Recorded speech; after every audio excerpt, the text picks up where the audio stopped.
Hello, this is a guy who likes fanfiction and is too lazy to read, so here is An Eagle Among Lions in audio form. Check the description for the links to the author. Chapter 79, But I Can't Trace Time. Who are, Harun? Dimitri said, bewildered. I'm happy for you, as happy as I'm sure Elle is, but, did you need to cut yourself open like that? Harun stood before the rest of White Fang while Marianne and Byleth used their healing magic to close up the flap of skin hanging from her arm and conceal the gleaming, blood-streaked metal underneath. I decided it was the most effective way to prove my identity, she answered matter-of-factly. Oh, it certainly was effective, Mercedes said, grinning ear to ear. Bernadetta mumbled, nodding effusively as she cautiously sidled out of Dida's shadow. I affected poor Bernie here half to death. Edelgard sighed. She didn't want to keep watching blades plunge into a dear friend's flesh with such surgical precision, even if she insisted that it didn't hurt very much and Byleth was always on hand to heal the wound. Why did Harun keep insisting on this?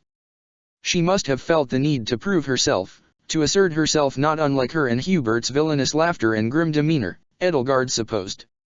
When Hubert had been younger, like Edelgard herself, much of the darkness and coldness he had wrapped himself in had been a defense mechanism, a way of warding away those who might otherwise pry too deep or get in the way. This world's Hubert had been softer, more innocent, for quite some time a young man who still looked to the goddess and her saints for guidance and was tender enough to bashfully accept a kiss on the cheek, of all things, from his Ferdinand.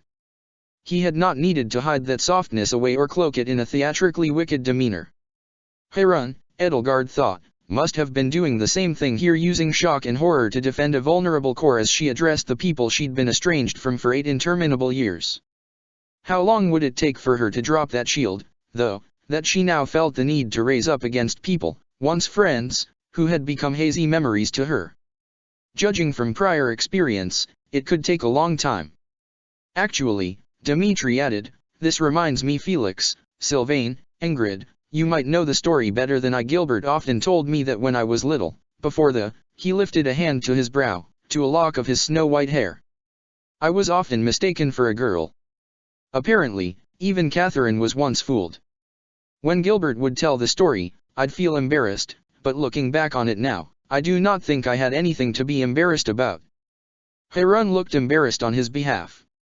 So, Sylvain spoke up again, seriously, how'd you do it? I mean, you look just like AR. I simply woke up like this one day, Harun growled at him while Ingrid rolled up her sleeve and advanced on him, and Edelgard could only hope that her icy tone made it clear even to him that it was a very well-practiced answer to a question she would not allow to be asked again. I ascribed it to the will of the goddess and went on my merry way. That's not gonna work on us, we all know the goddess is a moldering corpse in Ria's basement, he scoffed.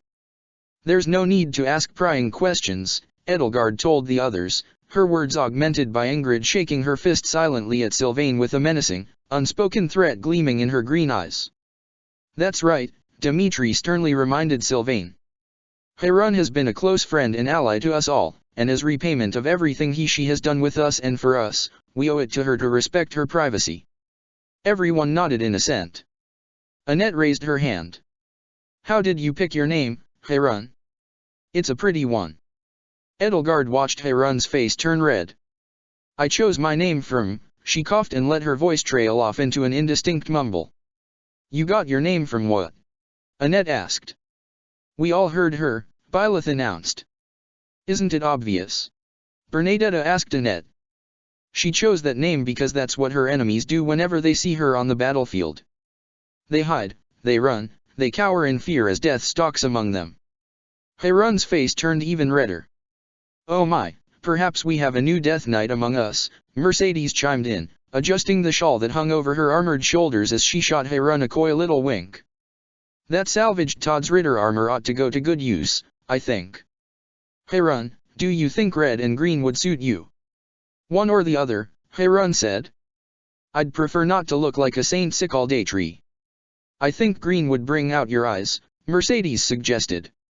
Thank you, Harun said, managing to smile.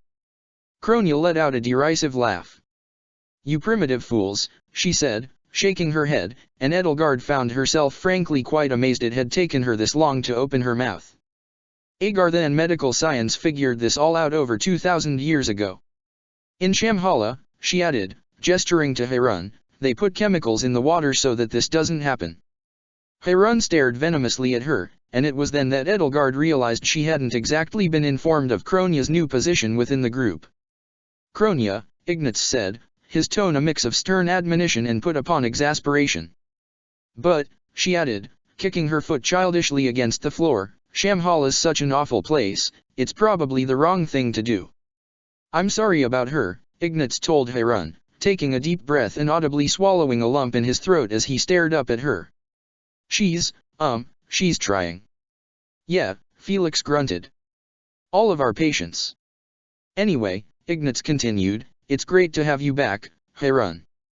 You're not the first among us to come back different than before, but you're still one of us. Yeah, we were all rooting for you to make it. Raphael added. Hey, Your Majesty, he said to Dmitri, I think this calls for a celebration. How quickly can we get a feast going? Dmitri's smile brightened his face, and there was a twinkle in his eye. I think we can have one soon enough.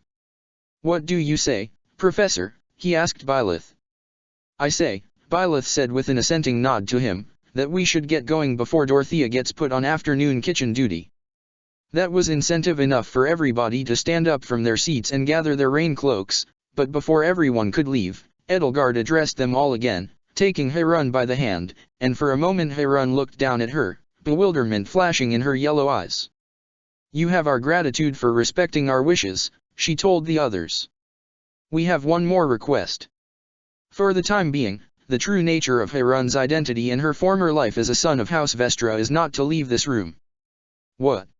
Annette gasped, crestfallen. But Harun, you have family here, your big sister, your cousins, even your... Harun bristled. They will know in due time. Yes, Edelgard said, and it will be our decision as to when that time will come. For now, I've spoken with Commander Matilde and have appointed Lance Corporal Harun Rayer as my interim retainer, effective immediately. Of course, Dmitri said. I'll see to it the rest of us respect your decision. But what if they hold a funeral for you? Annette asked Harun. I've always wanted to visit my own funeral, Mercedes sighed, just to see what they'd say. They're all boring, Kronya assured her. We should at least get to know Edelgard's new retainer over lunch, Byleth said, giving an approving nod to Raphael. And the feast later. That was all the further encouragement White Fang needed to take her lead and hurry out from inside the Blue Lion's common room. The sky outside was slate gray, the air humid, hot, heavy, and laden with a persistent misty drizzle, like the spray from a waterfall. The rain would most likely worsen as the day went on. It was the rainy season, after all. It rained and did so persistently, muddying the grounds and leaking through whatever holes in the roofs scattered across the monastery hadn't adequately been covered. I don't know why everybody complains so much about Dorothea's cooking, Dmitri said while they walked across the lawn, the mud sucking at the soles of their boots. It is serviceable. True, the texture is often strange, but I've never gotten sick from it. Sometimes, your lack of taste is an asset, Felix told him. It cannot be as bad as everybody says. It isn't, Mercedes replied cheerily. It's worse. You've been here 6 months longer than I have, Kronya scoffed, and you still haven't realized how bad her cooking is? Your Majesty, I know I'm supposed to respect you, but... Hey, Edelgard, Raphael called out from the back of the crowd. Your future Dorothea gets better at cooking, right? Edelgard sighed and made a mental apology to her friend. Yes, she does improve. She hasn't burnt a salad in years. See, there's hope. They settled into the dining hall, treating themselves to today's lunch, a spicy fish and turnip stew, and picking out a table for themselves. As they all chose their spots on the benches, Edelgard kept an eye on Sylvain as he sidled closer to Harun and slicked back his hair, and for a moment caught Ingrid's eye. The two of them exchanged subtle nods, an unspoken vow to intervene if Sylvain made a move. Both of them expected him to have more sense than that, but this was uncharted territory, and Ingrid was especially used to cleaning up her old friend's messes. You know, Harun, Sylvain said to Harun, I bet sorry for the rude questions earlier, by the way I bet there aren't a lot of women who really know how guys think, not the way you must. You've really got an advantage over the rest. You could probably have any man you wanted in this monastery wrapped around your finger in a week, huh? Harun gave him a withering look and took a seat between Edelgard and Ingrid, which the two of them were all too eager to proffer to her. Any man I wanted, she repeated with a sardonic smirk. I assure you, she told Sylvain, you've nothing to fear from me. Sylvain, having walked right into that one, sidled away from her and took a seat beside Felix. Annette spoke up. Oh, she said, you're saving yourself for Ferdinand, right, Harun? For the third time, Edelgard saw Harun's face redden. Her fist clenched around the clasp of her cloak. That is my intention, she muttered, and then she dug into her stew. She ate with a gusto that was practically Ingrid-esque. As Edelgard recalled, this was one of her favorite dishes from the monastery's kitchen, and it seemed her tastes hadn't changed. That's so romantic. All those years, all that yearning. He's going to be so happy to see you again, just like we are. Annette tapped Bernadetta on the shoulder. Bernie, wouldn't that make an incredible story? Edelgard could see Bernadetta cast a nervous glance at Harun, then just as quickly fix her gaze on her own meal. Oh, of course. But Bernie doesn't really write romances, she answered, her voice shaky as she speared a chunk of Tutate's loach on her fork. Action, adventure, fighting, bloodshed, revenge. Harun set down her fork.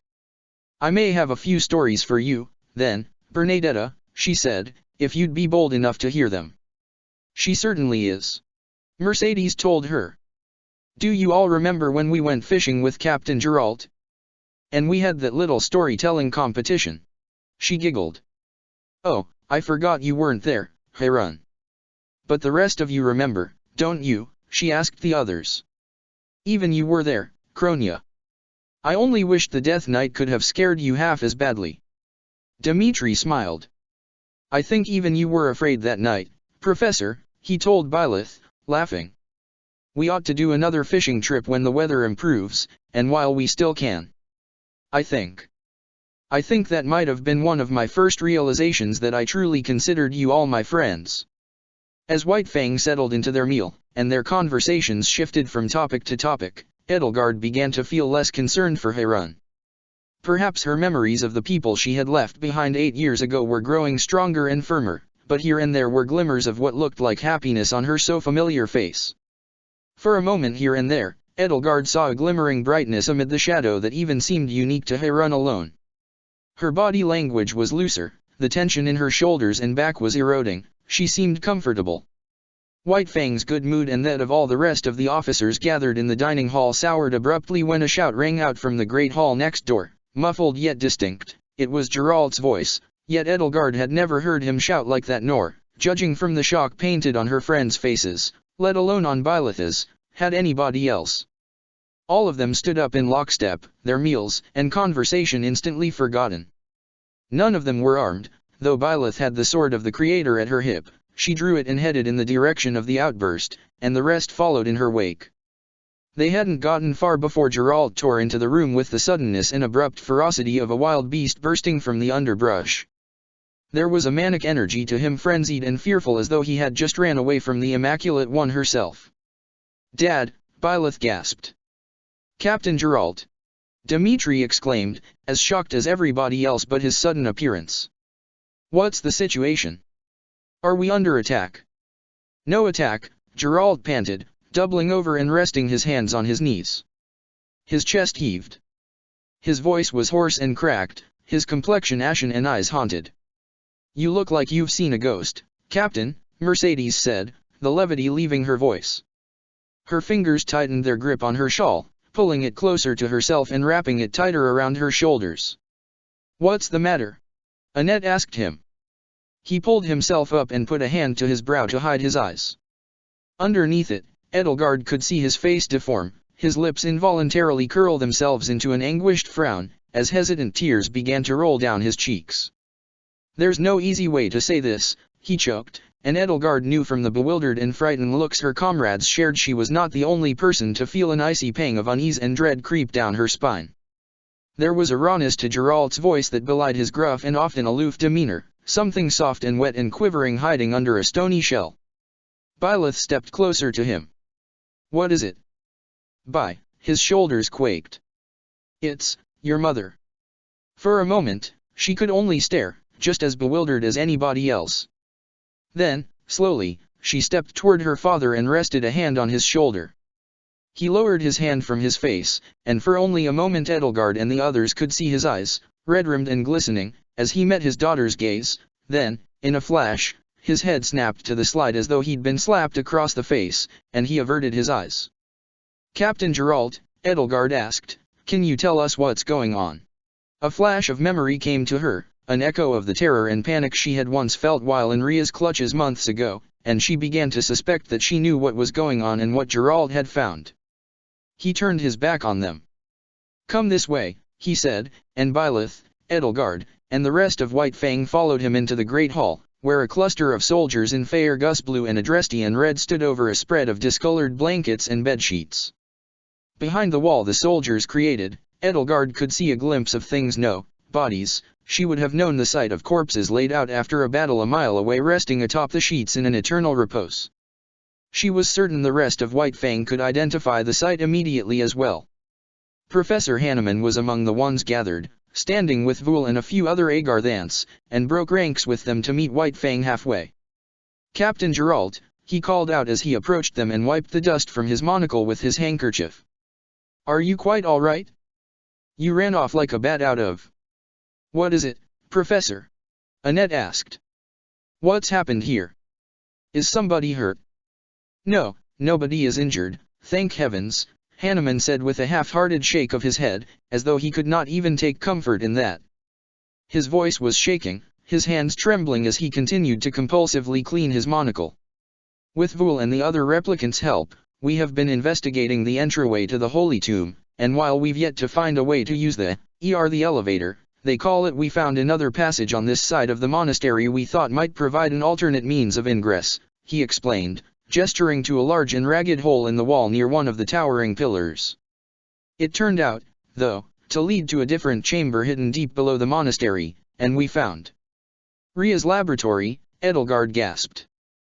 The memories came flooding back to her of the route Ria had once taken, through hidden corridors and narrow tunnels, to show her the comforting sight of all the subjects she'd practiced on before turning her talent for shaping flesh onto her prisoner.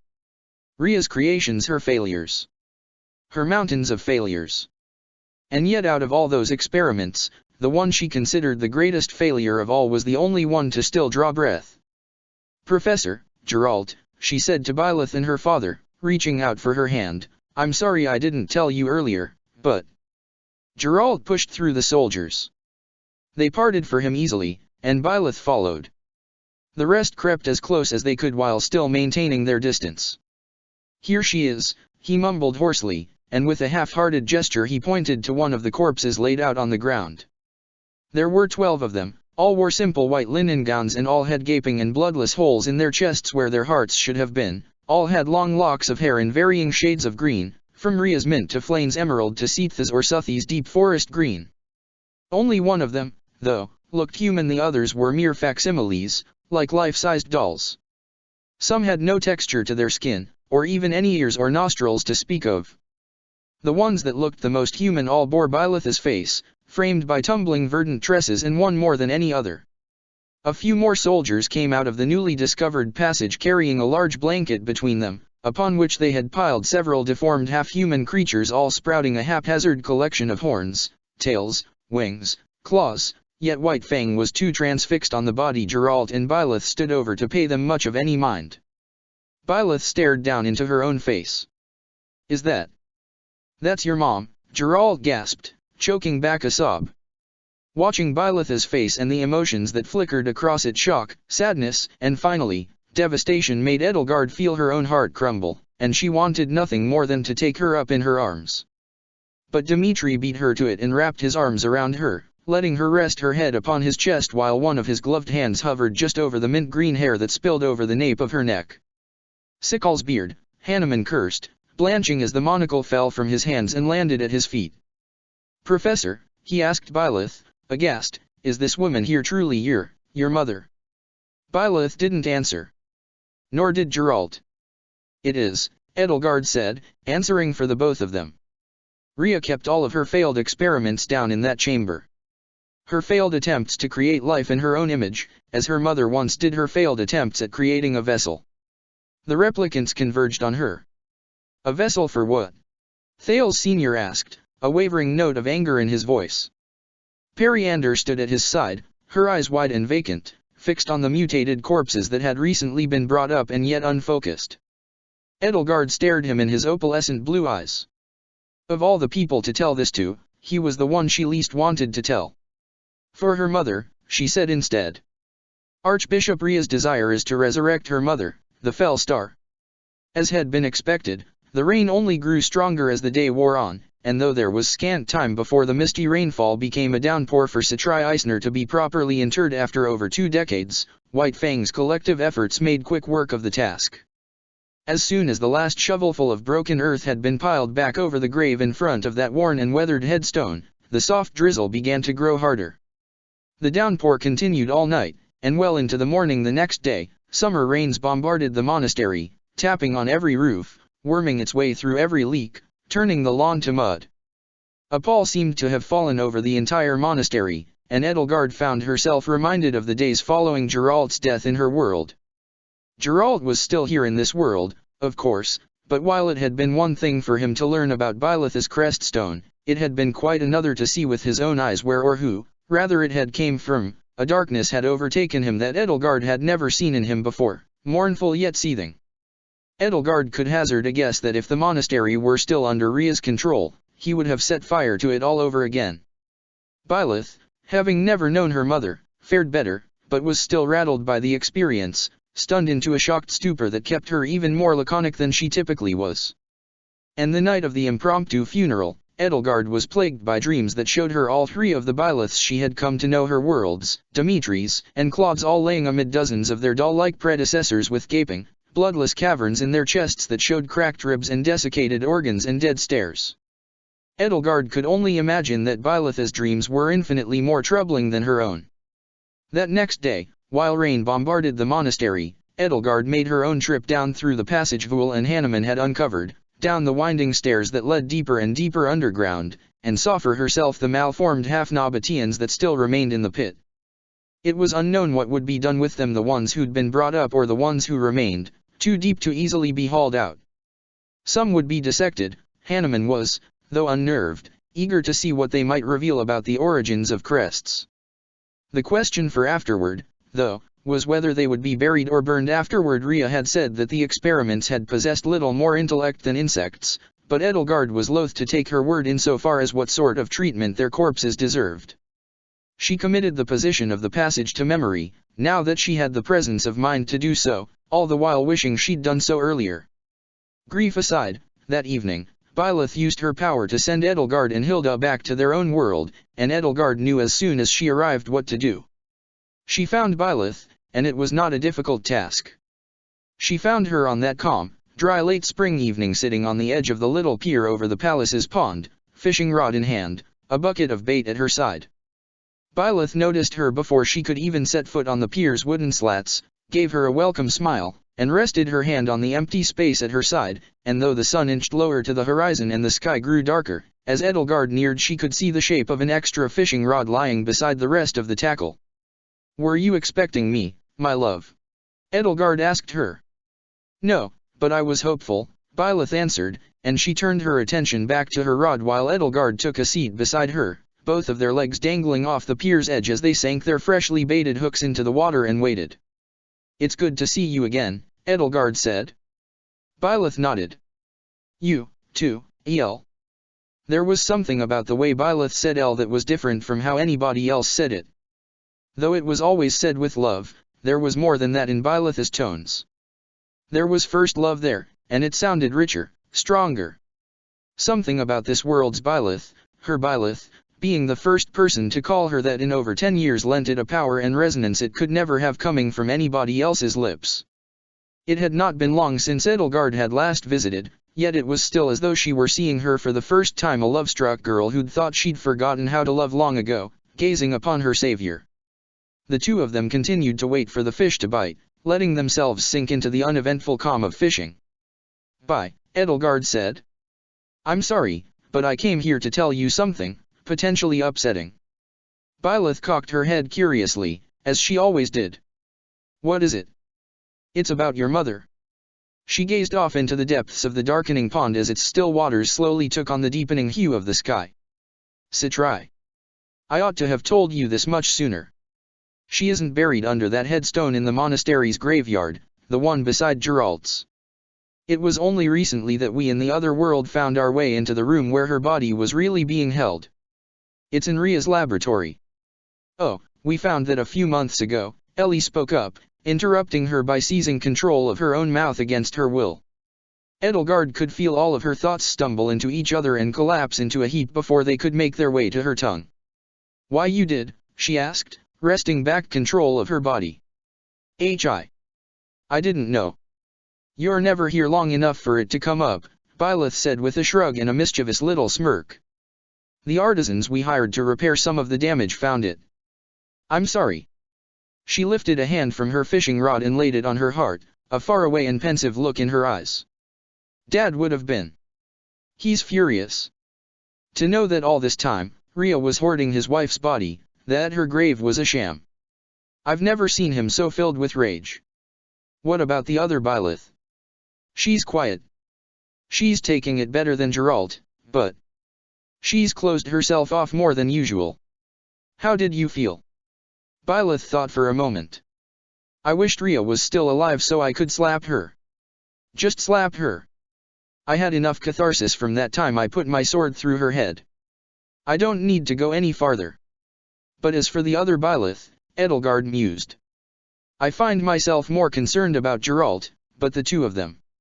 I wonder if I should worry about them doing anything rash. Byleth shrugged. It isn't like anything can stop you, she said with a playful nudge to Edelgard's shoulder. That's true, I'll worry about them, no matter what. The two of them continued to wait and see if any fish would bite. Do you think my mom asked Ria to put the stone there? Byleth asked. What do you think? Edelgard replied. Dad's diary only ever said that she died having me. It's easy to conclude Ria killed her when I was born, she said with another non-committal shrug. But it would have been easy to conclude you were an evil mastermind, too. You never did take the easy route, my love, Edelgard sighed. I don't think any of the routes were easy. Yes, but anyway, I know that in the other world, Ria has referred to you by the charming little epithet of stillborn thief. I think that when you were born, you may have been dead. Byleth's mouth hung open, surprised, her azure gaze focusing curiously on Edelgard's face. Do you think my mom asked Ria to trade her life for mine? Perhaps she did. I think there's enough good in Ria that she would answer a woman's pleas to save her daughter, Edelgard surmised. Perhaps Ria had been seized by the potential Byleth had as a vessel and would have done so anyway, without Citrai's exhortation, but I can't see why Ria would have thought it possible that the offspring of her experiment in a human would be a better potential vessel than Citrai herself. She could have simply taken the crest stone and created another person. You think there's that much good in Ria? I think there's that much good in everybody, at least. It's just a matter of how deeply it's buried. If that is what happened on the night that you were born, then I owe Ria for your existence, and that, at least, has brought no small amount of good into this world. Byleth took her rod in both hands and frowned, burdened by the thoughts running through her head. Do you still wish we could have spared her? She asked. Edelgard nodded. Even more so now. Not just for the people of Ferdiad's sake, but for her own. If we'd only been able to capture her on Tailtean, perhaps we could have made her see. Her fishing rod nearly tore itself from her hands. She held fast, a part of her instinctively reached deep inside herself for either one of her crests, only to remember that neither were there anymore. Bye, she gasped, pulling the rod back as the fish, it must have been a big one, tried to swim away. She rose to her feet, and Byleth set aside her own rod and took hold of the rod with her hips pressing firmly into hers. Almost got it. A frantic struggle ensued, and finally, the line whipped back and the shadow of a massive fish emerged with a splash from the pond's deck, its slick and silvery scales momentarily glittering like diamonds in the light of the setting sun as it reached its zenith. And then, as Edelgard and Byleth stumbled backward, it crashed down onto the pier at their feet, flopping for dear life. It must have been the length of Edelgard's arm from shoulder to fingertip, at least. We did it. Edelgard heard herself shout out, and it wasn't clear whether she or Ellie had done the shouting. Byleth gave her a firm hug and a peck on the cheek. Look at the size of that thing, she gasped. The setting sun lent a sparkle to her eyes. That's the biggest fish you've ever caught, El. Edelgard let herself slump into Byleth's firm grip. That it is, By, she said. That it certainly is. Byleth set her down and took the fish in her hands while it flopped and gasped for air. Is it too late to take this to the kitchen? She asked, glancing up at the sun and taking stock of its reddening hue. Edelgard was about to ask Byleth if she was really still hungry before remembering that the answer, of course, would be yes. It probably is, Byleth said with a shrug, and she carefully removed the hook from the fish's gaping mouth while it stared up at her with cold, dead eyes. While she prepared to throw it back, Edelgard spoke up. That's the biggest fish I ever caught, she mused. I wonder if you can stuff a fish? I can't, Byleth said. I wouldn't have been surprised if you could, my love, but I was wondering if it would be beyond a skilled taxidermist's powers. I've never seen a mounted fish before, though, and perhaps there's a reason for it. Byleth threw the fish back in the water. It landed with a splash and sank back into the pond's depths, ready to swim freely once more.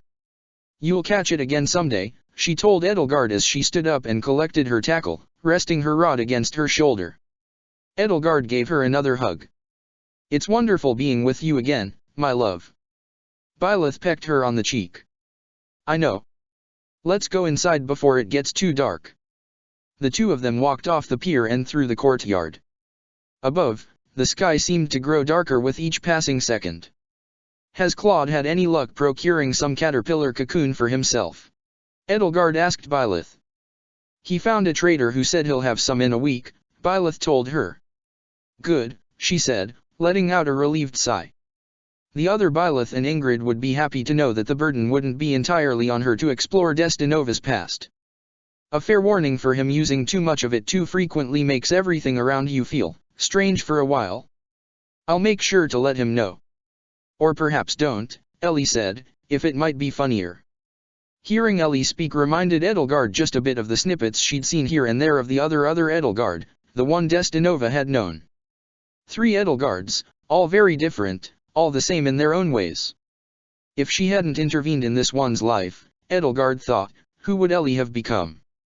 It didn't seem she'd had anyone to inspire her in Dimitri's world the way she had in this world, for better and for worse, and in Claude's. And, thinking of influences, her thoughts began to turn to Hubert and Heron. There's something else I should mention, Edelgard told Byleth and Ellie. It concerns the other world's Hubert. Did he come back? Ellie asked before Hubert's name had even left her mouth, tripping on her tongue. Well, yes and no. It is complicated. How complicated? Byleth asked, her brow furrowing in concern. Ellie, Edelgard asked, does the name Heron have any special meaning to you? As in the Pegasus Night. Ellie answered.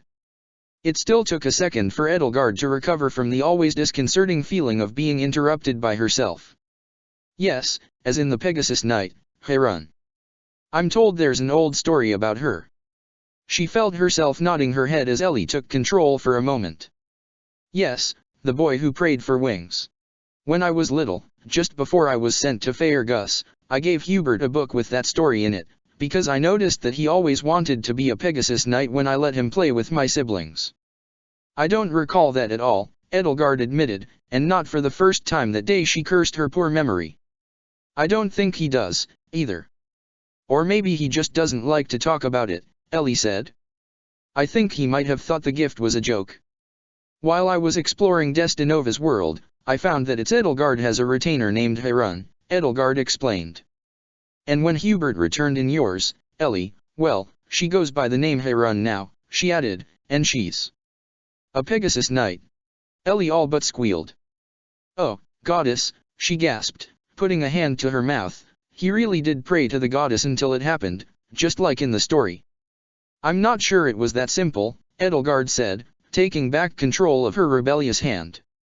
A part of her felt almost jealous that she, apparently, was the only Edelgard to actually have been surprised by this. But I'm glad you're happy for her. Byleth looked up at the sky. She was still smiling, but there was a pensive furrow to her brow. Coin for your thoughts, my love? Edelgard asked her. She shook her head. Oh. Just. I remember Hubert once telling me he'd wished to be a Pegasus Knight. I wish I could have done something then. Her gaze fell to the worn stone path at her feet. I always thought I'd made the right choices in helping you all grow. If there are 2 out of 3 worlds with Harun in them, and 1 with Hubert, do you think it might be our fault? Edelgard suddenly found herself at a loss for words. Did she?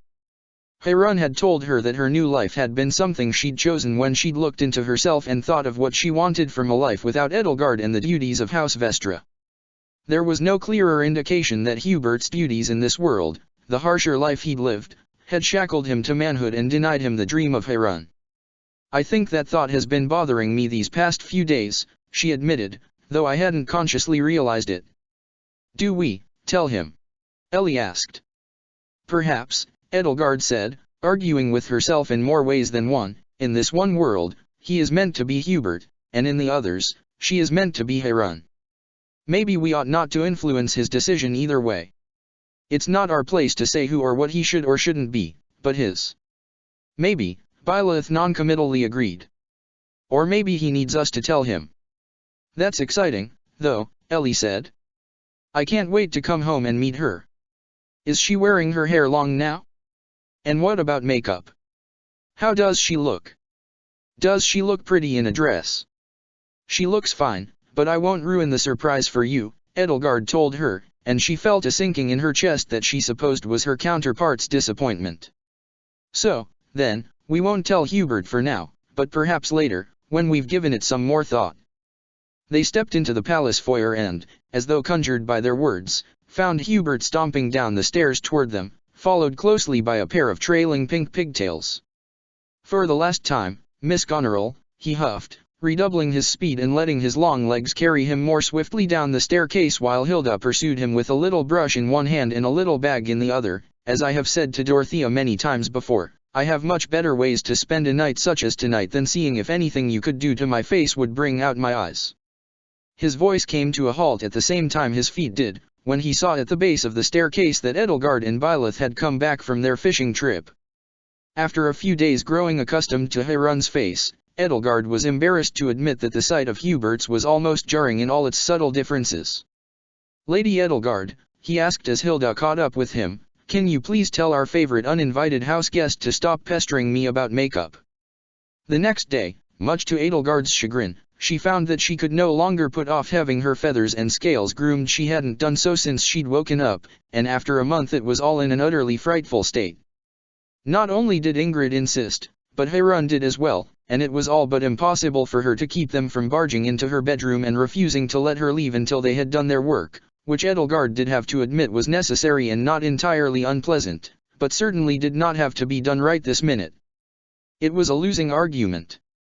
And besides, at the very least her claws and horns needed some strategic filing, because while she didn't want them blunt, they were getting to a length that was quite uncomfortable and occasionally caused some unpleasant phantom sensations in her fingertips and toes. And so, relenting and deciding it was best to get it over with early in the morning, she found herself lying on the rug in her bedroom, wings unfurled, her head resting atop her scaly forepaws, while 2 sets of preening brushes tugged gently at her feathers and the sound of 2 women talking shop about Pegasus husbandry and flight rang in her ears. As comfortable as it was, she still didn't like staying in this form any longer than she had to. I don't know if I'd ever be daring enough to pull off a maneuver like that, Harun, Ingrid confessed with an incredulous shake of her head. When one knows one is to survive until a set date, one can afford to be daring, Harun replied with an amused, only slightly sinister little laugh. I wouldn't have done it had I the choice, of course, but... Of course. I think I'm beginning to see why they called your squadron what they did. An apt name for a gaggle of misfits and human debris, she said with a dismissive sigh. A far cry from White Fang, I'll admit. And unfortunately for the Novelli Pegasus Corps, I, like a bad coin, simply kept coming back alive. I'm sorry. It was that or Mary. That, Harun, I understand far too well, Ingrid admitted. It's a horrible choice to make, but I'm sure I'd have done the same. Anyway, with your talents, you could have easily become a commander or a captain in any sane world. Please, you flatter me. I happen to agree with Ingrid wholeheartedly, Edelgard spoke up. From what I hear, your record speaks for itself. In any just world, you'd be rubbing elbows with commanding officers, not being thrown into death trap after death trap. That was how it was, though, in this world where incompetent nobles rose on blood alone while the most talented commoners scrabbled in the depths to merely survive. I'm sorry for the life you must have had to lead, Harun, in and out of the military.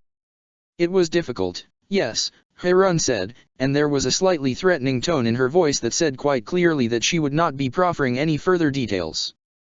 But as a commoner who was extremely literate and inexplicably quite skilled in faith and reason, I could eke out a modest existence, some difficulties aside.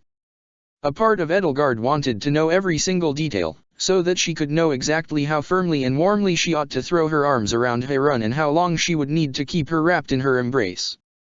The part that knew better was, fortunately, much stronger. Harun stepped out from behind her left wing and reapplied a healthy few drops of preening oil to her Kumsbiki tooth. That ought to do it for the left wing, Your Highness, she told Edelgard. Oh, good, she sighed, furling the wing and letting it rest at her flank. Her shoulder and elbow joint ached from how long it had been extended, but aside from that her wings already felt markedly better, simply because the feathers had been properly combed. Ingrid and Harun had droned on for a while about barbules and all the various different types of feathers, but Edelgard had to admit that she hadn't paid much attention.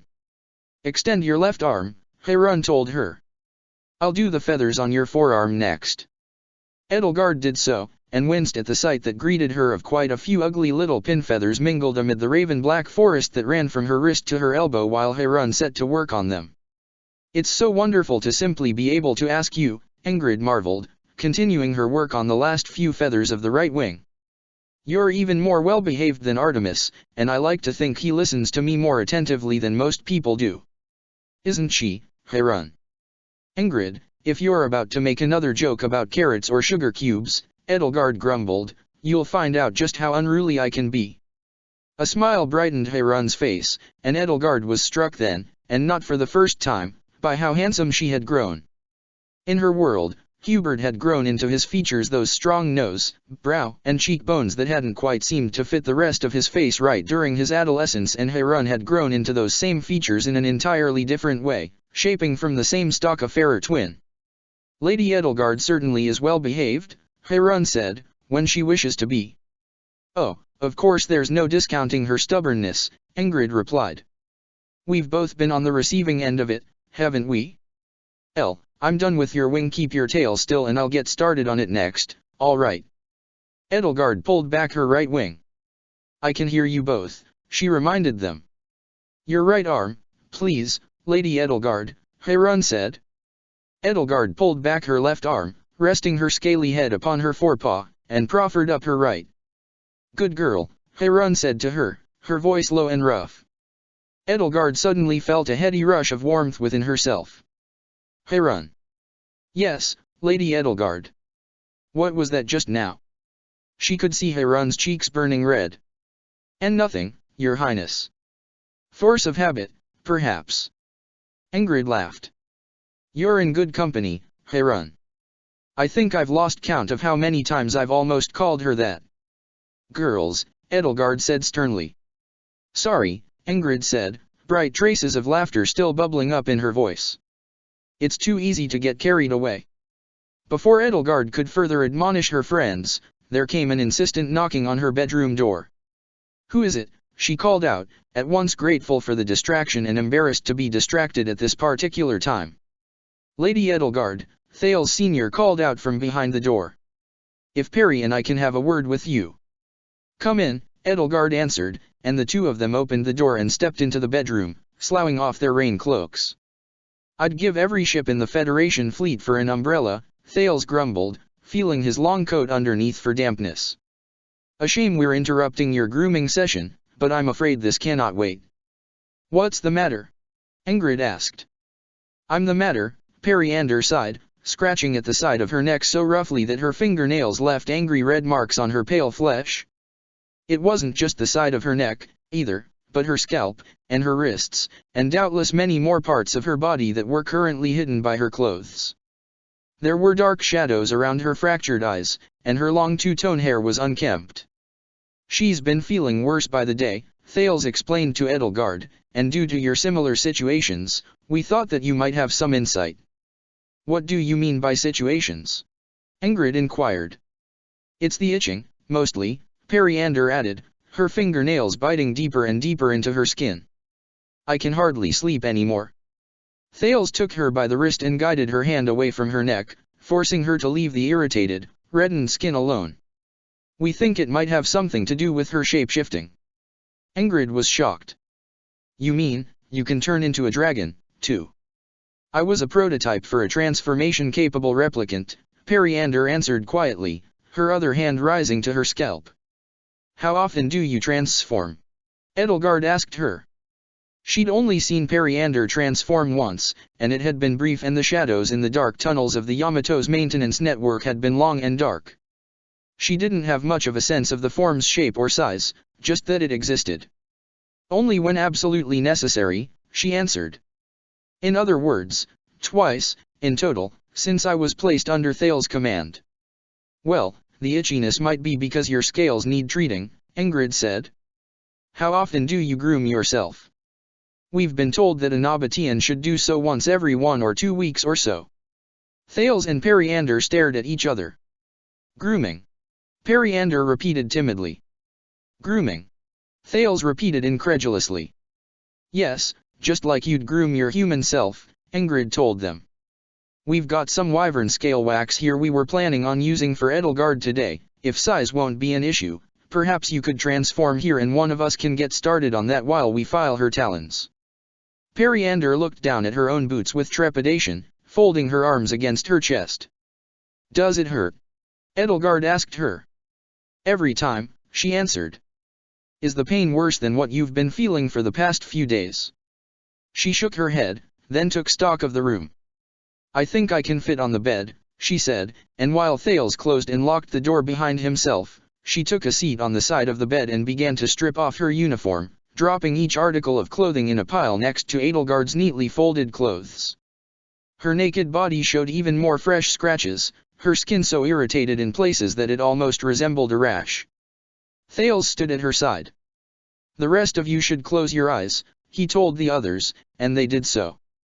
What followed was the sickening sound of crunching and snapping bones, the squelch of flesh and organs reshaping themselves, moans and grunts of pain at once uncomfortably wet and guttural and unsettlingly dry and raspy, made all the worse by the sights they invoked in one's mind's eye. When it came to an end, Edelgard opened her eyes and saw a snake-like beast lying atop her bed, clad in dull, mottled, and flaking green and silver scales. From the waist up, excepting the angular shape of her snout, her body was humanoid enough and retained her long mane of emerald-streaked white hair. From that point on, there was little more to her body than a long tail that coiled over itself several times over to take up just about every square inch of the bed, save for 2 stubby, vestigial appendages protruding from her hips that terminated in short little talons. A thin membrane connected her arms to her sides, like the skin of some sort of pair of vestigial bat wings. Periander curled in on herself and let out a sigh, her open mouth revealing a pair of long, slender fangs. She hunched over as though to minimize the space she took up, the coils of her tail shifting and tightening. A forked tongue flicked out of her mouth to taste the air and just as swiftly darted back in. "That was less painful than I'd expected, sir," she admitted to Thales. "Slightly." "I'm glad to hear it, Perry," Thales muttered, resting a hand on her scaly hide. The problem Periander had been dealing with, unbeknownst to herself, was now quite easy to see. A film of ghost-like, translucent scales, grayish and muddled, clung to her like a second skin, peeling away all over in ragged patches. All snakes had to shed their skin every few months, and so long as she'd been alive 7 or 8 months, if Edelgard recalled correctly, Periander had not done so even once. No wonder she was in such discomfort. Ingrid and Harun stared, dumbfounded. "Well then," Edelgard said, "it seems, Miss Periander, that you're long overdue for a molting. Do you need our help shedding all that skin? She stood up, which on 4 legs did not mean much for her overall height. I can transform back and help. We've still plenty to do with you, Your Highness, Harun admonished her. Periander reached up and took in her talons the wrinkled, scaly film that clung to her face, and began to pull it away. A ghostly, distorted image of her face came away, eyes and all, revealing brighter scales underneath. There was something compellingly gruesome about the way she let the broken carapace of her own head dangle from her neck. Let me help you with that, Thales said, and Edelgard, Harun, and Ingrid all respectfully directed their attention elsewhere while the two of them did their work. Edelgard laid back down and let Harun and Ingrid finish with her feathers, then set to work filing the tips of her horns and each of her talons. When that was done, then came the scale wax, and as good as it felt, Edelgard was glad when the ordeal finally came to an end. She also found herself on multiple occasions feeling a little jealous of Periander, who, unlike her, at least seemed to still have thumbs and thus retained some sort of autonomy. When Harun and Ingrid were finished, Edelgard at last opened her eyes and, feeling much lighter and less encumbered already, returned to human form and gladly took the clothes Harun offered to her. By now, a massive pile of crinkled, glassy shedskin had piled up at the foot of her bed like the ghost of crumpled parchment, and Thales had begun using a spare rag to rub the scale oil into Periander's tail. Her scales were brilliant now, and even under candlelight and the faint grey light from the overcast sky outside they still gleamed in bands of iridescent green and polished silver. Edelgard couldn't help but worry she might be finding scraps of shed snakeskin in her room for weeks to come after this. Periander sighed. This, she said, feels much better. It's enough to make me feel sorry for Seath and Flayn, Ingrid remarked. After all, they've lost the ability to transform, haven't they? So how do they keep their dragon forms from becoming unkempt? That's a good question, Edelgard mused as she dressed herself. Did Seath and Flayn feel uncomfortable all the time for the talons they couldn't trim, the scales they couldn't polish, and the feathers they couldn't preen? At least Rhea could transform at will, though it was anybody's guess when and where she found the opportunity to groom herself. Perhaps that was a constant reminder of what they had lost and yet still kept them separated from humankind. If either of them ever regained the ability to transform, perhaps they would be greeted by ragged, haggard messes. When Thales finished, Periander was glad to return to human form, the less said about the transformation, the better, and put her clothes back on, and though there were still faint scratches on her skin, much of the redness had already subsided, and her skin and even her eyes looked much clearer and brighter. Feeling better, Periander? Thales asked her. Yes, sir, she answered, stretching her arms over her head and cracking her joints. I haven't felt this light since I was first brought online, sir. I'm glad to hear it, he said, and there was a genial smile on his face that reminded Edelgard yet again that as much as he had in common with Thales Jr., he was his own man, and a far better one as well.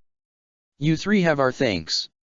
Periander caught sight of her own shed skin, which seemed to go on forever, and cringed. Oh, Edelgard, I'm so sorry about the mess, she moaned, and her eyes and Edelgard's both drifted to the stains some of the scale wax had left on the bedsheets. I'm so sorry. Those bedsheets were due to be changed out, anyway, Edelgard sighed. I'm just glad you're feeling better. Thales took up the pile of shedskin and pulled it all to the floor. It made a rustling, crinkling sound, like dead leaves skittering around in a cold autumn breeze. I didn't realize you had so much skin, Periander, he commented, unsure how to deal with the ungainly mound any further. What shall we do with all this? I don't know, sir, Periander said. Keep it for sentimental purposes, Harun suggested. It's your first shed, after all. Like a mother saving her child's baby teeth. It's just that there's so much of it, Periander said. Leonie might have some ideas, she's thrifty, Ingrid said. I like the idea of saving some of it for sentimental reasons. Maybe Hilda can make some jewelry with it. She could make quite a lot of jewelry with that, Harun said. In the meantime, I'll keep it in my quarters, Periander said, taking an armful and trying to crush it all into a smaller volume. Wait. Don't crumple it up, Edelgard protested. You might ruin it here, let's all try to stretch it out and carefully carry it down the hall. The 5 of them set to work, and with their combined efforts managed to gently and with painstaking care roll the snakeskin out to its full length. Good heavens, it had to be nearly 24 feet, and gently snake it through the hallway, carrying it all the way down to the end of the corridor where Periander had been assigned her quarters. It was slow work, and all the while the empty, clear patches of old skin where Periander's reptilian eyes had once been stared up hollowly at Edelgard, who'd chosen to take the lead. Edelgard had to say that for all the strange things she'd ever done, this might have been one of the strangest. The weather cleared up the next day, and with the skies no longer laden and the clouds beginning to break, normal patrols resumed both on land and in the skies, and as the mud slowly began to dry, the monastery began to hum with life once more as Imperial and Kingdom soldiers fortified its defenses and kept their eyes out for any signs of the enemy, sending scouts or raiders to the outskirts of the territory Faerghus had seized. A portion of White Fang, including Dimitri, Byleth, and Geralt, were out on an expedition to the sealed forest to find any other remains of Rhea's 1,000 years of intermittent experimentation, while many of the others were out braving the hot sun and humid air to keep vigil. "So," Edelgard said to Harun as they had lunch, "it's been a few days. How do you feel?" "About what, Your Highness?" "Being back here at Garreg Mach, seeing everyone you once knew again. I know it still cannot be easy." Harun picked at her plate of pickled rabbit skewers. "It isn't. None of you have changed at all. To them, it has been only a month. And yet in that month's time, I returned to them, 10 years their senior, and the rest," she said, looking down at herself and gesturing to her chest, "is self-evident." Edelgard nodded. "Suddenly, you find yourself the adult in the room." Perhaps it wasn't that much unlike how she'd felt when she had first found herself in this world, years older than everybody else, harder, battle-scarred in mind and unscarred in body, and suddenly discovering that everybody she'd known and had forged such incredible bonds with had regressed to the states they'd been in before she'd ever met them. "I can imagine it hurts." "It does," Harun admitted. She scraped the chunks of meat off of one of her skewers and took a bite, savoring the food. For a moment, she looked not unlike Ingrid. "The Suicide Squad did not eat this well," she muttered, changing the subject. "You used to dislike this dish quite strongly," Edelgard recalled. Even she, for that matter, hated this dish, and every bite of pickled rabbit meat had to be forced down her throat as swiftly as possible so as not to linger on her tongue because, after all, one had to eat to live, and one could not always afford to be picky. Typically, when the dining hall had served this dish in her world, she and Hubert would have taken their meal somewhere else in town whenever possible. "Like I said," Harun said, "I suspect I might have lost my discriminating palate." There were 1,000 unsaid sacrifices in those words. Edelgard knew that guarded tone, the vast abyss of painful memories it hid. She knew that tone from speaking with Dorothea or Mercedes in her world, Dido or Happy in this world, from hearing it in her own voice. Everybody who'd suffered like no one else should have suffered on account of the twisted shape of this broken world. It was chance that Dorothea had survived, that Mercedes had survived, while countless more in their exact situations had perished. Was it chance or fate that Harun had survived, or was there even a meaningful distinction? "I'm sorry," she said. Harun shook her head. "It isn't your fault by any means, Lady Edelgard." "That isn't what I'm sorry for," Edelgard said. "I'm sorry that the world couldn't have been kinder to you. I'm sorry that the world has yet to change for the better." Harun ate a little more of her lunch. "Admittedly," she said after eating a few more bites, "I made some strategic sacrifices here and there." She smiled and added, "You truly do still see to it that you make every single person's problems your own, Lady Edelgard." "I know," Edelgard said. "I can't help myself. Your counterpart, I hope, will practice better self-control when she returns." The two of them finished their lunch and, just as they stepped out of the dining hall into the Great Hall, came face to face with a trio of Agarthants and Hilda. Vul was carrying a burlap sack in one hand, slung over his shoulder. "Edelgard, Harun," he said, flanked by Thales and Periander, "what perfect timing. I was just on my way to summon you." As genial as his words were, there was a grim look on his face. "Is there something we can help you with?" Edelgard asked Vul. "I'd expected you and Kronia to have left for Research Facility Omega already, now that the rain's passed." "We'd prefer to wait until the roads dry out a bit," he said. "And yes, there is. Before I leave, I'd like to do some investigating of the Holy Tomb, and I think you might be the metaphorical key that unlocks the vault. He thinks, Hilda sighed, leaning on the long haft of a freshly polished battle-axe, that because you have Nabatean blood and the crest of Ceros, you can use the platform. I think it's a sensible hypothesis, Vul explained. Those two things are the only qualities Rhea has which everybody else lacks. Periander here and Professor Byleth may have Nabatean heritage to some degree, and Captain Geralt may have a major crest of Ceros, but only you have both, Edelgard. The four of you would like us to lead you inside, then. Harun stroked her chin, a smoldering skeptical glare slowly passing over them. Miss Goneril, how did you of all people end up tethered to this potential expedition? Most of the other people we would have asked are out on patrols at the moment, Thales explained. It's this, Hilda said, idly teasing a lock of her pink hair around her finger, or going out to the sealed forest to inspect that giant crest stone. And it's too humid out to be tramping through the woods. What sort of investigation do you have in mind? Edelgard asked them. I hear my descendant was keen on accessing the tomb, Thales said. It is my opinion that we should do a thorough sweep of the area to determine if there was anything he was keen about getting his hands on, aside from crest stones and moldering old xenomorph bones. And if there's anything else we might find useful, Vul said. Very well, Harun, I think we can at least test Vul's hypothesis, Edelgard decided. The six of them collected a half-dozen Imperial soldiers to accompany them and set out to the cathedral, where the platform Rhea used to travel down to the Holy Tomb was hidden in a secret basement below the altar. Since the monastery had been captured, it had sat inert, a circle of smooth jade set within the cold stone floor. There didn't seem to be any devices to control it, no levers, no buttons, no machinery, and every time Edelgard had seen it, it had seemed to work through sheer force of will alone. Hilda and the Agarthans stepped onto the platform, and the rest of the soldiers stepped onto it behind them. Harun hefted the lance she'd picked up on the way to the tomb, and Edelgard her axe, and the two of them joined the others. It was unknown what, exactly, they would encounter down there months ago, when the Hurricane King had struck the tomb during Rhea's intended ritual. Rhea had conjured phantom warriors to defend herself with, and there was no telling whether they would still be down there or could be conjured again without her. They would have to be prepared and cautious. As soon as Edelgard stepped onto the platform, she could feel a twinge in the back of her mind and the rustling of her feathers underneath her skin, but it might have just been her imagination. Nothing else happened.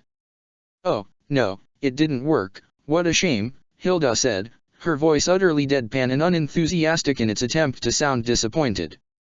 Periander, what was that you were saying about making jewelry out of snakeskin? Perhaps you need to will it to move, Vul said to Edelgard. That shouldn't be a problem for the likes of you, should it? Will it to move? A sensible idea, but it begged the question of how.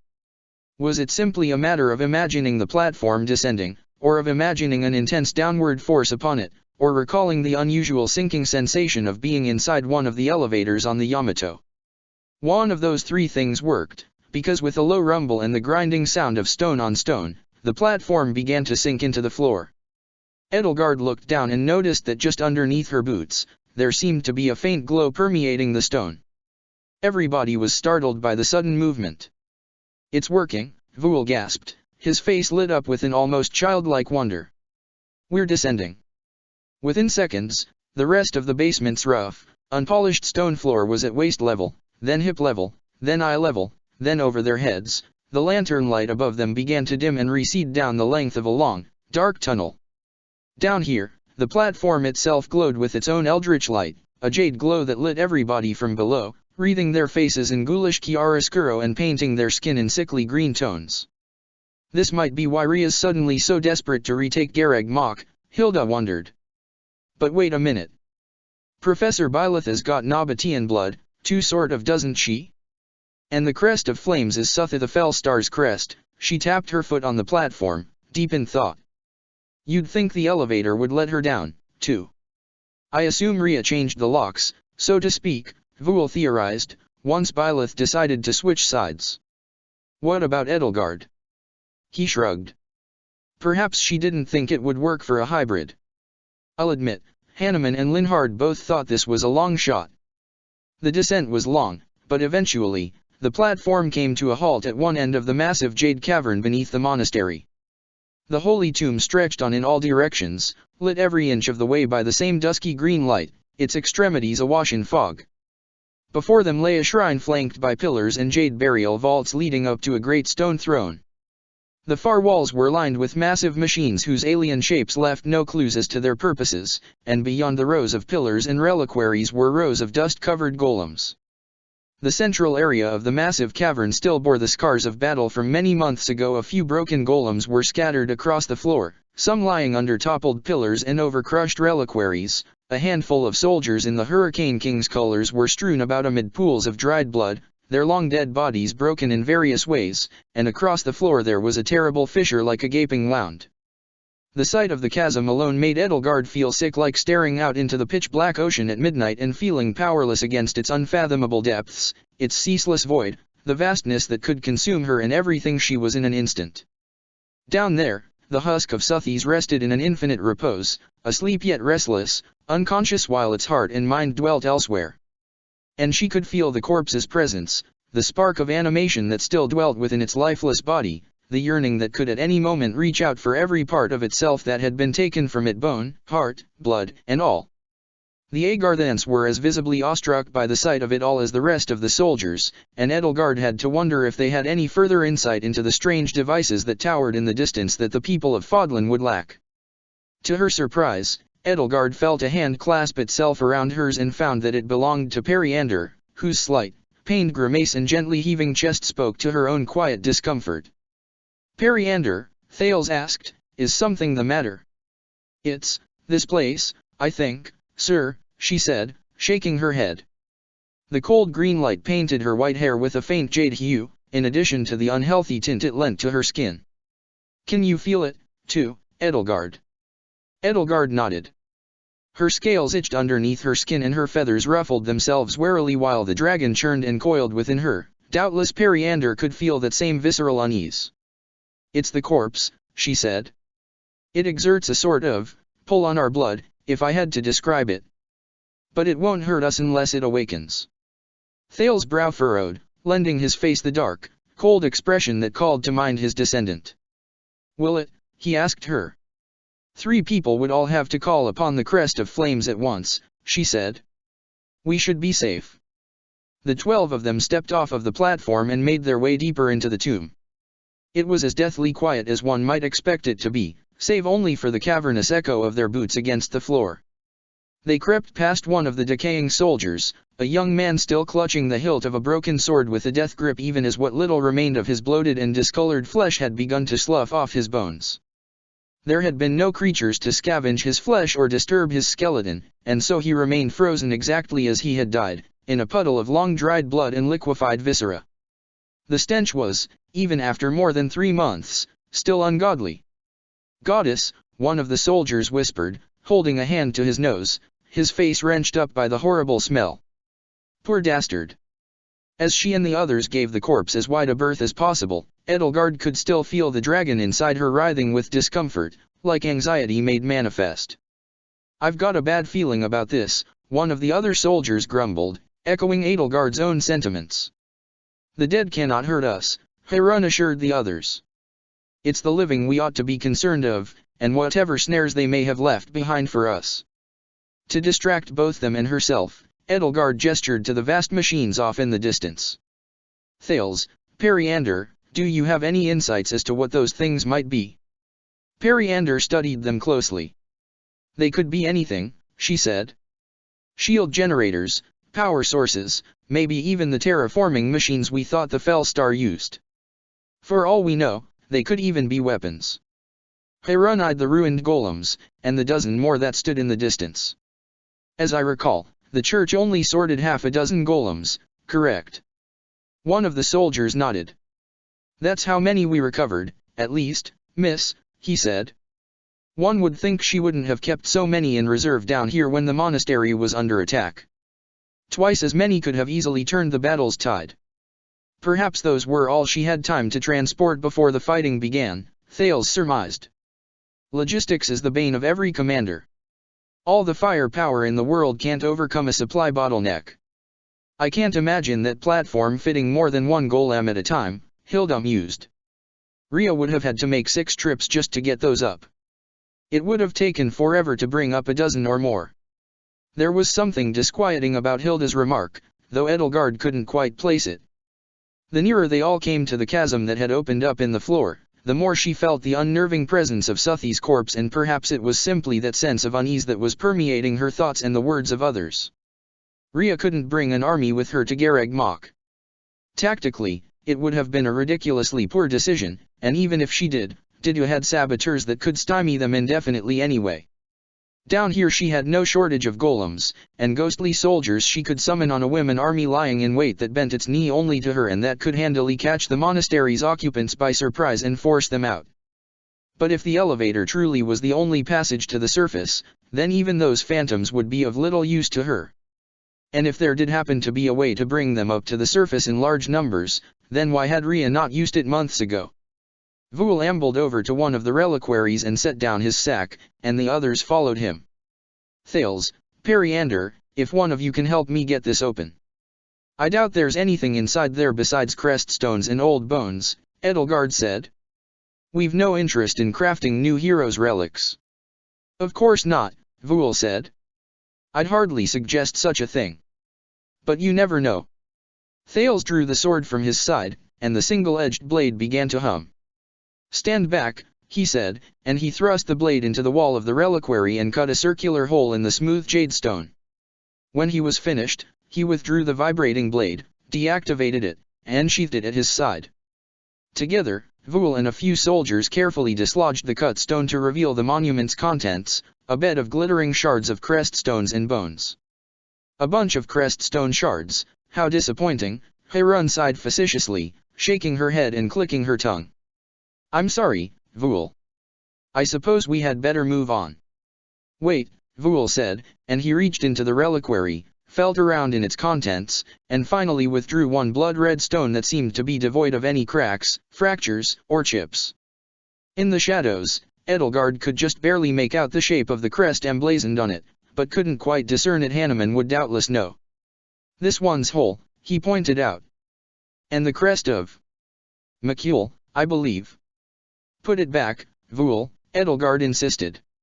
I know the martial applications of these things, and neither I nor Dmitri have any interest in them. She could see the rest of the soldiers nodding along.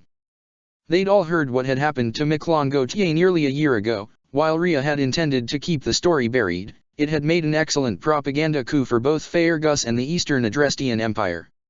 Everybody had heard that crest stones could make horrible beasts of men, and plenty of the soldiers in both armies were healthily concerned by those stories. Hilda gave her a withering look, as though intent on reminding her that she'd thought otherwise all those years ago in her world's holy tomb. It's not what you think, Vul assured them, and he set the stone down and produced an opaque metal canister from his sack. With a twist of his hands, he separated it down the middle and pulled it in half, both halves linked together by a pair of metal rails. There was some sort of machinery within. This is a crest stone battery, he said as he took the stone and slid it neatly onto the rails. It draws out the zero-point energy produced within a Nabatean heart to power Agarthan technology. Edelgard was about to comment on what that sounded like, but Hilda spoke up first. You know, Vul, she said, that kinda just sounds like a hero's relic without the bones. As though he hadn't heard her, Vul put the two halves of the battery back together, joining them at the seams. I said, Edelgard said, leveling her axe at him as Heirun did the same with her lance, put it back, Vul. The tip of her blade caught his chin as gently as could be, and with a firm twitch of her hand she forced him to look up at her with his mismatched blue and brown eyes, both rendered a murky black by the omnipresent green light. The rest of the soldiers mobilized around her and brandished their spears. They didn't need direct commands to know that they were to follow her and Heirun's leads. You never had any intention of looking for anything other than crest stones, didn't you? She added. The unease the dragon within her reflected had turned to a simmering anger. To think that Vul had tried to take advantage of her for what? For weapons? Mock heroes' relics like Amber, or humans transformed into demonic beasts. She ought to have known this wasn't a legitimate research venture, otherwise Vul would have invited Hanuman and Linhard along, and they would have moved heaven and earth to clear their schedules for it. I had a feeling you would have said no if I'd told you my true intentions, Vul replied to her with a glib smirk. You felt correctly, Harun said. Are you truly willing to reduce more of Seath and Flayn's kin to kindling, Vul? Edelgard snapped. Could you ever look them in the eyes again? Incensed, Vul opened his mouth, but said nothing. He set down the battery and glanced upward at Thales, as though looking for guidance. We've no use for crest stones. The hero's relics are enough, she continued. And personally, I intend to have them dismantled and interred once the war is over. Edelgard's right, Hilda said, shuddering. Have you ever seen one of those relics just pulsate? Yug. One of the soldiers, the smallest of the six, nodded shakily. Yeah, I have, Lady Goneril, he piped up. From the way Thales seemed to glower at the abandoned battery, Edelgard got the sense that something was going on here that she wasn't privy to. Do you have something to say, Thales? She asked. Her words came out a little sharper, perhaps, than she intended. Thales crossed his arms. This doesn't concern you, Your Highness, he said, and she couldn't help but bristle at the sound of his words. As much younger than he was than the Thales she knew, there was little to distinguish his dark, contemptuous expression and the anger in his voice from the way Thales Jr. had always acted when he had been forced to lower himself to speak with the likes of Edelgard and her allies. She heard him in every syllable. And why doesn't it? She retorted. A sideways glance drew her gaze into the inside of the reliquary, where gleaming creststone shards mingled with bones.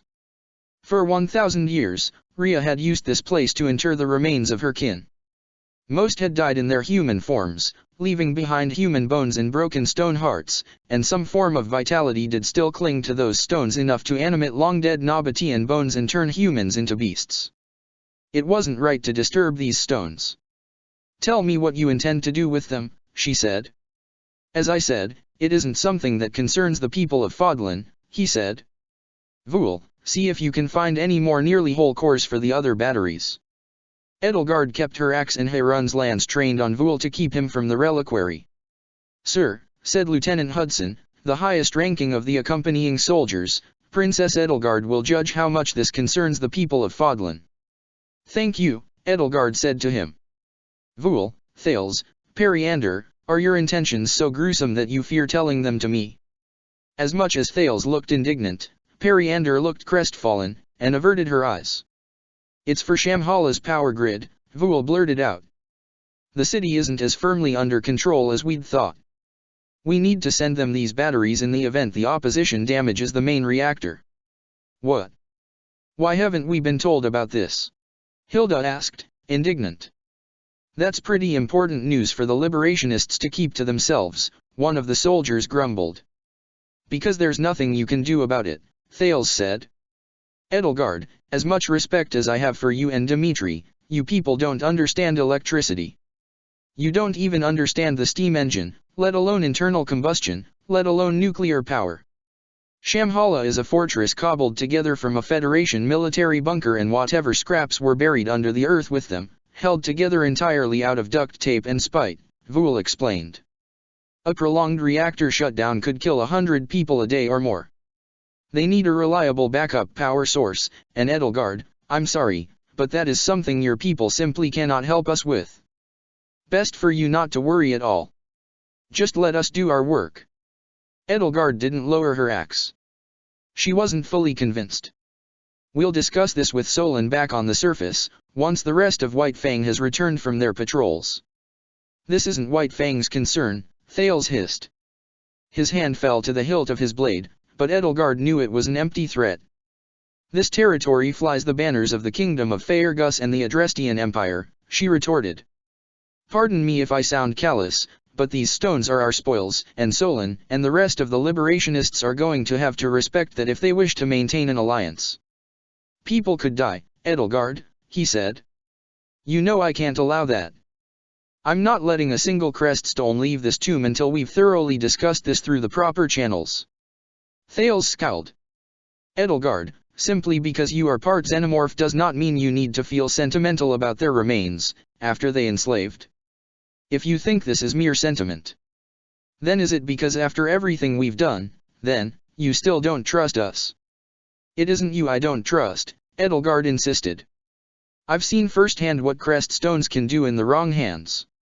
I'm certain your hands aren't the wrong ones, but I need a proper guarantee from the liberationists that they won't be used as weapons, and I'm sure many in White Fang will agree with me. I understand that there are lives that need saving, but I'm no fool. As though her words had been a curse, a tremor shook the ground. A low rumble filled the air, deep and sonorous. Harun took hold of her as the faint clouds of mist and fog blanketing the ceiling overhead began to swirl into a vortex and descent in long tendrils. The clouds of mist clinging to the distant walls rushed in and began to form wispy armor and gossamer flesh clinging to ivory bones, a battalion of the damned. And with creaking groans, the golems that had fallen half a year ago began to stir once more and pull themselves out of their resting places. With a barked order from Hudson, the half-dozen soldiers took their places in a protective formation circling the others, swords and spears brandished in one hand, shields raised in the other. To the platform, Edelgard shouted out to everyone else as the skeletal soldiers, grinning ghoulishly with the scraps of translucent flesh that hung from their bare faces, took up their positions. They're going to block off the elevator. They surged forward, and as though anticipating, the ghoulish phantoms rushed to block their path. Living flesh met dead flesh, real steel ringing against illusory steel. Edelgard's hands gripped the haft of her axe tightly, and as one gossamer phantom soldier forced its way through a gap in their defenses, she drew it back and swung. She felt her head explode. Like an axe splitting open her skull, a deafening rush of pain struck her, as badly as any of the Dirac tidal surges. Her first thought was that she'd literally been struck in the head. But she wasn't alone. Hilda, too, clutched at her head and swayed unsteadily on her feet apropos of nothing, knees knocking, her axe falling to the floor at her feet. Harun struck down the ghost with an icy arrow that ripped clean through its rotting chest, then took hold of Edelgard and Hilda alike and pulled them both along. The ghosts surged forward like a swarm of locusts. Edelgard heard a strangled scream from one of her soldiers as hands crafted from translucent bones and glassy strings of tendons and fascia took hold of him and pulled him down to the floor. She stumbled and righted herself, tightening her grip on the axe.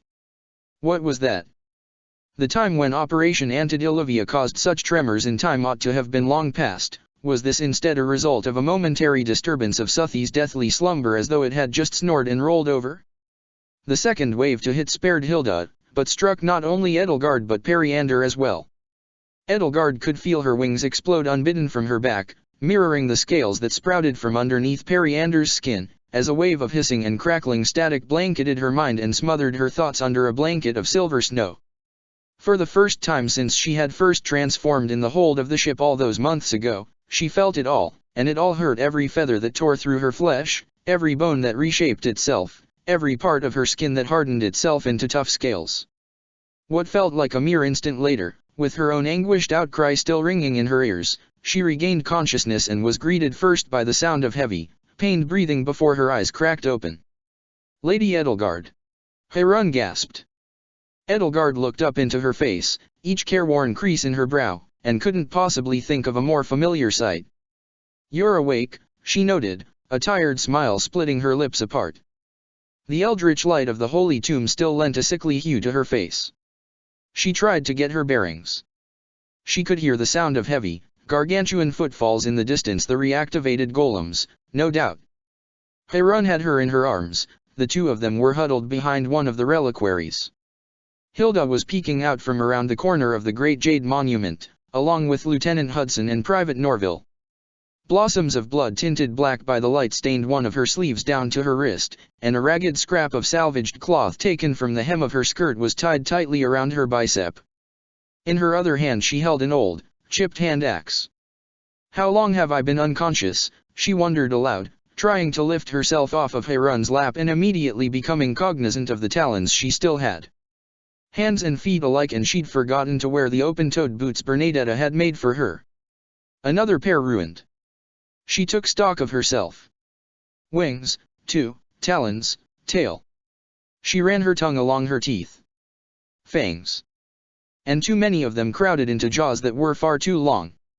For quite some time, Harun told her. Hilda withdrew from the corner of the reliquary. There's a patrol coming this way, she hissed. Her eyes lit up at the sight of Edelgard. You're awake. That's great, now we can leave. Norville spoke up. We've been taking cover wherever we can find it, Your Highness. His voice trembled. Whatever he'd thought he would be doing today when he woke up this morning, fighting ghosts likely hadn't occurred to him at all. What of the others? The Agarthans? Hudson asked. They're on the opposite side of the aisle. Your Highness, we've got to get going. Can you transform back? Harun asked. Edelgard stood up. She could still stand up on 2 legs, at least, but she could feel all of her feathers and the scales on her skin. She reached deep within herself to return to human form, but all that met her was a prickling wave of radio static. Was Suthi's presence still affecting her? I don't think so right now, she admitted, but it won't be a problem. What's the situation? Hudson led the rest around the back of the reliquary, gesturing with his spear. The ghosts and golems have the platform, ma'am, he said. They're not using it, are they? She asked him. He stared at her, dumbfounded, as though unaccustomed to being spoken to by a dragon. Edelgard knew she must have made for an odd sight. And no, not that I can tell, Your Highness. They're just guarding it, the rest are out searching for us. That's strange, she said. What's strange about it? Hilda asked her. Vul explained it well enough. You're a Nabatean with the crest of Ceros, so you can use the elevator. They're ghosts, so they can't.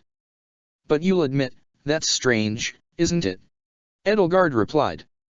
This entire situation is strange. She took a peek around the corner for herself and confirmed what the soldier had told her. In the distance, the golems had taken up positions around the elevator platform, completely blocking it off. The rest of the ghostly soldiers had broken up into small groups that crept in regimented patterns across the grounds of the Holy Tomb. Some patrols were drawing near to their location. Yes, Lady Edelgard, Harun said. They're ghosts. That, I think, is very strange. Careful, Lance Corporal, Hudson cautioned her. Harun gave her a withering look. There's no need to admonish my retainer, Lieutenant, Edelgard said. She can speak to me as she pleases, I don't mind. A trio of phantom soldiers drew near, half walking, half gliding across the floor. The omnipresent glow of the jade tiles seeped through their ethereal bodies as they passed by the front of the reliquary. They're going to come around the backside, Hudson said. That's our chance to make a break for one of the other vaults. They're not very smart, Hilda said, but they're persistent. Norville nodded in agreement and grumbled under his breath. Go! Hudson hissed. The 5 of them rounded the corner and made a break for the adjacent reliquary. The sound of their boots against the floor, or in Edelgard's case, her talons, echoed in their wake, but the phantoms continued to circle the reliquary they had just fled. They hid behind the next great jade vault and caught their collective breath. We've been going up and down this aisle for the past hour, Hilda groaned, clutching her stomach. I think I have a stitch in my side. They didn't hear us, Edelgard noted. We're not sure if they can, ma'am, Hudson said. They'll only pursue us if we're directly in their line of sight. All they do otherwise is walk around, trying to keep us on our feet until we can't run anymore. Is it down to just you 2? Edelgard asked him. He nodded. We lost Hicks, Dietrich, and Pharaoh, he said, a grim scowl fixed to his face and a guilty look in his eyes. She could not help but feel a deep pit of guilt in her stomach, personal responsibility for those deaths. Had she not been unconscious, those lives may not have been lost. We'll have to see to it that their deaths aren't in vain. She peeked out and observed the phantom trio's movements while they finished circling the vault they'd just fled from and began to stalk across the aisle to the opposite side, crossing the path of a quartet of phantom soldiers marching up the aisle toward the throne. They all moved in perfectly straight lines and turned at perfect right angles. Those 4 would be the next group to avoid, by the looks of it. I just had a thought, it's like the Knight's Tour, Hilda wondered as she looked out from over Edelgard's shoulder. What's that? It's a little chess game you can play with yourself that they invented in Almira, she explained. Claude taught it to me. You try to figure out if you can move your knight across the whole board and land on every square exactly once. That's what it looks like each group is doing. So, Edelgard tried to take a quick head count of how many discrete groups the phantom soldiers had been divided into. 5, 6, 8, 12, 14, 16. You have 20 groups of 2, 3, and 4, and each one can scour this area once. That's 20 times every individual landmark here in the tomb will be searched. What happens if we wait that out? That's a lot of running back and forth. Can we kill them? Whenever we cut them down, they get back up. It buys us some time, but... So, no whittling down their numbers. Freezing them, Harun interjected, slows them down more than cleaving them in twain. They can be scattered, broken, torn limb from limb, but only temporarily. So they're stupid, indestructible, and attack anything they see. Yes, Lady Edelgard. Precisely. Maybe if we had Aimer and Free Kugel, it'd be a different story. Hilda sighed. Couldn't we have just taken along one person with a relic? Why'd they all have to be off doing something else? The quartet was drawing nearer. And in the distance, she could see a shadow on the other side of the aisle slither in the darkness between two vaults. If we can shelter behind the throne and get on the other side of the aisle, we can rendezvous with Vul and the others and make our way to the platform. And the golems? Hudson asked. We'll figure out a way past them together. We're not gonna get past them, Norville said. We will. We've no choice but to find a way out. The quartet came closer and closer to the vault. Edelgard looked out in the opposite direction. There were still 2 vaults in between them and the throne, and another trio circling the adjacent vault. They would have to wait for them to clear a path before fleeing to it, without getting caught by the encroaching quartet. The phantoms made their rounds. Now! Edelgard hissed, and the 5 of them took off running again while the second group of phantoms' backs were to them. They were halfway to the next reliquary when the quartet behind them split into 2 groups of 2 and the second group, heading off at a perfect orthogonal angle to the others, immediately had Edelgard and the rest in their sights. A bone-chilling, keening howl filled the air. It was like the cry of a wolf, the susurrus of dead leaves, and the sound of a finger against the rim of a crystal wine glass all at once. The trio ahead of them turned in the direction of the sound. The duo that had continued in its path around the reliquary turned their heads. In an instant, all 7 phantoms were closing in on them from behind and ahead. Swords, spears, and axes clashed. Hilda struck one phantom across the head with her hand axe, forcing it to reel backward as silvery flecks of bone and wisps of skin sprayed out from the wound in its brow. Harun froze another's legs together, and Edelgard conjured a fireball and thrust it into one of the phantom soldiers' midsection, igniting its exposed ribs. The flames wicked across its flesh like as though it were an enormous oil lamp, and it burst into a column of fire, screeching and staggering as the flames crackled around it and poured out of its eyes and mouth. "Lieutenant!" Norville screamed out with a ragged, horrified cry. 3 of the remaining phantom soldiers had gotten a hold of him, their bony fingers dragging themselves like talons across his face and raking across his chest. "Lady Edelgard!" Edelgard grabbed a discarded half of an old lance off the ground, not the pointy half, she realized too late, and shoved it through one phantom's chest, trying to use her leverage to break its grip. She channeled dark magic through the broken haft, ripping a larger hole through the phantom, while Hudson beat the other 2 back. She felt cold hands against her back, and with a flap of her wings and a lash of her tail tossed them aside. "Move," she shouted out, grabbing Norville by the arm while he clasped the bloody gashes on his cheek. She and Norville cleared the path forward, while Harun and Hilda covered their backs. The 5 of them darted behind the next reliquary while the injured phantoms picked themselves back up, their bodies reassembling themselves from the wisps of mist that floated gently from the ceiling. Hudson panted for breath and pressed his back against the side of the vault while Harun took to healing the deep gashes that had been scored across Norville's cheek. "Now that we're out of their line of sight, they'll forget about us," he gasped, his chest heaving with every breath. "The coast looks clear up ahead," he said, inching his way to the corner and poking his head out. "Ready." His feet left the floor. A muffled scream tore from his lips as a massive gloved hand's spindly, spider-like fingers curled around his head. A phantom soldier taller than the others, with disproportionately long limbs and a single blazing red eye underneath a horned helmet, stalked around the corner, lifting him up higher. Hudson braced his boots against the phantom's chest and kicked frantically at it, trying to free himself from its grip to no avail. Norville let out a horrified scream. "Lieutenant, he cried out, stumbling backward. The horned soldier flicked its wrist as Hudson continued his muffled screaming, and in an instant the screaming stopped. A slim, bloody blade protruded from the back of his neck, then slowly retracted.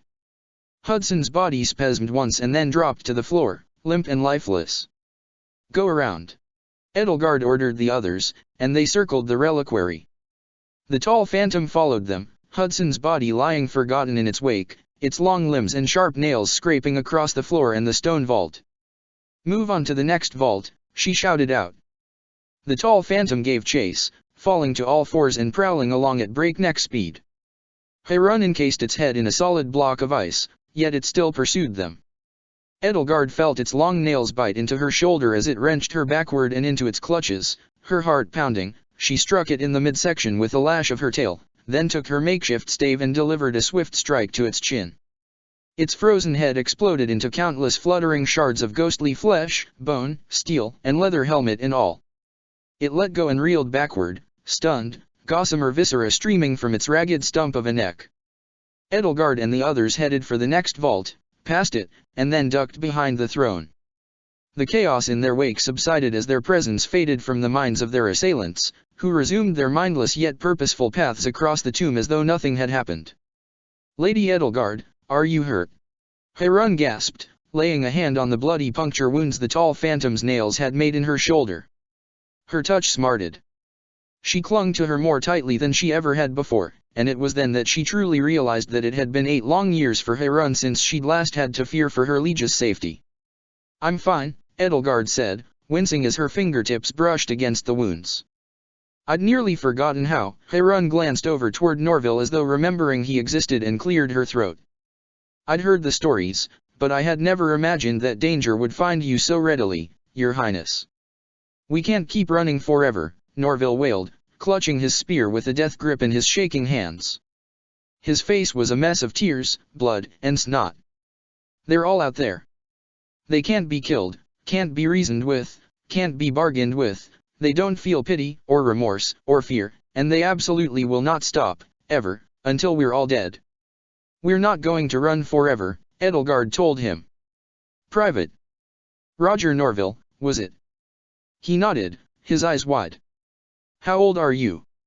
"17, ma'am." I liked to think I'd be at Garreg Mach by now, if I could have afforded it. As a student, I mean. Not like this." He looked like a child. Aside from the patch of fuzz on his chin, he couldn't even begin to grow a beard, even. "You're afraid of ghosts, are you?" "As much as the next guy," he stammered. "Maybe a little more." "Good. Then you're not alone." "Why you're afraid of ghosts, Your Highness?" "Not personally, no, but I'm terrified of dying." It wasn't one of her top 3 or even 5 fears, if she were being honest, but it was definitely up there somewhere. "Use that fear." "What?" "Your heart is racing because it wants you to run, Norville. The next time you have to run, listen to it." He nodded and wiped his face on his sleeve. "That is what will get us all to the elevator safely, our fear." With a firm and decisive gesture, she placed her scaly hand against the back of the throne that towered over them. The jade began to glow with an even stronger inner light where her palm pressed against it, akin to the fiery glow of a hero's relic in green rather than red. Edelgard drew her hand back as though burnt, the glowing palm print lingered. In the distance, there was the sound of something slithering over stone. What had she just done? Had she armed some new trap Rhea had set? Hilda pulled herself back from the corner, pressing herself against the throne's cool jade back. "The tall one's coming this way," she said, and her eyes darted to the glowing patch on the stone. "Edelgard," she asked, "what did you do?" "We'll all head to the right side of the aisle, then," Edelgard said, hoping she hadn't just inadvertently done something she would regret. Consequences aside, Hilda would never let her live it down. Rendezvous with the others. Work out a plan to get to the platform. No time to delay. One of the phantom soldiers began to scream its unearthly howl again, off in the distance. "The tall one's leaving," Hilda exclaimed. She hurried over to the other side of the throne and peered over that corner, and her relieved smile instantly shrunk to nothing. "It's wait, no, Why are you all coming here? Norville let out a blood-curdling scream and thrust his spear out at the darkness, only for a scaly green hand to snatch it up and hold it in place. "Ugh, it's just you, Periander," he muttered sheepishly, withdrawing the spear. Periander loomed over all of them, propped up by the sinuous coils of her long, muscular tail. Thales and Voul both clung to her. She, like Edelgard, had been transformed as well, and like her only partially so from the waist up, she was still mostly human, save for flecks of scales glistening on her cheeks and brow and coating her arms. From the waist down there was nothing but two short, stunted appendages and a serpentine tail. Blood oozed from a few glancing puncture wounds along the length of her tail, and from the grimace affixed to her still mostly human face it was clear that the wounds were deep enough to hurt. "The ghosts are on our tail," Voul explained, blurting the words out almost faster than his tongue could make them. Blood stained his cropped blonde hair. His sack of batteries had been long since abandoned. Harun checked the opposite corner of the throne. "They're advancing on both sides."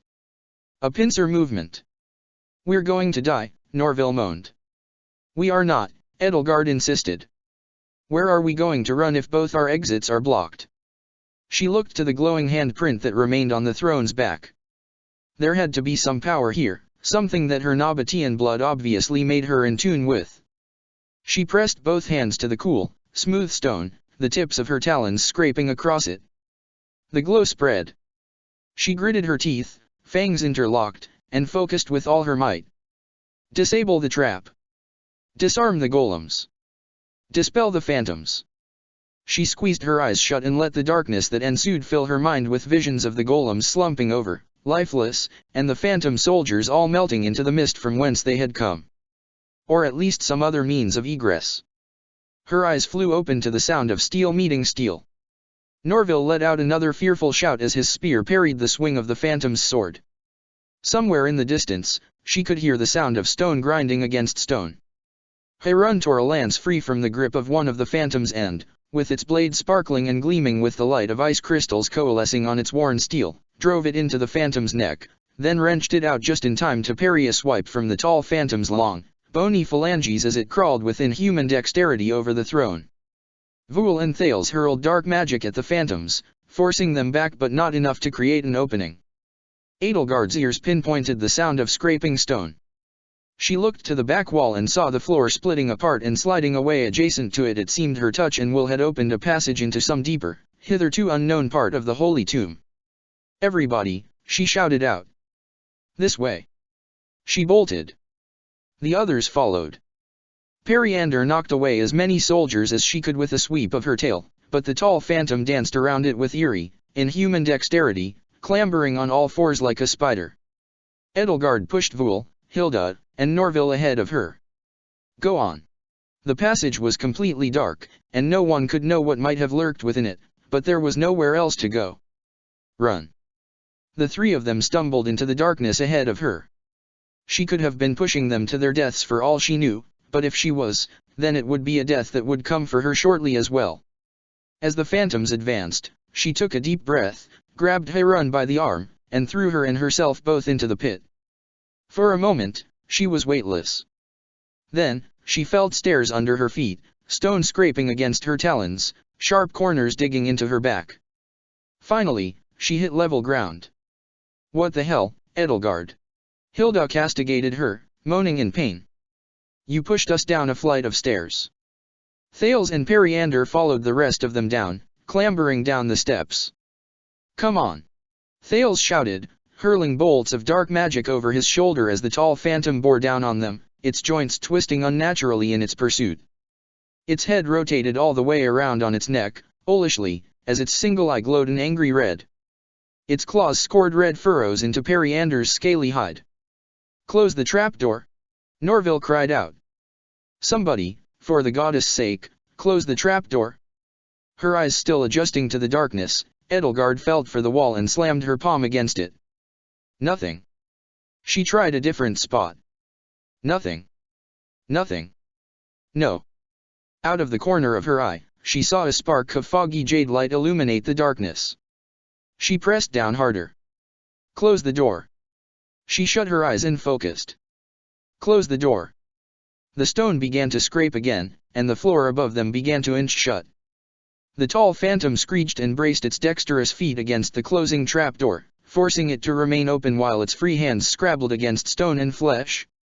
A second pair of arms like half-formed wings sprouted from its shoulder blades, ripping through its tattered and rotting cloak and anchoring themselves to the floor. A razor tongue lashed from its yawning jaws. Heirun raised her left arm to parry a swipe of its claws, rending deep slashes in the thin skin that coated her metal bones, and hurled icy blast after icy blast into its face. "Push it back!" Thales shouted out. "Parry! Get clear!" Periander slithered past the tall phantom while the stone trapdoor continued to inch shut. Edelgard took up the energy sword holstered at her hip, ignited the blade, and severed one of the phantom's arms while Hilda hurled her hand axe at the other. The phantom became unmoored, but continued to strain against the closing trapdoor. Edelgard felt a sharp, stabbing pain as the razor tip of its lashing tongue struck her in the side, and she could immediately feel hot blood dampening her clothes, the cloying metallic scent stinging her nostrils. Periander coiled her tail firmly around the phantom's midsection, like the great constrictor serpents of Brigid. She squeezed until the phantom was nearly shorn in two. It screeched and screamed all the while. Then its grip went slack. Periander let go and wrenched her tail free just before the trapdoor slammed shut with a deafening thunderclap and crushed the phantom's body between its halves. The severed half of its body beneath the door decayed into wisps of mist before they could even hit the floor. While the sound of the trapdoor closing still rang in everybody's ears, they all took a moment to catch their breath. "Lady Edelgard," Heirun gasped, panting from exertion, "are you all right?" Though Edelgard found herself clutching a profusely bleeding wound in her side, she could hardly worry about that. The armor covering Heirun's left forearm had been shredded to ribbons, and long swaths of skin had been ripped away from her prosthetic to reveal the blood-streaked metal underneath. "What about yourself?" "I've had worse injuries," Heirun muttered, taking her bloodied hand away from her arm and wreathing it in a healing glow. "Let me tend to yours." "Periander," Thales asked, urgently seeing to his counterpart's wounds, "are you all right? You didn't get your tail caught." "No, I'm all right," she insisted. "A few pinpricks, that's it." Edelgard peeled her bloodied hand away from her own wound and let Heirun tend to it. "Norville, Hilda, Vul. None the worse for the wear," Vul grumbled. All right, I think, Your Highness," Norville stammered. "My back," Hilda groaned. "My poor back. I must have thrown it out. Private Norville, could you be a sweetheart and carry me, please?" Edelgard's eyes slowly adjusted to the darkness. The jade didn't give off any light down here, except for the stone panel she'd rested her hand on, which still glowed and shed a little light on the room. It seemed to be a short hallway that opened up into a larger space up ahead, but it was hard to make out anything. She pressed her hand against the wall again and willed there to be light. Slowly, up and down the hall, stone lanterns built into the hall's arched buttresses began to light up with a clear emerald glow, not quite as dim or as foggy as the light that permeated the tomb. "Where are we?" Hilda asked as Norville hooked one arm behind her knees and carried her aloft, wheezing as he realized just how much of her body was solid muscle. "I hope it isn't another one of Ria's laboratories," Vul grumbled. "What's important," Edelgard said, "is that the phantoms can't reach us here. We're safe, for now. We can take our time, catch our breath, and think about our next move." Thales let out a sigh as bitter as wormwood. "A fine mess you've put us all in, Edelgard," he muttered. "A fine mess I've put us in. If not for your stalling, we could have prepared several batteries and gotten out with time to spare before the jaws of this snare snapped shut around us." "Stalling? If not for your refusal to be upfront with us about your true intentions, I'd have had no need to stall," she huffed. "This isn't a problem that concerns you," he repeated. "Solon and I. Did Solon tell you three not to inform us about your mission?" "We agreed it was beyond your people's capacity to help," Periander spoke up. "There's nothing you or any of your friends can do about Shamhala's power grid." "She's right," Vul said. "Perhaps you cannot trust Solon," Thales sneered, "but I called that man a friend for nearly all my life. I watched him set out alone to change the course of the future, all because I asked it of him." "That Solon died 2,000 years ago," Edelgard retorted. "You don't know this one. And you do. I know the Agarthans are our allies now, and I have high hopes for that alliance, she continued, but I alone cannot sanction delivering potential weapons into their hands. Not until we've discussed this matter thoroughly. I'm willing to help you and the people of Shamhala. 5 humans are dead because of you, and it's not the first. But I can't help you if you insist on operating under a cloak of darkness, accountable to no one. She rapped a clenched fist against her heart. You all should listen to Edelgard, Hilda told the Agarthans. She knows all about keeping secrets from people and then being surprised when they blow up in her face. With a heavy sigh escaping his lips, Thales sat down beside Periander and leaned back against the coils of her tail. The people of Shamhala, he said, running bloodied fingers across his stubbly cheeks, are the last surviving remnants of my people, the people I was built to fight for. The last surviving descendants of my creators, our creators. And in 2,000 years, they've done nothing but suffer, both at the hands of the xenomorphs and my corrupt descendants. If Solon is not being honest with us, then I fear the 3 of us may be the last of us who still truly care. Periander rested a hand on his shoulder and raked the other through his hair, picking out snarls and tangles. Thales, Periander, I want to believe that Solon isn't simply taking advantage of you, Edelgard concluded. But I will have to speak with him personally if I am to believe that with enough confidence to let you take those crest stones. We can speak to him this evening, collect the crest stones as soon as possible afterward, and have them sent off tomorrow morning. Is half a day's delay so unconscionable? It isn't, Periander decided. That could be 50 lives, Thales said. We'll fly the batteries to the mountains on the swiftest wyvern, Edelgard assured him. We'll send our own agents to oversee their use. Certainly Solon can agree to those terms. Finally, he assented with a hesitant nod. Perhaps he was convinced, perhaps he had strategically surrendered, knowing that Edelgard alone could decide whether or not he left this place and that she would not allow him to leave until he acquiesced. Your Highness, Norville spoke up, how are we going to collect the crest stones with those ghosts in the way? Or, get out of here? Especially since Lady Goneril's thrown out her back here. We're also short on weapons, Harun pointed out. Why yeah, and that. Edelgard sighed and reached up for her brow, unnerved to find a mane of feathers instead of hair. She tried to avoid the sight of her own hands twisted, sharp, scaly things.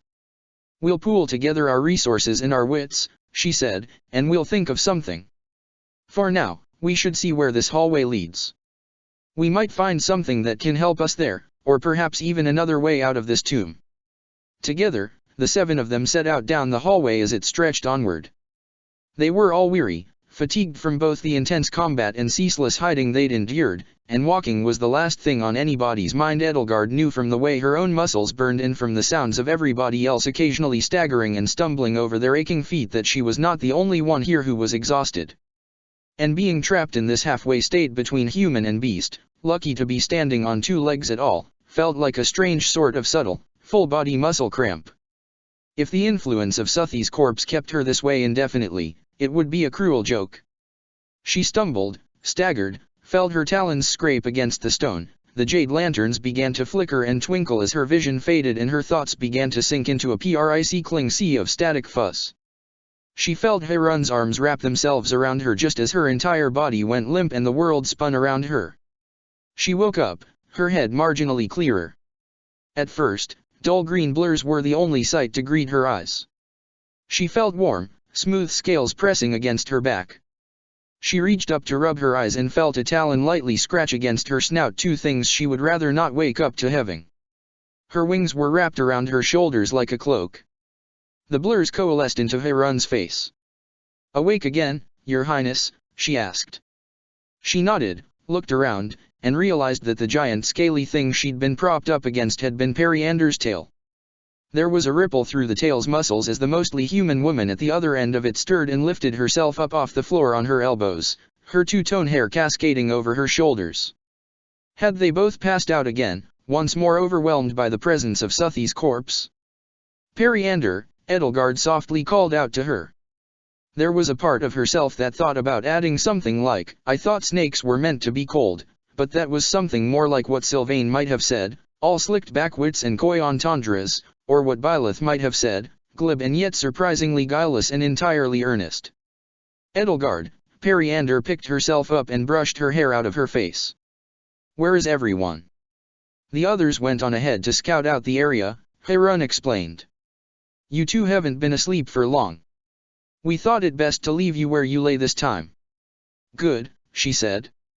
I wouldn't have wanted to be a burden again. Edelgard sat up, feeling stiff joints crack. Behind her, she could hear the scraping of smooth scales against smooth stone while Periander coiled the long length of her tail behind her. Her wounds, though minor, left faint streaks of blood on the floor, black in the emerald light. Is the corpse's presence still affecting both of you? Harun asked them. Edelgard closed her eyes again, reached within herself, and tried to force herself back to normal. Again, it hurt like it shouldn't, but she felt the bones in her face and jaw, her wrists, her hands, snap and crack as they took new shapes. When she opened her eyes again, she could feel beads of sweat on her brow, and a cursory glance showed that wherever her clothes didn't cover, at least, her skin was largely free of scales, at least from the waist up. It's progress, she decided, catching her breath and mopping up the sweat on her sleeve. I think I'm still stuck like this for now, Periander said, resting her scaly, clawed hands upon one of the seemingly endless coils of her tail as its slender tip brushed the dust away from the floor. You're a fortunate one, Edelgard, she sighed. It was a matter of perspective, Edelgard supposed. For all the suffering this form had brought her in the beginning, someone like Periander could easily be envious of how effortless using it had become. The two of them had both been subjects of experimentation, but one had ended up much more disadvantaged than the other simply by chance. I'm sorry, Periander said. There's no need to apologize, Edelgard assured her. This shape of yours may be rather unwieldy, but... Not about that, she replied, flashing a weak smile that didn't reach her eyes. I think I ought to apologize in Thales's stead. I doubt his pride will let him do it. For all this. She nodded. We ought to have told you our intentions from the beginning. It's simply that Thales. This month, she sighed, has been a challenge for both of us. As gracious hosts as your friends have been, they say the past is a foreign country. We're lucky we even speak the language. There was anguish behind Periander's words, in the softness of her voice that even her diplomatic language couldn't mask. She wasn't too different from Petra, Edelgard thought, a stranger in a strange land, but the land was time. It is a foreign country, she agreed. I thought similar, once. But it was different.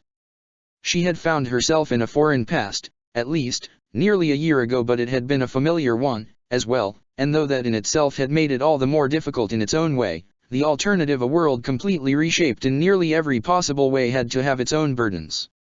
If she and Dimitri had remained trapped in the past indefinitely, she was certain she would have understood better. Speak freely, Periander, she said. I doubt Harun and I will be offended.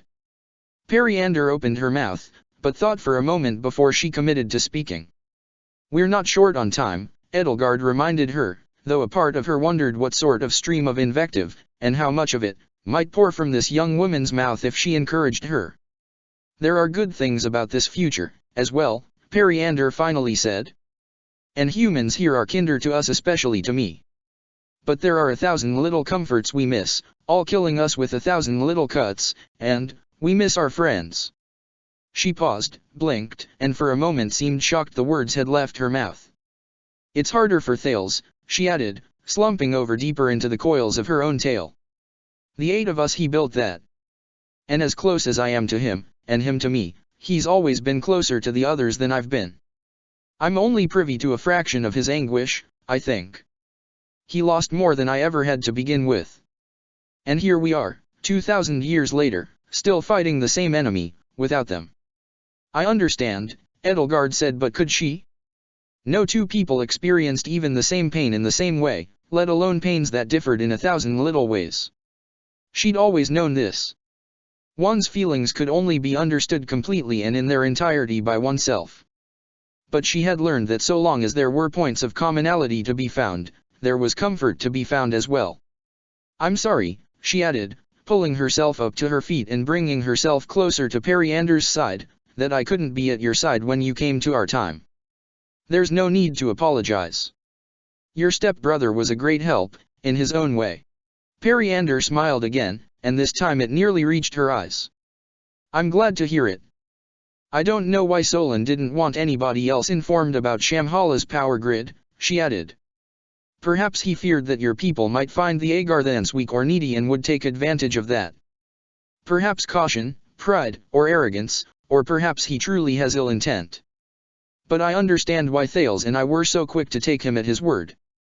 One look at his face, into those pitch-black eyes of his, and 1,000 painful emotions all tug our cores in 1,000 different directions.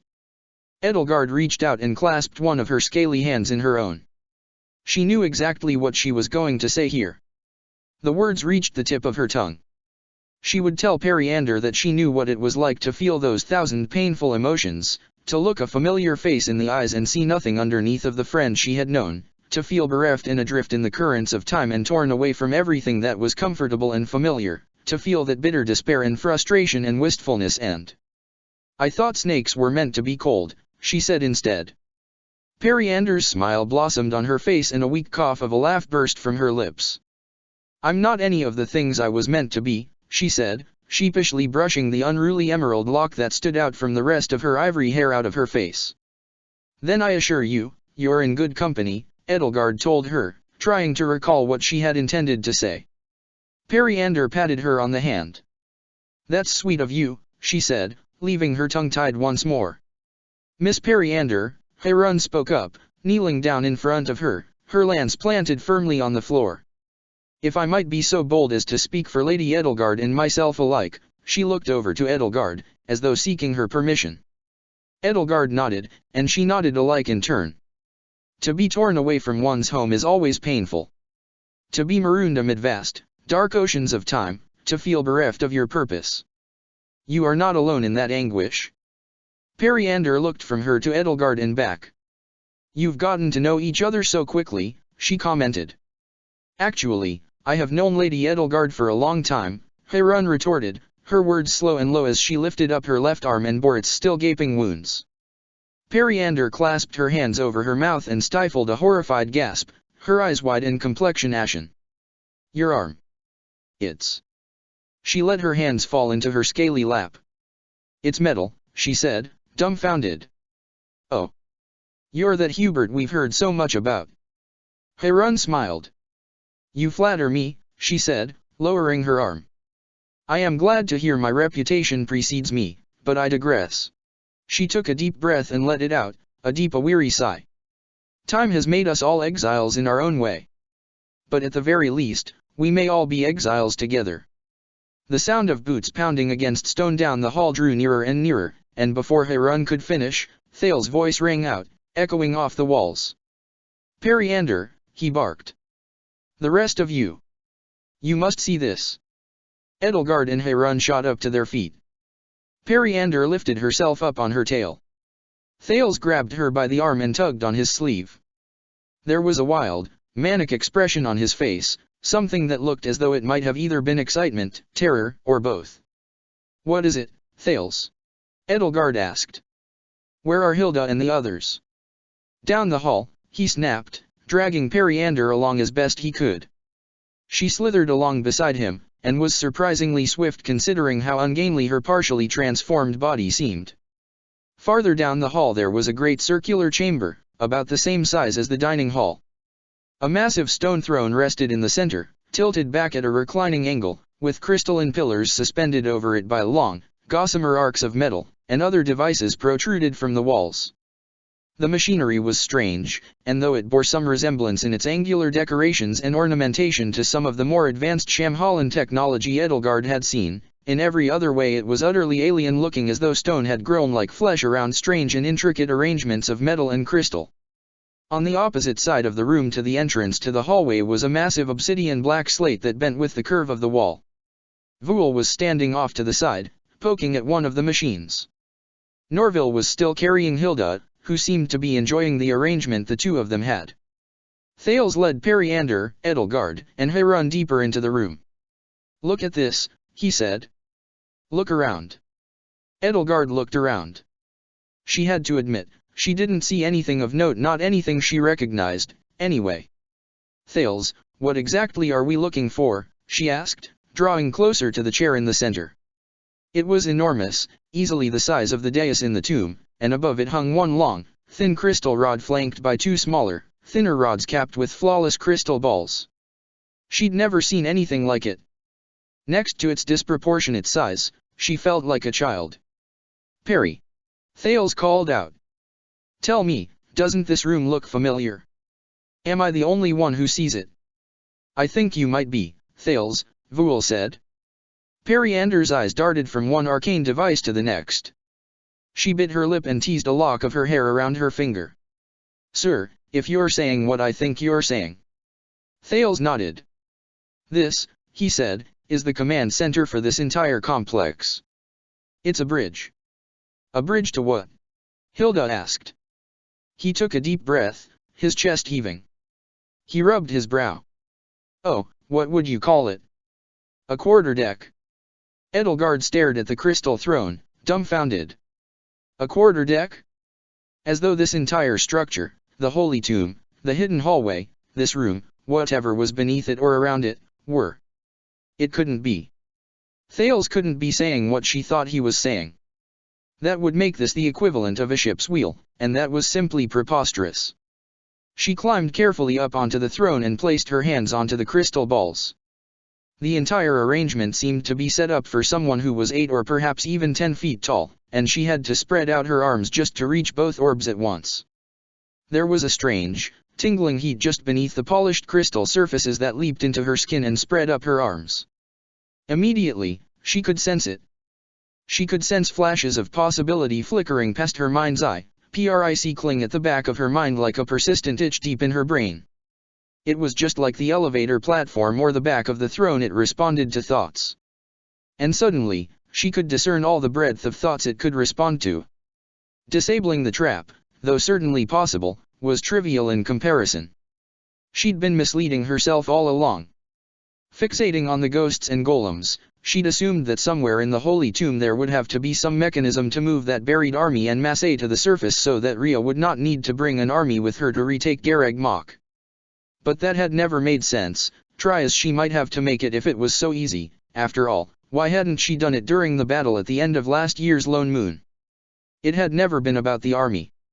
But there was something in here that could instantly place control of Garreg Mach firmly in Rhea's hands. Something Edelgard couldn't have possibly imagined, even after everything she had seen and experienced. They say the Fell Star arose from a chamber of jade that grew like a seed where it landed upon the earth. Thales flung out his arms, his grin stretching from ear to ear. "But this," he cried out, "isn't an incubator, or a tomb, or a barracks or weapons cache, it's a spaceship. Your holy tomb is a spaceship." Chapter 80, The Widening Gyre. The return to the surface from the dark depths of the holy tomb was, thankfully, an uneventful one. The snare Rhea had left behind was disarmed, its phantom army returned to the mists from whence it had come, its golems once more standing inert. And as the elevator platform ascended the great shaft that linked the tomb to the basement of Garreg Mach's cathedral, Edelgard felt the hold Suthi's corpse had on her body slip away until the strange, prickling, electric sensations in her muscles that kept her in a half-transformed state faded away. Periander, too, was finally able to return to human form, and hid her ruined clothes underneath her long coat. She, Thales, and Voul both carried 2 batteries each bearing its own intact or nearly intact crest stone, but none of the half-dozen stones, Edelgard resolved, would go anywhere until Solon and his liberationist faction's motives for such a brazen attempted theft could be fully interrogated. If the story Voul had related to her was true and these stones were necessary to keep the technology that powered Shamhala running, then she could bear to part with them with little complaint, but her own experiences with the Agarthans told her to be wary. As the elevator platform continued its ascent, more pragmatic concerns gave way to a far wider-ranging sense of unease. Edelgard could sense everybody else's discomfort as acutely as her own from how stiffly they stood, how hard everybody's gazes sought to avoid everybody else's faces. Thales, at least, still seemed excited, but there was a manic energy to him that seemed almost frightened. The Holy Tomb was a spaceship. Edelgard thought about all the layers upon layers that separated Gareg Mach from the tomb, the buried tunnels that comprised Abyss, the monastery's catacombs, Rhea's hidden haunts, and recalled the sight of New Babel inexorably trudging forward on its course to Earth while the Yamato sailed the sea of stars at its side. There was no telling just how much farther the Holy Tomb extended underground in any direction, how much it might dwarf Gareg Mach and everything above it. And she had seen in her mind's eye when she had laid her hands upon the controls that the ship was very much still capable of flight. If it rose from its grave so deep in the mountains, what would become of the land above it? Would Gareg Mach sit perched atop it like a tiara, or slough off like snow from a laden bow? Either way, it would be impossible for the kingdom and empire to continue holding onto it if the Holy Tomb were lifted into the sky. If Rhea were truly desperate, would that be her last resort? When the Knights of Syros had launched their attack on the monastery in her world, Edelgard wondered, had Rhea held any designs about seizing the ship resting beneath the monastery? Gareg Mach Monastery had stood for nearly 1,000 years, standing strong even when it wore the scars of battle, but in an instant it could be torn from the earth as easily as one might pluck a weed from a garden. As Edelgard and the others ascended, she found herself reflecting on just how fragile all these thousands of tons of stone, brick, wood, earth, and history might be, and it frightened her. Still, as always, she knew full well of the importance of a superior putting on a composed face for her subordinates, so she buried those feelings, gave Private Roger Norville a firm pat on the back, and told him, "Do you see now, Private? I knew you'd make it back alive. Fear is a powerful asset in the hands of the brave." He gawked at her, mouth agape, and nodded. Why yes, Your Highness, I see," he mumbled. As soon as the elevator came to a halt, she felt Dimitri's arms wrap around her waist and squeeze every single thought from her head. And no sooner had he finally released her than Edelgard found herself swept up in another spine-crushing embrace courtesy of Happy, and Gerland, and Joachim, and Geralt, and Byleth, and Hanneman, and Manuela. To the surprise of no one, the long delay in Edelgard's return had spread a great deal of worry through the monastery at incredible speeds, and for the past few hours it looked as though an impromptu task force had come together to try and improvise a rope and pulley system long enough to lower all the way down to the Holy Tomb and strong enough to carry at least 6 people. They'd had little luck, obviously. Rising from the basement and stepping out into the grand, vaulted interior of the cathedral brought Edelgard and company away from the dim lantern light and eldritch jade. The sunlight that poured in a rainbow of hues through the stained glass windows was blinding by comparison. How many hours had passed for them, deep in the sunless depths? Including the time she'd spent unconscious, Edelgard couldn't say, but the shadows in the cathedral seemed overly long. And Byleth and Geralt were back from the sealed forest, so it seemed they'd had ample time to complete their own investigation. "What happened down there?" Byleth asked Edelgard and the others while Manuela and Marianne took stock of their health and tended to their wounds. "We've made an incredible discovery," Thales gasped, all but vibrating from excitement. He took one step forward and immediately collapsed backward into Periander's arms. "Yeah?" Geralt asked. "At least someone did." "Nothing interesting in the sealed forest, Captain?" Vul asked. "Linhard and I would digress," Hanneman huffed. "We found ghosts," Norville stammered while Marianne closed the wounds marring his cheek. Edelgard caught sight of the sad look in Byleth's eyes and knew it intimately. It was the look she always had when she felt as though she'd just missed a chance to help somebody who needed it. "We lost Lieutenant Hudson, Corporal Hicks, and Privates Dietrich, Farrow, and Drake. A regrettable loss, but not one you could have prevented, my teacher." Inwardly, in spite of the loss, she was relieved that Byleth hadn't reversed time as far back as she could the moment she found out that they were hours overdue. Edelgard and Hilda would have been unconscious the entire time, and so everybody would have remained trapped in the tomb, with all of the phantoms still tirelessly pursuing them. It would have made everything worse. Byleth frowned, yet slowly nodded, making it clear she wasn't fully convinced. "A full debriefing, of course, will be necessary, Professor," Harun added, cradling her prosthetic arm and holding the flaps of shredded skin that covered the metal bones underneath. "But... Hubert, is that you?" Hanneman gasped. "I go by Harun now, but yes," she replied. "I knew it," Linhard said. "Lady Edelgard would never appoint a random woman she just met as her retainer simply because she was pretty," he added, his voice drenched with sarcasm. Good for you, Harun. Harun seemed taken aback. If Edelgard wasn't mistaken and perhaps all that green light had temporarily spoiled her eyes, there might have been a touch of color to her cheeks. I'd nearly forgotten how sharp your wit was, Linhard, she growled. A pleasure to see you again. Dorothea had her suspicions, too, so I hope you don't mind if I tell her she was right, he continued. Does Ferdinand know yet? Incensed, Harun leaped to her feet, teetered, and fell over, and if not for Edelgard, who rushed to steady her, she would have fallen to the floor. Instead, she dragged Edelgard down with her and landed on top of her. Debriefing can wait, Manuela decided. You're all getting some much-needed rest. I can hardly argue with that, Edelgard gasped as Harun's weight pressed against her back and squeezed the air from her lungs for the few seconds it took for Hilda and Marianne to help them both back up. A good rest might do us some good. However, we do have something to urgently bring to everybody's attention. We're going to need to speak with the rest of White Fang about this. How long before they return from their patrols?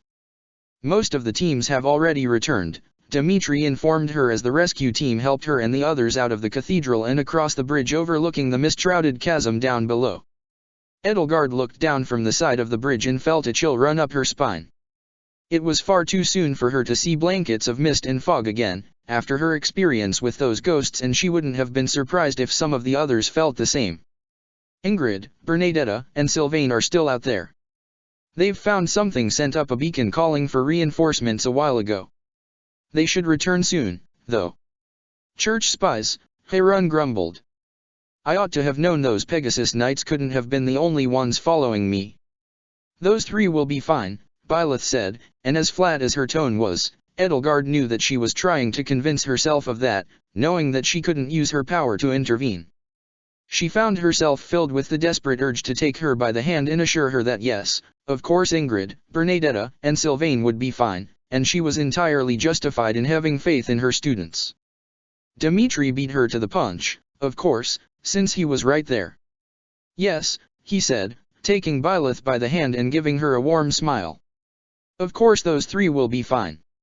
It is, after all, Ingrid, Bernadetta, and Sylvain, we're talking about three of your most competent students by far. Not to discount the competence of everybody else, he hastily added. I am rambling. Anyway, you are entirely justified in having faith in them, my teacher.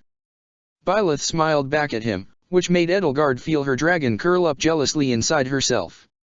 So, she asked Vul, turning her attention away to other matters, what did you find in the Holy Tomb? Besides ghosts? What are those metal jars? Vul sighed.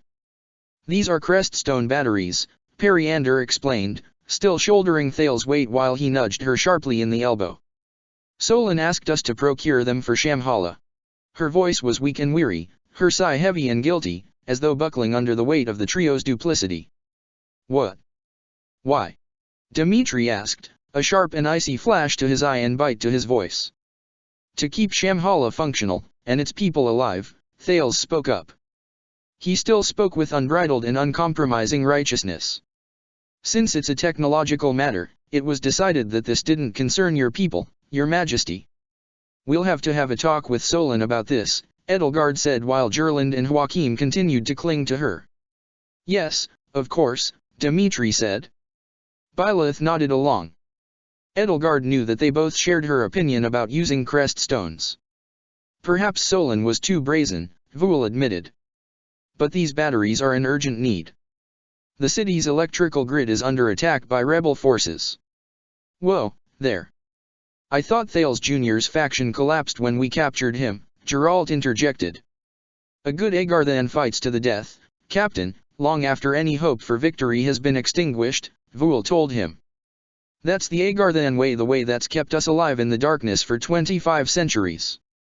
The rebels are small in number, and weak, but they've begun targeting the city's main reactor. Our technology requires electricity, Thales explained. Electricity requires energy. Crest stones contain vast amounts of it. You've seen it in those so-called heroes' relics of yours. From what I've learned from the liberationists, Shamhala uses a complex system of machinery to keep certain parts of the city from collapsing in on themselves or becoming flooded. If the reactor goes down, and there's no backup power supply, up to 100 people could die per day. Dmitri bit his lip, his head bowed. Thales was appealing to his sentimentality. If that's the case, he said, then I suppose we have a duty to help, however we can. That sounds like an awful place to live, though, Marianne said. I'm sorry. For a long time, it was all we had, Voul said. But that's changing, Hilda pointed out. Wait a minute, Shamhala is in the mountains right on the border of Hrym and Goneril, right? If you're so worried about the city becoming uninhabitable, they can just leave now. Edelgard nodded. Resettling the surviving people of Agartha was an ongoing project in her and Hilda's own world as well, though it wasn't as simple as just leave now. The mountains of Hrym were treacherous, otherwise, the city could not have stayed so well hidden for over 2,000 years. Still, the work clearly needed to be expedited. Voul, there's no need for Shamhala's civilian population to remain in the city at all, is there? Do either territories have the infrastructure to accept a sudden outpouring of 10,000 refugees from the mountains? Voul asked her in turn. Edelgard could all too easily imagine the difficulties that would arise if thousands of strange, pale-skinned foreigners came down from the mountains into the already struggling Viscounty of Hrym, which currently had its own problems with mismanagement under Duke Agir's so-called governance. Of course, moving them will take time, she admitted, but we can communicate with Emperor Burkhard and work to expedite their resettlement. In the meantime, though, if the reactor is taken down, Thales said. He said it as though it were a threat. That's true, Dmitri said. I cannot deny that in the short term, there is a risk of tremendous casualties. If lending you our crest stones is the only way we can help, then I suppose we can part with a few. But, he added, I still insist on discussing it with Solon first. This is not how allies treat one another, unless they plan on betraying the other. He had his own experiences with betrayal, with being used. He should have just asked, Byleth concluded. Yes, exactly. The mole people who spent 2,000 years locked up under a mountain have a hard time trusting us. Happy rolled her eyes. Wow. I'm so surprised. Is that all? Linhard piped up. You were down there for hours and you just picked up a couple crest stones. We also found out that the Holy Tomb is a giant spaceship, Hilda said. You mean like the Yamato? Dmitri gasped. What? Hanneman sputtered. A space ship? Surely you do not mean it is some kind of sailing vessel.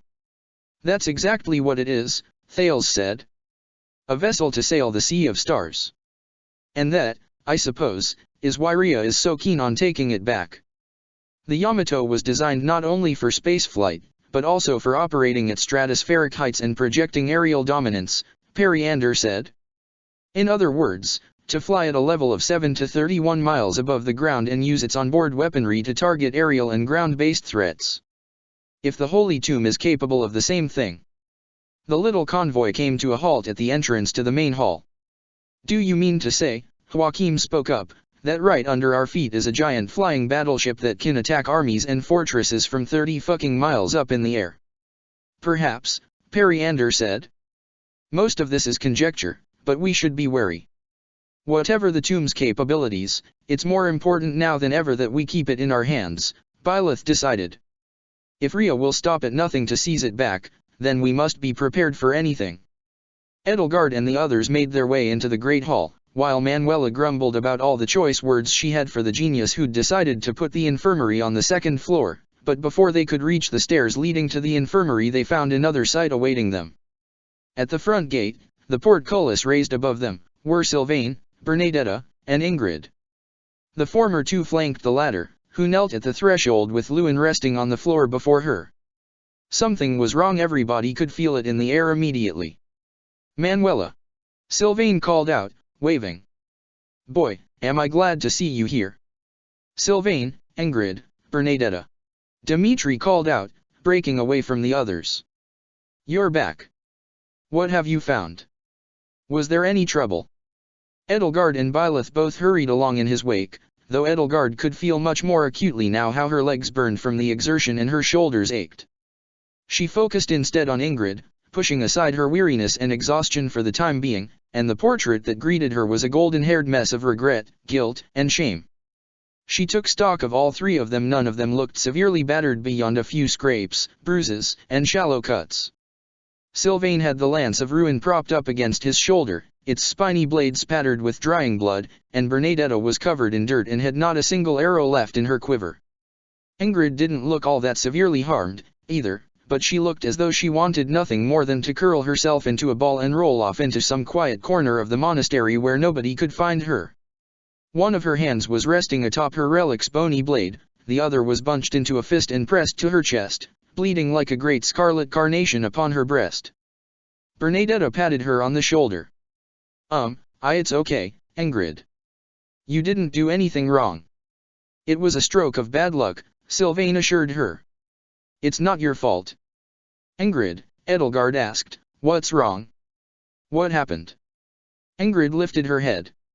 And then, without a word, she lifted her hand from over Lewin's slender, bony blade, revealing a gaping hole just like the one adorning the crossguard of the sword of the Creator. Someone had stolen the crest stone right off of the weapon, rendering it little more than a useless, heavy, inert reminder of a long-ago atrocity. She opened her mouth, but no words came out, and she simply shook her head. I'm sorry, Edelgard said, kneeling down before her and reaching out for her hand. She could feel it trembling under hers. Ingrid flinched and averted her eyes, fixing a 1,000-yard stare upon the great hall's stone pillars. Are you hurt? Bernadetta held out a blood-stained hand, her leather archery glove turning black from the stain. Resting in her palm were a collection of severed fingers, long and slender. Edelgard's attention turned back to Ingrid, and she saw to her horror that the bloodied fist she had pressed to her chest was missing 2 fingers, severed roughly between the first and second knuckle. Oh, goddess, she gasped, while a similar susurrus of gasps rang out through the gathered crowd. Ingrid. It's only been hasn't been an hour even, Bernadetta babbled. Bernie kept all the little pieces, and they're not very dirty. It's early enough to reattach them, right, Professor? She asked Manuela. Yes, Manuela said, still shocked, eyes wide and face ashen. Yes, it should still be possible. Come on, let's get all 3 of you upstairs. Hold on to those fingers, Bernadetta. Yes, ma'am. Bernadetta clenched the severed digits in her fist while Manuela and Edelgard both helped Ingrid up to her feet, and Geralt gingerly picked Lewin up off the floor. She was shivering, Edelgard noted as she wrapped her arm around Ingrid's waist. Gerland and Joachim rushed in to help. Joachim shed his jacket and draped it over her shoulders, and Gerland did the same. The poor girl's in shock, Manuela said. Ingrid, Edelgard, Miss Heron, let's get the 3 of you upstairs first. Ingrid shook her head and tried to pull herself away. I can't just. Physician's orders, Manuela insisted, and together with Edelgard and Heron, the 4 of them ascended the stairs, with the others trailing behind them. We came across the Knights of Syros just outside town, Sylvain said as they marched up the staircase, his own gaze drifting to the blood-red stone embedded in his own lance. I was stupid, Ingrid croaked, her voice hoarse and pitifully weak. No, you weren't. Bernadetta insisted. It was me. I was the stupid one here, Sylvain added. They lured us into the woods. I think it was a plot to steal our relics. An understandable move, Edelgard thought, though preposterously risky. Rhea certainly believed that she and the Holy Adrestian Empire had the only valid claim to the hero's relics as far as she was concerned. The other territories only had them on loan from the Central Church. And ridding her enemy of those relics, especially when she had the means of imbuing new crests and even granting Nabatean flesh to her closest allies, provided double the value. It weakened her enemies and strengthened her allies. They almost got the Lance of Ruin, too, before we forced them to retreat, Sylvain concluded, hefting the blood-spattered lance. He sighed. Ingrid lost her relic trying to keep mine safe. We chased after them and got Lewin back, but one of those dastards must have pried the stone right out. The reinforcements we called for are still in pursuit, but we had to get Ingrid back here.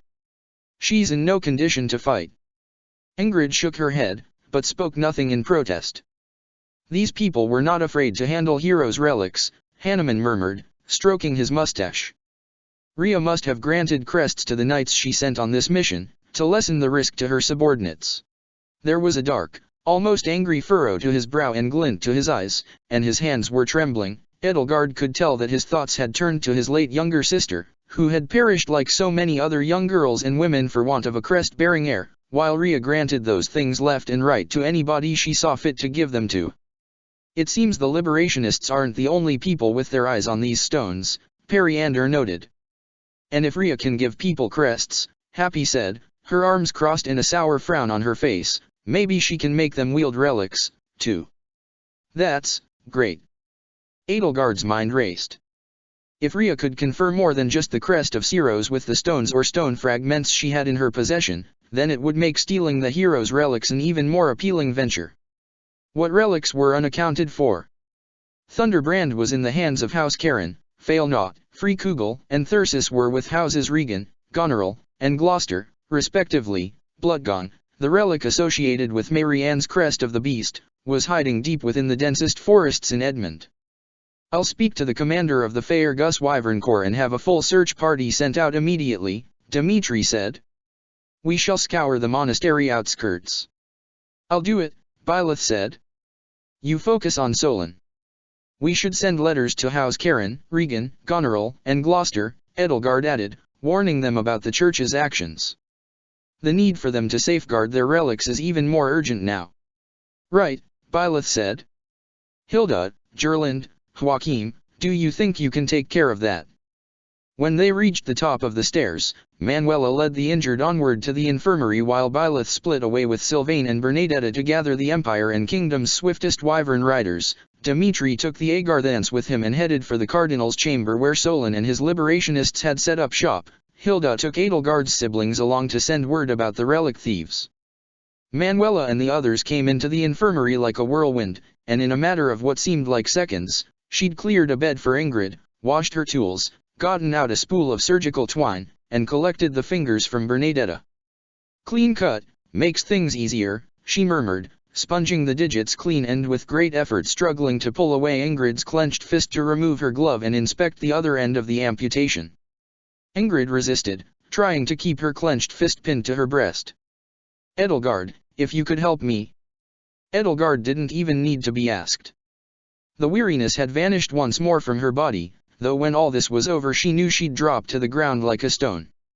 She immediately charged into action and helped pull away Ingrid's fist and unclench it. Her muscles resisted, like rigor mortis. There, Ingrid, she murmured, resting a gentle palm upon her friend's cold, clammy forehead. She was immediately struck by the stark reminder that she knew exactly what Ingrid's corpse would feel like. We will take care of everything.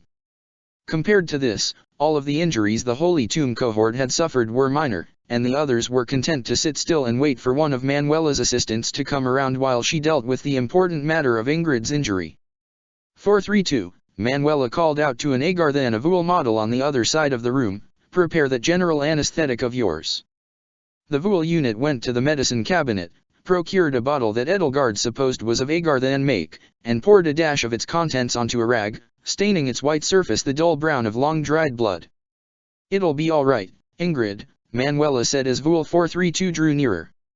This stuff the Agarthans have will put you to sleep right away.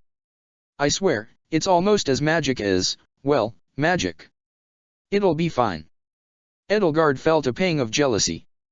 When she and her family had gone under the Agarthans' knives, and Lysithia's families and Dimitri none of them had been granted any sort of pain relief. She caught the faintest whiff of the solution and immediately felt lightheaded, as though something had just scooped her brain right out of her skull and filled the empty cavity with crushed, fresh mint leaves. When the Agarthan assistant pressed the rag over Ingrid's nose and mouth, all of her struggles ceased in a mere fraction of a second, every muscle in her body went limp, every limb became leaden, her eyes rolled back and her eyelids fluttered shut.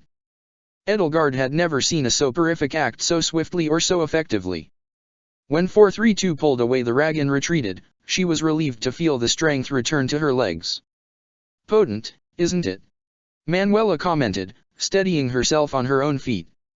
Thank you, Vool, go ahead and see to the others. Edelgard, you don't have to stay, she added as she set to work unbuckling the straps that held on the light swordmaster's armor Ingrid had worn today and stripping her down. I've got this handled, and I don't think Ingrid will wake up anytime soon. I'd say I owe it to her as a friend, Edelgard countered, and she took hold of Ingrid's right hand. I seem to recall, Heron said while she kept her steady on her feet, that you have some trouble watching close friends go under the knife, Lady Edelgard. This is different, Edelgard said. She forced herself to watch the operation, while Manuela took the injured hand, lined up the severed ring and little finger, and began to suture them back on, her surgical needle piercing flesh like a sewing needle through cloth. It's far from hacking off your arm. It was just a pair of fingers, she told herself, and the sight of the oozing severed ends of the fingers, the cherry-red coloration that dyed even the cross-section of bone, was just another instance of the same battlefield gore she'd seen enough of to not be alarmed, and with the right care it would hardly be life-threatening. It was nothing like watching Hephaestus amputate the rest of Heron's forearm, or watching her own siblings being butchered under Aegir's and Thale's watchful eyes. Seeing Manuela at work, her nimble hands gliding across flesh and blood and sutures, Edelgard could only feel relieved that her friend could be receiving such expert care. So long as the part had been cleanly severed, the bone had not splintered, and it had not been more than a few hours since the injury, reattaching body parts was while challenging not impossible. And with some assistance from the Agarthans, it seemed Manuela was even more capable of it. The sight that had greeted Edelgard upon her return from Varley and Burgleys of Cronia 5-3 with her new arm had demonstrated that quite clearly.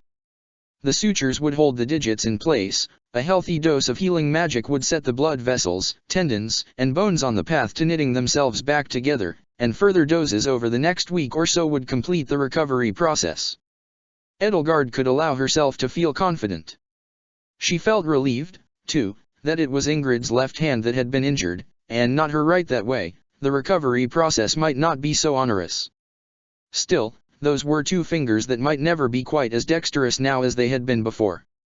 All the while, Ingrid slept in a placid, drug-induced repose, and it was only the long, slow, subtle rise and fall of her chest that gave any indication that she was still alive. If that gentle motion were any gentler, any subtler, that alone would have worried Edelgard more than the sight of gore ever could. But while Manuela did her work, Edelgard found that she worried more about Ingrid's mind than her body. When she awoke, her injury would be little more than another sign of failure, like the empty hole marring the hero's relic she had stolen from her house on the day she had ceased to call it a home. At last, Manuela finished with the painstaking work of joining the fingers back together. Blood oozed like jelly, slow, thick, and coagulated, from the angry red seam lines and crisscrossing black twine that separated the detached digits from the rest of the hand. She washed the hand with a small crystal vulnerary bottle and clean water, dried it, and then clasped her hands around it.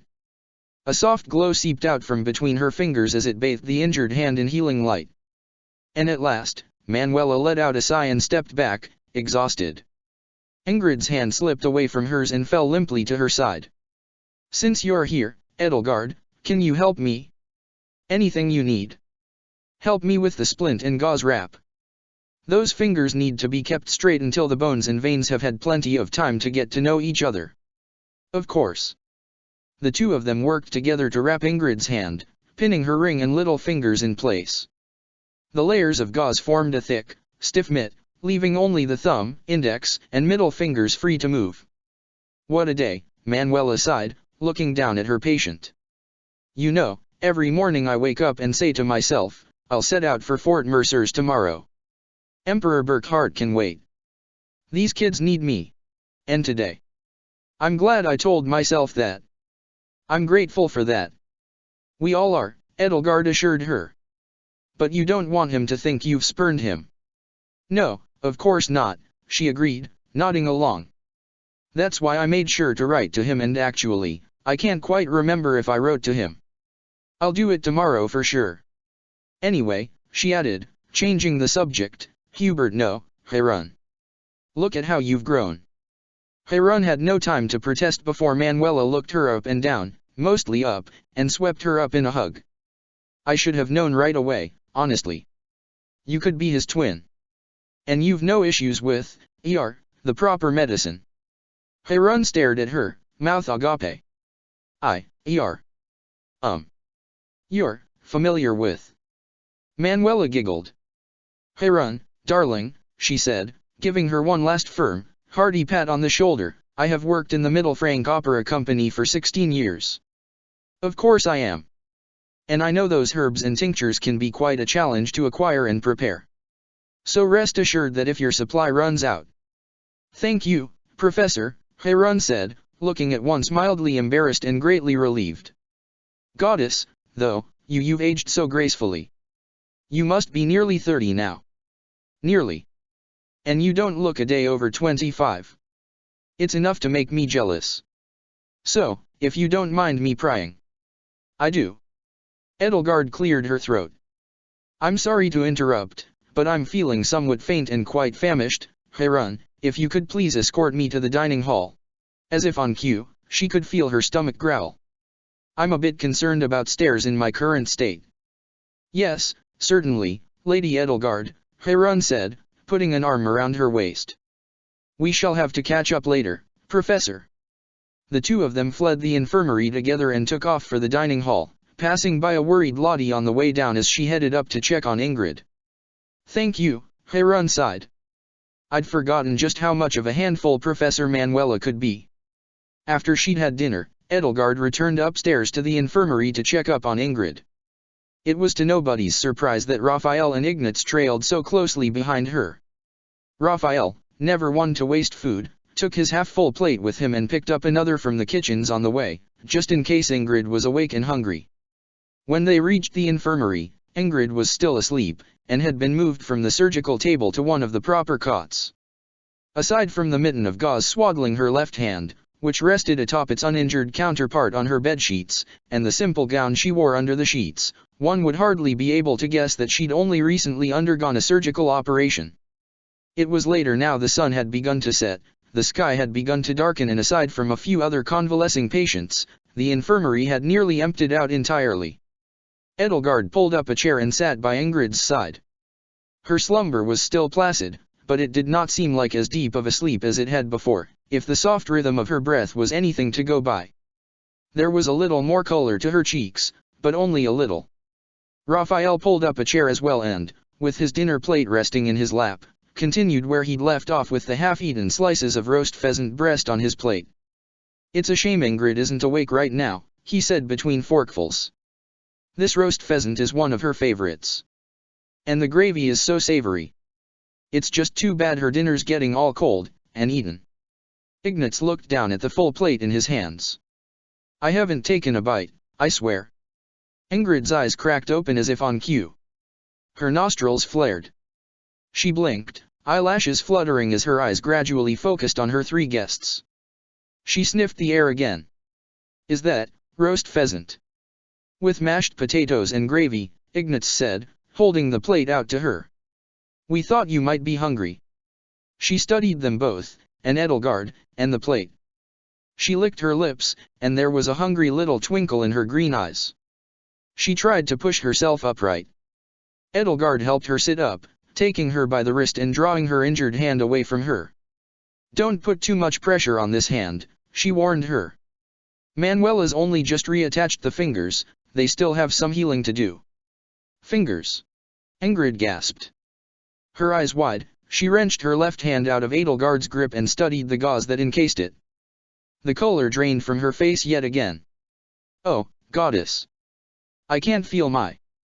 I assure you, they're in there, Edelgard told her. I helped Manuela bind them. My fingers, she murmured, almost dazed, as her eyes focused on her hand. There was a pained furrow to her brow, and Edelgard recognized the look of someone trying to piece trauma-jumbled memories back together. I got careless, and... You just need some time to heal up, Raphael assured her. You know what helps you heal? Food. She let out a sad little chuckle. Yes, it does. She reached out and took the plate from Ignatz, then set it down on her lap and began to pick at it, struggling to hold a knife in her gauze-wrapped hand with the 2 fingers and thumb she still had free. Let me help, Edelgard said, just before the knife could slip out of Ingrid's ungainly grip and stain the gauze or the bedsheets. Oh, no, I've got it, there's no need to. I won't make a mess, I promise. I've got it, Edelgard. Edelgard had the knife, though, and carefully cut a few bite-sized pieces from the slices of pheasant breast. There we go. You don't want to stain your bandages, after all, she said. Ingrid speared one of the pieces Edelgard had cut for her on the tines of her fork and brought it to her mouth. She chewed the morsel as though she were chewing paste. "It's good, isn't it?" Raphael asked. All the way through dinner, I thought to myself, it's not fair that Ingrid has to miss a meal like this. "It's good," Ingrid said noncommittally. She picked at the gravy-soaked mound of mashed potatoes, which did not require the use of a knife. "Your hand's gonna be fine," Ignatz assured her. "Just give it some time to heal." "Thank you, Ignatz." She closed her eyes. "Sylvain and Bernie brought me back here, right?" "That's right. Bernie held onto your fingers for you," Raphael told her. "Did they tell you what happened?" "We're aware of what happened with Lewin," Edelgard said. Perhaps she was being a little too blunt, she thought after the words had left her mouth. Ingrid's face fell. "Lewin," she mumbled, eyes downcast. "Where is it?" I brought it back, right? I was sure I was holding it." Gerald brought it back to the armory. "It's under lock and key, along with the rest of our relics." She stared down at her food. "I'm sorry," she said, lifting up the plate, "but I'm not hungry." "That's nonsense," Raphael said. "You've been out there since early morning, so this is your first full meal since breakfast, right?" "You're healing, so you gotta eat, even if you don't feel like you can," he said. "Professor Manuela said that, right?" Ignatz nodded. "Yeah, I remember her saying that once. She knows her medicine." "We don't want to see you starve yourself, Ingrid," Edelgard said. Ingrid sighed and set the plate back down. "You're right. It just all tastes like ash to me right now." "But," she said, shoveling a mound of mashed potato onto her fork, "Manuela's right. Food is important." Edelgard continued to cut her food for her. "A full stomach will make you feel better, even if you don't think it will. Your body can lie to you sometimes about what it needs. You don't need to keep cutting for me." "No, I insist. This is payback for all the jokes about carrots and sugar cubes, I suppose. Only for some of them." She caught a faint smile on Ingrid's face, but it was only a brief flicker. "Had you injured both hands and forced me to use your fork for you as well," Edelgard added, "then it would be payback for all the jokes about carrots and sugar cubes." Ingrid kept eating, but when she was half finished, she set her fork down again. "I mean it," she said. "I'm stuffed." "Do you feel better now?" Ignatz asked. "A little, maybe," she admitted. "Raphael, you can go ahead and finish it. It'll be cold soon." Raphael was all too eager to take her plate and set it atop his own, which was now long since empty. "See? I told you, you just needed some food. You'll have your appetite back in time for breakfast tomorrow. I'm sure of it." "Thank you," Ingrid told him. "Thank you, all of you. It's the least we can do," Ignatz told her. "In fact, if there's anything more we can do." "No, it's fine." She laid back down on the cot. "Well, if food only made you feel a little better," Raphael added between mouthfuls of his second helping of supper, "maybe you've just got to talk out the rest. That's what my grandpa says." "Yeah, I suppose. If you're willing to listen." "Of course," Edelgard answered her. "It's just that," Ingrid's gaze flitted briefly to the windows lit by dusky sunbeams. "Lewin. They took its stone. We can consider ourselves fortunate it was all they took," Edelgard said. "We could have gone after them," Ingrid added. "We've got wyverns in pursuit right now," Ignatz assured her, but it didn't seem to make much of a difference. They could still get it back. "If I hadn't been clumsy for just one moment," Ingrid stared forlornly at her bandaged hand. "I stole that weapon from Galatea Manor when I ran away. I stole it from my brothers in my house. But I thought you were the only person who could use it," Raphael pointed out to her. She shook her head. "Yes, but... I mean," she let out a pained sigh. "I am the only person in House Galatea who can carry on our family line and pass on a crest. But I threw all that aside, betrayed my family, ruined my father's plans for me, and left my brothers out in the cold. I even stole from them, like I were a common thief and not their sister. If I hadn't stolen Lewin, this wouldn't have happened.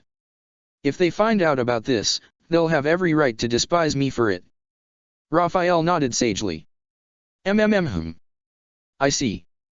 But if my little sister ever stole from me, even if it was something really important, I don't think I'd ever despise her. If that's how your brothers would think, then you need better brothers. Ingrid was taken aback. Thank you, she asked, bewildered. But a relic is a noble house's greatest treasure, and I made off with it and left them with nothing. Ill-gotten treasures, Edelgard reminded her. We all know what heroes' relics are now. There's nothing to revere about them. For all their power, in truth they're little more than said reminders of the lies and atrocities Fodlan as we know it was built on. Yeah, Raphael added. A thief who steals from thieves is, like. Oh. It's like a double negative. Right. Ingrid shook her head. Ill-gotten treasure or not, we just lost it. And it's all my fault. If I hadn't stolen it, if I hadn't abandoned them. Ingrid, don't let this make you question your resolve, Edelgard said. Every choice you make has negative consequences, even when you choose correctly. You knew what your house wanted from you, and you knew that it was something you could never give them. Try to change your perspective. You're alive. Sylvain and Bernadetta are relatively unhurt. And we've lost one of our most powerful weapons, the things that let us hold our own against the church. I have a theory, Edelgard interjected. You're not listening. I don't want you to drown in your own misplaced guilt. Let me explain my theory. Ingrid sighed. All right. I suspect that the church is sending small strike teams into the monastery's outskirts, hoping to cross paths with us on routine patrols so that they can ambush us and steal our heroes' relics.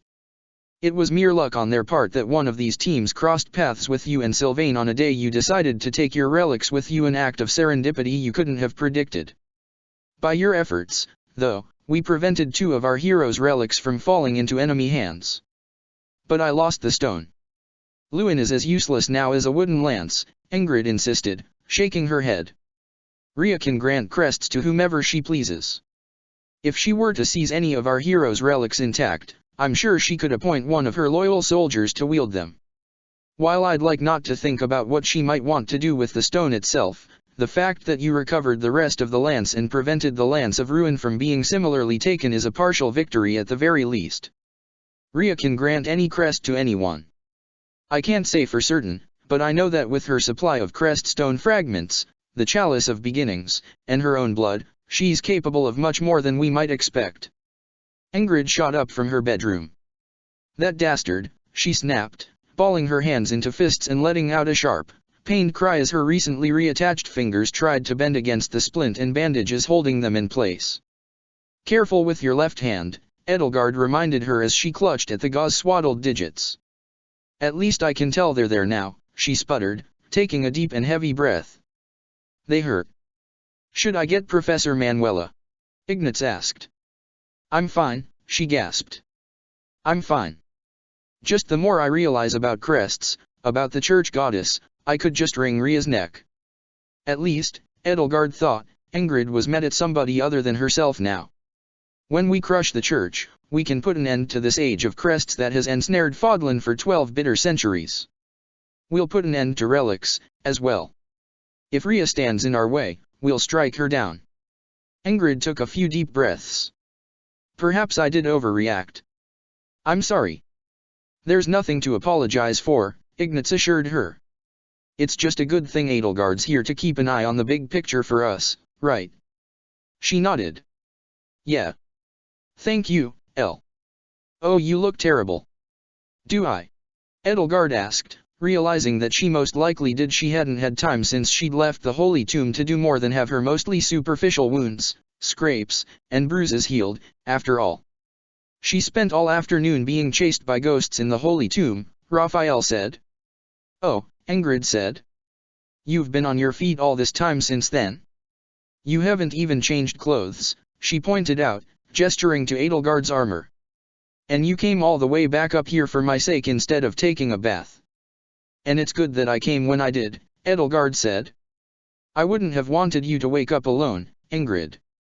For once today, Ingrid smiled. Nothing stops you, Elle. Nothing in heaven or below. She sat up again and lifted herself entirely out of bed, placing her feet gingerly against the floor and taking Edelgard's arm for support. Before Edelgard could object, Ingrid put her arms around her, quivering and shuddering against her. Edelgard hugged her in return and, laying her cheek upon her collarbone, she could hear the beat of Ingrid's heart.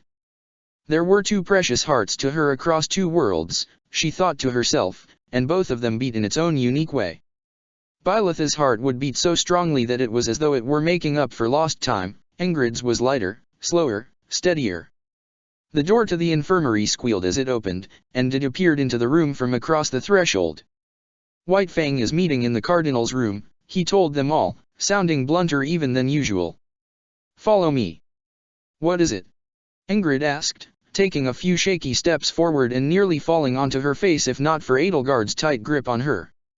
What's the matter? Has something happened? You do not need to attend, he assured her. We can inform you later. For my own peace of mind, no, she insisted. I can stand on my feet for a bit.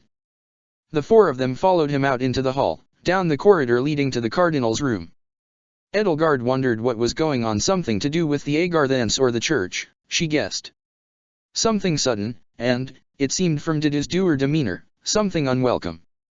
The rest of White Fang, along with Solon and a few of his liberationists, were already in the room.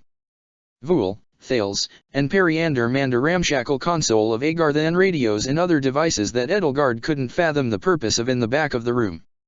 Everybody looked to Byleth, and then to Dimitri and Solon for an explanation, and Dimitri cleared his throat and spoke. I have just confirmed with Solon, he said, that we have lost all contact with Shamhala. The room erupted into an uproar before Byleth stood up and silenced her students. Go on, she said when the room had fallen silent. Thank you, Professor. Solon and I were speaking to the Liberationists' provisional government about a recent issue with their reactor, he continued, gesturing to the console and back, when the signal suddenly cut up. Cut out, Solon corrected, his voice slithering like a snake in his mouth. Of course, our first action was to confirm whether it was a hardware issue on our end. It was not. We have tried every radio frequency with no success. Do you think it was the reactor? Byleth asked. Edelgard had to wonder as well if Shamhala had lost power sooner than Solon and company had expected. Vul's and Thales' words echoed in her head 100 civilian deaths per day. Unfortunately, we can't say, Dimitri said. The reactor issue has only recently come up, Solon said. Barring some surprise upset, I doubt that the Loyalists could successfully disable it so soon. However, I can hardly discount the possibility. If that is the case, then we expect the Loyalists to contact us to inform us of their demands in short order. I doubt they will have anything truthful to say, but unfortunately, we have no other means of communicating with Shamhala save for your archaic ones. A tense period followed as White Fang and the Liberationists dissected the situation, the possibility that the faction still loyal to Thales Jr. had somehow outmuscled the Liberationists who had seized the city after the capture of Research Facility Omega. What, Edelgard asked herself, could have given them that edge? Taking back control of the Javelins of Light or the Titanus units? Or perhaps... We're getting a signal, Thales announced, cutting through the din. At once, all discussion halted, and all of White Fang rushed to the console in the back of the room, crowding against the other Agarthans. One of the radios hissed and spat bursts of crackling static and squeals as Vul adjusted the controls with slow, steady hands and subtle movements until a voice became clear. With the turn of another dial, the voice grew in volume. It was ragged, hoarse, weathered, the voice of an old man, but the cold iron bite to it made it clear that this was the voice of a seasoned warrior. Edelgard could feel it in her bones, and from the way she saw Byleth shudder, sensed that she, too, could feel it. Even Dimitri seemed disconcerted. It was a voice that seemed to rake cold, sharp fingernails across their spines. Ask only once more. Called Gareg Mach. A few more subtle twists of the knob, and the rest of the static faded away, leaving the air clear for the voice to ring out in. Demand to speak to the leader of the Church of Syros. Every syllable was drenched in venom. Felix leaned in toward the radio. Sorry, he said, but you're a few months too late for that. Dimitri cleared his voice. "This is King Dmitri Alexander Bladdid of Faergus," he announced. "It has been some time since the Church of Siros occupied." "Bladdid," the voice hissed.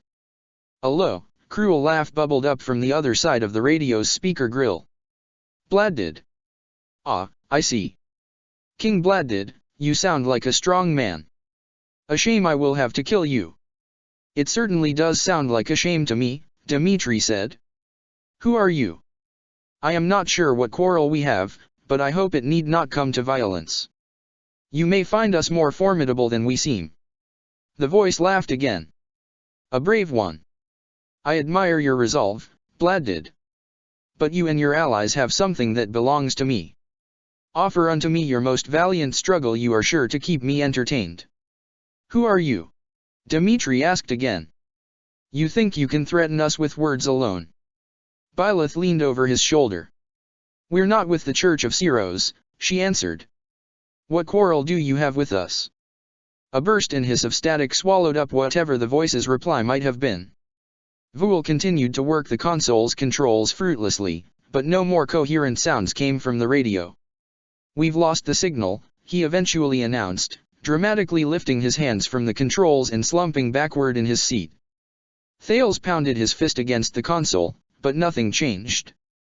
"Whoever that guy is, it sounds like you liberationists had one hell of a nasty housewarming gift waiting for you," Sylvain mused. "Didu, I think we have a certain bedridden prisoner who could use a bowl of your hottest cooking." "There is no need for an interrogation," Didu said. "I believe I know who that man was." Of course he did, Edelgard thought, while shock rippled through the room. She recalled a meeting in her world she had interrupted which had concerned a collection of preserved bodies of ancient warriors, and she'd told Didu all about it, back in Derdriu. "The Agarthan military has kept the salvaged corpses of great warriors in stasis for 1,000 years, Didu continued. Solon had previously informed me that the liberationists' attack on the citadel led to the destruction of their bodies in addition to the deactivation of Thales' dead man's switch. But all eyes turned to Solon, who rubbed his brow and looked almost sheepish. "We were certain the operation was a success on all fronts," he protested, obviously quite aware that between this and the Holy Tomb debacle earlier today he was coming across to his allies as either incompetent or outright malicious. "They must have created decoys for us to destroy and hidden the real bodies. At the very least, we confirmed decisively that the javelins are inert, but curse that damned Thales if ever a man deserved an unnecessary vivisection." "Great warriors, you said?" Ingrid asked, like. "Lug, Kifon." Didu shook his head. "Greater." Edelgard spoke up. "Nemesis," she said. A chill fell over the room. Thales' last act of spite, the final arrow in his quiver. The king of liberation. Sleep came easily that night, but it was not a pleasant house guest.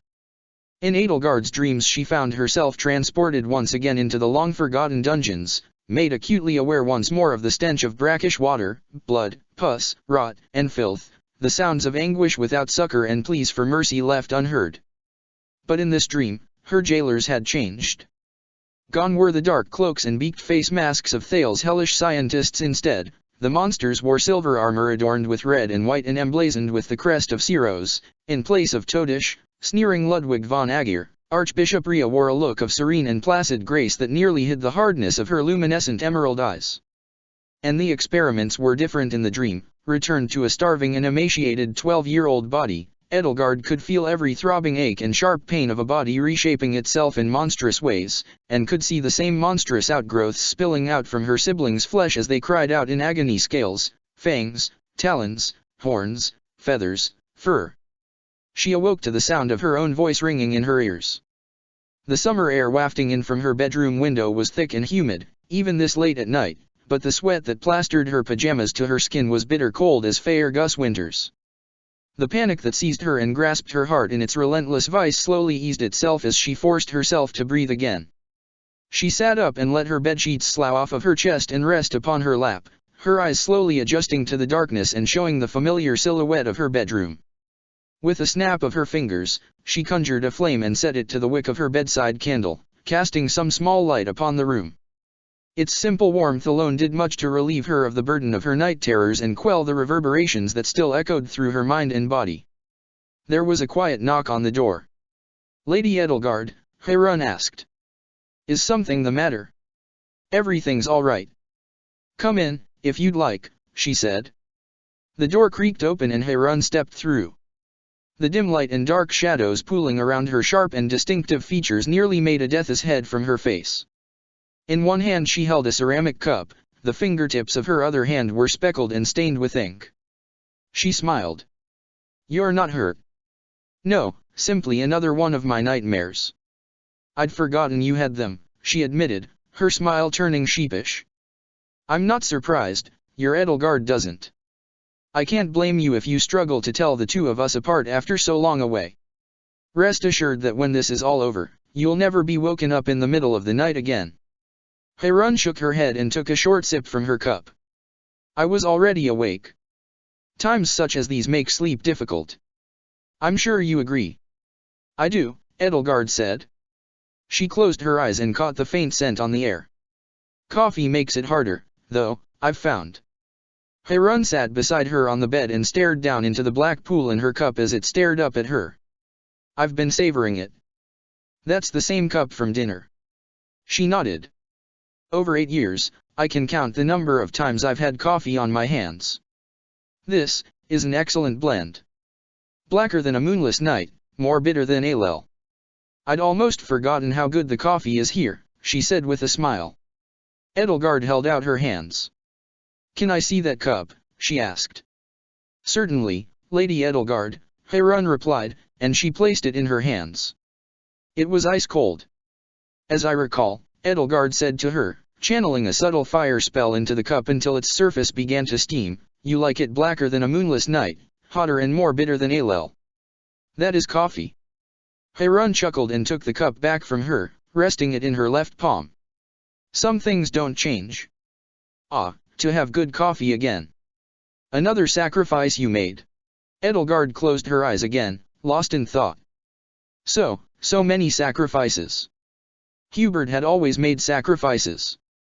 And she had to think about not only what Harun had given up, but what her own Hubert might have as well. "It was worth it," Harun said. "Though. I was speaking with Periander earlier, and she told me that in her time, coffee was so ubiquitous that even the very poorest would have it every morning. I wonder if, someday, the world will be like that again." "It will, if I have anything to say about it," Edelgard replied. "And certainly my counterpart will agree."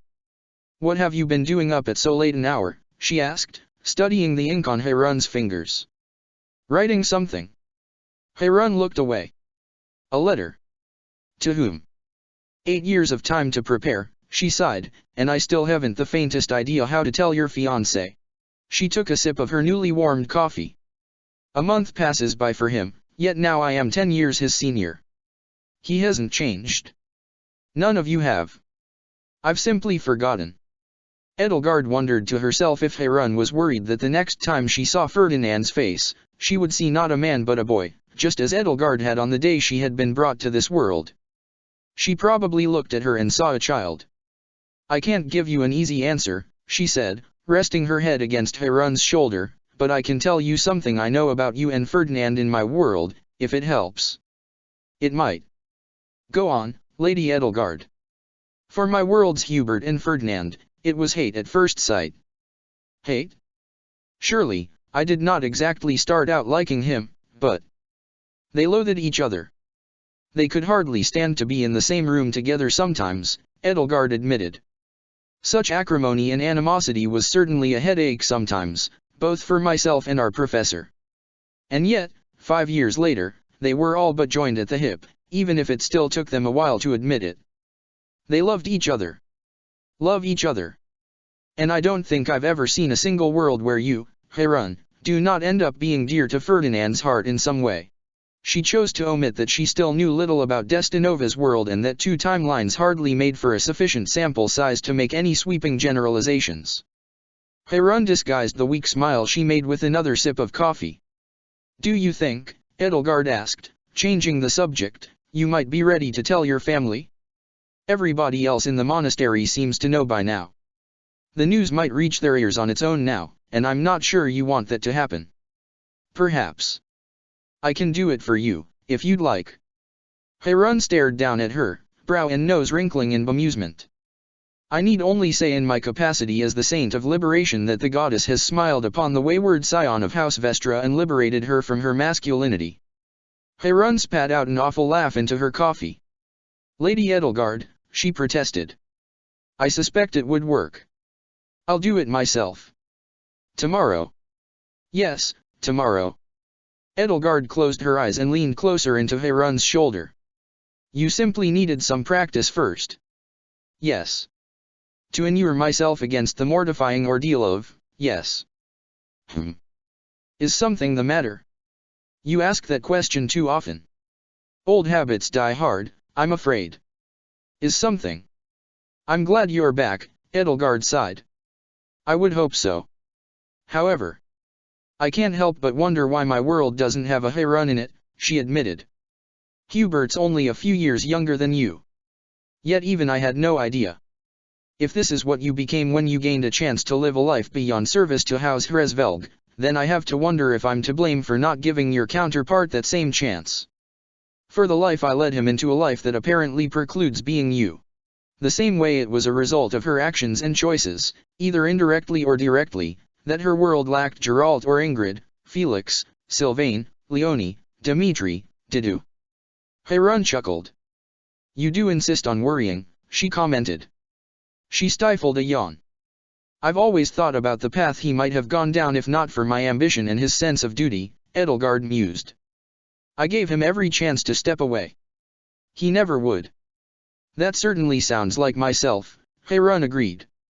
For a time, I hadn't thought your Hubert and I had much in common. Perhaps you need to force him. Force him? She shrugged. Have him spend a month in Brigid without you. Make him go undercover in the Middle Frank Opera Company. I think Professor Manuela would enjoy that. I'll have to think about it. Edelgard yawned, and didn't bother trying to hold it back. Her eyelids felt heavy again.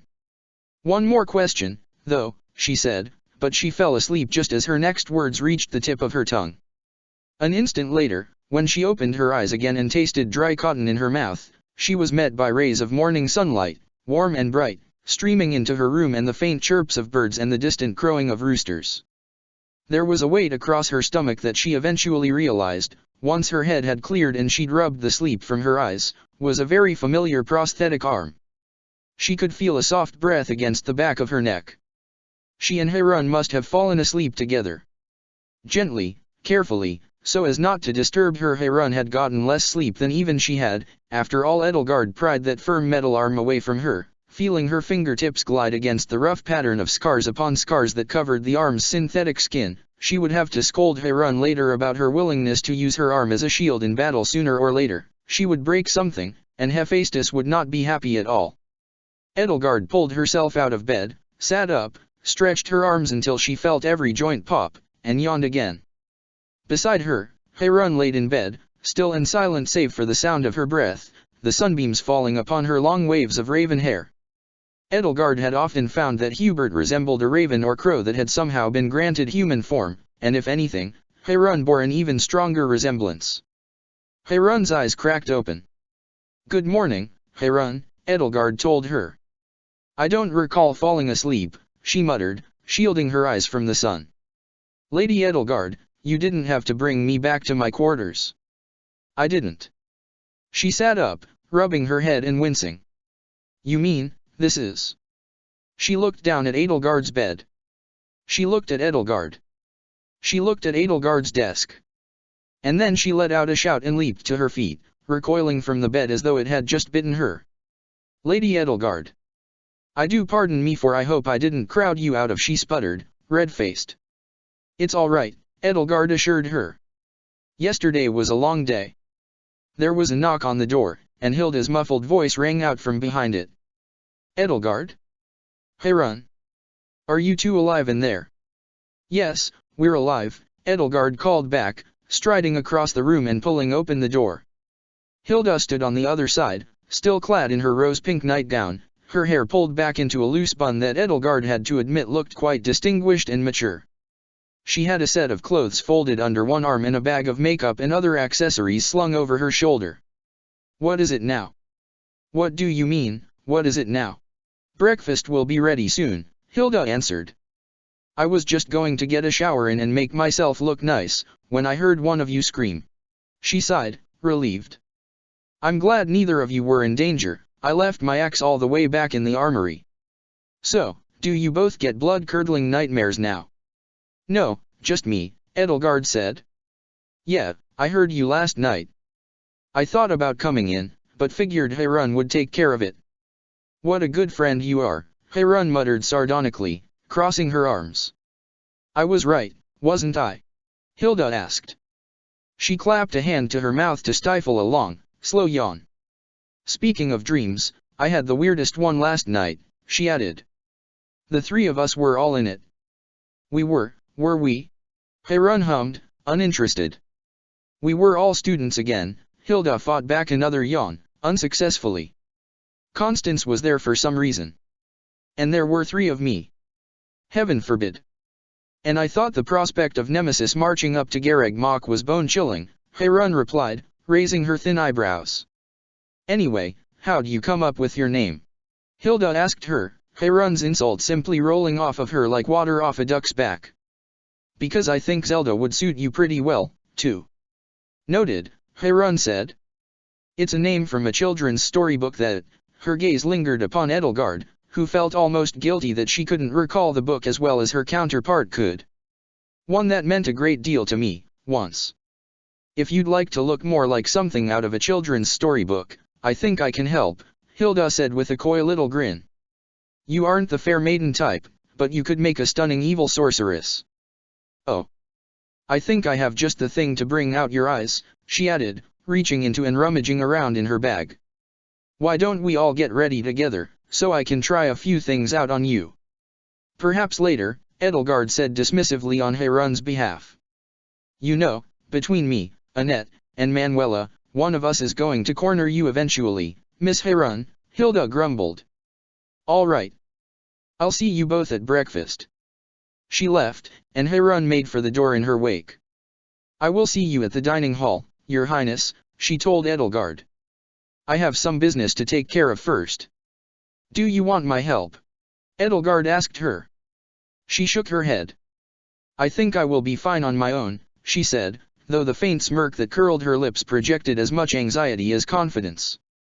That morning, as the gathered members of White Fang minus Byleth, Dimitri, and Didu, who were still preoccupied with the situation in Shamhala took their breakfast in the dining hall, whispered rumors swirled around their table about the return of Nemesis until Edelgard took the initiative to remind all of White Fang who were present that in the interest of operational security, it was prudent not to let word travel far of this new threat until it had been confirmed, lest the army's morale suffer needlessly. From that point onward, everybody tried badly to make small talk with each other. It was a tense, terse breakfast. A sense of unease and impending doom filled the air. Ingrid joined them, and though most of her appetite had returned, the cloud that hung over her was darker than any other. Late to join the others, Sylvain and Felix neared the table, bowls of piping hot oatmeal in hand. For the last time, I'm not having this conversation with you. Besides, it doesn't shrivel up and fall off, Felix huffed. Everybody knows it just turns inside out. You think it just, with an incredulous furrow to his brow, Sylvain made a gesture with his hands that was completely incomprehensible and yet still seemed vaguely obscene. Like that. If you want to know so badly, ask Professor Manuela. Or, if you've still got a death wish, just ask her herself. Ingrid, galvanized, shot up to her feet. Ask who herself, she asked, shooting a glare at Sylvain that, if looks could kill, would have killed him several times over. Sylvain looked as though he were faking surprise at being accosted by Ingrid. It's just guy talk, Ingrid, don't worry about it, he said, forcibly smiling like a cornered animal baring its fangs to frighten a predator into leaving it alone. Felix and I were just having a conversation. Against my will, Felix interjected. About. I wash my hands of this, he said, and he sat down and shoved his spoon into his mouth as swiftly as humanly possible so that he could no longer speak. About what? Ingrid asked Sylvain.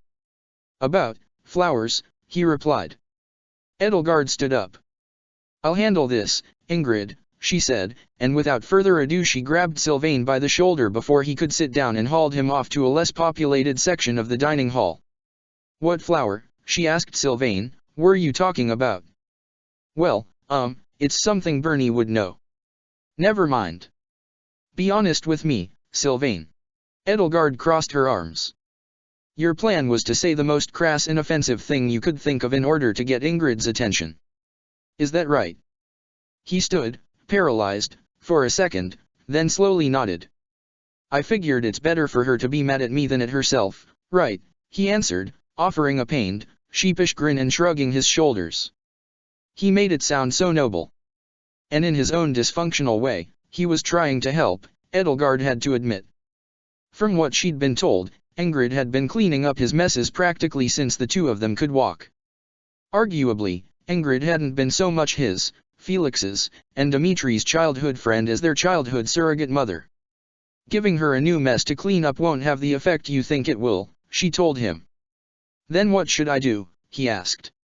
He glanced over his shoulder at White Fang's table. "She and Bernie might say otherwise, but yesterday? That was completely my fault. I was even the one who suggested we carry heroes' relics, just in case we ran into something too tough for swords and spears. Now we're down one relic, she's down one hand. I just want her to be mad at the right person," he said, thumping his chest with some obscenely self-loathing sort of pride. "And that's you. It's always me. Anyway, you know Ingrid, she's got to make herself useful, or she goes stir-crazy. I know how she gets when she's sick or hurt. There was this time when we were kids, she had a fever and was bedridden for a week. It was awful. Anyway, you don't want her mad at herself, either, right?" He gave a cursory glance across the hall. "Say, where is Harun?" he asked, trying and failing to change the subject. "You should consider yourself fortunate that she isn't here," Edelgard said. "As I recall, she's gone out to speak with her fa." A sharp crack rang out from the opposite end of the dining hall, the sound of a palm striking a cheek, followed by an outcry of, "That's for lying to me." Sylvain's head whipped back and forth as he scanned the room, as though somebody had just shouted his name. They may as well have. The shout had not come from a jilted ex-lover, though, but from a woman across from the hall who, even at a distance, Edelgard could tell was Gerlinda's retainer Agnes. But it didn't look as though she'd just slapped somebody across the face, because her arms were wrapped around Harun so tightly that it seemed the latter's spine might snap in two. "Speak of the devil," Sylvain muttered. Edelgard came closer, cutting through the crowds, and found Agnes weeping into Harun's shoulder, while Harun herself sported a fresh red mark on her cheek. Harun stood there, straight as a lance, a look of bewilderment frozen on her face. She might have expected the slap, Edelgard thought, but certainly not this. Gingerly, she placed her arms around her older sister. Was Agnes still the older sister anymore? Edelgard wasn't sure, and for whatever reason Agnes had struck her, it seemed not to matter anymore to either of them. Edelgard felt her heart stop pounding. She didn't need to come any closer. There was no need, it seemed, for her to intervene. If anything, she'd likely just spoil the moment. "I think Harun can handle herself," she told Sylvain, and the two of them returned to their table to finish their breakfast. Harun came to the table a few minutes later, sheepishly wearing the mark on her cheek as one might wear an unfortunate haircut. "Excuse my tardiness," she said. "In my experience," Sylvain quipped as she sat down at Edelgard's side, "the hug comes before the slap." "Usually about 5 to 10 minutes before the slap," Felix added. "If it ever comes at all," Mercedes added, making Sylvain squirm. "Who hit you?" Annette asked Harun. "Was that one of your siblings? Does one of us need to fight someone?"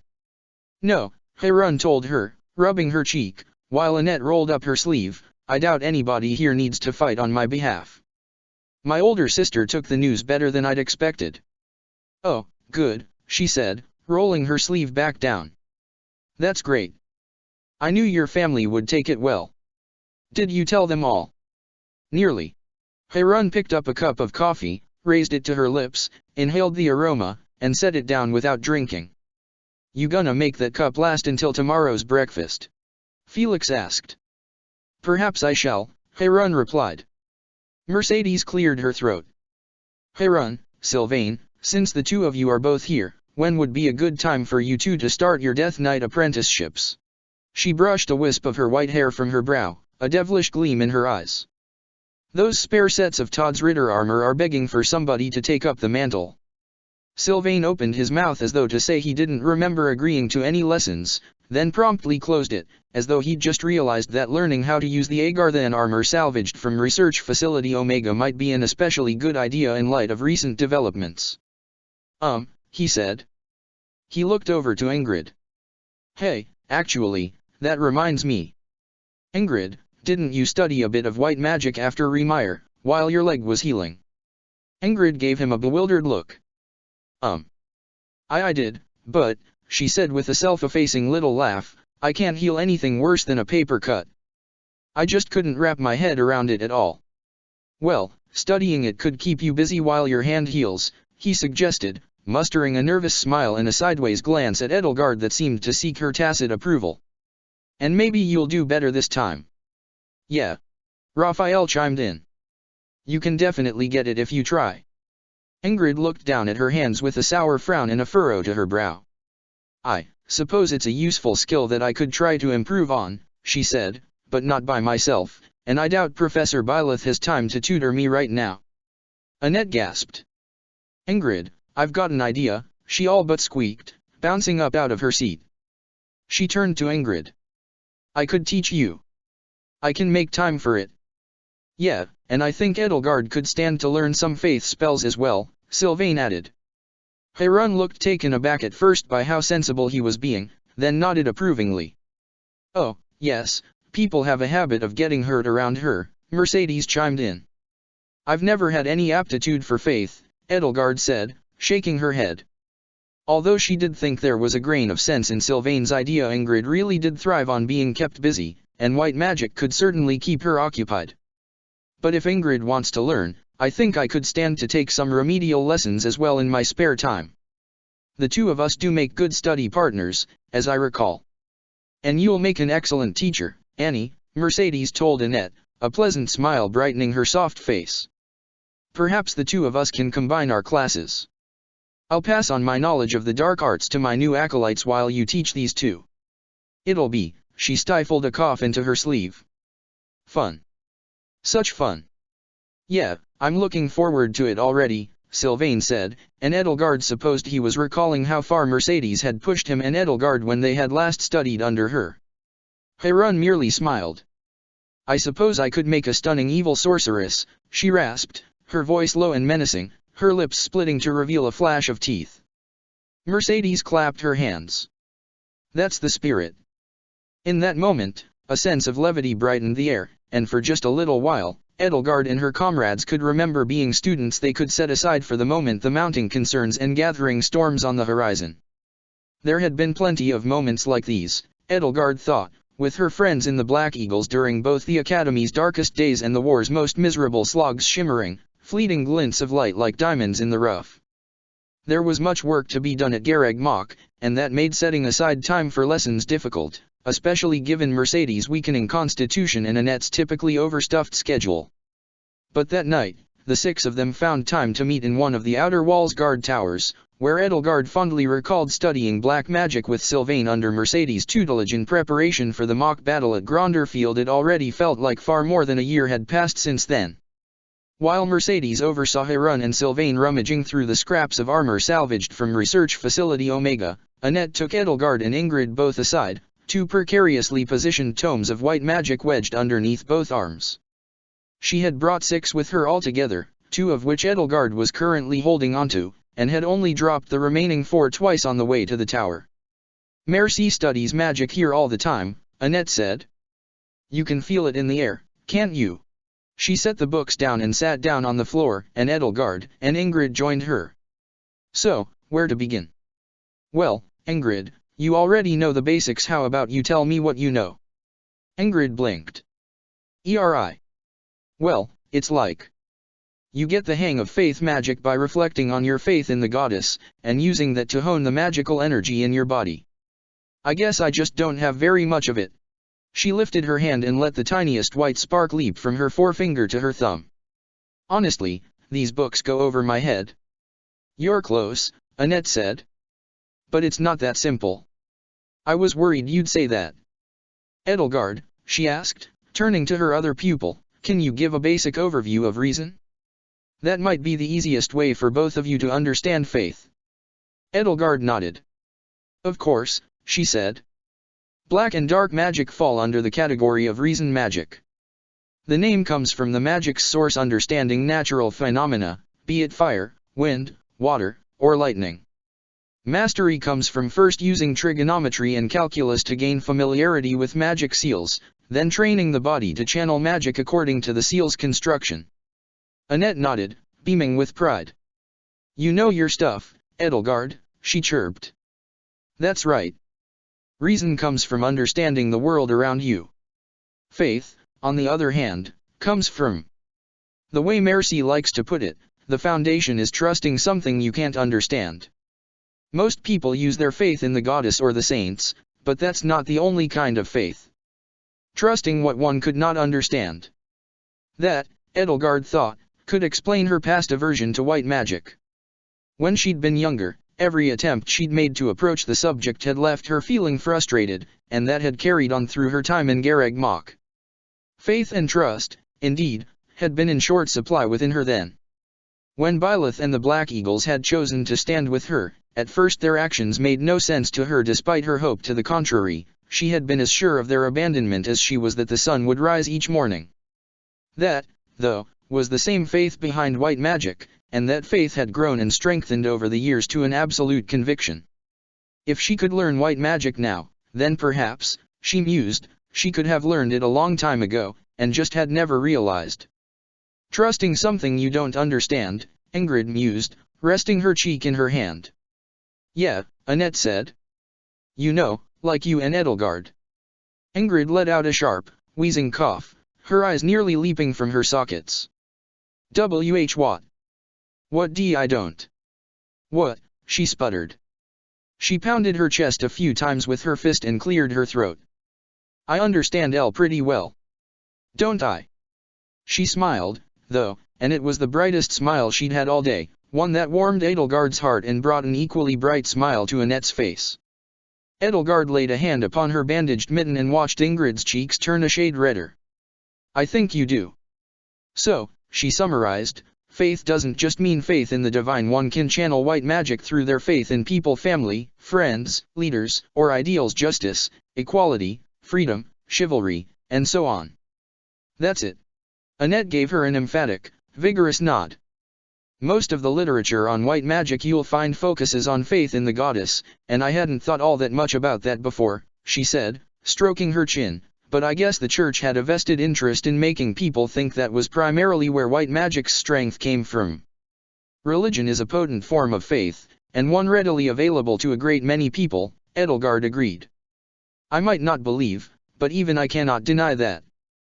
But I do wonder how many people thought they had no talent for white magic simply because they didn't believe in the goddess. Yeah, Annette said. If you don't know what to have faith in, it can feel impossible to even start learning white magic. But if you've got that clear, we can start on the actual training. She started flipping through one of the tomes she'd brought with her and landed on a relatively simple seal. We can start with a basic healing spell. That should be enough. You've seen this one before, right, Ingrid? Ingrid nodded and leaned closer, already engrossed. A little more practice, and I'm sure you'll be able to heal a lot more than a paper cut in no time, Annette assured her. So why don't we help Edelgard get up to your level, then work on building up both of your strengths? This time, it was Ingrid who reached out and took Edelgard's hand, the 3 free fingers on her bandaged left hand curling around hers, while Annette took out a scrap of paper and a stub of charcoal. Edelgard couldn't help but feel her pulse quicken. All right, Elle, she said, let's get you started. First, you'll copy the seal, and concentrate.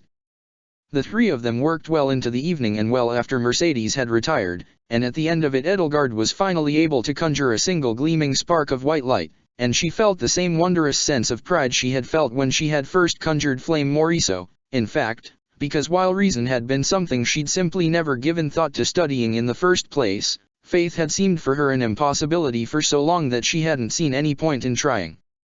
But she had faith in Byleth, both Byleths, and in Ingrid, and in her friends in this world and her own, and in the world she was building and the values she was building them on. Her faith was in humanity. And the little spark of pure white light, though it lasted for only a second or two before snuffing itself out, was evidence of that faith, an illustration of those ideals. And as minor of an accomplishment as it was to master a tiny fraction of a simple spell, she was stunned by just how good she felt about it. That night, Ingrid seemed happy again, as though she could feel a vicarious rush of joy from helping Edelgard take her first step toward mastering a new skill. Her, Edelgard's, and Annette's happiness all seemed to build upon each other's. At the end of the night, Edelgard conjured the little spark again and laid it upon Ingrid's still healing fingers, and while such a paltry display couldn't do much, Ingrid closed her eyes and smiled.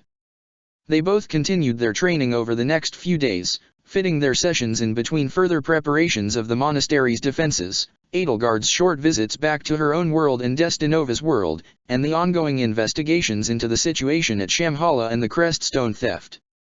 With Annette's help, Edelgard and Ingrid both found themselves improving by leaps and bounds just in that short time, galvanized by each other's hard work just as they had been in their school days. Meanwhile, Mercedes continued to coach Sylvain and Harun on utilizing the scraps of Todd's Ritter armor Sylvain outfitted with bits and pieces of the armor Thales had donned, which glowed red when activated, Harun with the armor Periander had worn, which glowed a cold emerald.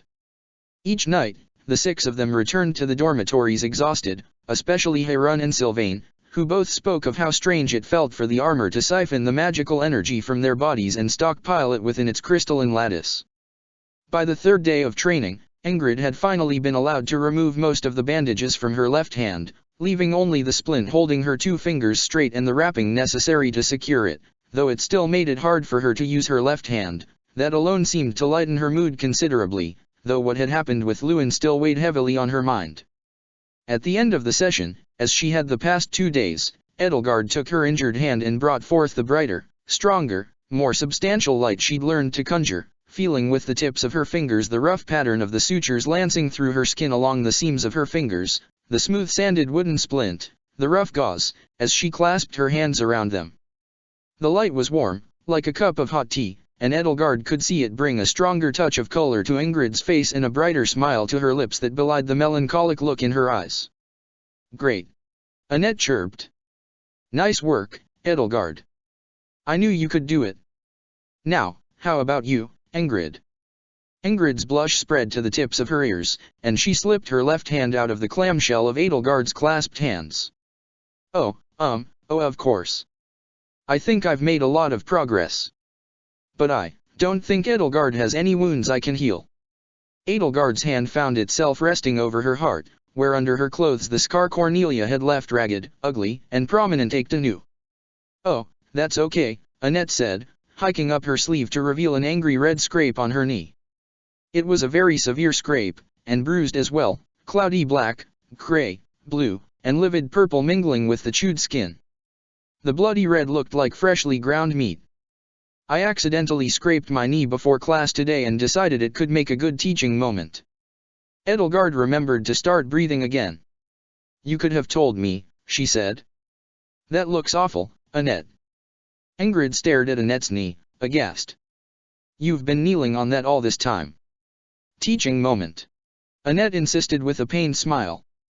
"All right, let me see," Ingrid said, leaning forward and letting a stronger soft light suffuse her right hand. "I'll give it my best shot, but I think I might need your help, El." She laid her hand upon Annette's scraped knee. Annette winced at first, then relaxed as the soothing light of Ingrid's healing spell sank into her flesh. After a few seconds, she withdrew her hand, revealing skin that was nearly unblemished save for the faint presence of the bruising. Otherwise, the skin had completely knitted itself back together. Ingrid gasped. "That's a lot of improvement for 3 days, Annette said, withdrawing her leg and smoothing out her skirt over it. "I knew you two would make good students. I think that's enough for tonight, let's get going." The three of them left the guard tower, and Mercedes and her students followed in their wake. Thoroughly spent, Edelgard knew that she was not the only one relishing the thought of returning to a warm, soft bed. Everybody's shoulders buckled under the burdens of their exhaustion. But on their way back to the dormitories, they found their path blocked by Byleth and Didu, and oddly enough, Joachim was with them as well. "We need to talk," Byleth said. "We've found out where Lewin's stone is." "You have?" Ingrid gasped. The levity immediately left her. Edelgard swore could feel the cold anger emanating from her, like an aura, anger, shame, an overwhelming desire for retribution against the ones who had struck such a devastating blow to her. "Where are those thieves?" "My spy network is aware of their destination," Didu said. "They are cutting southwest through the Okama Mountains on foot. They intend to hand off the crest stone at a certain abandoned marble quarry in the foothills of Varley. We cannot track them through the mountains, but—" "Oh, I get it," Sylvain said. "If we fly over the mountains, we can beat them to the quarry and steal the stone back. They've got a 4.5-day head start on us, though, so you'd better hurry," Byleth said. "We'll only be able to send a small, light team to take back the stone. It's all we can spare." "I understand," Ingrid said. "I volunteer." "No," Byleth said. She pointed to her hand. "Not with one hand. Professor, Lewin is my responsibility." "Our professor is right," Edelgard said, taking Ingrid by the arm. "You're still recovering." The fingers on Ingrid's left hand, now bare, were still crisscrossed with black sutures, and there were visible seams where they had been rejoined to her hand. The splinted fingers were cumbersome and would surely be a hindrance in battle, if it came to that. "Leave it to me, Ingrid," Sylvain insisted. "This was my screw-up. I'll fix it and put a smile back on your pretty face." "Professor, I'd like to volunteer for this mission." Byleth nodded. "I was already planning on asking you. You can try out your new armor." Sylvain smirked and lifted his right arm, upon which he'd fastened the Todd's Ritter armor from hand to shoulder. The scintillating, colorless surface of the light, form-fitting armor plates pulsed once with a bloody red glow. "That's what I was counting on." "Harun and I will volunteer as well," Edelgard said. "This will be an excellent field test of our salvaged Todd's Ritter armor, though we hope, of course, we won't need it." "But Joachim," she asked, "what are you doing here?" Joachim wore a glum, bitter expression that didn't suit him. "It's just that," he sighed and buried his face in his hand. Didu spoke for him. "My spies tell me that the stone is to be handed off to Princess Heidi Marie." His words struck Edelgard like a slap to the face, and even made Joachim flinch. She had wondered if her and Heidemarie's paths would ever cross again, and now had to wonder what might have changed and what might not have changed since they had last spoken to each other back in Derdriu. "I've been thinking," Sylvain called out over the gap between Joachim's wyvern and Harun's Pegasus. The wind swallowed up most of his voice, leaving only a thin echo to reach his travel companion's ears. "So, Harun, Heidi Marie helped you and your dad escape in Bear, right?" Harun nodded. Edelgard clung to her as her midnight black Pegasus cut through the darkening sky. Behind her, Joachim's retainer Marta brought up the rear upon her own wyvern, while Sylvain rode along with Joachim on his. "So, do you think she's really planning on bringing the stone back to Rhea? Or if this all might be some trick so she can defect to our side without getting branded a traitor?" Edelgard had to admit that it was a possibility, but as much as Joachim probably wanted to believe that Heidi Marie wanted the handoff to be foiled so that she could be captured and taken away from the Holy Adrestian Empire, it was just that a possibility. If it were so, that would be ideal, but they would have to prepare for the possibility that they might have to fight her for the stone as well. It was especially difficult, Edelgard knew, for Joachim. Heidi Marie was more than just one of his father's many children, but his twin sister closer to him than any of his half-siblings. His typical levity and perpetual middle child attitude had left him entirely. For the first time, the prospect that he might clash blades with her was very real, and even he had no choice but to take it seriously. "We'll see," Edelgard said. "If she can't bear to fight us, or if she's already planning on surrendering, that would obviously be ideal. Hope for the best but prepare for the worst." As they drew nearer to the sleepy little twilit town outside the abandoned quarry, Edelgard reflected on what she knew of Heidi Marie and what she could expect. She was a certified dark flyer, just like Harun and Constance, and flew on a midnight black Pegasus just as they did, though Edelgard theorized she would be trying to keep a low profile along with the rest of her cohort and had probably come here in disguise and on horseback.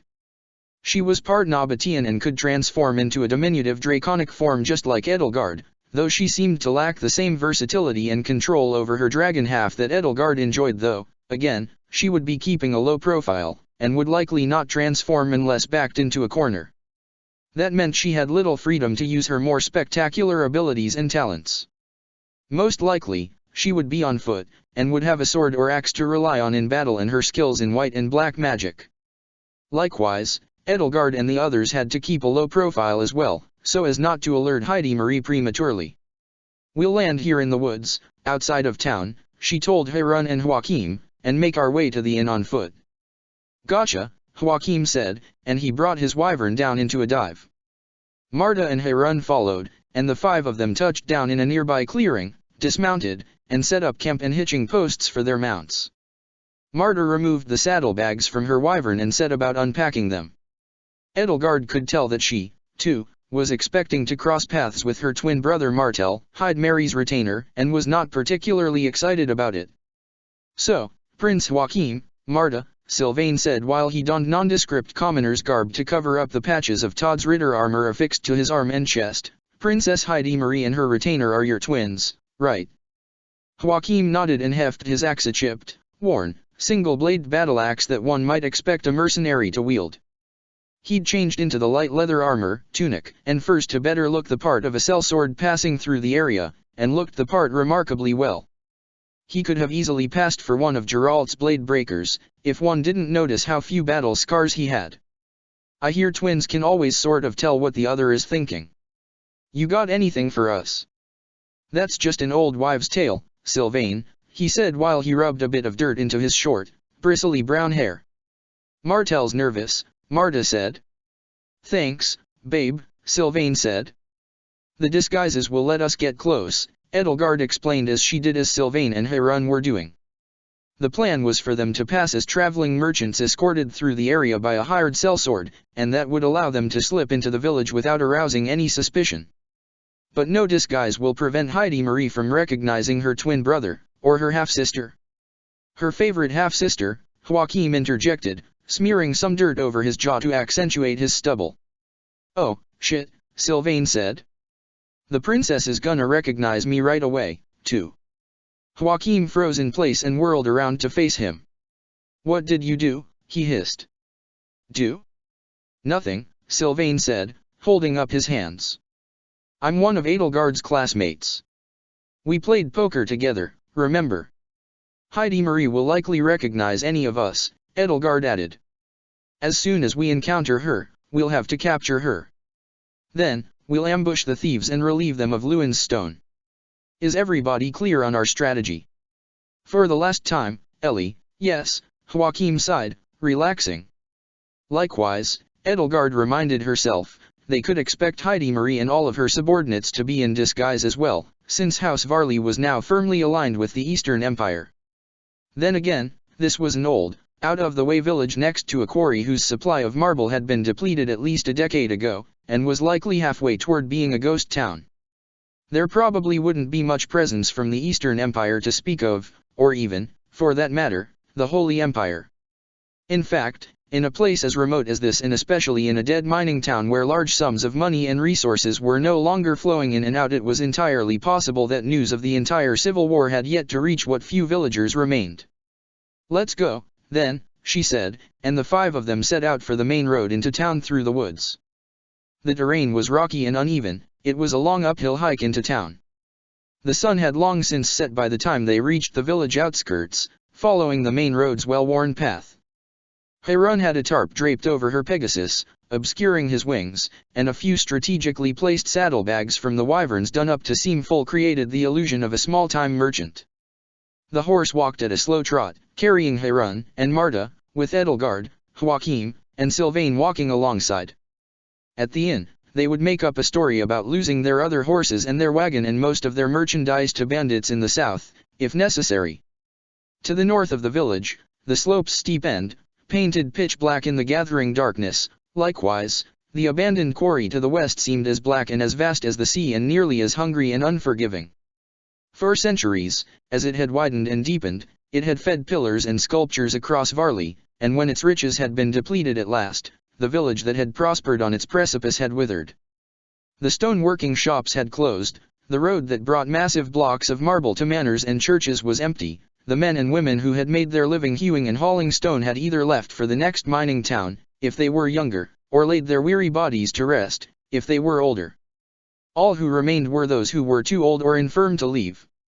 There were only a few lights that could be seen in the windows of what few homes were still inhabited, and the church's modest bell tower stood silent. Sometime in the middle of the night, according to Didy's spies, 2 lanterns would be lit in the tower when the thieves of Lewin's Creststone arrived at the quarry, but for now the tower was dark, black against black. And for that reason, when Edelgard and the others reached the village's lone, run-down tavern, she was immediately struck by how many young and able-bodied men and women populated it, dining and drinking at the tables out front. They couldn't all be out-of-towners. This place wasn't on the way to anywhere else in particular. The road Edelgard had traveled down led to the more populous parts of the country, and it came to a dead end at the other end of town, giving way only to one of the many winding, treacherous, often unused paths carved over the past 1,000 years through the Okama Mountains. And yet they couldn't all be natives to the village. At least some of them had to be Hyde Mary's soldiers in disguise. "Looks like we might actually be able to get some real food here," Joachim said, rubbing his stomach. "What are the odds, huh?" "It certainly is odd," Harun said. "In a place as small as this, everybody must know everybody," Edelgard surmised. "So the villagers should be able to tell us quite easily who does and doesn't belong. We'll have to gather information here over dinner and drinks." "My kinda thing," Sylvain said, rubbing his hands.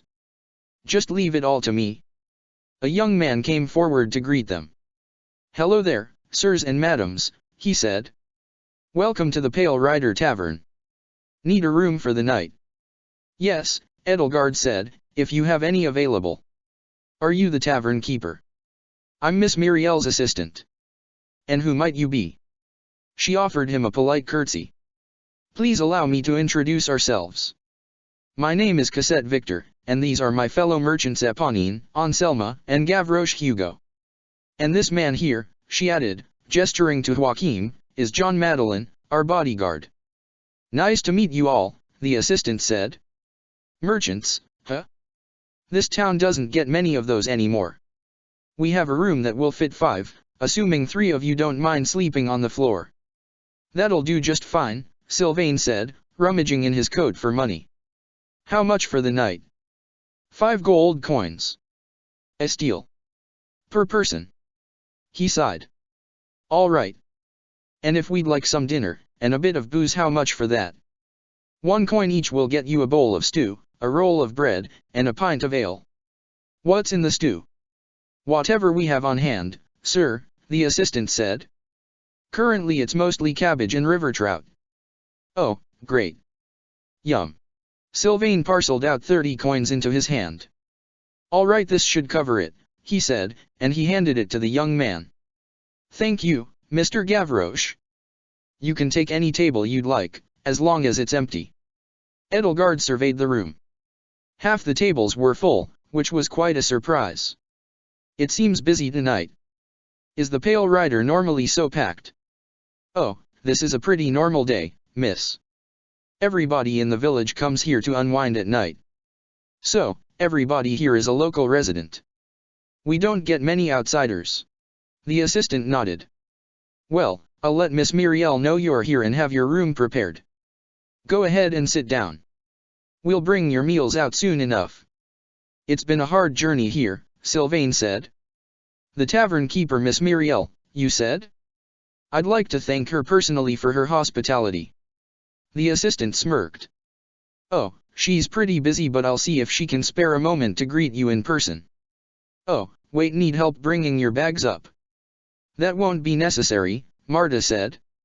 "We don't have much." The assistant nodded and left, and Edelgard and the others found the empty table nearest to one of the tavern's windows, to best keep the village's bell tower in view.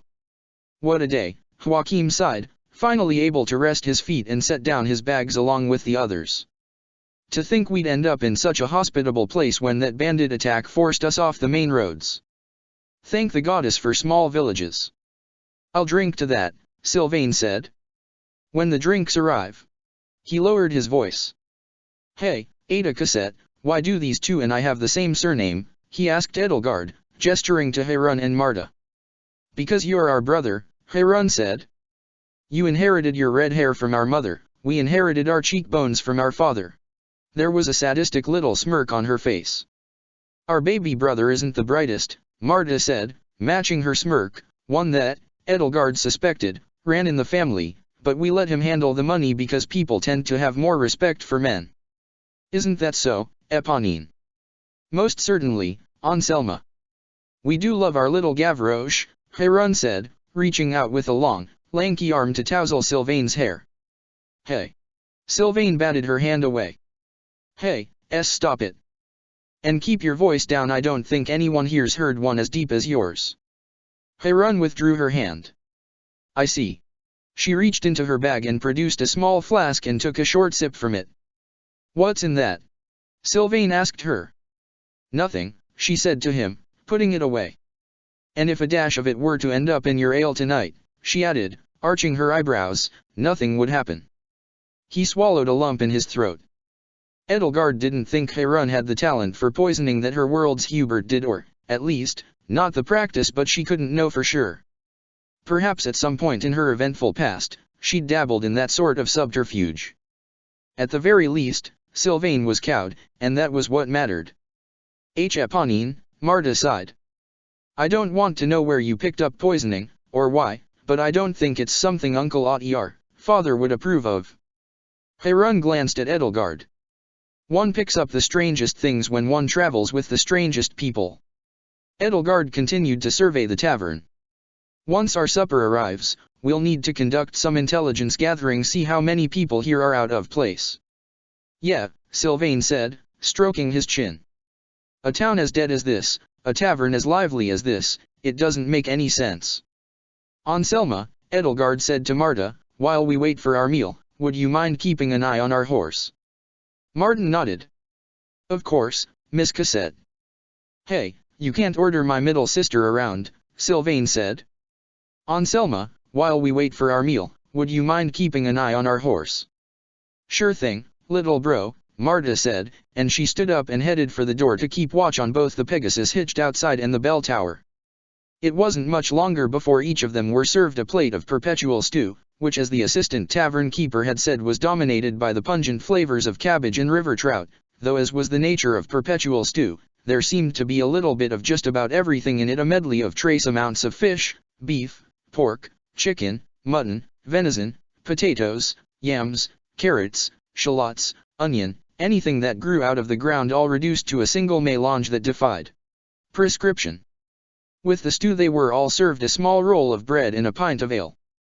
Marta returned when the food arrived, and the five of them ate. When they were finished with their food, they took their ale and began to work their way through the rest of the tavern's denizens. It didn't take long for everybody to confirm that something here was indeed wrong. Edelgard and the others rejoined at the table. Nobody here, Marta said to them, has seen anybody suspicious lately. Joachim nodded. We're the only new arrivals in weeks, and the last visitors didn't stay more than 2 days. That's fucking weird. No one here is a stranger to anybody else here, Edelgard said. She'd asked nearly half a dozen people the names and occupations of 3 random people in the tavern each, and all of their answers had been consistent. It was unreal. Everyone seems to know everyone. And not 2 gray hairs to spare among them, Sylvain said. It's easy enough to figure that all the older people might be in bed by now, not quaffing watered-down ale, but even so, he took a swig from his pint and made a sour face. The only conclusion we can draw, Edelgard said, is that there isn't just 1 or 2 people in this tavern who stick out. If nobody here is suspicious, then everyone is, Joachim said. How does Martel feel right now? Joachim asked Marta. Nervous, she answered. Thanks, be my dear middlest sister, he groaned through clenched teeth. She glanced furtively around the room. Should we worry our food or drink might have been poisoned? No need for that, Edelgard said. When she'd had the opportunity soon after the food had been brought to them, She'd switched her bowl of stew and pint of ale for another patron and had watched him closely, no ill effects. But everybody here is in on some sort of conspiracy. Perhaps the same conspiracy we're looking for. You think everyone here is one of Heidi's soldiers? Joachim asked. All of them. Perhaps all of them. There had to be 20 people in the tavern here, not counting the 5 of them. Or perhaps there are a few soldiers, and the rest are accomplices picked out from the townspeople. If they are, they've been well coached. Excuse me, Mr. Gavroche, the assistant to the tavern keeper called out, weaving through the rest of the tavern's patrons, who parted before him with surprising willingness and coordination.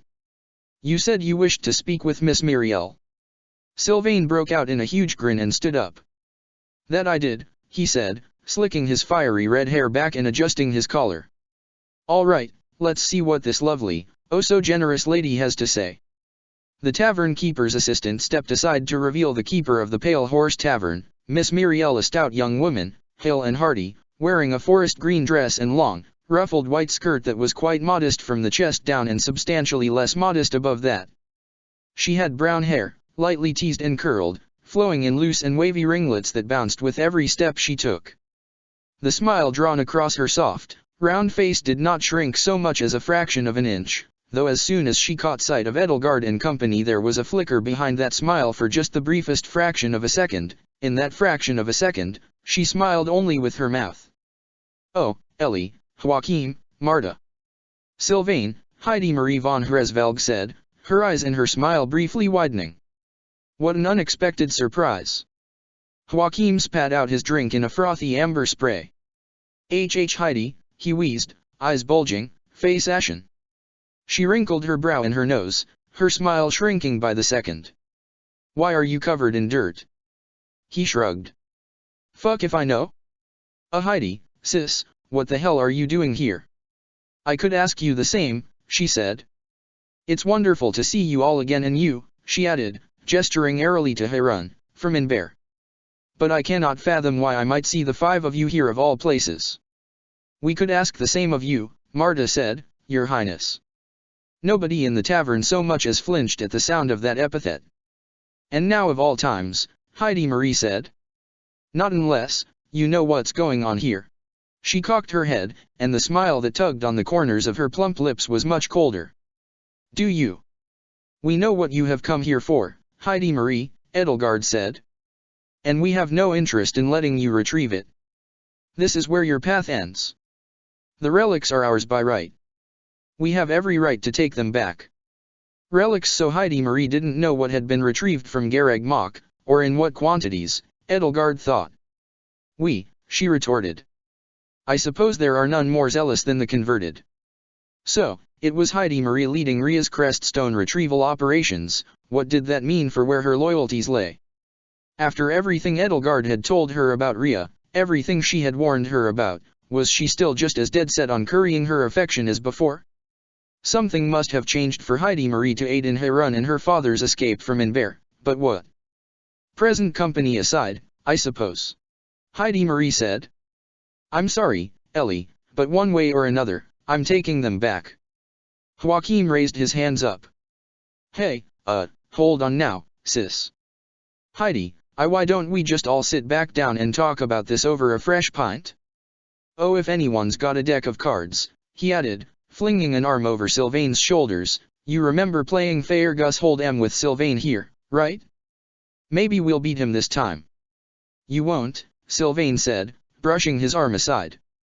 It's, lovely to see you again, princess. He stepped forward, and though he was grinning his typical self-assured, devil-may-care grin, his eyes were ice-cold. Edelgard felt her dragon half squirm underneath her skin.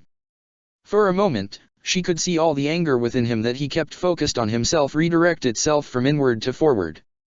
On the inside, he seemed the way Dimitri had seemed to her when he had made his last charge on the rainy Tailtean plains. It was a feral loathing, a squirming, writhing, snarling loathing. But you don't have a snowball's chance in Alel of retrieving what you've stolen.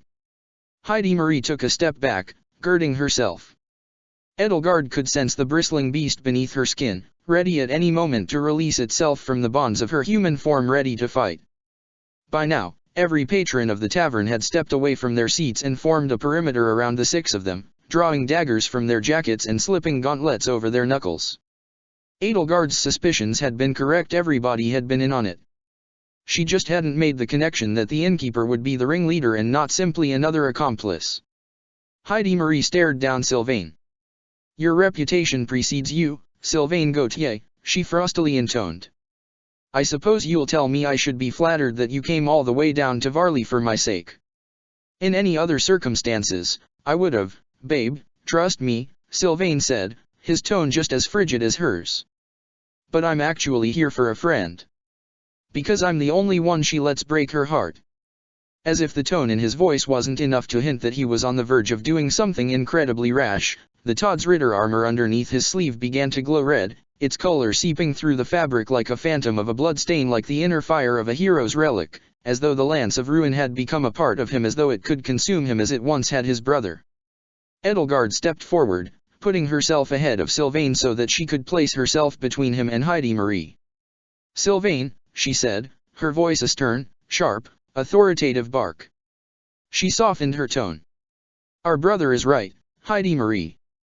We should discuss this peacefully." The front doors of the tavern swung open and Martel, the spitting image of his twin sister, dashed into the room. "Lady Heidi Marie," he called out. "The lanterns in the tower are lit." Heidi Marie and Edelgard both turned their attention to the window, and there in the distance, against the pitch-black stone and velvet-black sky, were 2 amber lights. Sylvain flung out his arm to the side, planting his palm to the wall. The red light bleeding through his clothes from the patchwork armor underneath pulsed with one mighty, searing flash. A lance of hissing fire, so bright it was nearly blue, shot from his palm into the wall and burned a hole nearly 12 feet in diameter clean through the wood in a split second. Wisps of acrid smoke curled from the singed edges of his sleeve. "Run!" Edelgard and Heidi Marie shouted out to their comrades in unison, and the tavern erupted into pandemonium. Chapter 81, At the Blue Sea's Shining Shore. There was a palpable rage in Sylvain José Gautier that radiated off of him in waves, like the heat from a blazing wildfire, that made the air itself ripple and shimmer like a desert mirage. And yet the fire that burst out from his outstretched hand was not the chaotic and roiling tongues of flames characteristic of flame magic, but rather a beam of hard, searing light so hot that it was not orange or red but nearly blue. It ate through the wall of the tavern like acid. In an instant a hole gaped in the wall, cut in a perfect circle through wood and stone. The edges of the wooden planks and panels were charred coal black and prickled with twinkling yellow-orange embers. The edges of stone bricks that formed the wall's sturdy foundation looked like melted candle wax. The bisected edge of a window pane glowed red.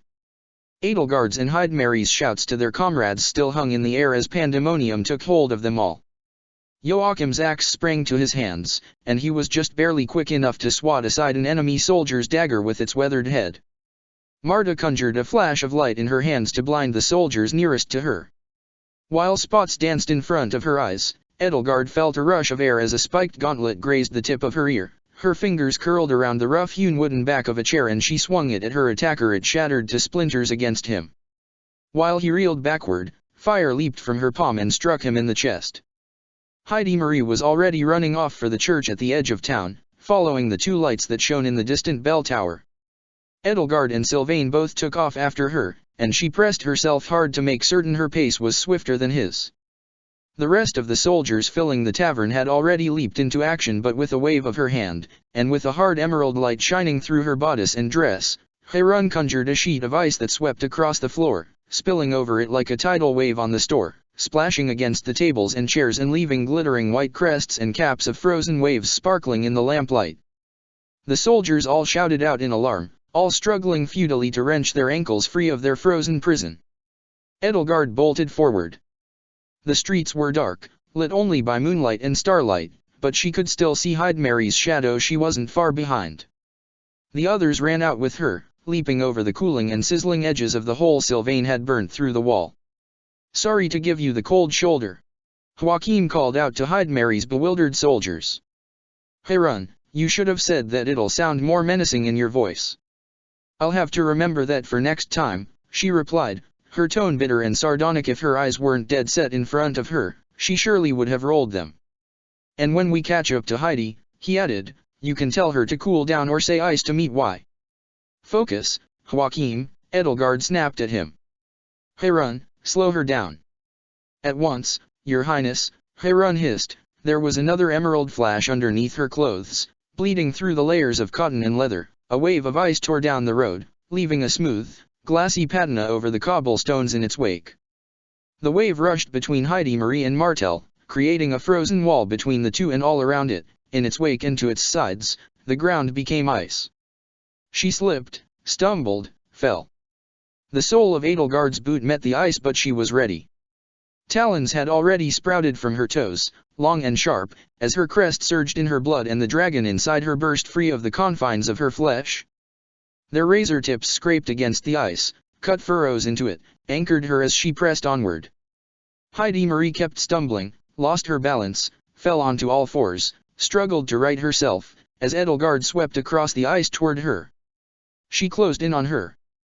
There was a flash of claws in the dark. Edelgard had just barely enough traction to alter her course. She felt razor tips cut ragged slashes into her skirt and cloak. Heidi Marie stared at her with their father's ice blue eyes, their pupils slitted now, like snakes and fangs that had already drawn blood from her lips. "Get away from me, Ellie," she hissed, her voice strained. "You don't belong here." She picked herself up across the ice, her own talons keeping her anchored. Flecks of scales had begun to sprout from her skin, gleaming in the distant firelight. "If my path takes me here," Edelgard told her, "then I do, and nobody can tell me otherwise. We won't let you escape." Long, leathery wings tore themselves free of Heidi Marie's clothes, and with a mighty flap she pulled herself up into the air in a long, leaping arc up onto the roof of the nearest house. Edelgard swore under her breath, counted her blessings. She'd asked Bernadetta to make the necessary alterations to this disguise before she'd left, and let her own feathery wings sprout from her back. She followed Heidi Marie's arc onto the roof. Her feet sank into the dry straw thatch blanketing it. "Heidi Marie," she called out. She could feel the dragon pressing harder against her flesh from underneath it, feathers ripping themselves out from under her skin, as though overexcited in the presence of their kin. "I've no interest in fighting you, so don't make me have to." Heidi Marie's wings had already retracted. It seemed she couldn't sustain being half-dragon for too long, or at least not to the same extent Edelgard herself could, but her claws were still sharp. "Those relics don't belong to you," she growled, swatting away a swipe of Edelgard's own claws. "Don't you know what they are? They belong in a shrine where nobody can touch them." "Is that truly what Rhea wants with them?" Edelgard retorted, tongues of fire swirling around her claws. Heidi Marie dodged her fiery strike, but left herself open to attack. Edelgard drove her knee into her side. "Is that what she told you? For 1,000 years she has used them to enforce the church's hegemony, and you think she wants to bury them? My Rhea is nothing like yours." Heidi Marie shot back, reeling and scrabbling her way up the sloped roof, her claws threshing through the thatch coating like scythes through wheat. "I know she won't let another soul touch these things. Whatever we've taken from you, no human will ever wield again. And what do you want these relics for? That's no concern of yours. You're still using them, aren't you? You know what they are, and yet. War demands compromise." Edelgard spat as she and her older sister danced around each other across the thatch. "Tell me, Heidi, what morals have you compromised?" "None so bad as yours, Ellie. How could you cut a path like this in my little sister's body? Is this really going to help you home?" Heidi Marie found an opening and slipped through Edelgard's offense, scurrying to the edge of the roof and leaping to the next one. Her wings unfurled again for just a moment, flapping once to give her a lift and guide her arc from one house to another. Edelgard matched her movements and continued on in her pursuit.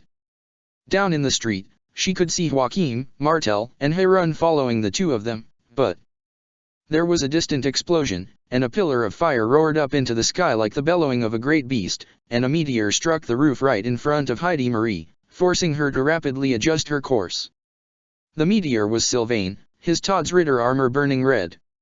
He flung out his hand. Heidi Marie conjured a gleaming magical barrier before her. Edelgard's heart leaped into her throat. If he dared use a killing strike. Fire poured from his palm, not a searing white lance of heat, but a basic fire spell, the kind he'd known how to conjure since Gronderfield, and struck Heidi Marie's shield, tongues of flame flowing around it. The shield shattered, and Heidi Marie staggered backward, consumed by flames. Heidi Marie! Edelgard cried out. The smoke cleared, the flames expired. Heidi Marie pulled herself up, her clothes smoldering. White scales flowed across her talons, scalloped armor plates traced her shoulders and her spine down to the tip of her tail, contrasting with the roan coat that covered her hide. Swept back horns curved from her brow. She took another step backward. Though her clothes were blackened and ragged, there was not so much as a speck of ash on her body. The Flame Clan, that was where the stone fragment Rhea used on me came from. Her blood, that flesh, she rasped. Each word came out as though she had to force it out. Fire can't hurt me. Good, Sylvain growled. I'd suspected as much, but I was worried I might have spoiled your pretty face. She tensed her legs, her long leathery wings unfurled. He pointed his hand straight down. His armor glowed. Fire gobbled up the dry thatch and the wooden inner roof in an instant, creating a hole large enough for all three of them to fall down. Edelgard felt a searing heat against the solace of her feet for a fleeting moment before it was replaced with nothing but empty air. There was a clatter, a bang, she felt something shatter underneath her weight before she slammed into a hard-packed dirt floor. Edelgard picked herself up. The remains of a table lay in splinters around her. The scent of burning hay and wood filled the air. Overhead, flames crackled. All around were metal ingots and slag, and walls lined with farming implements, tools, and the occasional weapons the village blacksmiths forge.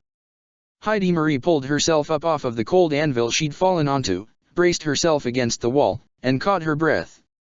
Ellie, why are you here? Shouldn't you be home, in your world? She let out a pained sigh and rubbed her back. I don't want to fight. You ought to just go home. Let this world handle its own problems. This doesn't have anything to do with you, does it? And what does it have to do with you? Edelgard asked. Nearby, Sylvain pulled himself to his feet with a groan, kicking aside the pile of discarded tools he'd fallen onto. He was swaying and clutching at his head, down for the count at least, for the moment. Why is this your mission, Heidi? Because stones and relics are my kin, Heidi Marie said. Our kin. They belong to us. They belong to Rhea, Edelgard retorted, inching closer to the hand axe she spied hanging on the wall. Heidi Marie, too, was inching toward the closest improvised weapon she could find, a pitchfork, and her gaze was flitting to the nearest window. She knew that the longer she spent here, the better the chances were that Joachim, Marta, and Harun could reach the quarry before she did. Edelgard's hand closed around the handle of the axe. Heidi Marie grabbed the pitchfork and bolted for the door. Edelgard got ahead of her with a swing of her axe, blocking the door. The head of her little hand axe, better suited for chopping wood than people, but fine for slowing someone down, stuck itself in the tines of Heidi Marie's pitchfork. Heidi Marie tried to wrench the axe out of her hand. I'm her kin now. Edelgard held fast. All she had to do was stall, and her sister knew it. You're her tool now. I know what she does to people. Why do you think she granted you this boon? Her goal is to control you, Heidi. And what an excellent job of it she's doing. I won't hear it.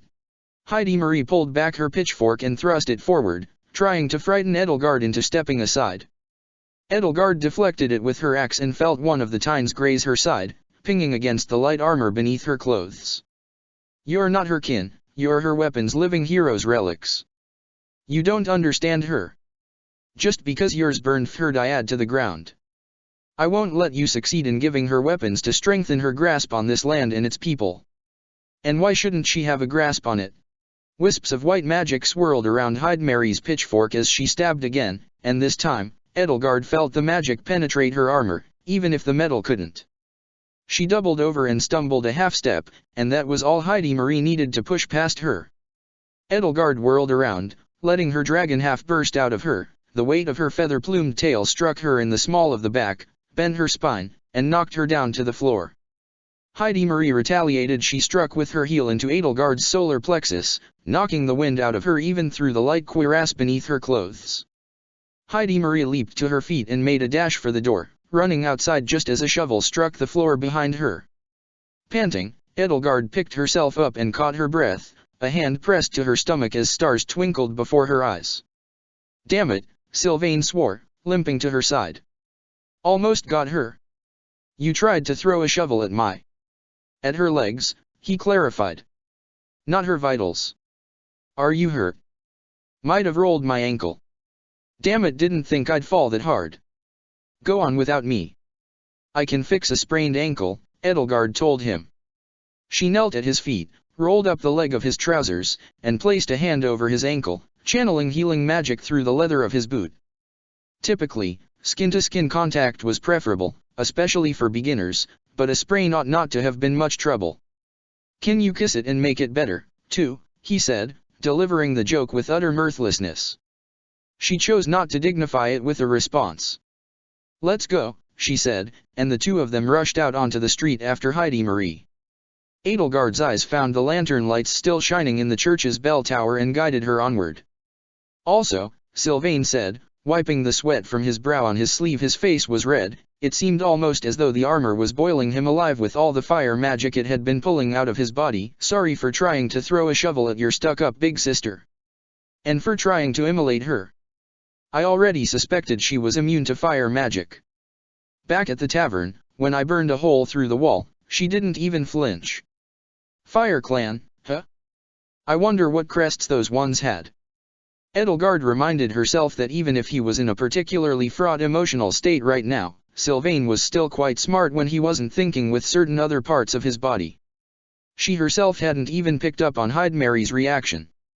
Which way do you think she went, he wondered. If I were her, I'd make us think I'd doubled back, then headed straight for the quarry. Ahead of them, Harun and Joachim emerged from behind one of the village's other empty houses. You're all right, the latter called out, lit by the ghoulish glow of the former's hidden armor. I think I saw Heidi go this way. Edelgard cut him off. Straight to the quarry, all of us.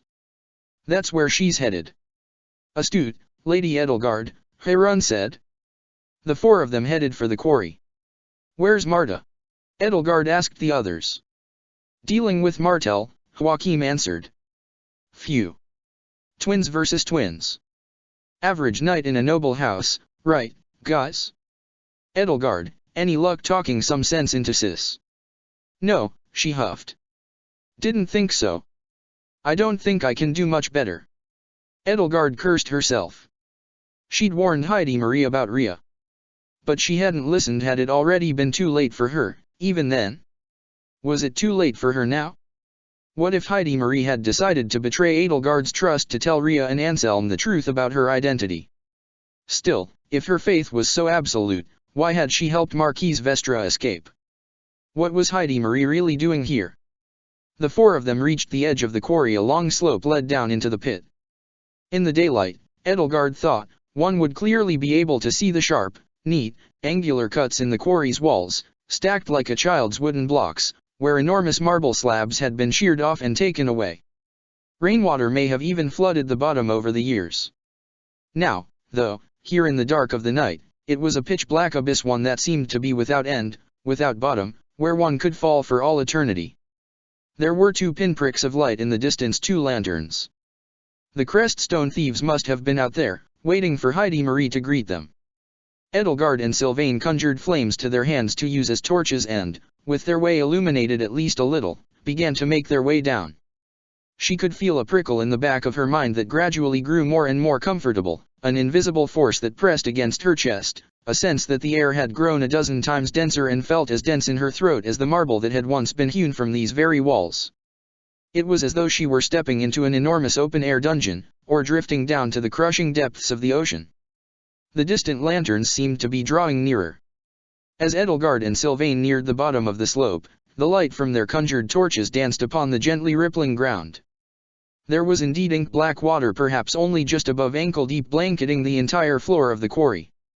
Those two off in the distance, Edelgard thought aloud, may have flown down here on a wyvern or Pegasus. If they get close enough and realize we're the enemy, surely they'll run for their mounts. She looked up to Harun. How much energy is stored in that armor? Enough to freeze this pool. Harun looked down and studied the rippling water. If it is that shallow all the way across, she pursed her lips. Edelgard noted to herself that just as Sylvain seemed a little hot under the collar, Harun looked a bit paler and clammier, perhaps there was even a blue tinge to her lips. I can at least ensnare those two, I think. She crouched down, laid her hand on the water, and squeezed her eyes shut.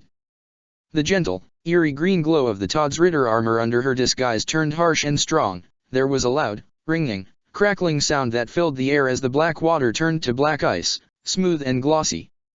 Shouts rang out in the distance. We got him! Sylvain crowed. Harun let out a heavy sigh and slumped over. Joachim grabbed her by the shoulders and helped her back up to her feet. She sank limply against him. Thank you, Harun, Edelgard said to her. It seemed her armor was exhausted, as was its wearer. Joachim, Sylvain, stay here with her. I'll take care of those two. She spread her wings, launched herself into the air, and let the wind under her feathers carry her aloft in a long leap. Her feet touched the ice and began to slide. She kept her balance and pressed onward, picking up speed as the wind whipped past her and the cold stung her toes. The two lanterns drew nearer and nearer. Edelgard could see them bobbing and jittering as their owners tried to free themselves from the ice. Lady Heidi Marie, one of the lantern owners, a man called out. Lady Heidi Marie, help us. He came into full view to Edelgard at the same time she did to him. She saw his pleased eye on his lips and his eyes widen in fear. No, he gasped, renewing his struggles. No, no, no. She closed the gap between the two of them, skating on her talons across the ice, and with a swipe of her arm she struck him in the side of the head with the flat of her axe, as one might with the flat of a blade. Instantly knocked out, he collapsed where he stood and his lantern fell to his feet, the glass shattering on the ice as the candle within snuffed itself out. She circled around his crumpled body, digging her talons and heels into the ice so cold it burned to manage the swift arc she traced as she made her way to the other thief. The second man let out a blood-curdling scream of terror and threw his lantern at her with all his might. She ducked and it sailed harmlessly over her head, shattering on the ice behind her. No, please, he screamed. Have mercy. She skated around him and took hold of him, pinning her forearm against his chest while her other hand pressed the blade of her axe threateningly against the side of his neck. Oh, goddess, he moaned. His fear was palpable, a stench. Why Uriah? The Eastern Adrestians say you're a saint, right?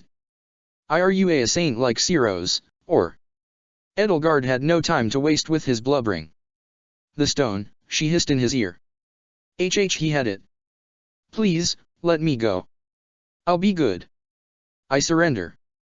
Just don't kill me like you killed him. Okay, she said, and she struck him in the head with the side of her axe the same way she had done so to his counterpart. He collapsed against her, and as she stepped away carefully digging in her talons so she wouldn't slip he crumpled into a heap, his knees sharply bent as his body lay on the ice and his shins pointed straight up. She conjured another flame to light her way and made her way to the first man. He had a leather bag slung over his shoulder. She pulled it off of him and upended it onto the ice. Common supplies, coins, rations, flint and steel, a flask, anything one might expect to bring on their person in a trek through the wilderness tumbled out, along with a gleaming fist-sized ruby orb. Edelgard tossed the empty bag aside and picked up the orb. It was indeed a crest stone and bore the seal of the crest of Daphnel. She let out a relieved sigh, and her thoughts turned to Ingrid. These stones were a reminder of a cruel, grim, evil legacy as much as the weapons they were part of, but Ingrid would be relieved knowing that this stone would not be delivered into the enemy's hands. Her own relief, though, was short-lived. She and the others really had beaten Heidi Marie down here, which could only mean that she hadn't gone straight for the quarry, but had actually doubled back. She and Sylvain had been wrong. But what would she have turned back for? She stuffed the crest stone into her own bag, cursing silently to herself, cursing herself, and tore across the ice, zeroing in on the beacon of Sylvain's conjured torch.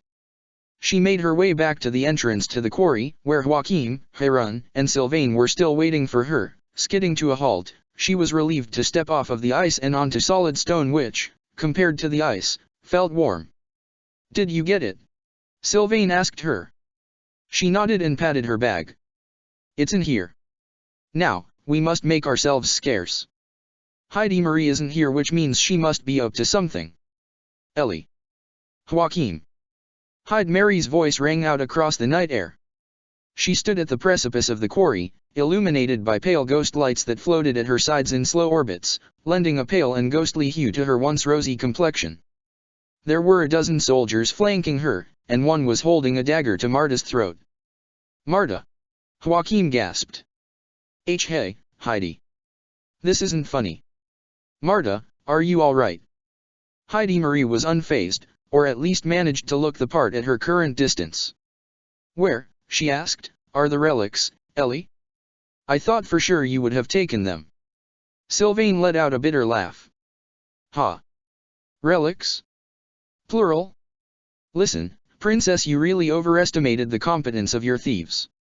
All you managed to do was make off with one measly creststone and a couple of fingers, and you didn't even get to keep the fingers."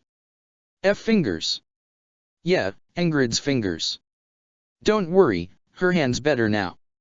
"But boy, Princess, let me tell you," he said, stepping forward with a menacing swagger, "if your little sister and twin brother weren't here, I'd pay you back with interest for every one." "Ingrid?" "That's right," Edelgard said. "You remember Ingrid, don't you, Heidi Marie? I recall you got along quite well with her back in Derdriu. Don't you worry about her, though Professor Manuela is taking good care of her right now. Guilt trips were not always her weapon of choice, but it felt oddly appropriate to wield them against family." Heidi Marie was quiet for a moment. "Ingrid," she said, "bore the crest of Daphne, didn't she?" She sighed. "Ellie. Throw the crest stone up here, or else my men will slit Marta's throat." "Heidi!" Joachim gasped, scandalized. "Are you used to your little sister doing everything you ask of her?" Edelgard retorted. "Give the order, then. This stone will not leave my side." "Ellie!" Joachim gasped, even further scandalized. "That's my what would I tell Marquise Vestra?" "Heron, can you tell me what the fuck Edelgard's problem is?" he asked Heron. Edelgard crossed her arms. Heidi Marie stared down at her. Though it was hard to discern the finer points of her expression at such a distance, she seemed utterly taken aback. "Well," she asked. "We're waiting." "What are you waiting for?" Heidi Marie took a single step away from the precipice. Her dozen soldiers were all staring expectantly at her. Bluffing, Edelgard thought, didn't suit her. Princess Heidi Marie truly could not bring herself to have the life of her twin brother's retainer snuffed out on her command, especially not when her own retainer was said retainer's twin brother himself. She wouldn't be able to look him in the eyes or Joachim. Threats were worthless when they were empty. And though Heidi Marie was stubborn as a mule, she was soft, too. After all, she'd rescued Marquise Vestra. "Heidi," Edelgard added. "I must ask you something. In Inver, when you helped Heron rescue Marquise Vestra, there were surprised murmurs from among her men they hadn't known about that." "That's enough, Ellie," Heidi Marie barked. "Don't bother spewing your slanderous. Were you at all given the impression that his life was in danger?" Edelgard finished. "Did you help him escape because you feared Rhea or Anselm might execute him for treason? Of course, callous murder doesn't suit you, my sister. You have already lost. Stand down and let Marta go." Heidi Marie looked to her men. She seemed to be losing them. I am one of Rhea's chosen," she snapped at them, flustered. "More of a saint than this so-called saint of liberation. Don't listen to her lies." "But Lady Heron herself recalls it," Edelgard said. Heron nodded. "For all your devotion to her, you defied Rhea for the sake of Otto von Vestra. Why? Because of a line you could not bear to cross. You could not bear to cross it then. You cannot bear to cross it now." Heidi Marie took a deep breath. "Miss Heron here must be mistaken. I must admit I am rather plain, plenty of other women in Inver look like me." She shook her head. "Enough of this. Ellie, you and your friends are outnumbered, and we have the high ground. Give up the stone. You don't know how much I need it." "Need it?" Joachim repeated. "Heidi, what are you talking about?" Heidi Marie sighed and motioned to the soldier holding Marta to release her. "Fine, then," she said. "We'll do it the hard way." Her leathery wings unfurled from her back, roan fur and white scales flowed across her skin, a tail lashed back and forth behind her, and long horns swept back from her brow, and she leaped into the quarry and pounced on Edelgard, letting out a ferocious snarl. Edelgard parried a flurry of talons with her hand axe, but a few ripped at her clothes despite her best defenses, clawing and pawing at the leather bag slung over her shoulder by its strap. With every second that passed, she could see less of her sister in Hydemary's face and more of a beast snarling, slavering, rabid. The axe flew from her hand, she felt her heel slip against ice. "Lady Edelgard!" Haerun cried out, conjuring a flurry of icy spearheads and flinging them at Hydemarie with a wave of her arm. Hydemarie hissed and leaped out of the way onto the blocky face of the quarry walls, wreathed in shadows and ghostly firelight. Edelgard had barely regained her footing before Hydemarie leaped at her again. This time, though, she was more than ready. Her own dragon half burst forth, her talons scraped against her sister's, with the swing of her tail acting as a counterweight. She hurled Hydemarie overhead and tossed her out onto the ice. She slid and scrabbled against the ice, her talons scraping for purchase, and when she found it, she threw herself forward once more with a gait that was with every passing moment less human and more bestial. The tatters of her clothes streamed from her draconic body like verdant ribbons. Tongues of flames spiraled around her transforming body. While she skidded across the ice, Sylvain planted his hand against the shore, his armor glowed once more, and a cloud of hissing steam rose up as a large swath of the frozen pool flash thawed. "Run!" he shouted to the others. They ran straight into the soldiers waiting for them at the top of the quarry and, with Hydemarie hot on their collective tail, tore through them. Martel, white magic wreathing his hands like blades of pure light, emerged from within the soldiers' ranks. "Give us the stone, Lady Edelgard," he shouted out. Haerun parried his blades with an icy lance, its frost-rimed blade glittering like diamonds in the harsh light of faith magic. "She shall do no such thing, Martel." He was taken aback. "Hubert? What in blazes have you done to yourself?" A fist wreathed in holy light struck him in the jaw. "Don't you talk to our cousin that way, brother," Marta chastised him. "Lord Joachim, Lady Edelgard. There's a stable full of horses not too far from here, we can ride them back to our base camp." Edelgard tackled one of the soldiers to the ground and wrenched the dagger from his hands, then threw it into the throat of another soldier, raising his gauntlets against her. "Excellent, we'll make haste." While the remaining soldiers scattered and regrouped, vast wings blotted out the stars above, and Hydemarie plummeted to the earth in front of Edelgard before she could take one more step, fully transformed and letting out an enraged roar. "Use your words, sis," Joachim called out to her. Hydemarie was even swifter and more agile in her bestial form than she'd ever been in human form, and Edelgard knew that when fully transformed she let her instincts take hold of her all too easily. The time for talking to her was over, at least for the moment. She was immediately put back on the back foot, or talons, rather, scraping through the hard-packed earth and gravel beneath the solace of her ruined boots. Joachim and Sylvain were already ahead of her, but she was falling behind, and each swipe of those thick, sword-sharp claws threatened to snap the leather band that held the bag with the crest stone to Edelgard's side. Edelgard reached into her bag and pulled out the crest stone. Its ruby surface gleamed with a blood-red shine in the firelight. She saw it catch Hydemary's slitted blue eyes immediately. "Joachim, catch!" she shouted out, and she lobbed the stone into the air. It sailed in a spiraling arc and fell right into Joachim's hands. Hydemarie roared and turned tail, taking off after him.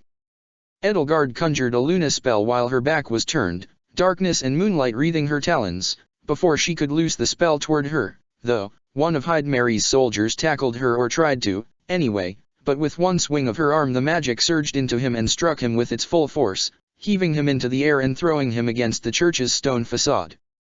She hurled the second lance of moonlight at Hydemarie. It struck her in her left wing, and she let out a pained howl that made Edelgard's very soul shudder with guilt. She kept running. Still, Hydemarie bore down on Joachim, who shouted, "Marta, catch," and threw it over to his retainer, who caught it effortlessly. Hydemarie turned on her, but Marta threw it to Haerun, who promptly threw it back to Joachim as though she wanted no part in such a childish game. "Keep away, keep away," Joachim jeered as Hydemarie chased him. "Remember playing this game with Pascal? Boy, he fucking hated it. Shoes on the other foot now, huh?" He tossed it to Sylvain, and Hydemarie gave chase. "Hey, so if Edelgard's the saint of liberation, what are you the saint of?" Sylvain taunted her as she pursued him. Saint of stuck-up brown-nosing bitches? I gotta say though, usually when someone's got a stain on their nose, it's someone else's shit. He threw the stone back to Edelgard, who was now ahead of the rest of them. Heidi Marie took off after her. Edelgard closed her fist as tightly as she could around the stone and pretended to throw it back to Joachim. Instinctually, Heidi Marie's head twisted to follow the stone's projected arc through the air, and though it took her less than a second for her reason to take hold of her again, that fraction of a second was all Edelgard needed to strike her in the chest with another decisive lance of moonlight. Heidi Marie was knocked flat on her back, fore and hind legs splayed out. While Heidi Marie coalesced, Joachim, Marta, Sylvain, and Harun caught up to Edelgard. Ellie, Joachim asked, his voice low and tone frighteningly urgent, how badly did you hurt her? Not enough to kill, Edelgard assured him. Let's go. Joachim looked back at his twin sister, his face wrenched with pain. Ah, Heidi. Why? As though to answer his question, Heidi Marie lifted herself up on her bestial hind legs and took several staggering steps forward. The sound of bones snapping carried through the cool night air, as with every step she regained a more human form. The roan coat and silvery white scales sank into smooth skin, the long horns and talons slowly retracted and diminished, the wings and tail dwindled away to nothing. Heidi Marie stood before them, dressed in the tatters of her lovely layered green dress and the rest of her tavern keeper costume, her chest heaving and long, curled brown hair snarled and disheveled. Please, she gasped, her voice hoarse. I really do need that stone, El. Edelgard felt a pang of guilt in her heart, and when she pressed the crest stone to it, she felt it beat faster. The stone throbbed in her grasp like a living heart in time with her own pulse. Look at me, Heidi Marie went on. It hurts. It hurts to transform, and I've tried to make it as versatile as you, Ellie, but it hurts, and I can't talk, and her chest heaved again, she panted for breath. Heidi, Joachim said. It's all right, we can talk this out. I'm sorry, let's just sit down and have a drink. Drinks on the house, right, sis? Heh. That is the crest of Daphne, is it not? Heidi Marie asked Edelgard. It might not be much, what my men managed to steal, but it's all I actually wanted. As though, she smiled. As though the goddess answered all my prayers. I'm sorry about Ingrid. I just prayed every night that however many relics we took, hers would be among them, and the goddess answered. Why is it so important that it's the crest of Daphne? Sylvain asked. Because Lewin and the crest of Daphne came from the Flame Clan, she answered him. I was made with the flesh of the Flame Clan, but Rhea only had a few fragments of the corresponding stone. I need a whole one so that I can be whole. You have my condolences, Heidi Marie, Edelgard said. She knew what it was like to hurt, to feel incomplete, to feel broken, because of the callous and selfish deeds of another. Rhea had experimented on her sister, the sister who now stood weak and hurt before her, and all Heidi Marie wanted was to fix what she had broken in her. For all her loyalty to Rhea, deep down she must have surely known whose fault it was. I'm sorry. But we can't give up this stone. And why not? Heidi Marie snapped at her. Don't I need it more than you? Listen, princess, Sylvain snapped back at her. I understand exactly how you feel, exactly what you want, and that's why there's no way in hell we're giving this stone to you. You think you're the only person who didn't get the crest they wanted? Who thinks that all they need to feel whole again is to take something from someone else because they thought they deserved it more? If you want this stone so bad, you should have just asked Ingrid politely for it, he sneered. Joachim, Heidi Marie said, tell Elle to give it to me, please. I'm your sister. Don't you love your sister? Joachim's face was ashen. Heidi sis, I love you, but don't make me fuck, don't make me choose. Choose what? Your closest family over your seditious country. She gritted her teeth and squeezed her eyes shut, doubling over. No, I'm sorry. I don't mean that. Just, please. Please, brother. Give me the stone and I won't hurt anyone. I don't want to hurt anyone. I just want to stop hurting. I want what Lady Rhea. What she promised you. Edelgard answered.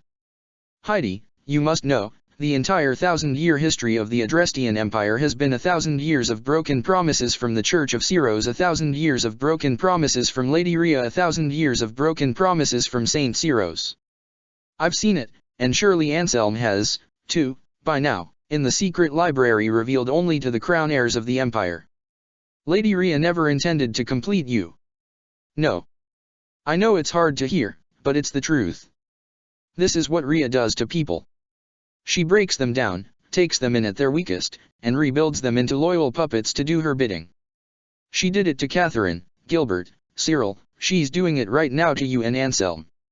We won't give you this stone, but if you come with us, we can help you. She held her free hand out to Heidi Marie. Take my hand, Heidi. Please. The people who love you are reaching out to you. Heidi Marie took a few slow, halting steps toward her. Tears were glistening in her eyes by the firelight. That's right. Come with us. I know it's hard to go against Rhea, but you've already demonstrated you still have your own will and your own mind. Harun stands before you now as proof of that. Heidi Marie's eyes flitted over to Harun. Your retainer certainly has changed, she murmured, a smile growing on her face. It's a long story, Edelgard told her, and we'd love to tell it to you sometime, if you come with us. Heidi Marie stepped closer, and Edelgard felt the crest stones throbbing, its stony mockery of a heart of flesh, grow stronger against her palm. She felt the air around her change, and somehow, without thinking, even though she knew it was wrong, she felt her fingers curl tighter around the stone. It was like being struck by lightning.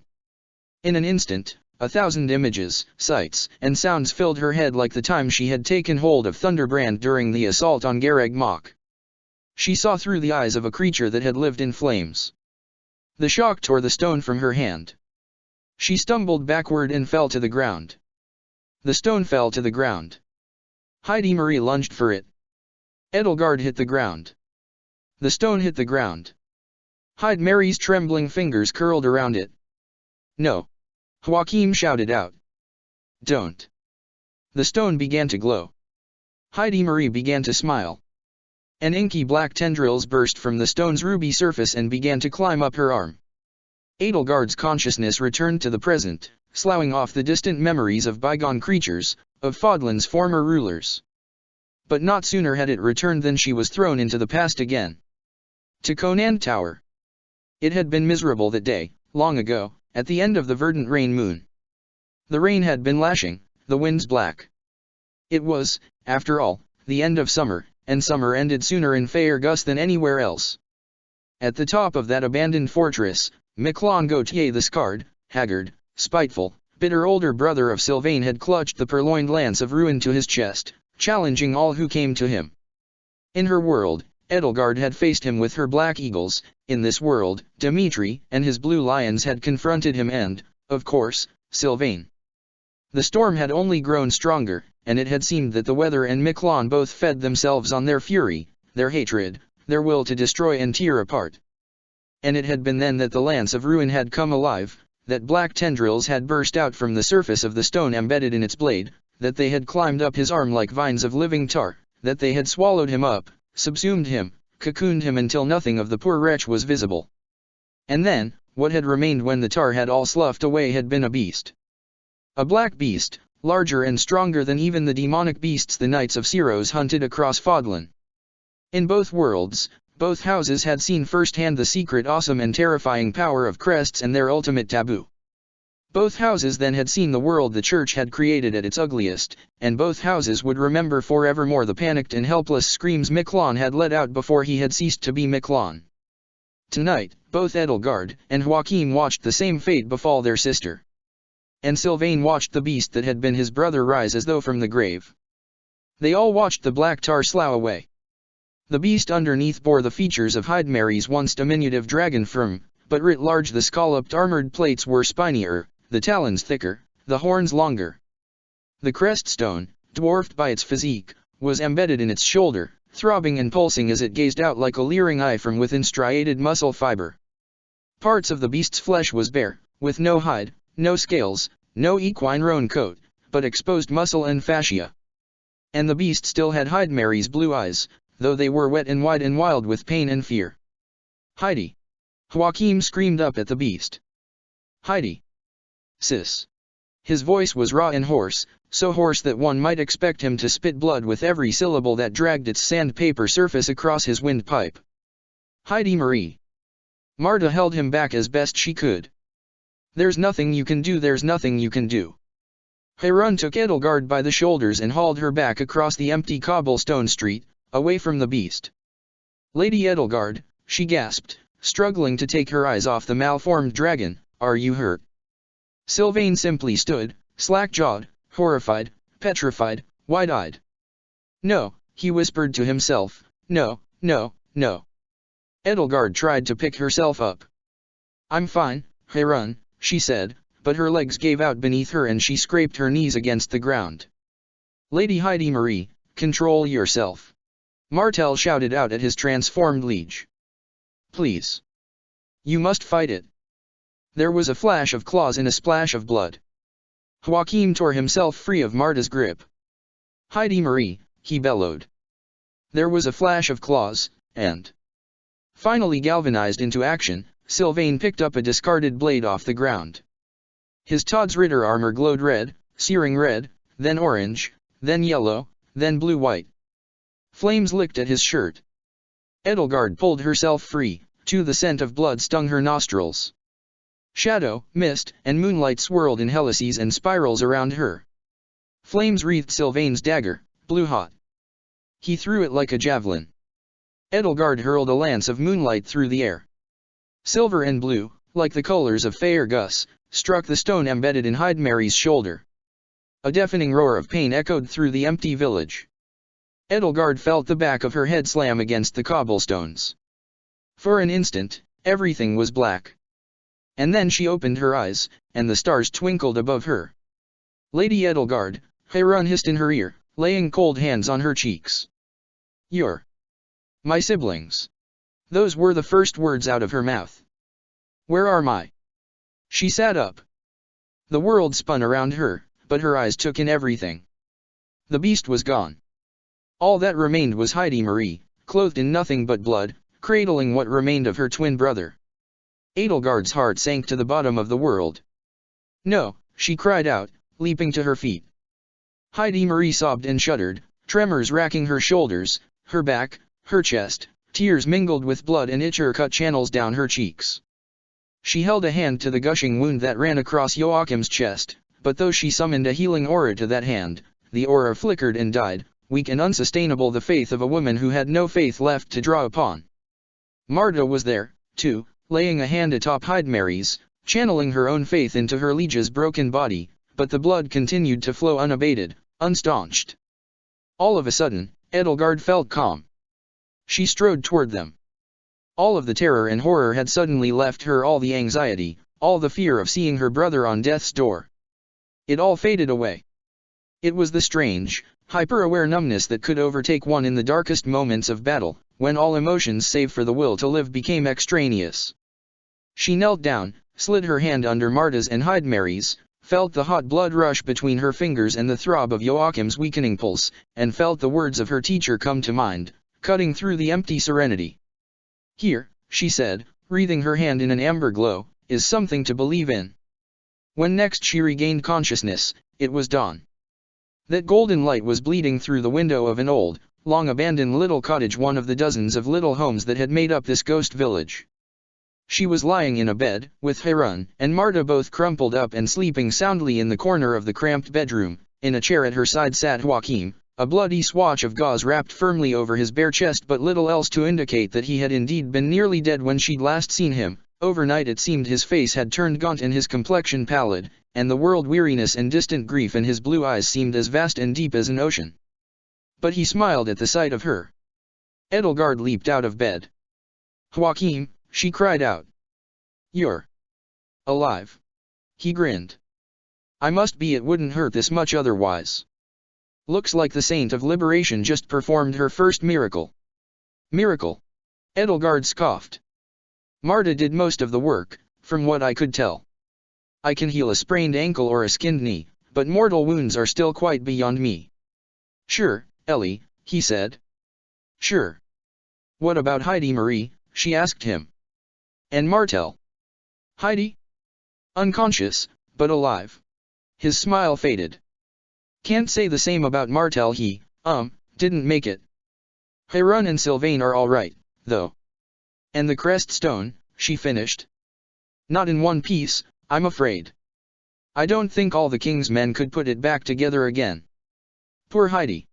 He sighed, and every last bit of weariness and weakness in his voice showed on his haggard face, in the stubble, dirt, and blood smeared across his cheeks and the dark rings around his bloodshot eyes. Ellie, you, Heron, and Sylvain should go on back to Garreg Mach with what's left of the stone right away.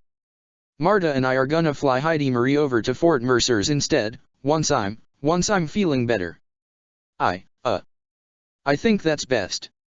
For both of us. Edelgard nodded. You're right. And the rest of us should return post-haste. Might I see Heidi, before we leave?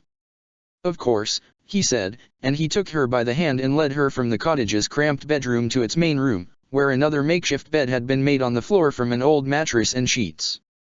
There Heidi Marie slept, swaddled in a protective cocoon of old sheets and blankets. Her chest rose and fell softly, and there was a serenity to her face that belied the horrors she had endured through the night. Edelgard knelt beside her, brushed a few errant, loosely curled strands of light brown sugar hair out of her face, and laid her hand upon her brow. It was warm. Heidi Marie did not stir, but her chest continued to rise and fall to demonstrate the strength and steadiness of her breath, and though it might have been a trick of the early morning light, Edelgard thought she could see the corners of her lips pull upward into a faint, subtle smile. I suppose, she said to her, this is goodbye, Heidi Marie. I hope you fare well from here on out. When you reach Fort Mercers, say hello to Flayn for me. She leaned downward, kissed her on the forehead, and then stood up. And the same goes for you as well, Joachim, she told her brother, giving him a gentle hug, so as not to upset his wound, and planting a kiss on his scruffy, bristly cheek. Take care, both of you. Take care of her. Joachim nodded, his smile pained, his eyes watering. What else are brothers for? He replied with a nonchalant shrug, his voice rough and hoarse. I'll miss you, Emperor Edelgard. I'll miss you, too, she said. She took a step outside the cottage and found Sylvain sitting outside, his back to the wall, watching the sunrise. Hey, Edelgard, he said, stifling a yawn. Brother and sister all right in there? She nodded. As well as one might hope, and that is all I can ask for. How do you feel? Me. He cracked his neck. Well, this fucking armor has bled me dry, I think. But I'm too full of energy to get any sleep. It's like drinking coffee right before bed. I feel like death warmed over. That's a shame. But I feel okay, he said, continuing to stare out at the rising sun as its rays painted the clouds orange and violet. He smiled, though it was bittersweet at best. I feel okay. Days later, Garreg Mach loomed ever closer, its spires glistening in the setting sun, as Edelgard, Heron, and Sylvain flew toward it on Heron's Pegasus. And while they were all prepared to deliver the bad news upon their return, Edelgard figured she was not the only one among them dreading what bad news might be awaiting them as well. It had only been a few days, but especially with the Agarthans' technology at their disposal, word of the next development in the ongoing Nemesis situation could travel just as swiftly as a wyvern through the air, or even swifter. The position of the King of Liberation and whatever Agarthan forces he might have at his disposal were of pressing interest to the Phaergon and Adrestian forces stationed at Garreg Mach as they bolstered the monastery's defenses, and surely did his spy network at the very least was already hard at work to provide updates as quickly as possible. As they drew nearer on their shared Pegasus, one of the monastery's aerial patrols dappled grey Pegasi clad in Adrestian black, gold, and red moved to intercept, flanking them.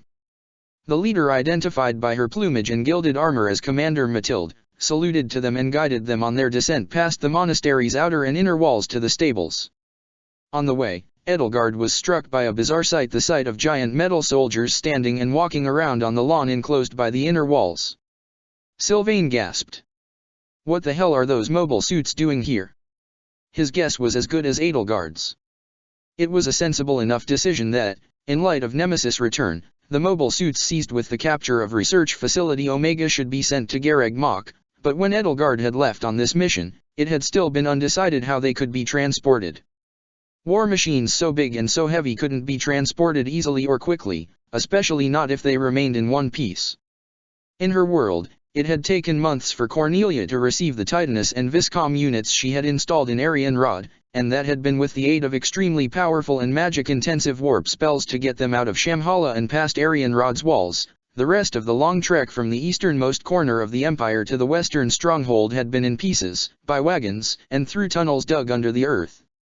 While the difference between Garreg Mach and southern Galatia was significantly lesser, the facility's position in the northern foothills of the Okama Mountains made transporting such massive machines problematic in their own right. Disassembling and flying the mobile suits to Garreg Mach using a full battalion of wyverns had been discussed, but not decided on, when Edelgard had left. Even if that method had been decided on immediately after she and Sylvain had left for Varley with Joachim, they couldn't have reassembled the mobile suits so quickly, and Dimitri, Solon, and Thales had all doubted they would even have the resources to properly reassemble them on site. Seeing those mechanical giants was, to say the least, a shock, and it was an uncanny sight to see their massive armored bodies, looking like nothing else on Earth, stomping and stumbling around as though learning to walk.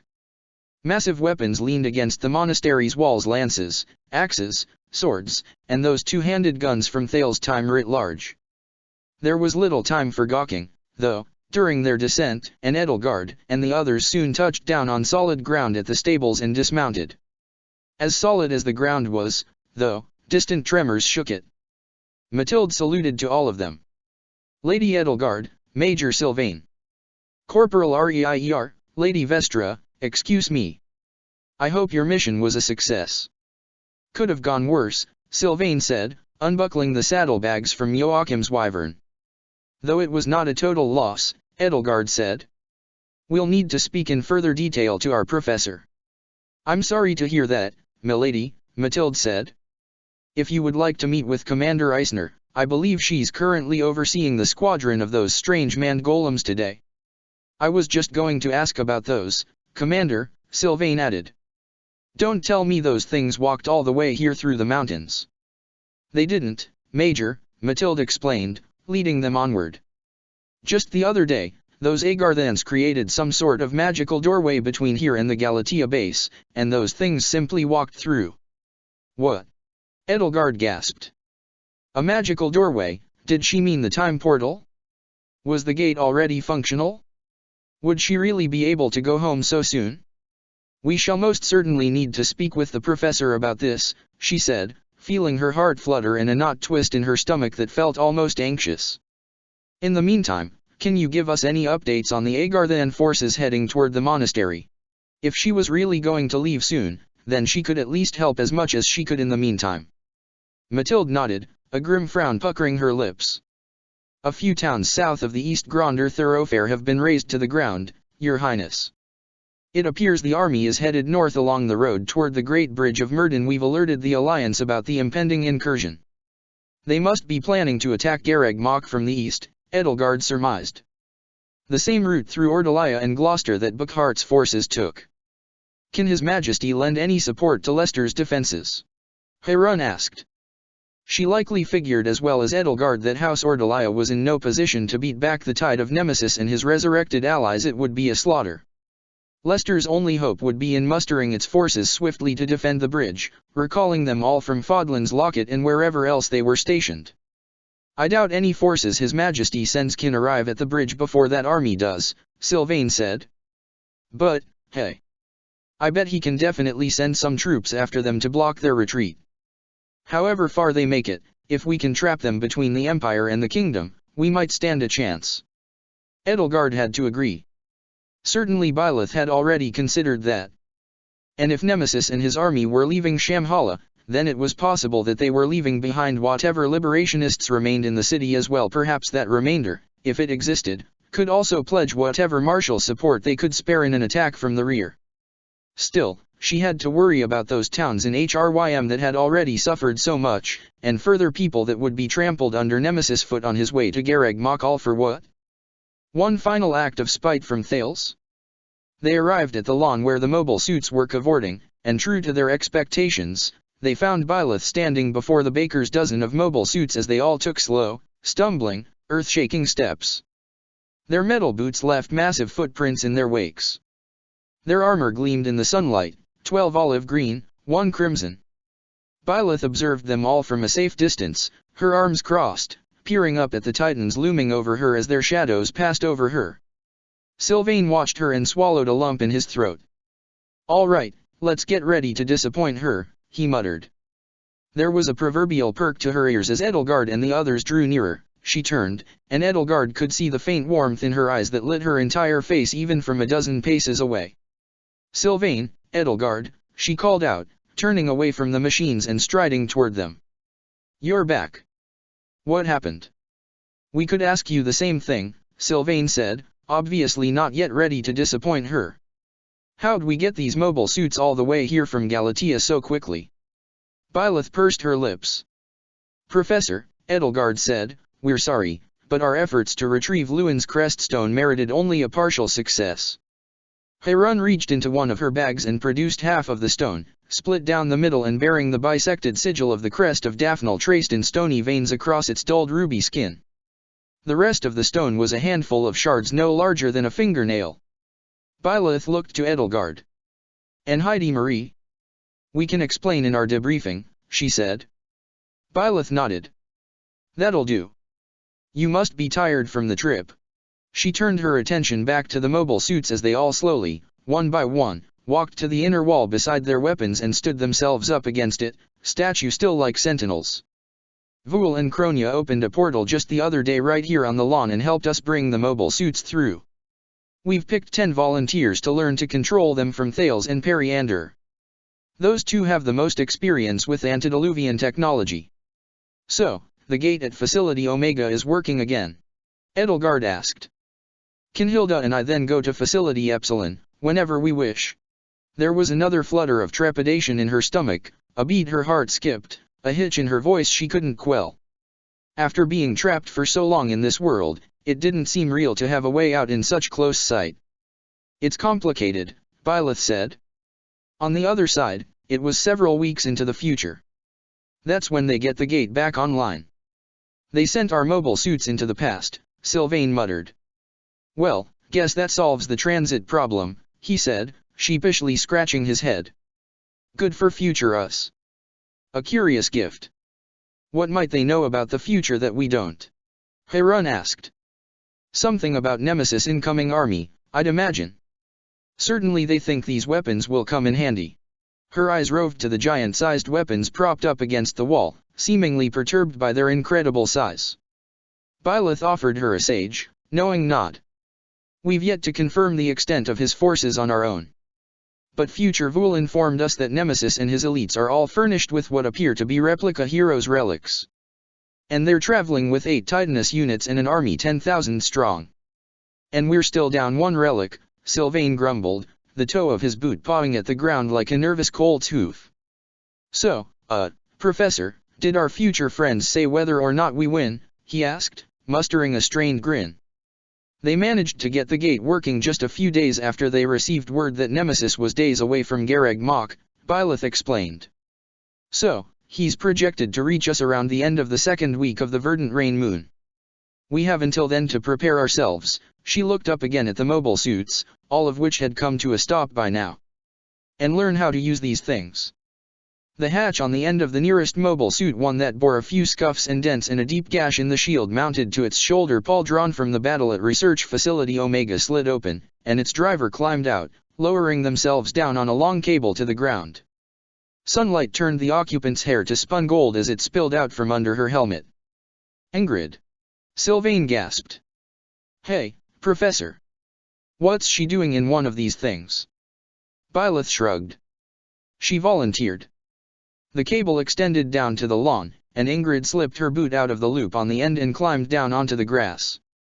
She approached them, wearing a smile that belied the weariness that sat upon her slumped shoulders and shadowed her eyes. Sylvain, Heron. Back already? Ingrid. You sound, pretty spirited, Sylvain said, stepping away from her. How'd I do out there, Professor? She asked Byleth. My technique could use some polish, but I think I'm getting the hang of this. Or, starting to, at least. Byleth nodded. You looked good, she told her. I'm sure Thales will have his critiques, she said. She pinned the book she had been holding, 100 snow-white pages at least bound together with a metal spiral, and rubbed her left hand gingerly. She cradled the 2 fingers that had recently been freed from their splint. The black marks of sutures circled both of them like the shadows of a pair of rings. It looks like your hand is on the mend, Edelgard noted. Still, I hope you don't push it too far, too quickly.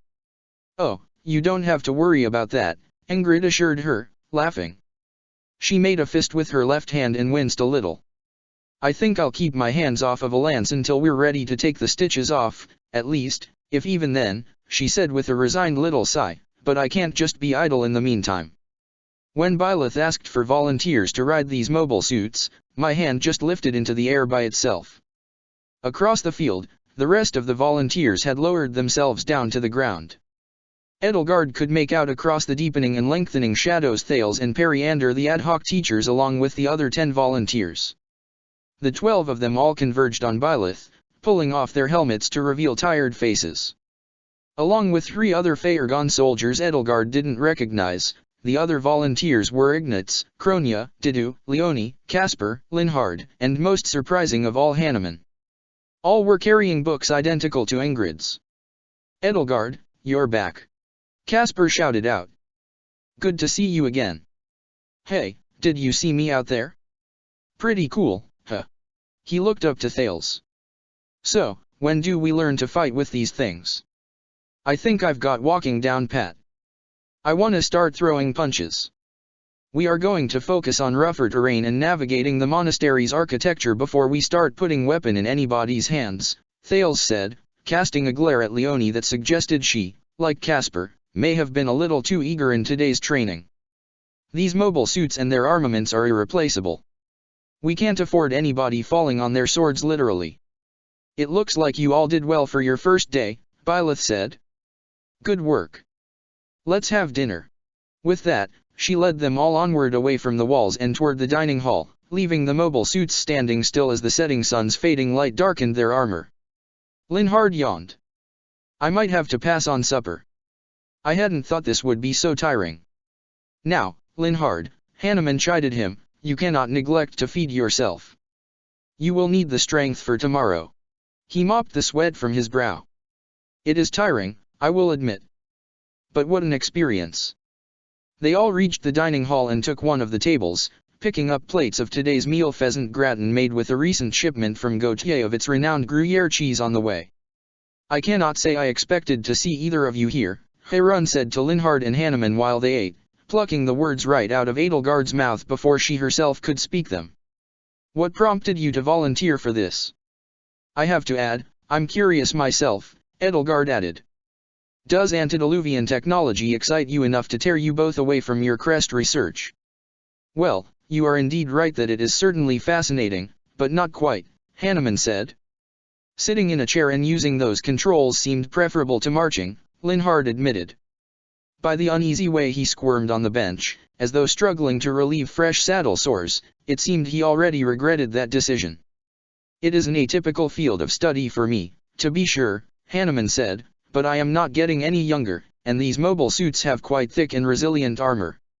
So long as I am here, I have a duty to defend this monastery, and Linhard and I both have a duty to survive this upcoming siege and continue our more important work. Volunteering for this squadron seemed the most sensible option, considering our priorities. It's surprising similar to riding a horse, Leonie said.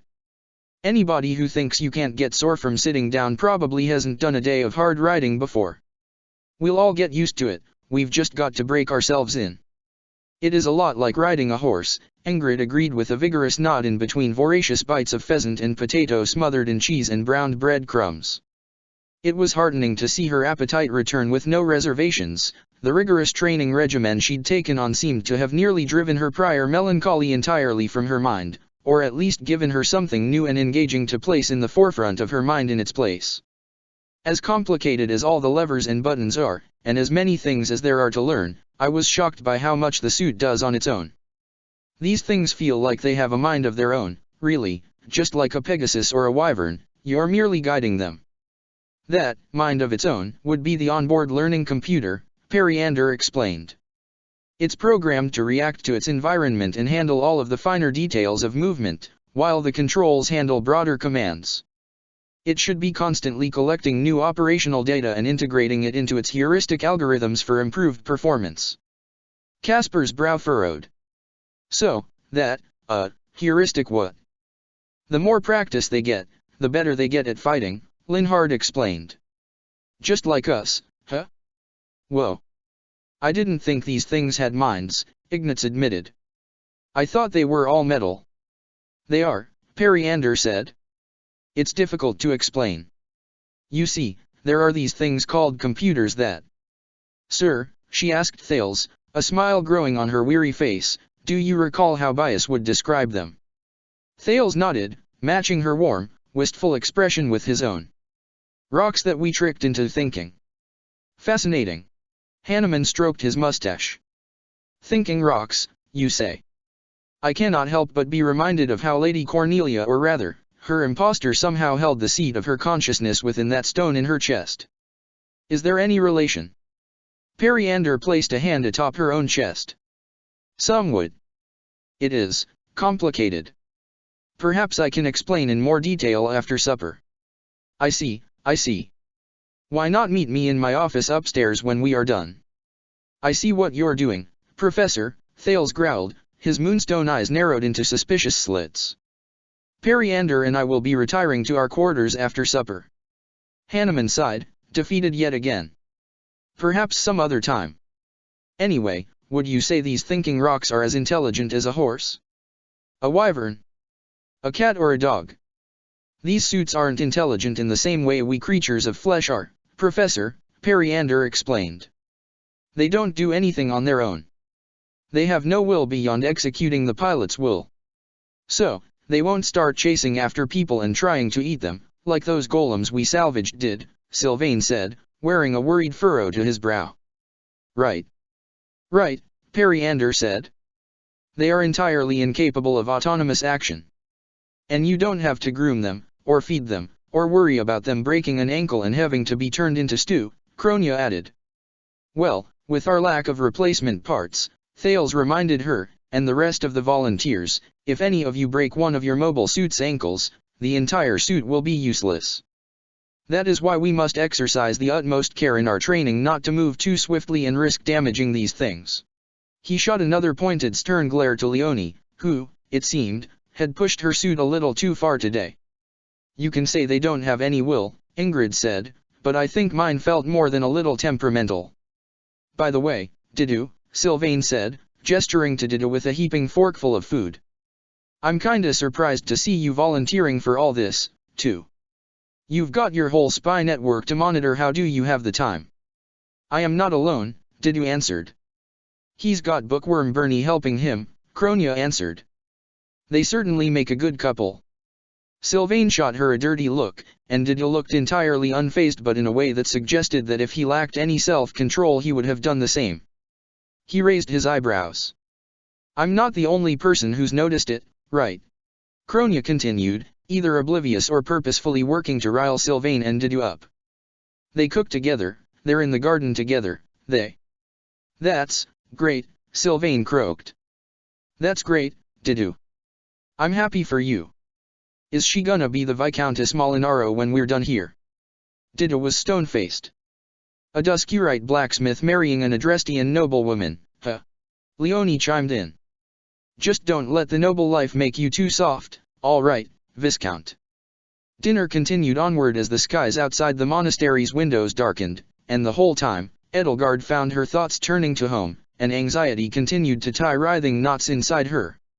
She watched Sylvain, Leonie, and even Ingrid and Didu converse and laugh with Thales, Periander, and Kronia, and she thought of home and the empty spaces in it where the counterparts of these people, friend, ally, family, had once lived. She thought of home, and the thought did not bring her joy or relief. After they had all eaten, Byleth and Didu took Edelgard, Sylvain, and Heron upstairs with Ingrid for a debriefing on the Varley mission, and Edelgard found herself hewing close to her side, as though irrational as it was she feared she could be whisked away at any time. On the way upstairs, Edelgard took Ingrid's hand in hers and quietly called upon her faith again, and a faint glow seeped through the gaps between their fingers. Her slumber was disturbed last night with dreams of fleeting faces, of friends cut down by an army of the dead, of farewells that stuck in her throat like strangled, stifled screams held back long past the time they should have been said. But those dreams were not what woke her up that night, rather, it was the soft knock on her door. Her eyes snapped open to the sound of knuckles rapping politely, hesitantly, against oak, and instead of a scream ringing in her ears or the frantic tattoo of her heart against her ribs, all she felt was a melancholic ache. "Who's there?" she called out, her voice hushed, as she conjured a flame to her hand and used it to light the candle at her bedside table. Hilda's voice wafted through the other side of the door. "It's me." "All right," Edelgard mumbled to herself, letting her bedsheets slough off her shoulders as she rose to her feet. She shuffled across the floor, the rug soft against the bare soles of her feet, and cracked the door open. "I hope I didn't wake you." Hilda yawned. Her pink hair framed her face in disheveled, frizzy locks, wisps and flyaways split away from them. "I can't sleep," she said mid-yawn, letting the words out like a long, languid, weary groan. She rubbed her eyes. "And I figured, you usually can't sleep, so. Is something wrong?" Edelgard asked her, stepping back to allow her inside. "No," she said, drifting over the threshold and gently closing the door behind her. "Yeah. Sort of. I just think I need to talk to someone. And you knew that if you interrupted my dreams, you'd likely not be disturbing any pleasant ones." "Yeah, exactly." Edelgard smiled. "I fear you've come to know me a bit too well, Hilda," she said. "Go ahead and take a seat." Wasting not even a moment, Hilda flopped down onto her bed. "Or my bed," she said. She sat down on the side of the bed beside her. "This is about going home, I presume." Hilda hummed, her voice muffled. She rolled over and stared up at the ceiling, the same way Edelgard often did when she found herself awake in the middle of the night with nothing but troubled thoughts in her head. When that portal appeared the other day and Kronia started bringing the mobile suits through, it didn't feel real at first. But in a few weeks, her past self and Vul are going to be all done repairing the gate. We can all go to Research Facility Epsilon whenever we like, and go home. We can go home." She let out a sigh, her chest heaving. "So," she asked, looking up at Edelgard while the shadows and candlelight ebbed and flowed over her face, "why do I feel so nervous?" "Well," Edelgard said, "there is the matter of Nemesis and his army approaching Gareg Mach." "Yeah, but we can just leave before they show up," Hilda said. "We can just go home. In less than a month. We can go home, and send the other Edelgard and Hilda back, and get on with our own lives in our own time." "There's a good chance it won't be that simple," Edelgard said. "We have had the rug pulled out from under our feet enough times already. You're dreading whatever unforeseen thing might get in our way this time and postpone our departure another month, or some indefinite length of time." "Yeah. And, let's face it, one of those unforeseen things has got to be Claude." "Destinova," Hilda corrected. "Right. He must be planning something. And I do think that whatever it is, he's intent on stopping us from leaving." "You really think he wants to keep you here?" "Yes, I think my visions of his world have made it clear that." "You think he's in love with you?" Her lips perked up into a coy little grin. "What?" "No, I obviously, in this other world, he and I were close." "You're so full of yourself, Ellie," she said, smirking.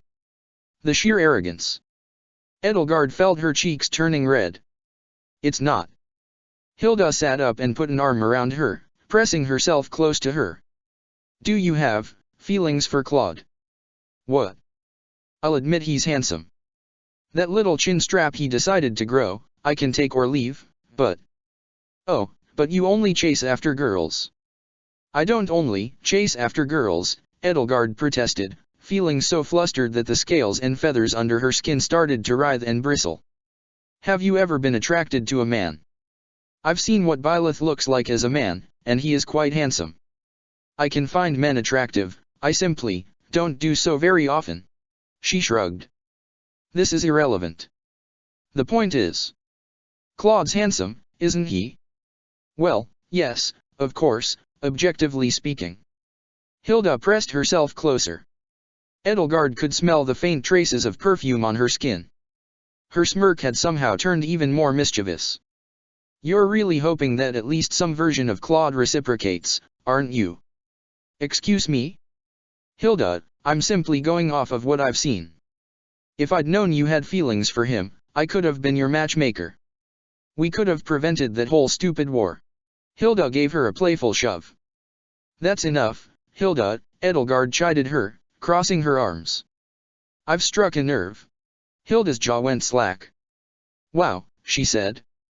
You really like him. Edelgard sighed. There was simply no dealing with Hilda. But seriously, Hilda said, hunching over and propping her elbows on her knees and her chin in her hands, you're probably right that Destinova doesn't want you to leave. It doesn't seem like he cares all that much about me, but you, she nodded. He'll try to stop us. That's plenty to worry about.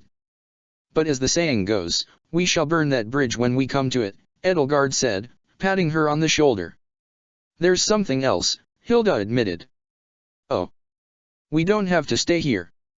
We don't have to be here when Nemesis arrives. But I feel like, she let out another long, sad sigh. You feel we shouldn't, Edelgard surmised. That we should stay here and help our friends fight this one last battle, after nearly a year of standing by their side. That it's only fair to them. You really do have a nasty habit of projecting how you feel onto other people, Hilda scoffed, rolling her eyes. So, you're thinking of staying, too, right? I am the only person here with first-hand experience in both attacking Garreg Mach and defending it, Edelgard reasoned, so, yes, I do believe I should stay and lend my knowledge and support to Byleth and Dimitri as much as I can. And for the time being, I am the only one besides Rhea who can access the elevator to the Holy Tomb as well. So, you're staying to fight. That depends on when Rhea does whatever she plans on doing. I suspect that, once news reaches her of Nemesis, and I'm certain it's very close to reaching her, if it hasn't already, she will be even further galvanized to seize the tomb from us. Perhaps she will even attack in concert with Nemesis forces, when she knows our defenses will be taxed to their limit. Hilda rested her head against Edelgard's shoulder and began to fake a steady rhythm of loud, persistent snoring.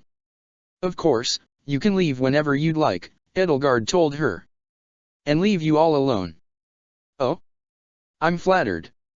Hilda laid herself back down on the bed. Maybe, she said, I will, though. I mean, really, you don't need me, do you? You're well within your rights to save your own skin, of course. Ugh. Don't say it like that. Like what?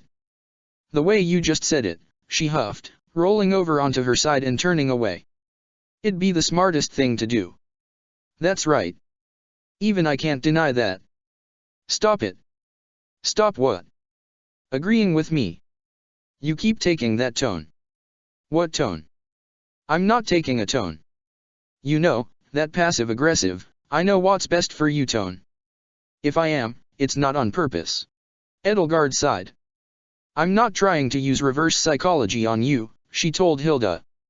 You can leave if you'd like. You can arrange to stay in Karen or Galatea for a few weeks until we meet at the facility. It's the smart thing to do, and nobody could fault you for doing it. Maybe I will, Hilda sighed. By the way, what, Edelgard asked her, are you going to do when you return to our world? Oh, Claude's gonna want to go back to Almira to get that crown he's earned, and I might decide to go along with him. I'll see if Marianne would like to come with us. She giggled, her mood already lightening again. That's right, Edelgard.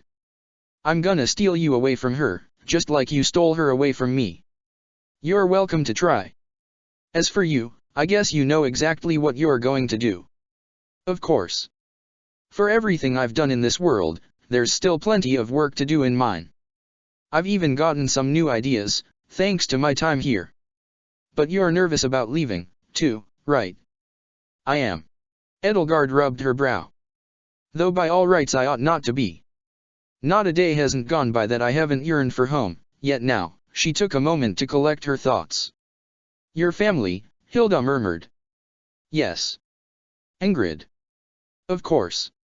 And Geralt. It'll be hard not having a father-in-law around anymore. Dimitri and Didu. That goes without saying. And Leonie, and Sylvain, and Felix. Yes, yes, you've made your point, Hilda, Edelgard huffed. I will never see them again. They have no equivalent counterparts in my world. She paused and waited for Hilda to make a snide interjection about whose fault that was, for the most part. But she didn't. There are differences, of course, between, say, one world's Bernadetta and another's, or Ferdinand and Ferdinand, or Hubert and Harun, Edelgard continued, thinking aloud, but there is a familiarity to them nonetheless. A presence that is, similar. Absence, though. I truly am dreading that. Dreading the empty spaces they will leave in the world. Perhaps I should tell them. Perhaps those I haven't yet told deserve to know why in particular my farewells to them will be more painful than anybody else's. Should I? Must I? Would we depart under better auspices with or without that knowledge in their minds? Do they deserve to know? Hilda, I know I don't ask for your opinion very often, she asked, turning around, but what do you think? Hilda laid on her side atop the rumpled bedsheets, her eyes closed. A lock of her hair that had fallen under her nose lifted itself up with every slow, steady breath she took. The rest of her rosebud pink hair fanned out around her head like a halo. For goodness sake, Hilda, Edelgard grumbled, taking her by the shoulder and giving her a firm shake. The sheer temerity you possess to fall asleep in my bed. My apologies, but if you're finally ready to go back to sleep, your own bed is right next door. She shook Hilda's shoulder again. Hilda did not stir. I will lift you up over my shoulder and carry you back to your room, she threatened her. You know I can do it. There was no reaction from the slumbering girl, who most definitely seemed not to be faking it. Edelgard slipped one arm underneath her waist and the other behind the crook of her knees. Very well, then let it not be said I did not warn you. She did not lift Hilda up, though. She thought about doing it, she certainly had the strength. But something stayed her hand. With a sigh, she laid down on the bed beside her.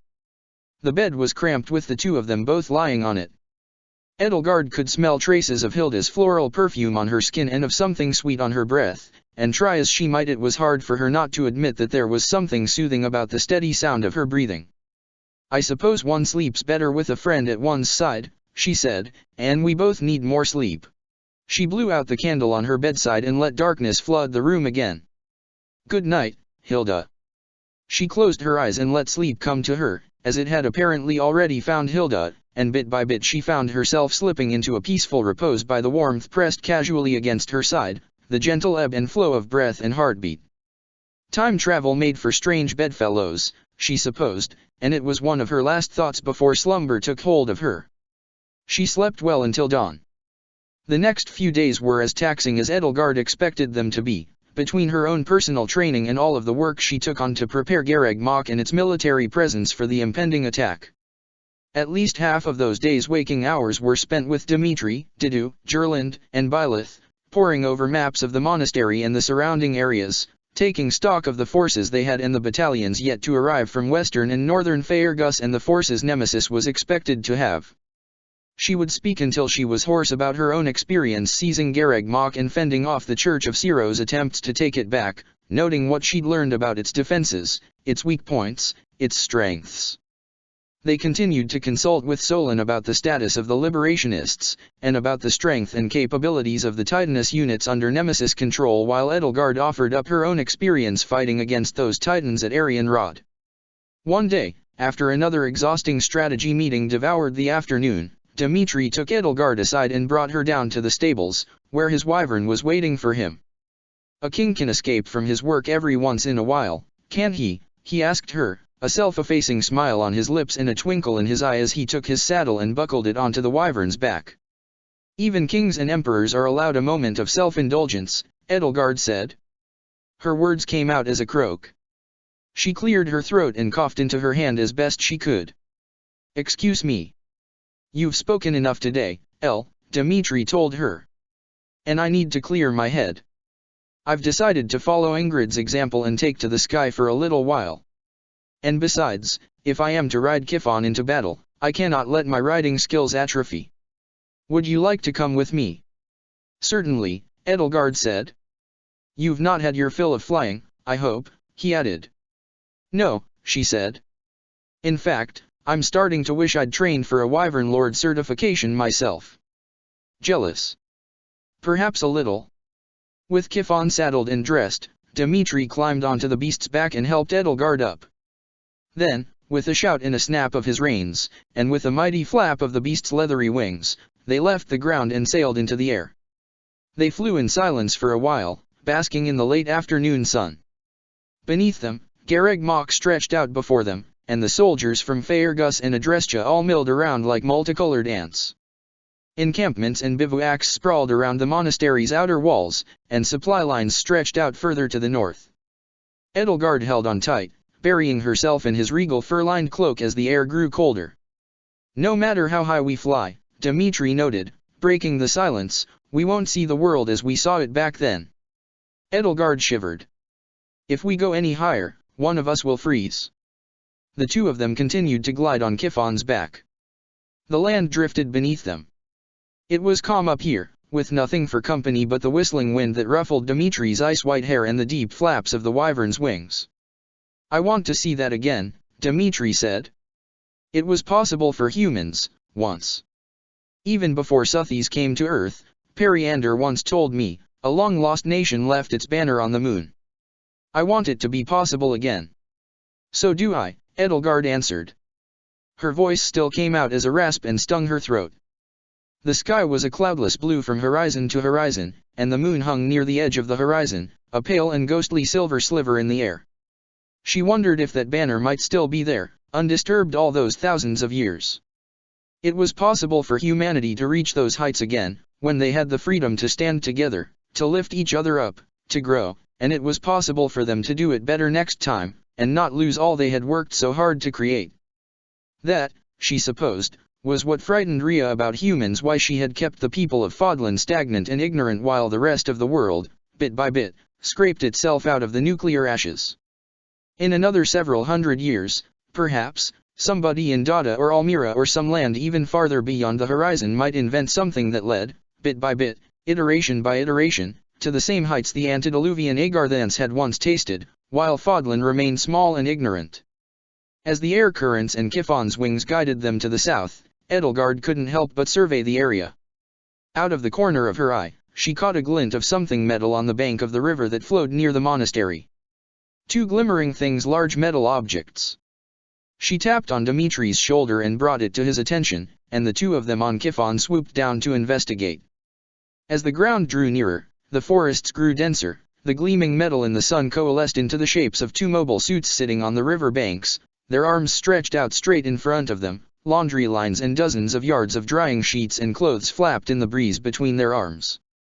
What in blazes, Dimitri whispered, echoing Edelgard's unspoken bemusement as the wind swallowed up his words, and he brought Kifon down for a landing beside the great metal golems. To their surprise, they found Linhard and Leonie resting at the mobile suit's feet, and the two of them were just as surprised by the sight of Dimitri and Edelgard landing not a dozen feet away from them. Leonie leaped to her feet. Your Majesty! Your Highness! Don't mind us, Lin and I here were just, she looked up at the sheets waving in the wind. Doing laundry?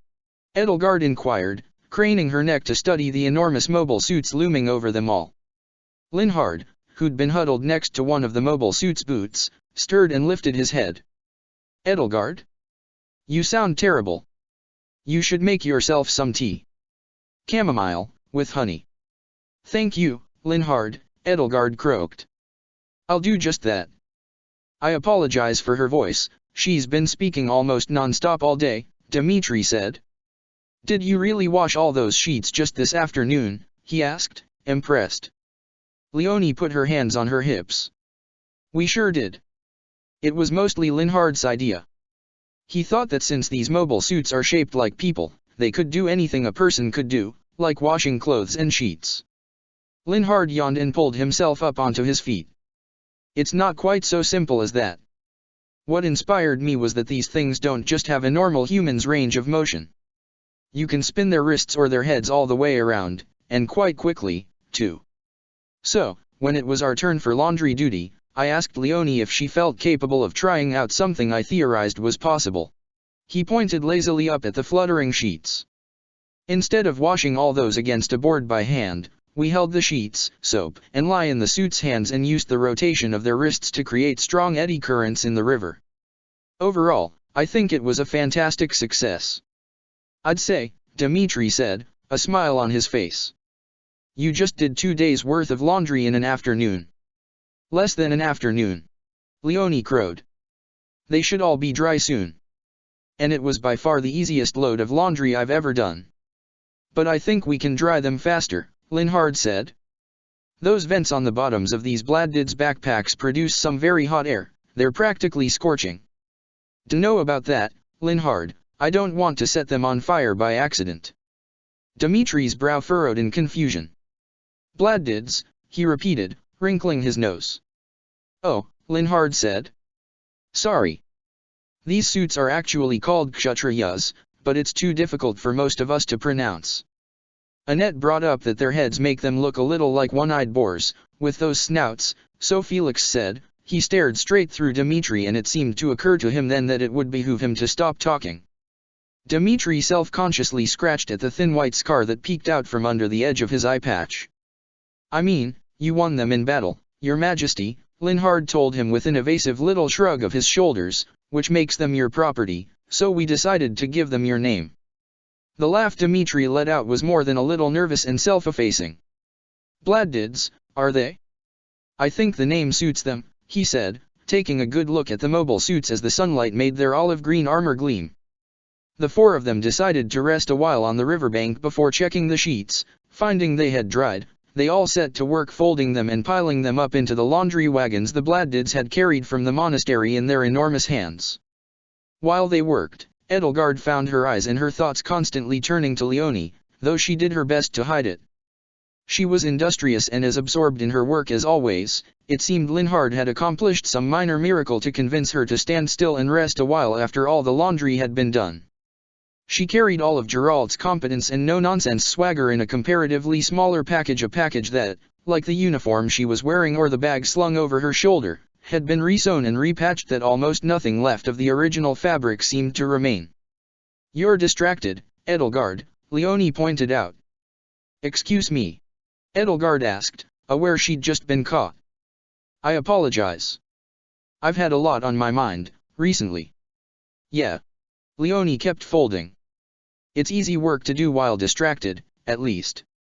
Chores like these give you time to think. Nobles think they need to be idle to be alone with their thoughts, she added, with a flick of her eyes toward Linhard that suggested her veiled barbed comment was aimed squarely at him. But I don't agree. I think nobles should do more of their own laundry. You were excited to have some time to rest when I suggested using the Bladdids, Linhard replied, keeping his eyes firmly on his own work. Everybody could use some idle time, Edelgard said. Leonie, do you mind if I ask you a personal question? Huh? Shoot. We're Time Squad, aren't we? Leonie replied. A few paces away, Linhard snickered. I'd like to know what inspired you to join this mobile suit squadron. You've always seemed intent on following in Geralt's footsteps, but I don't see him among the rest of the volunteers. Leonie scoffed and rolled her eyes. I don't just do things because of Captain Geralt, she said. 9 times out of 10, Linhard said. Can you focus on your own work? She snapped at him. What's there to focus on? There's no intellectual component to the work. You're folding those sheets wrong. Hey, King Dmitri, can you help? Ugh, you're doing it wrong, too. You nobles are useless. She glanced back at Edelgard. At least you're doing a good job, Edelgard, she added with a little smirk that lit up her eyes. Why don't the 2 of us help the boys out? They set their half-finished laundry aside and joined Linhard and Dmitri. Leonie was very particular. Edelgard supposed that thriftiness and attention to detail came from her background. Once they'd coached the boys through a few proper folds to minimize wrinkles in the fabric and the space the sheets took up, they returned to their own work. Where was I? Leonie murmured. Oh, right. You know, I did suggest to Geralt that he join, but he said some dogs are a little too old to learn new tricks. She shrugged. But I decided to volunteer in the first place because I was thinking about heroes' relics. Is that so? Edelgard looked up into one of the Bladdid's visors. Its single glowing eye was closed. These were made for the same purpose, I suppose. And you don't need to be part of a bloodline to do it, Leonie added, and there was an unspoken, just barely audible sneer to the word bloodline that expressed quite clearly her contempt for the nobility, for crests, and for the secret atrocities that formed the foundations of every noble house. Honestly, she added, it's a little disheartening, having all these crest weapons around and knowing that whether or not someone can use them has everything to do with chance. It's not like I resent people for being born into nobility or crests. I would hardly blame you if you did, Edelgard said. But it just stinks, being in debt up to your eyeballs while some noble never had to think about paying for school a day in his life. In Leicester, commoners seeking an education beyond their village's schoolhouses must go to great lengths to raise the money for tuition, correct? Yeah, and not only that, you've got to pay off some noble house to get a recommendation. And if you pay off the wrong house? A backwards system. I bet you're doing a lot of work to change it. Edelgard nodded. In my world, educational reform was one of my top priorities before I was brought here, and Ferdinand dotes on the project as though it were his own son. I'm trusting him to carry the project through without me. Ferdinand, huh? Wouldn't have thought. Well, good for you, Edelgard. I hope we can get some of those reforms in this world, too, Leonie said, loud enough for Dimitri to overhear. Anyway, I think these mobile suits are going to seriously shake up the world. Technology like this is going to help commoners stand shoulder to shoulder with nobles. And, she added with a sigh, that might be the easiest way I can pay back my village. It must have taken all your neighbors' generosity and more for you to get here, Edelgard noted. Yeah. And more. Leonie chuckled. Oh, but you must already know all this, right? I mean, your world's got a Leonie in it, doesn't it? I can't imagine we're much different. Her eyes were sharp and piercing, though it may have simply been Edelgard's imagination and guilty conscience. No, the two Leonies had not been all that different, their circumstances had merely set them on different paths. Leonie's path had ended on the Great Bridge of Myrddin, standing with Judith and Lawrence against the might of the Empire. When the Ermid River's waters had turned rose-red, her blood had been among the currents. You weren't, Edelgard answered, but I didn't know you very well. At any rate, I commend you for volunteering. You're pioneering an entirely new skill for the world to see. If anything can put you in the position to repay your debt, it will be that. Thanks, Edelgard, Leonie said. You're all right. Whenever you're back for good, go find out wherever your Leonie ended up and say hi to her for me, okay?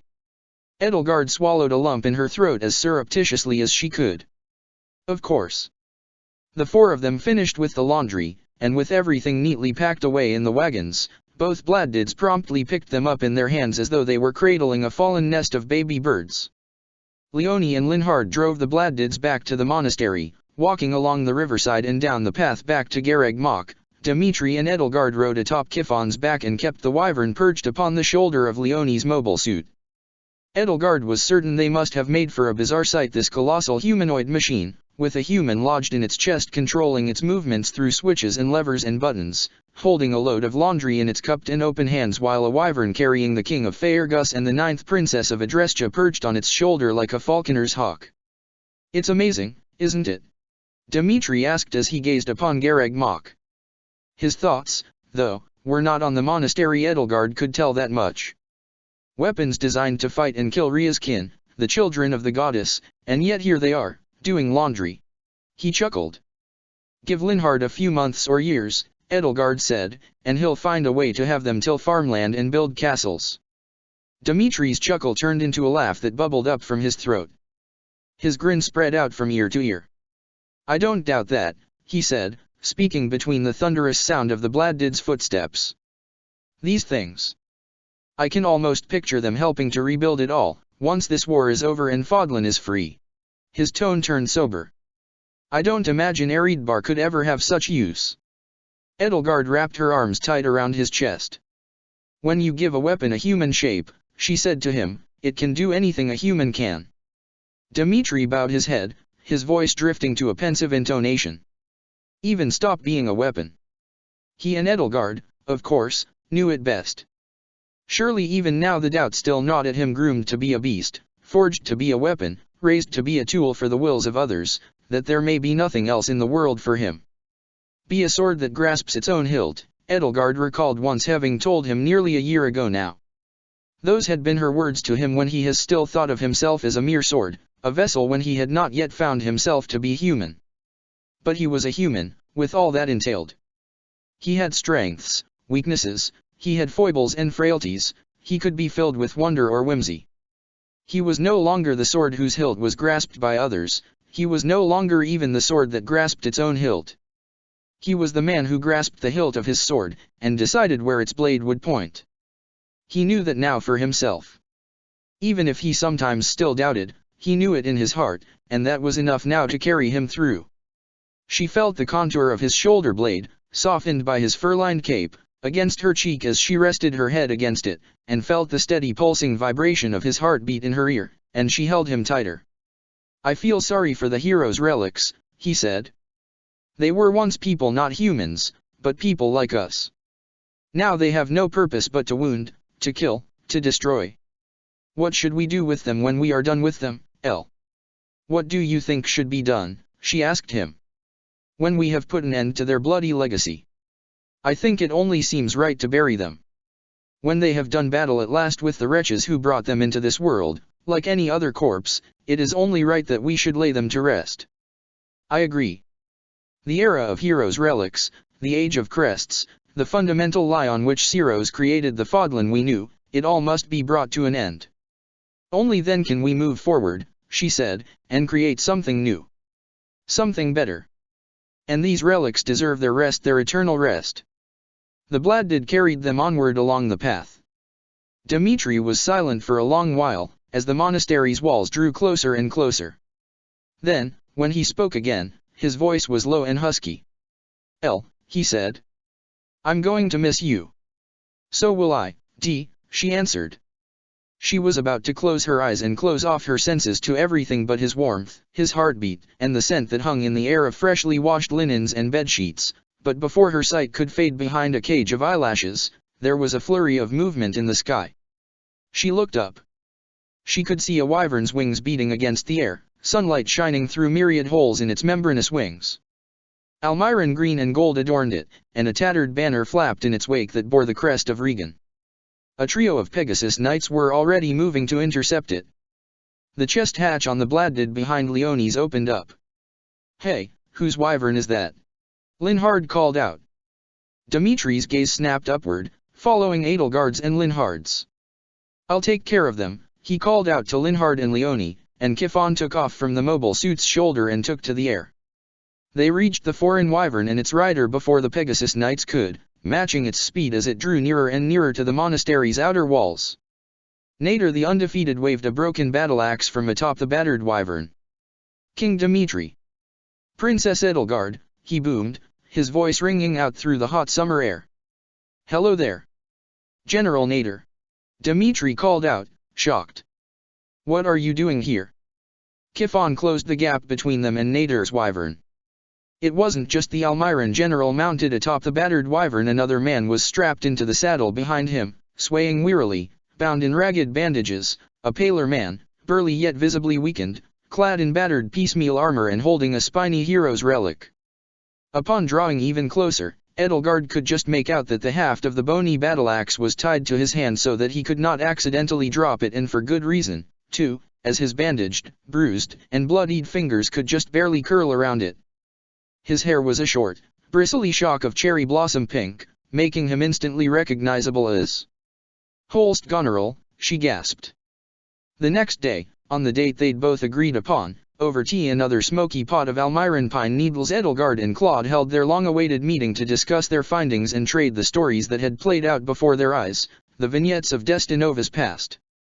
Much to their good fortunes, Claude had found some of that powder for himself, and it had worked exactly as he'd hoped. Together, the two of them could take all of those pieces and assemble them into a narrative as best they could. It was what they had both initially suspected, that at every turn, Thales had been there, intercepting every move Claude had made to free himself, seemingly godlike in his omnipotence and omnipresence. The knowledge left them with many questions, but the most pertinent among them was, what, then, was Destinova planning on doing next? Nemesis, huh? Claude asked, taking a draught from his tea. Speak of the devil. Is Holst all right? Hilda nodded. She'd sat quietly, distressingly quiet, actually at Claude's side while he and Edelgard had caught each other up. He'll be okay, she sighed, relieved. Won't be fighting any time soon, but... That's great, Claude said.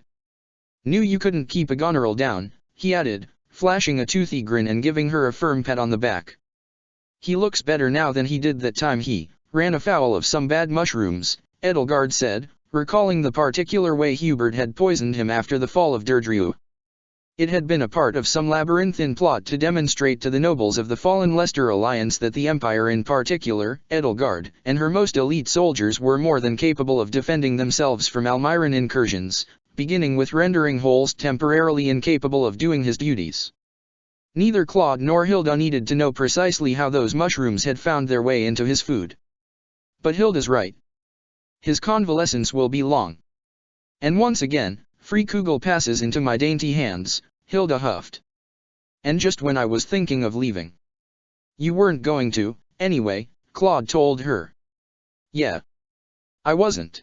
There was a look on Hilda's face that suggested she hated admitting Claude was right, which Edelgard thought may have been a common occurrence between the two of them.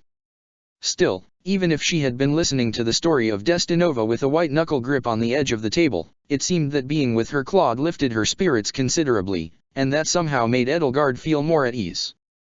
And what about Nader? Claude asked.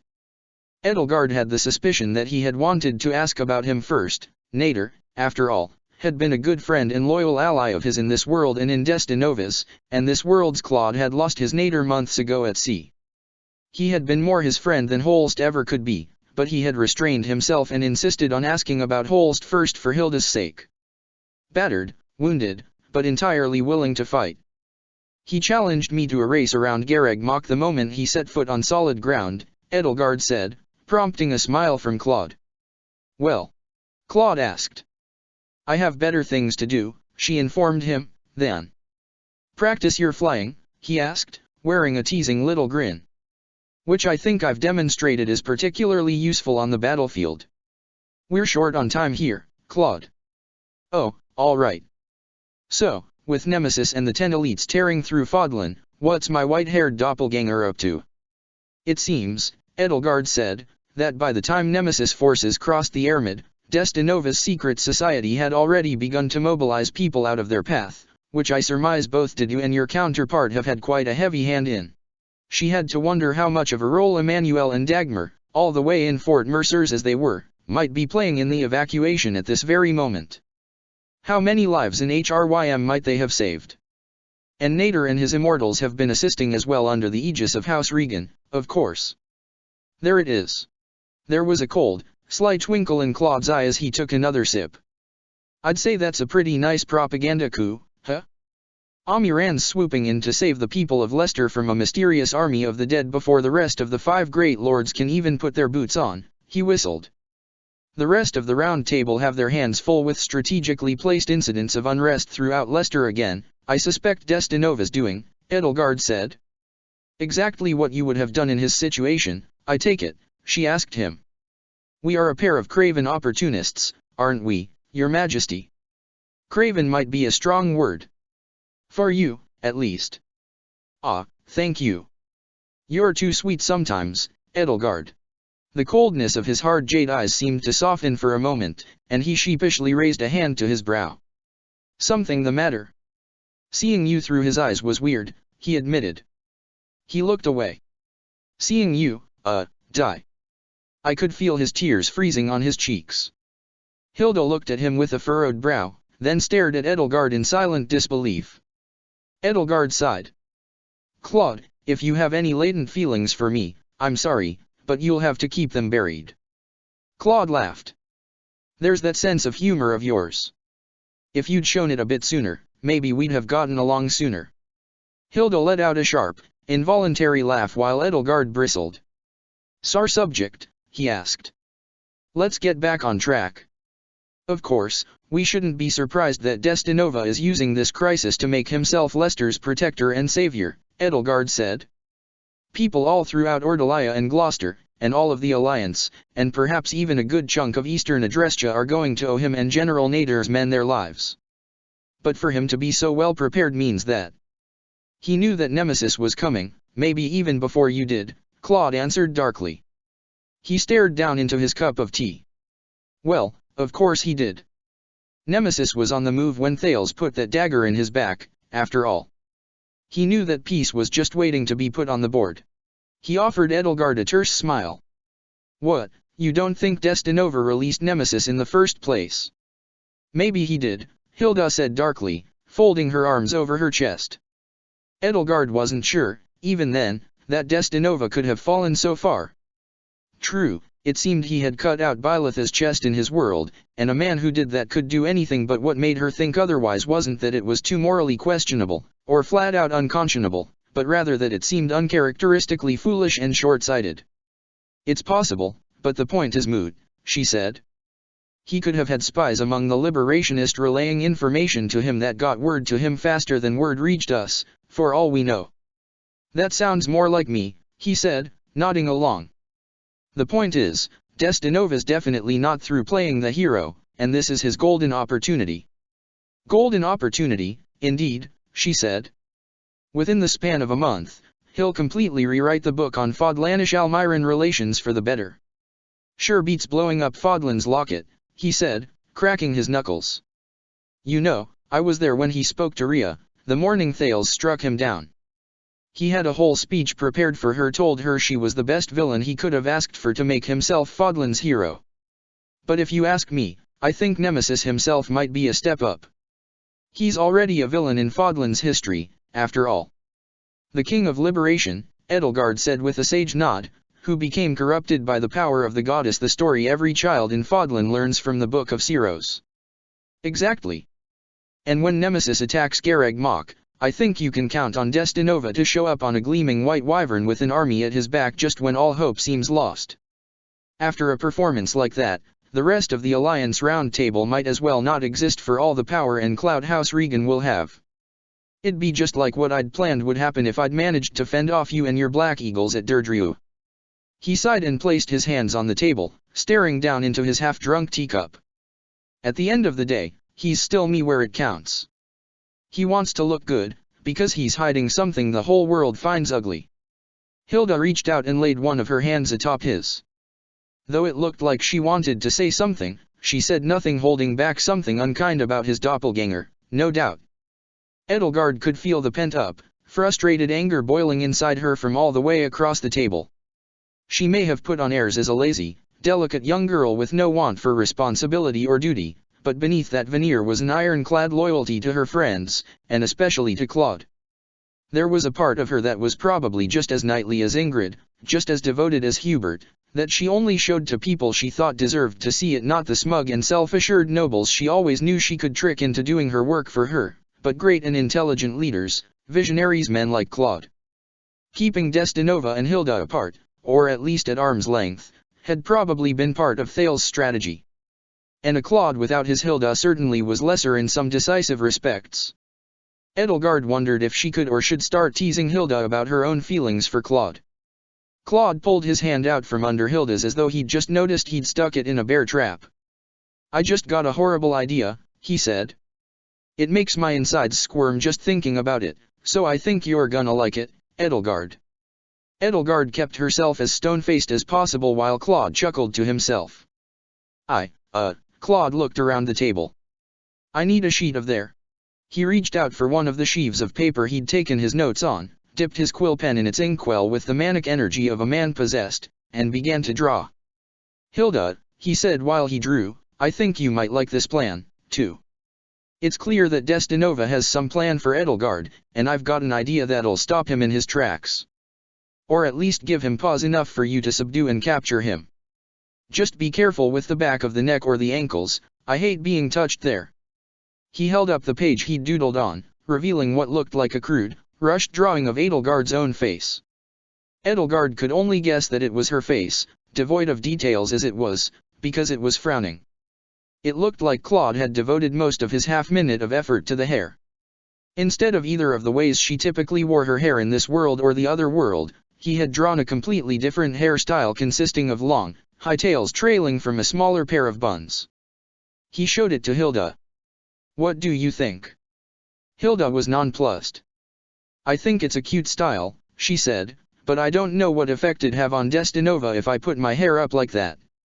"No, not you," he said, showing the drawing to Edelgard again. "Your Majesty." The levity left his face and his voice. His eyes were as cold as his counterparts. "This," he said, "is the way your hair was done when you died in his arms." Hilda's jaw dropped. "Oh, goddess. Wear it like that," Claude told Edelgard, "and when Destinova sees you, he'll think he's seeing a ghost." Edelgard took the drawing from him and studied it. "I'm sure you've been dying to put her in pigtails all this time," he told Hilda, giving her a gentle and playful nudge on the shoulder while she continued to stare, slack-jawed, at Edelgard. "Well? Go for it. You think it's a good idea, right, Your Majesty?" he asked Edelgard. Edelgard sighed. "I'll think about it," she said, while a sly smile crawled across Hilda's face. The three of them finished their meeting, and while Hilda went out to visit Marianne and Lysithea, Edelgard went off to seek out Byleth. But before she could get very far, she heard footsteps ringing out down the palace's vast hallways behind her, and turned around to see Claude following in her wake. "Wait, Edelgard," he said to her. "I've got one more thing to say to you about Destinova." She raised her eyebrows. "You couldn't say it while Hilda was around." He shrugged. "What can I say? It's a little personal." "What is it?" "It's about Almira." His gaze drifted to one of the sunlit windows overlooking the palatial estate. "Our gods taught us that deceit and falsehood, in words, thoughts, and deeds, poison the soul. Those who fall into the way of deceit, the way of the drudge, become tainted down to their core. Of course, Almirans are just like anyone else, and the liars and deceivers among them have their own little ways of justifying themselves, but even so, I tried to keep the lies I told to a minimum." He shrugged and offered a hapless, self-effacing little grin. "It's hard work, hiding who you are without explicitly saying something you know is a lie, but I always followed that rule as best I could." "The drudge," Edelgard repeated, tasting the sound of the foreign word. "I suppose people like myself and Hubert have been quite corrupted by it." "Well, you've got your gods, or goddess, and I've got mine," Claude said with a dismissive little wave of his hand. He stroked his chin. "Huh. I guess that's a pretty complicated question. Anyway, I can only wish I could have read Destinova's thoughts, but, when I was in his body, I could feel the tension inside him. The weight of his deceit was beyond even my own, and," he sighed, "I think it's broken him. I think it broke him long before he found out that his world was Thal's plaything. And like a crack spreading across a sheet of ice, that's the fault all the rest of his faults came from." Edelgard nodded. It was a weight she knew all too well, not just the weight of one's lies, but the weight of being unloved in the eyes of one's gods and one's people as well. "So," he said, "I'm not gonna say he doesn't deserve a good slap across the face, or at least a nice bucket of ice-cold water dumped over his head. But if I can ask you for one thing," his jade gaze softened and became melancholic. "He's become the worst thing a son of Tadmor can be. And I know how he must feel about that. So try to be kind, if you can." "I understand," she said. She reached out and took him by the hand, offering him a confident smile. "I was once the worst thing a daughter of Hresvelg could be." A smile reached his face, and it reached his eyes, too. What little remained of the blue sea moon passed by in a blur, and with the advent of the verdant rain moon, summer reached its zenith. Across Fodlan, golden fields were being reaped and game hunters were venturing into the wilds as the people prepared for the oncoming autumn. While the summer was still at its hottest, and the rainy season coming to an end, cold air would soon creep in from the north of Faergus. While hunters, fishers, and farmers did as they always had done regardless of the war, Gareg Mach was abuzz with nothing but the preparations of soldiers as Nemesis army of the dead inched closer from the Ermid River. Each day seemed to pass in the blink of an eye. The fell army lurched closer, slowed by the speed of its hulking golems, but as slow as it was, it pressed onward inexorably. Over those weeks, Edelgard and Byleth continued to plumb the depths of the Holy Tomb, and though they had no luck in figuring out how to alter the vast ship's controls so that Byleth could access them or so that Rhea could not, their explorations did yield a few new treasures among them: the double-headed battle-axe Labrunda, a sacred weapon imbued like the sword and shield of Ceros with Rhea's incredible power. Periander called it a boneless hero's relic, and thought herself incredibly witty for it in her own reserved, understated way. It appeared to be another inside joke she and Thales had shared with their old friends. Likewise, Bernadetta, Annette, and Felix departed for Lake Tutates in pursuit of a legendary weapon and returned with a bow imbued with the power of Saint Indek, the inexhaustible, and apparently, the great beast guarding it, known in legends as the Immovable, was quite a gentleman. Within Gareg Mach's walls, the Bladdid squadron continued its training, and as time went by one could see each of the 13 mobile suits gradually gain a sense of individuality, identifying their pilots with insignia emblazoned on their chests and numbers painted on their shields: 00, Thales, claiming the Red Commander's unit, and 01, Periander, identified by a sharp and angular symbol they claimed had flown on the banners of the Nis; 02, Cronia, marked with the seal of Agartha; 03, Didu, bearing an emblem of Dusker; 04, Ignatz, adorned with a leaping deer; 05 and 06, Linhard and Hanuman, marked with their respective crests; 07, Ingrid, decorated with the unfurled wings of a Pegasus; 08, Caspar, emblazoned with an upraised fist; 09, Leone, bearing a broken blade; 10, 11, 12, the 3 other volunteers, Emma, Roberto, and Apolli, all former knights of Ceros and current Faerghus soldiers, wore a ragged slash through the crest of Ceros. It was a grey, humid morning with Nemesis army just a few days away to the east and news coming from Didis spy ring about a small, elite fighting force of knights of Ceros led by Rhea herself poised to strike at Gareg Mach from the west when Edelgard, fresh from a sparring session with Hilda and Nader, found her path crossing Ingrid's as she finished shutting down her mobile suit after the morning's drills. Ingrid was standing at the suit's massive feet, conversing with Lottie. Above her, the suit stood at attention in a straight line with the other ones, standing as straight and as rigid as the proportionally colossal lance it gripped in its massive gauntlet. And after all this time, Ingrid was telling Lottie, "I'm still one of the only other people, besides Ignatz and Didu, who've named their mobile suits." "And a fine name you've picked, Miss Ingrid," Lottie answered. "Chrysaor is a bit of a mouthful, but a lovely one, at that. I'd have suggested Lewin too, but I'm no good with names." She stared up at the Colossus. "These great beasts may not be alive as we know it, but anything willing to carry you into battle deserves a rider's respect." "Exactly. Thales just insists it's superstitious, but..." Edelgard strode closer to them. "Superstitious or not, you seem to be the most skilled pilot out of all of them, Ingrid. Just because Thales comes from the past does not mean he's smarter than us. There are a great many things he has yet to understand. Remember, he is not yet 8 months old." Ingrid's cheeks reddened. Thank you, I'm flattered." She tugged on the collar of the bulky olive-drab vest that Thales called a flak jacket, one of several items the members of the Bladdid battalion had recently discovered tucked away into a hidden compartment beneath each mobile suit's seat, along with black full-body suits similar to the one that was currently clinging to Ingrid's underneath the jacket. She was wearing a long tunic layered between the two for modesty's sake, for which Edelgard was thankful. Like what you've done with your hair," Ingrid added sheepishly. "I thought you'd never let Hilda put it up in pigtails like that." "Thank you," Edelgard said, trying her best to hide how sheepish she herself felt. "I thought it was high time I indulged Hilda. She threatened to do it to Harun while she slept if I didn't let her do it to me. I think I've taught her to be a little too ruthless." Ingrid laughed. "It makes you look like a completely different person," she said. "Somebody more dainty, delicate." "It does make you look less severe, Your Highness," Lottie said. "A little more carefree. Not a look I'd want to take into battle, but it works for Hilda," Ingrid added with a shrug. "Speaking of hair, I see you've trimmed yours," Edelgard noted, trying to strike a casual pose by leaning against Labrunda. Over the past 2 months, Ingrid's hair had been slowly growing longer again, but with a fresh trim it was even shorter now than it had ever been. Short, feathered locks fell over her brow and just barely brushed the nape of her neck. Was it Leonie's suggestion? "Oh, it's not too short?"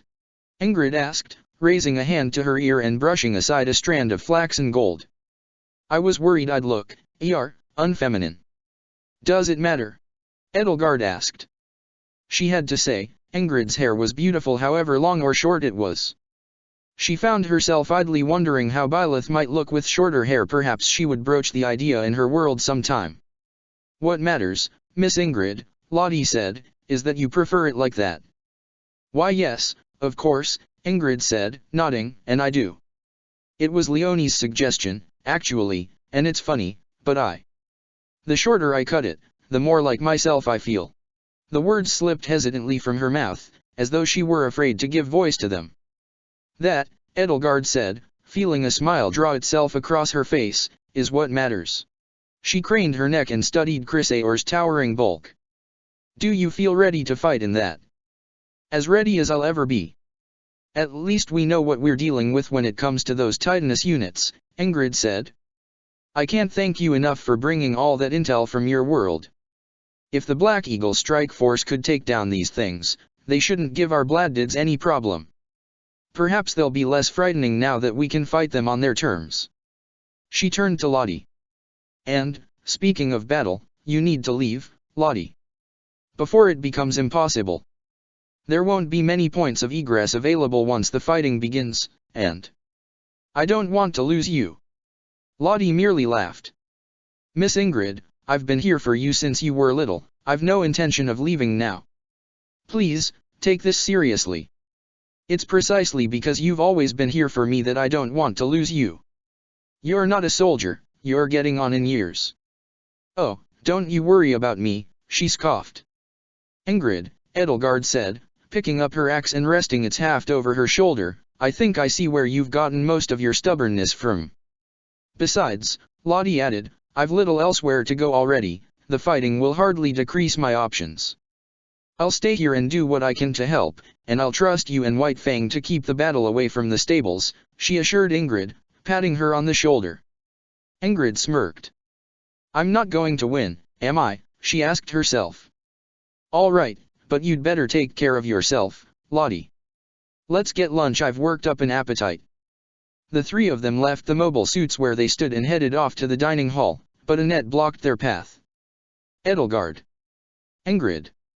I've been looking all over for you." She was clad in the armored dress of a war cleric and Crusher was slung over her shoulder, the warhammer's bony head with its sinister spikes a sharp contrast to her cheery, round face. "Is something wrong?" Edelgard asked out of habit. "No, it's just Ignatz. He and Thales are trying to gather up everybody from White Fang and Bladdid battalion near the dormitories. They're saying it's a surprise, but Kronia told me she thinks it has something to do with that toy Iggy found in his mobile suit with his jacket. Come along, it won't take long.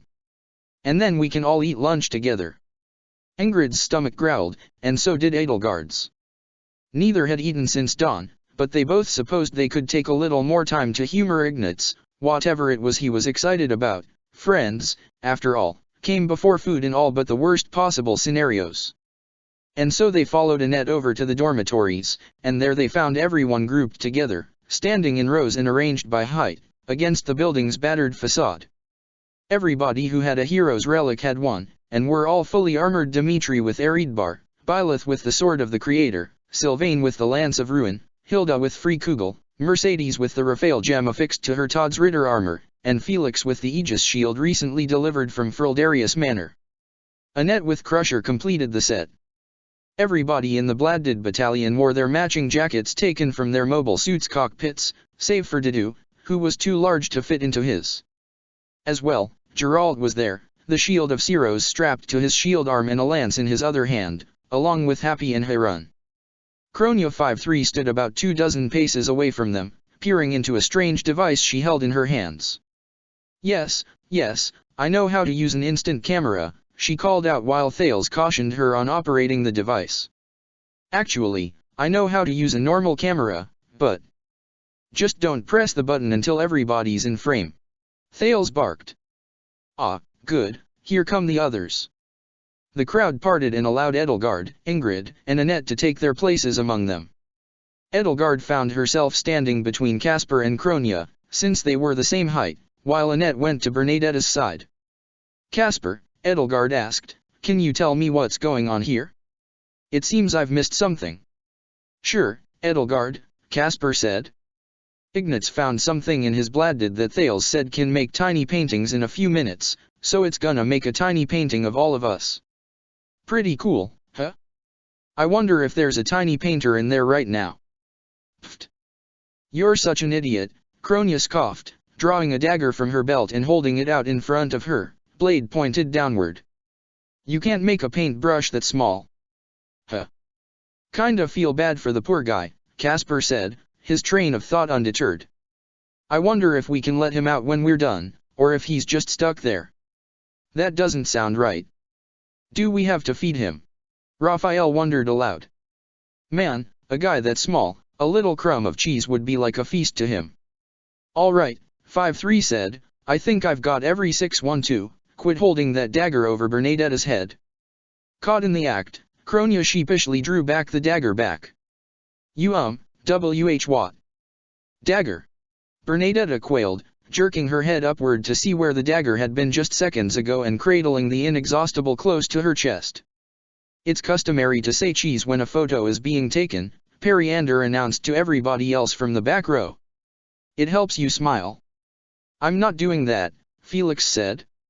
Ah, Kman, Felix, Sylvain cajoled him. You can show the world your pearly whites. All right, 5-3 sighed. On the count of 3, you all say cheese. 1, 2, 3.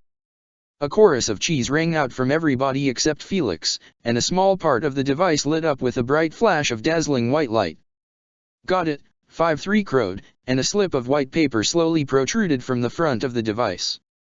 That film will have to wait another 10 or 15 minutes to develop, Periander said as the crowd broke apart. Professor, why don't you keep it in your quarters? We can take a look at it after lunch. Just make sure to hold it by the corners and don't shake it. Byleth nodded, took the slip of paper from 5-3, and carried it gingerly to her room while everybody else made their way in an amorphous mass of people toward the dining hall.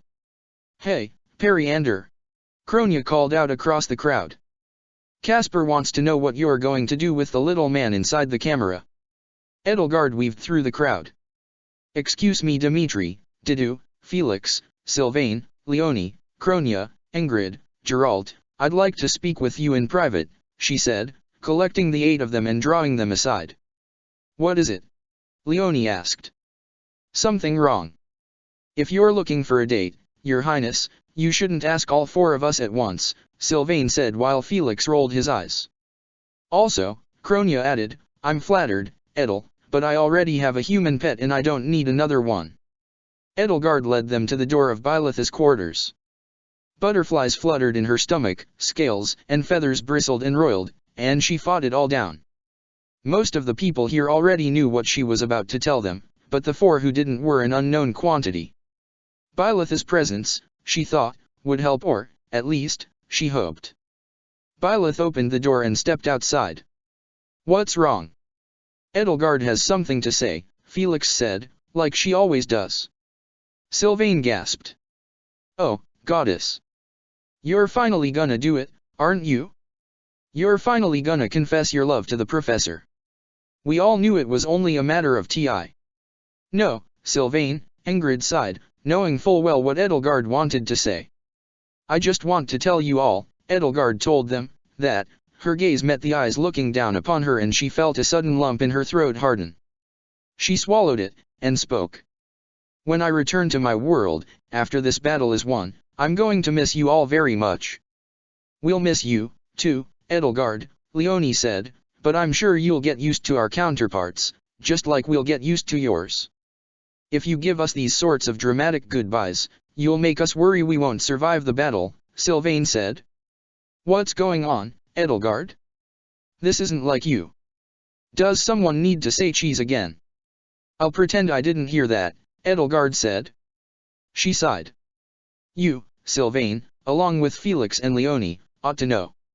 In my world, I knew none of you, and most of you now are dead. A hush fell over the five of them. You mean like Ingrid? Leone asked, furrowing her brow. I knew it, Felix said. He and Sylvain shared a glance. We both figured as much, Sylvain explained. When you joined the Blue Lions, there were some of us you'd seemed to already know for years: Annette, Ash, Mercedes, and then there were us. I'd always thought that was a little weird, before we found out about the time travel stuff. Edelgard almost felt relieved, but only almost. She was still on tenterhooks. And, he added, if you didn't know us, we couldn't have been on your side, so. Did we die by your hand? Kronia finished. She sounded almost excited, and sure enough, a predatory gleam twinkled in her eyes behind her glasses. I'm sure I didn't go without a fight. I must have left you with quite an ugly scar while you did the deed, perhaps one right across your pretty face, Edel? Did I take a chunk of your ear, or an eye, or? Solon ripped your heart out. You died begging our professor to save you, Edelgard answered as flatly as she could. Her enthusiasm thoroughly dulled. Kronia simply gawked at her. So, she said, that's why, when you had me locked up in the catacombs, you said that I knew how you were going to die? Yes. As for the rest of you, yes, we were indeed on opposite sides of the war. And since I've come to know you all and several others, The words she'd so carefully rehearsed seemed to shrink away from her mouth, as though afraid to slip out from her lips. A flurry of other phrases came to mind. I've come to dread parting ways with you suggested itself, insidiously, a snake's hiss in her ear that only she could hear. There had been a time when she had not had the luxury of regret, but that time had long since passed. Too many times since she had come here, she had found herself thinking of what more she might have done to have had these people as allies in her world, as they were in this world. But she did not say that. You all have the right to know, she said instead. And I'm never going to see any of your faces again, so I will miss all of you most terribly of all. Her heart beat as though she'd just bared it to a dagger. Her words, like an admission of guilt, hung in the air. How'd Geralt die? Leone asked, seeming at once both angered and bewildered. Why would he have died fighting against you? He hates the church, the Knights of Syros. Why would he fight for Rhea, after what she did to the professor? Geralt looked away and inched closer to Byleth. He already knew, of course, that he was dead in Edelgard's time, and Edelgard knew he felt a sense of paternal sympathy not just for his own child but for the other Byleth, who alone had known the pain of losing him. It's complicated, Edelgard answered. It would have been ideal if I had managed somehow to have you all on my side. As I met you and came to know you all better, I realized just how much we all had in common. It's a shame I hadn't realized it sooner. Felix crossed his arms, glowering at her with a cat-like amber glare, but just as quickly directed his gaze away from hers when she tried to meet it. How did we die? He asked Edelgard, his words sharp. Felix, I don't think such morbid questioning, Dimitri began. No, I wouldn't have told you this if I wasn't prepared to tell you how, Edelgard assured him. Kronia, you murdered Geralt as part of some ploy to impugn the Flame Emperor's already tarnished reputation, and were subsequently murdered by Solon. Oh, she said. Leone, Edelgard continued, you died fighting alongside Lawrence and Judith at the Great Bridge of Myrddin, when you blocked the Empire's path to Derdriu. Oh, she said. Felix, Ingrid, the two of you were at Arianrod with Lord Rodrigue when we used a surprise attack on the fortress as cover to assassinate Cornelia. Huh. Felix crossed his arms. So, did you? She nodded. The three of you were killed as well. Ingrid by my own hand, if memory serves me correctly, it was an arrow from Ash that ended your life, Felix. He and Sylvain stared slack-jawed at her, while Ingrid squirmed uncomfortably where she stood. Edelgard wondered what part of her still hadn't forgiven her, as much as they cared for each other. Damn, Sylvain said. Ash got you, Felix. As for the rest of you, Sylvain, Dimitri, it was on the Tailtean Plains where you met your end. I'd have to look at the old mission reports again to be certain, but I think it was Dorothea who struck you down, Sylvain. You used a creststone and turned yourself into a rampaging beast when it was clear you were the only one left standing between the Empire and Dimitri, and it took an entire battalion to bring you down. Dmitri. I know, Dmitri said, bowing his head. I'm sorry, El. Felix let out a bitter laugh. Heh. She kills you, Bor, and you apologize? So, he said to Edelgard, in your world, it was Faergus and the church against you and Adrestia, right? His words were as sharp as his blade and as bitter as wormwood. Edelgard nodded. Then don't bother asking yourself what you could have done differently to get us on your side, he said to her. The answer is nothing. He looked to Sylvain. None of us would have chosen to cut down our countryman or our king, no matter how rotten Faergus was. Even if we agreed with you about everything. Thank you. Dmitri said. He's right, Sylvain said. I mean, Dmitri, Felix, Ingrid, and me, we all go so far back, we probably would have stuck with His Majesty no matter how obviously wrong he was. He cleared his throat. Anyway, this is kind of a relief, really. I mean, we couldn't help but worry there were some better versions of us in your world that you were constantly measuring us up against. Phew. If all you did was kill us, that's much better. Sylvain, take this seriously, Ingrid chided him. Does it sound like I'm not? Yes. Yes, it does. Well, I mean it. I was terrified of the me I thought Edelgard knew. Like I was constantly disappointing him. Can't imagine why, Felix said. Despite Sylvain's assurances, Edelgard could still feel judgment in the eyes that were fixed upon her. Leonie spoke up. It's hard to believe you were really responsible for our deaths, she muttered, eyes downcast. Honestly, though, I'm having trouble imagining that we were all on the church's side.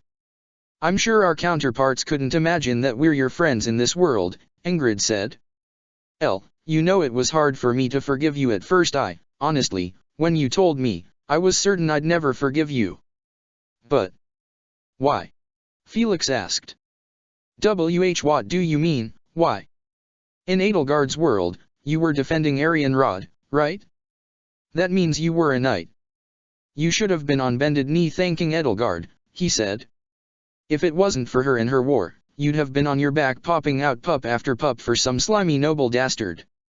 Enough, Felix, Edelgard, Dmitri, and Byleth all said in unison, all noticing how his words made Ingrid squirm. He's right, Leonie said. I mean, he's out of line, but... Am I hearing you right, Feli? Kronia sneered. Looking for every dark cloud's silver lining? What happened to my grumpy little brother? I think your little girlfriend is rubbing off on you. Felix bristled.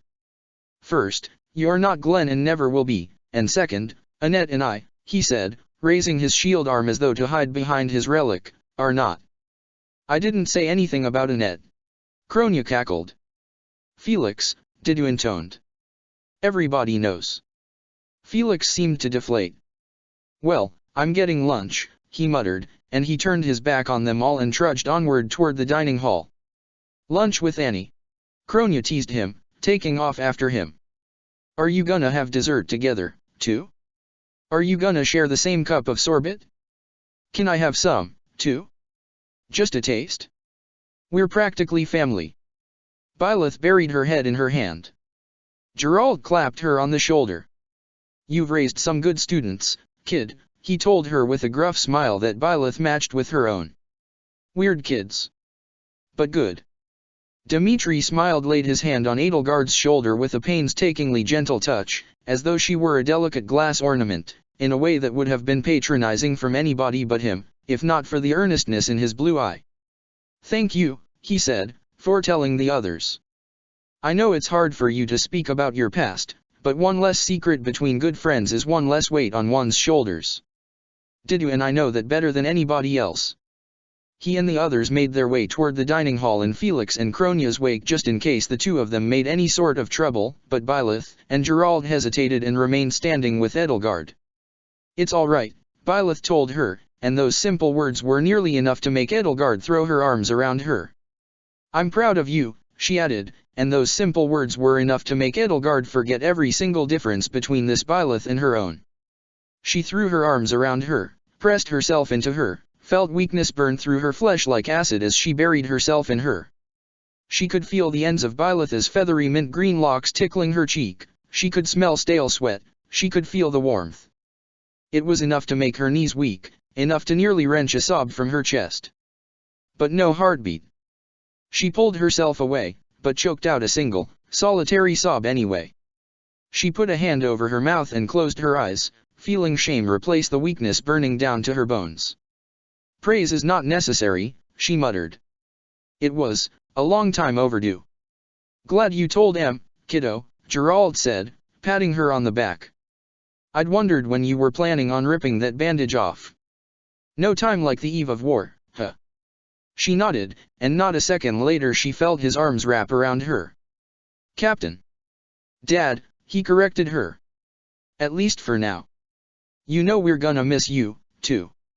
The other Edelgard isn't gonna be the same. I won't be able to tease her like a proper father-in-law should." He gave her hair a spirited, fatherly tousle. "Let's eat and get back to work. Nemesis and Rhea are on their way, and we've got a war to fight." Late that afternoon, Gareg Mach received a battalion from Gaspard that came through the northern Passa route which, in a spirit of a sort of cosmic irony, or perhaps justice, cut through Magdridway along the very same route a doomed uprising against the Central Church had once taken.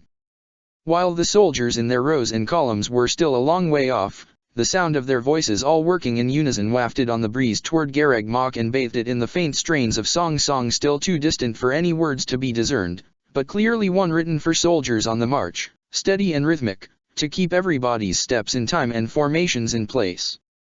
Edelgard had heard many marching songs in her world over the 5 years of war she had waged. Every county, dukedom, lordship, and barony had their own songs, and regiments and battalions within those territories had their own variations, with lyrics all ranging from crass to sublime.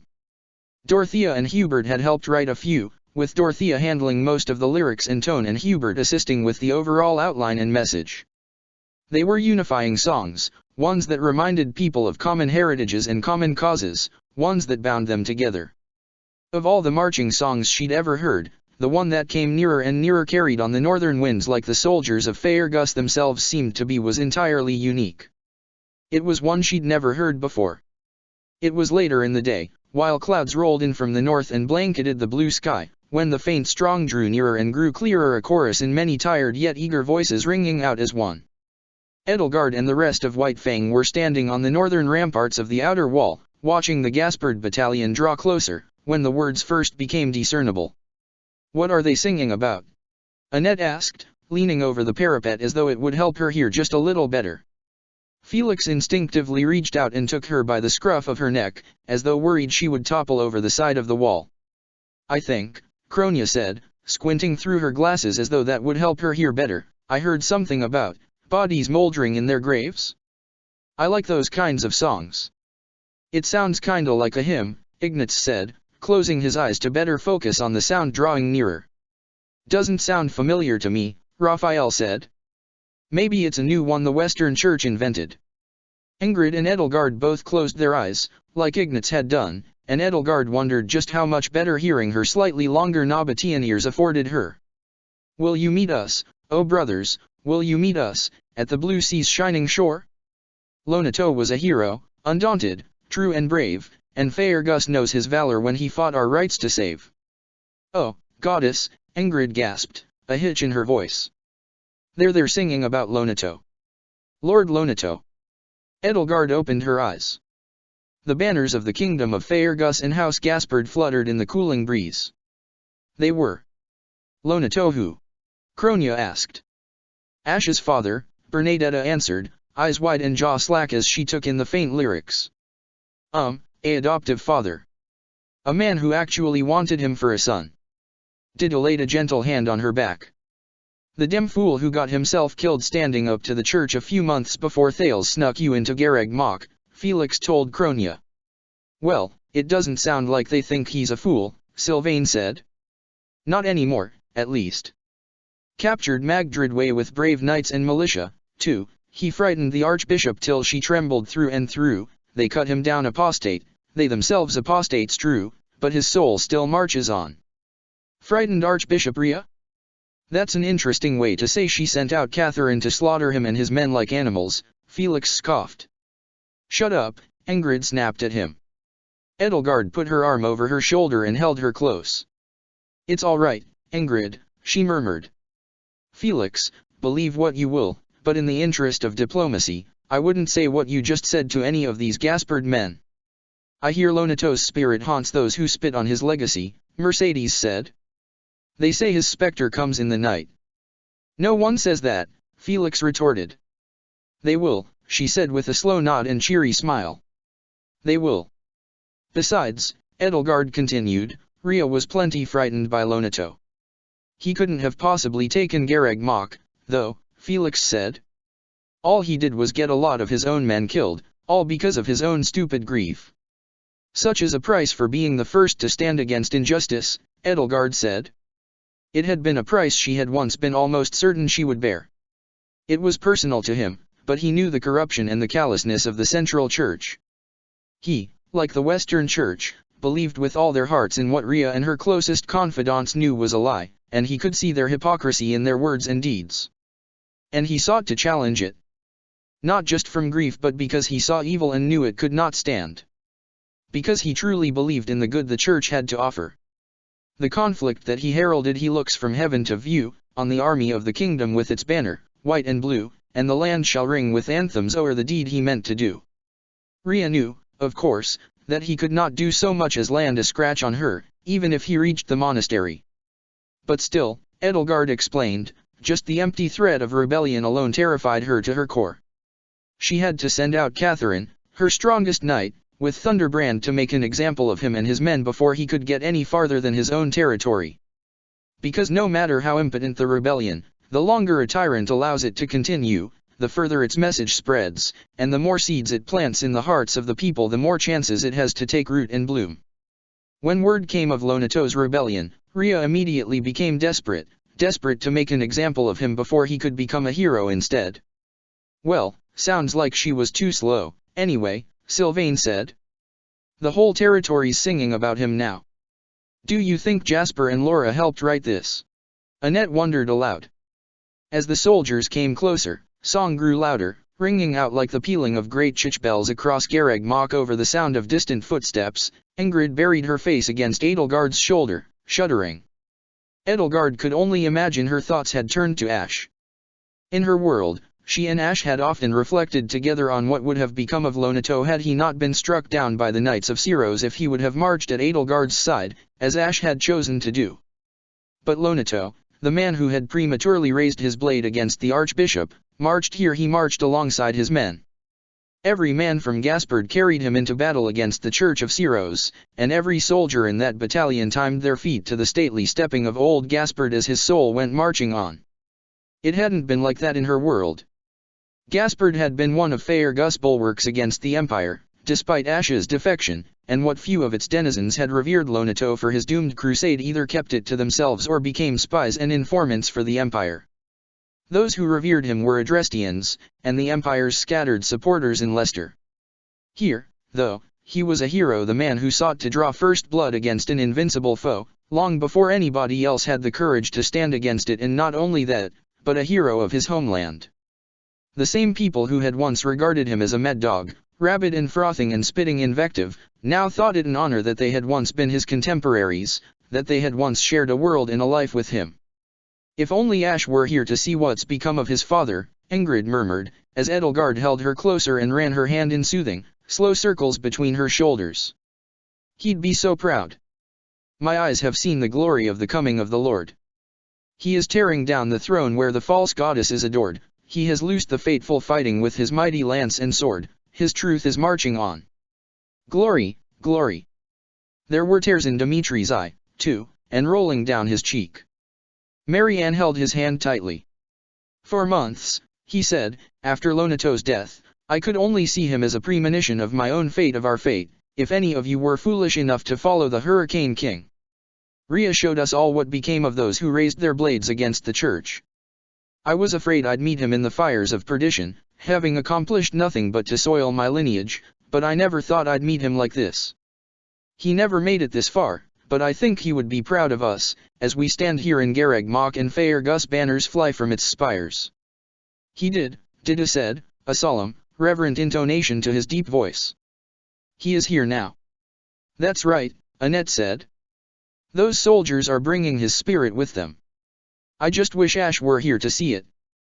Ingrid pulled away from Edelgard, her face tear-streaked, her eyes reddened, and yet a smile still broke through her clouded countenance. There was an awestruck, almost religious gleam to her green eyes. He is, she said. If Lonato is with them in spirit, then Ash is, too.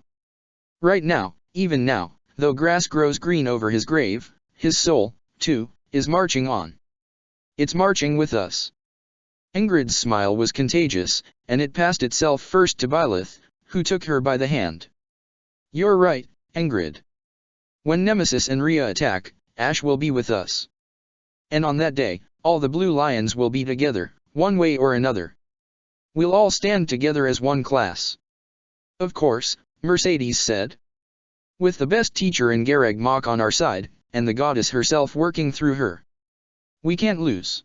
Annette finished. Yeah, and we'll all have a big feast when it's over, Raphael added. Enough food to clean out the stores. How does that sound? Marianne smiled. That sounds wonderful, Raphael. A smirk lit up Sylvain's face as he gazed out at the Gaspard soldiers. You know, if you think about it. If Rhea's the mother of this world and its obsession with crests, then that makes Nemesis its father. No wonder Fodlan's so fucked up. Why do you all have terrible fathers? Kronia wondered aloud. Besides the fell star, she added.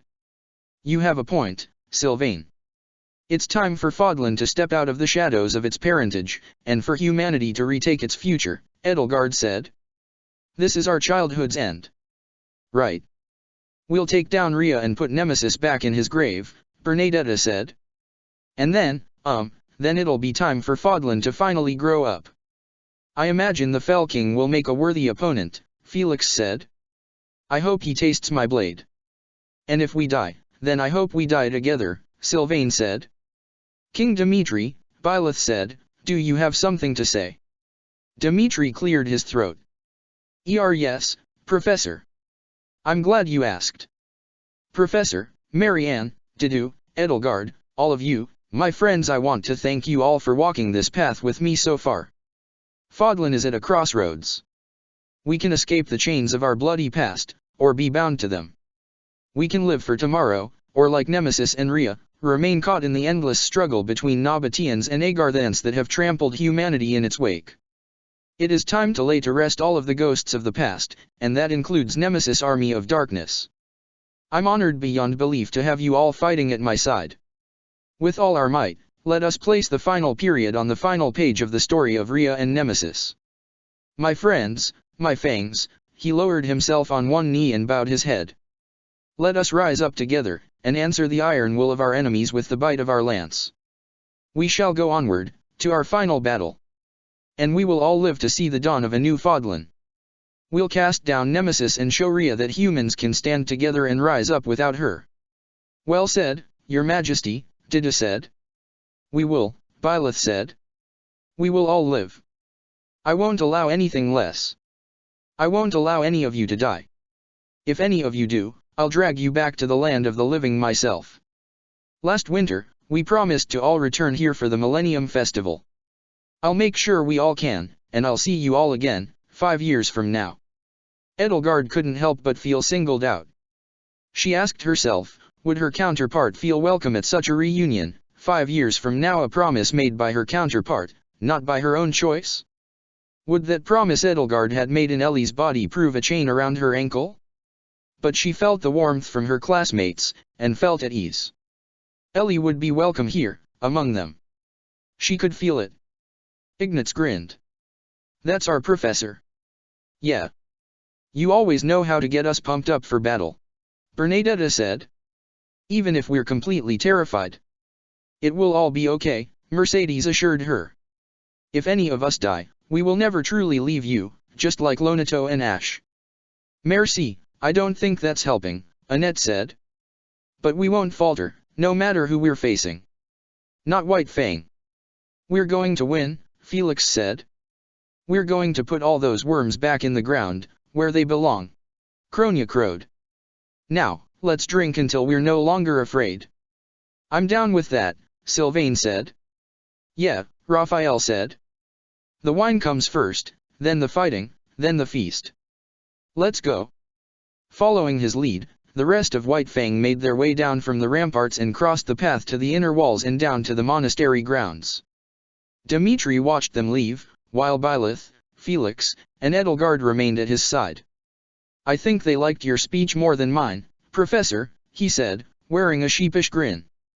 And after El worked so hard to help me write it. Oh, Byleth said. That wasn't a speech. I was just saying what was on my mind. I'm sorry. He and Edelgard couldn't help but laugh. That was quintessentially Byleth. Perhaps it needs a few revisions before we unveil it before the rest of the army tomorrow night, she said. It's a nice speech, Felix muttered, crossing his arms. What? Dimitri asked. Sorry, you'll have to speak up. The singing is getting louder, and my ears ring a bit sometimes. It's a nice speech, Felix repeated, louder this time, through gritted teeth. I'll follow you into battle, Dimitri. He turned his attention to Edelgard. He said to her. I meant what I said before lunch. Nothing could have torn me from the boar's side. Nothing. But you helped make him somebody worth fighting for. He wouldn't have become that on his own. Not like he was. You helped make Faerghus worth fighting for. Make it something worth fighting for in your world, too. And no regrets. They don't suit you. I can hardly take all the credit for that, Edelgard told him, gesturing to Byleth. Don't forget our professor. She truly does bring out the best in everybody she meets. Felix's attention followed her arm to Byleth, and he nodded. Of course, he said. Professor, thanks. For everything. As though he were ashamed of his words, he turned his back on the three of them and strode off as quickly as his legs could carry him. Dimitri smiled.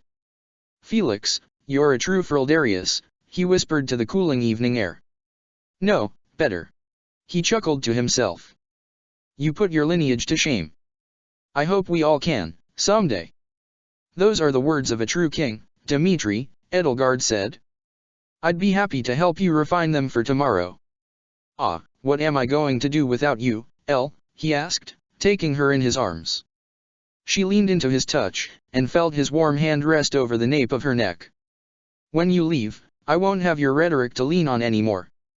Don't you worry, Edelgard said, patting his chest. My counterpart has surely become an incredible orator over the past year. You'll find her skills more than adequate. And I'm certain she'll be happy to meet you, to dance with you again. He smiled at her, and then at Byleth. The two of you. El, Professor. Felix was right. What I am now, what we all are now, it would not have been possible without both of you standing by my side. El, I still remember the things we spoke about on our way to the coronation in Fhirdiad. You encouraged me to think and use my imagination in ways no one else ever did. You helped me realize who my father was and how to follow in his footsteps. And you, Byleth, your encouragement, your warm hands, your smile. You always gave me hope in my darkest hours, from the moment I met you. You both saved me from my ghosts. His voice cracked, and his eye darted from one face to another and then down to the stone bricks beneath his boots. His melancholic smile turned pained. I love you both, as dearly as I could love any family. For all you have done, I can only thank you from the bottom of my heart. Byleth nodded silently, then opened her mouth. I never thought anyone but Dad would say that to me, she mumbled, her voice low and husky. And you, El, Dimitri said. Felix is right, regret doesn't suit you. I cannot imagine the pain and grief you must be preparing yourself to feel when you part ways with us for good, but we must not let our mistakes weigh us down. Acknowledge them and take what you have learned to move on. That is a privilege only the living possess. Those were your words to me, when when I was drowning in my own regret and self-loathing. His single eye met hers again with renewed strength. At first, I didn't understand the wisdom and experience behind those words. But now I see. For all those opportunities you missed and the choices you regretted, you worked hard with our professor to help me make the right choices. You used my absence in your world to improve my presence in this world, to give my people the king they need. If you'd had everything and everyone you wanted in your world, what lessons would you have passed on to us? He smiled, and it was no longer a sad smile but a warm one. Perhaps that is all we can do, give the future a chance to be better than the past, and the lives that come after ours a chance to be better than those that came before. Now, let us have fun while we still can. We can't let Garreg Mach's wine go to waste, I'm told it tastes incredible. The three of them went off to join their peers while, closer than ever now, another round of the Gaspard soldiers' marching song echoed through the air. Lord Lonato's body lies a mouldering in the grave. Lord Lonato's body lies a mouldering in the grave. Lord Lonato's body lies a mouldering in the grave. But his soul goes marching on. Oh, brothers, will you meet us? Oh, brothers, will you meet us? Oh, brothers, will you meet us? At the blue sea's shining shore? Lonato was a hero, undaunted, true and brave. And Faergus knows his valor when he fought our rights to save. Now, though the grass grows green above his grave, his soul is marching on. Oh, sisters, will you meet us? Oh, sisters, will you meet us? Oh, sisters, will you meet us? At the blue sea's shining shore? He captured Magdridway with brave knights and militia, too. He frightened the archbishop till she trembled through and through. They cut him down apostate, they themselves apostates true. But his soul still marches on. Oh, comrades, will you meet us? Oh, comrades, will you meet us? Oh, comrades, will you meet us? At the blue sea's shining shore? The conflict that he heralded he looks from heaven to view. On the army of the kingdom with its banner, white and blue. And the land shall ring with anthems o'er the deed he meant to do. For his soul is marching on. Oh, heroes, will you meet us? Oh, heroes, will you meet us? Oh, heroes, will you meet us? At the blue sea's shining shore? My eyes have seen the glory of the coming of the Lord. He is tearing down the throne where the false goddess is adored. He has loosed the fateful fighting with his mighty lance and sword. His truth is marching on. Glory, glory, we will meet you. Glory, glory, we will meet you. Glory, glory, we will meet you. As we go marching on. Late that night, with the combined kingdom and imperial forces revelry still ringing in the air throughout the monastery grounds, Edelgard crossed the bridge over the chasm to Garreg Mach's grand cathedral. She was weary in her mind and body alike, and a moderate amount of wine had left a gentle buzz in her brain and only a trace of scales on her skin. But she found in the cathedral exactly whom she'd expected to find. It was dark, of course, at this time of night the sun had long since set, but the cathedral's vast inner space was lit by the soft lights of dozens of candles and torches, and a few soldiers sat and knelt silently in front of the altar while, with low whispers, the chaplain from the Gaspard battalion carried on an inaudible conversation with an officer from Burgleys. There Edelgard found Heron kneeling on the floor, head bowed, hands clasped, but to her surprise she found Didu at her side as well, and a few other of his fellow Duskirites were scattered throughout the church among the late Lonato's men, apparently doing the same thing he was. Edelgard made her way to Heron's side and lowered herself to her knees, mirroring her stance, clasping her hands together. Nearly a year ago, she had found herself here with Heron, then Hubert, going through the motions of prayer herself while she observed her retainer's uncharacteristic, from her perspective, demonstration of faith. Heron cracked open her eyes and glanced at Edelgard. "Don't mind me," Edelgard whispered to her. She might have asked Heron what she was praying for, but figured she already knew. Besides, one's words between themselves and the goddess were their business alone. What did take her aback, though, was Didu's presence. "Viscount Molinaro," she whispered. "What brings you here?" He was quiet for a moment, his eyes closed. "My gods and goddesses are for Dusker. The deities of foreigners are the protectors of their lands," he intoned, his voice low. "We have learned much about the goddess, and about her children. Some doubt they are worthy of worship. But I do not believe your land is truly godless. No land is. I have a Duskirite's prayer to offer, to any who would listen. I see, Edelgard said. A prayer for deliverance from Fodlan's ancient sins, I imagine. And a land on which you can build your new world, free of the shackles of its twisted social order. Prayers do not have to be so eloquent, he said with a wry little quirk of his lips. And as for you, Harun, I suppose you are praying for me too. To come to your senses and leave Garreg Mach before Nemesis army of the damned makes it impossible. Harun finished with a sardonic smirk. No, Lady Edelgard. That ship has sailed.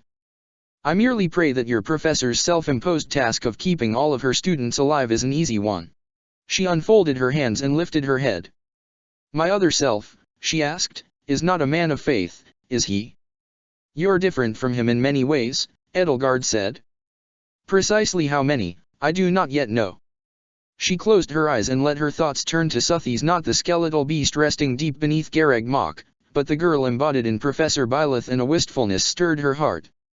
Surely if Suthies were still present here, she would scoff at being offered prayers when one could simply stand on one's feet instead.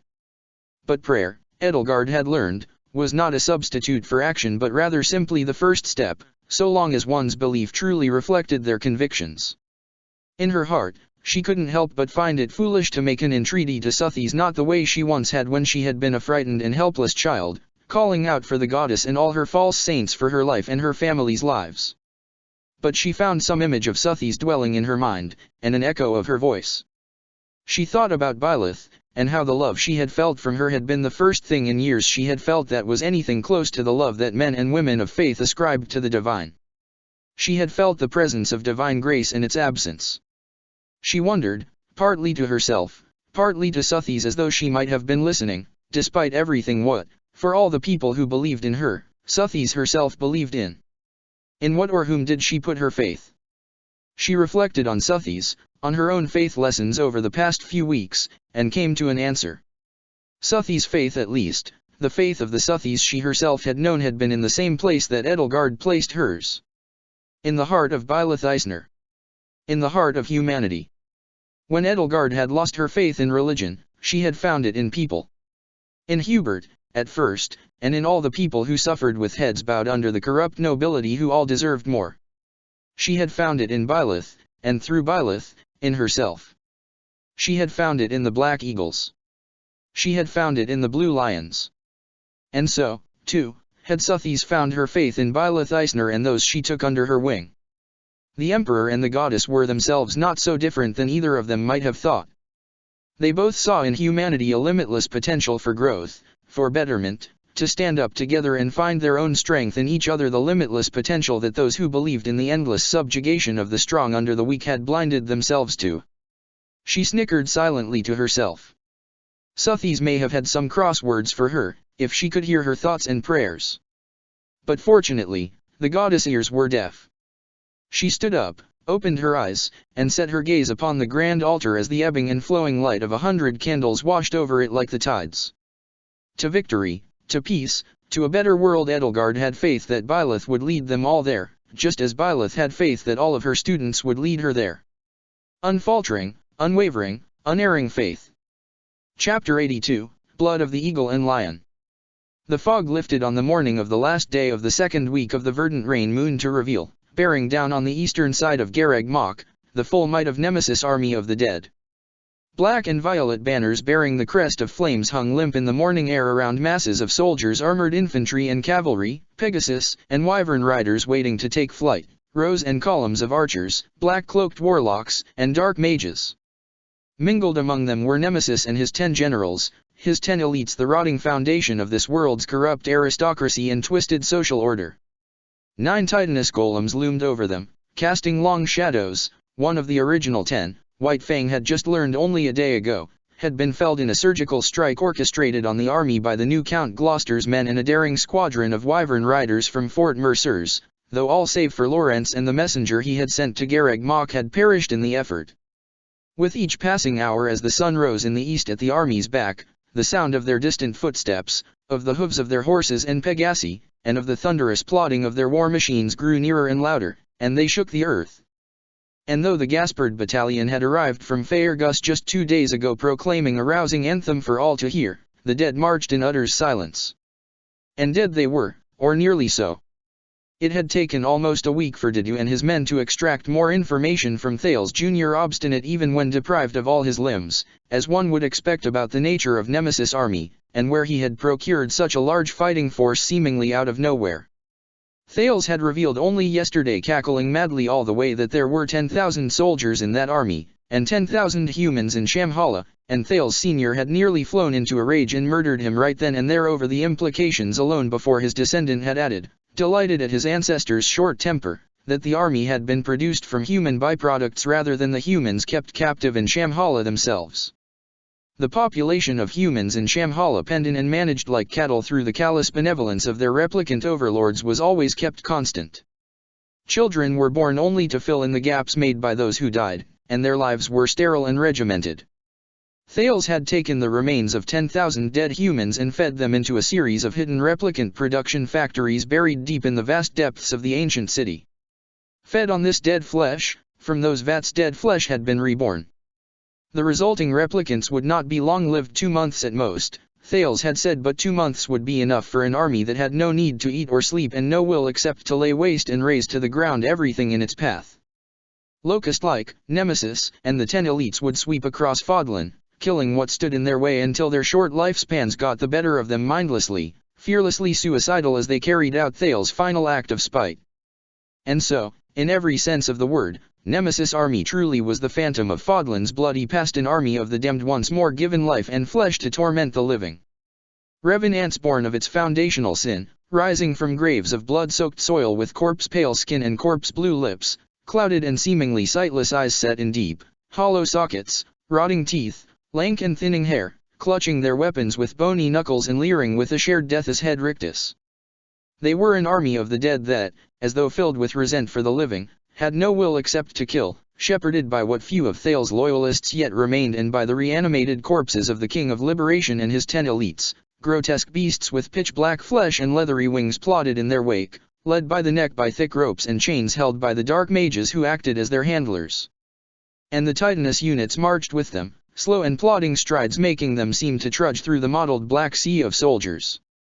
The Titanus units, Geralt and Happy had argued incessantly with Edelgard and Ingrid over whether the plural was Titanusas, Titani, or simply Titanus towered over the approaching army.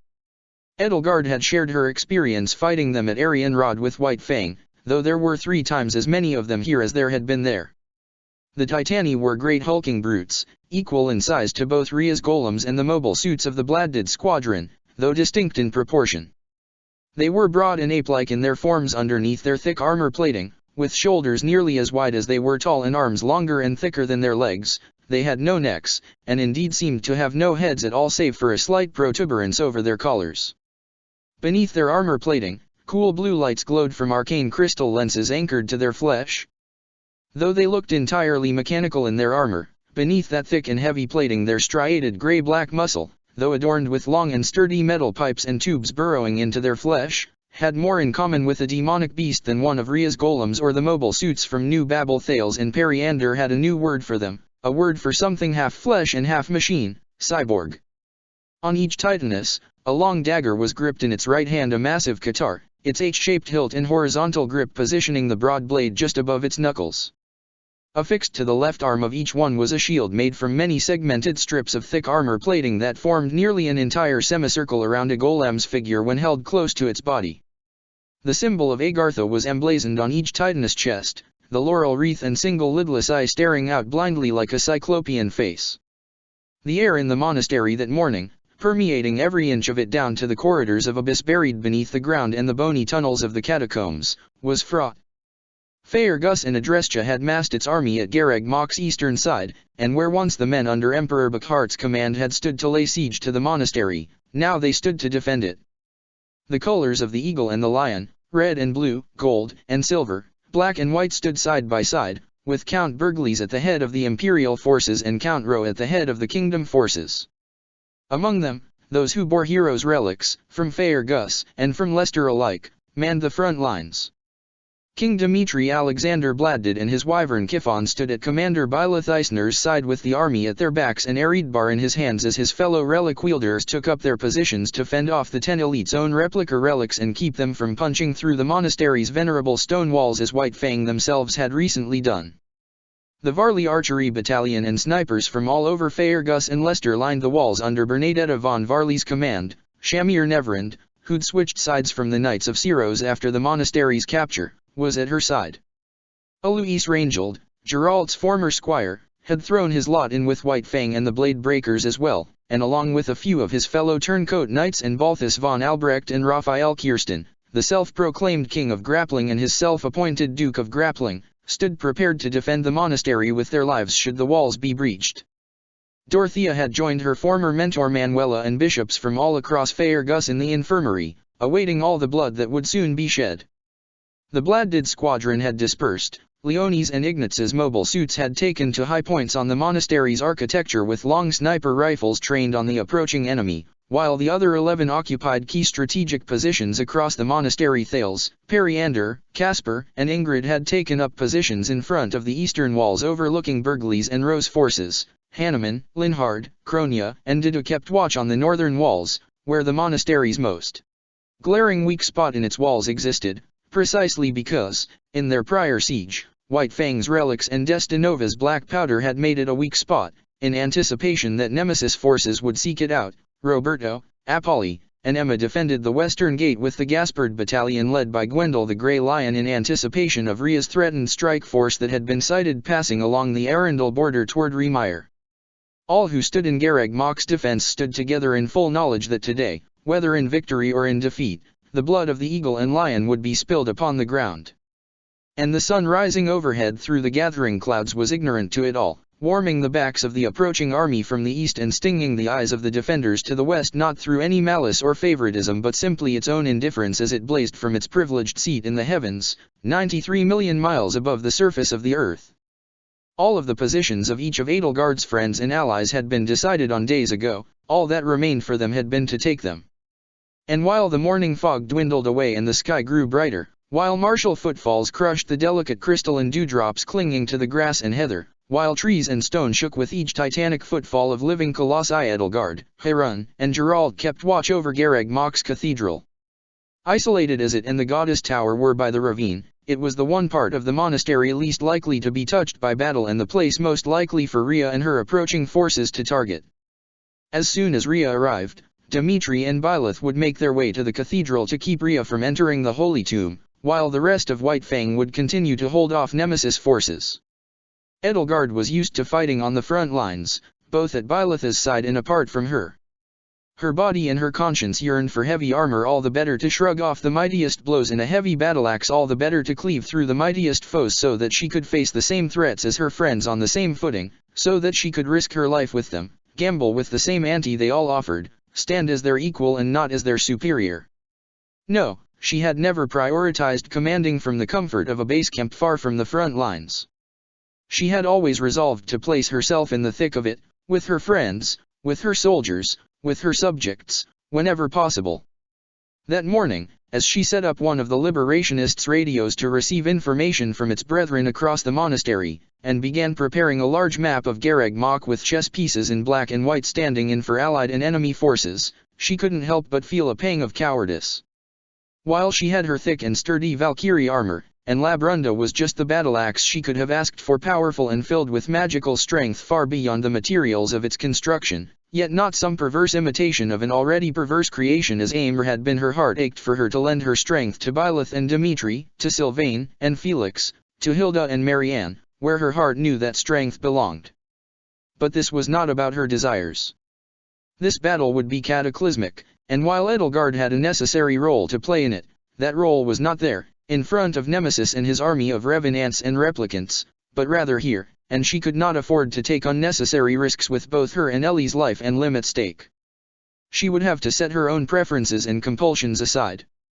Edelgard had always felt comfortable taking orders from Byleth. From the moment she had become her teacher, Byleth treated her not as an emperor or a princess, but a soldier, and Edelgard had never minded that. Byleth's judgment was always worthy of her trust in her world, in this world, and in any other. She was a soldier, and a soldier could wait so long as she was ordered to, if that was what was required of her. And so, straining her sharpened ears for the first battle cry, the first whistle of an arrow, the first deafening shot from a mobile suit's colossal gun, Edelgard stayed in the cathedral with Geralt and Harun at her side, pondered the chessboard she had set up, and waited. It had been a long time since Dimitri's ghosts had bothered him. But as he stood in front of his soldiers at Byleth's side, squinting at the approaching army with the sun in his eye, he heard them again. His father. "What are you doing, boy? Standing up here, lance in hand? Trembling like a boy holding his first training spear. You were never strong enough. Even with that crest, do you think you can stand against the 10 elites? The people of Faerghus are following you to their graves." His stepmother. "Run and hide, my child. This battlefield is no place for you. Run and hide with my daughter. Be with her. Look after her. Keep her. You are good for nothing else. You never were. Glenn. They'll tear you to shreds, your highness. Like they did to me. They'll cut your head off. They'll violate your corpse. There won't even be enough of you left to bury.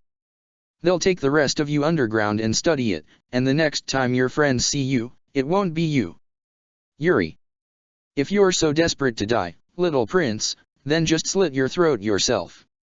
It'll be painless. For you, anyway. Emil. You should have known our captors were unassailable. Look what you have made them do, as I once made Baron Bartels do." He turned his head, and saw Byleth staring forward with the same stern resolve she always possessed, and all the ghosts fled banished by her radiant green just as the sunlight had dispelled the early morning fog.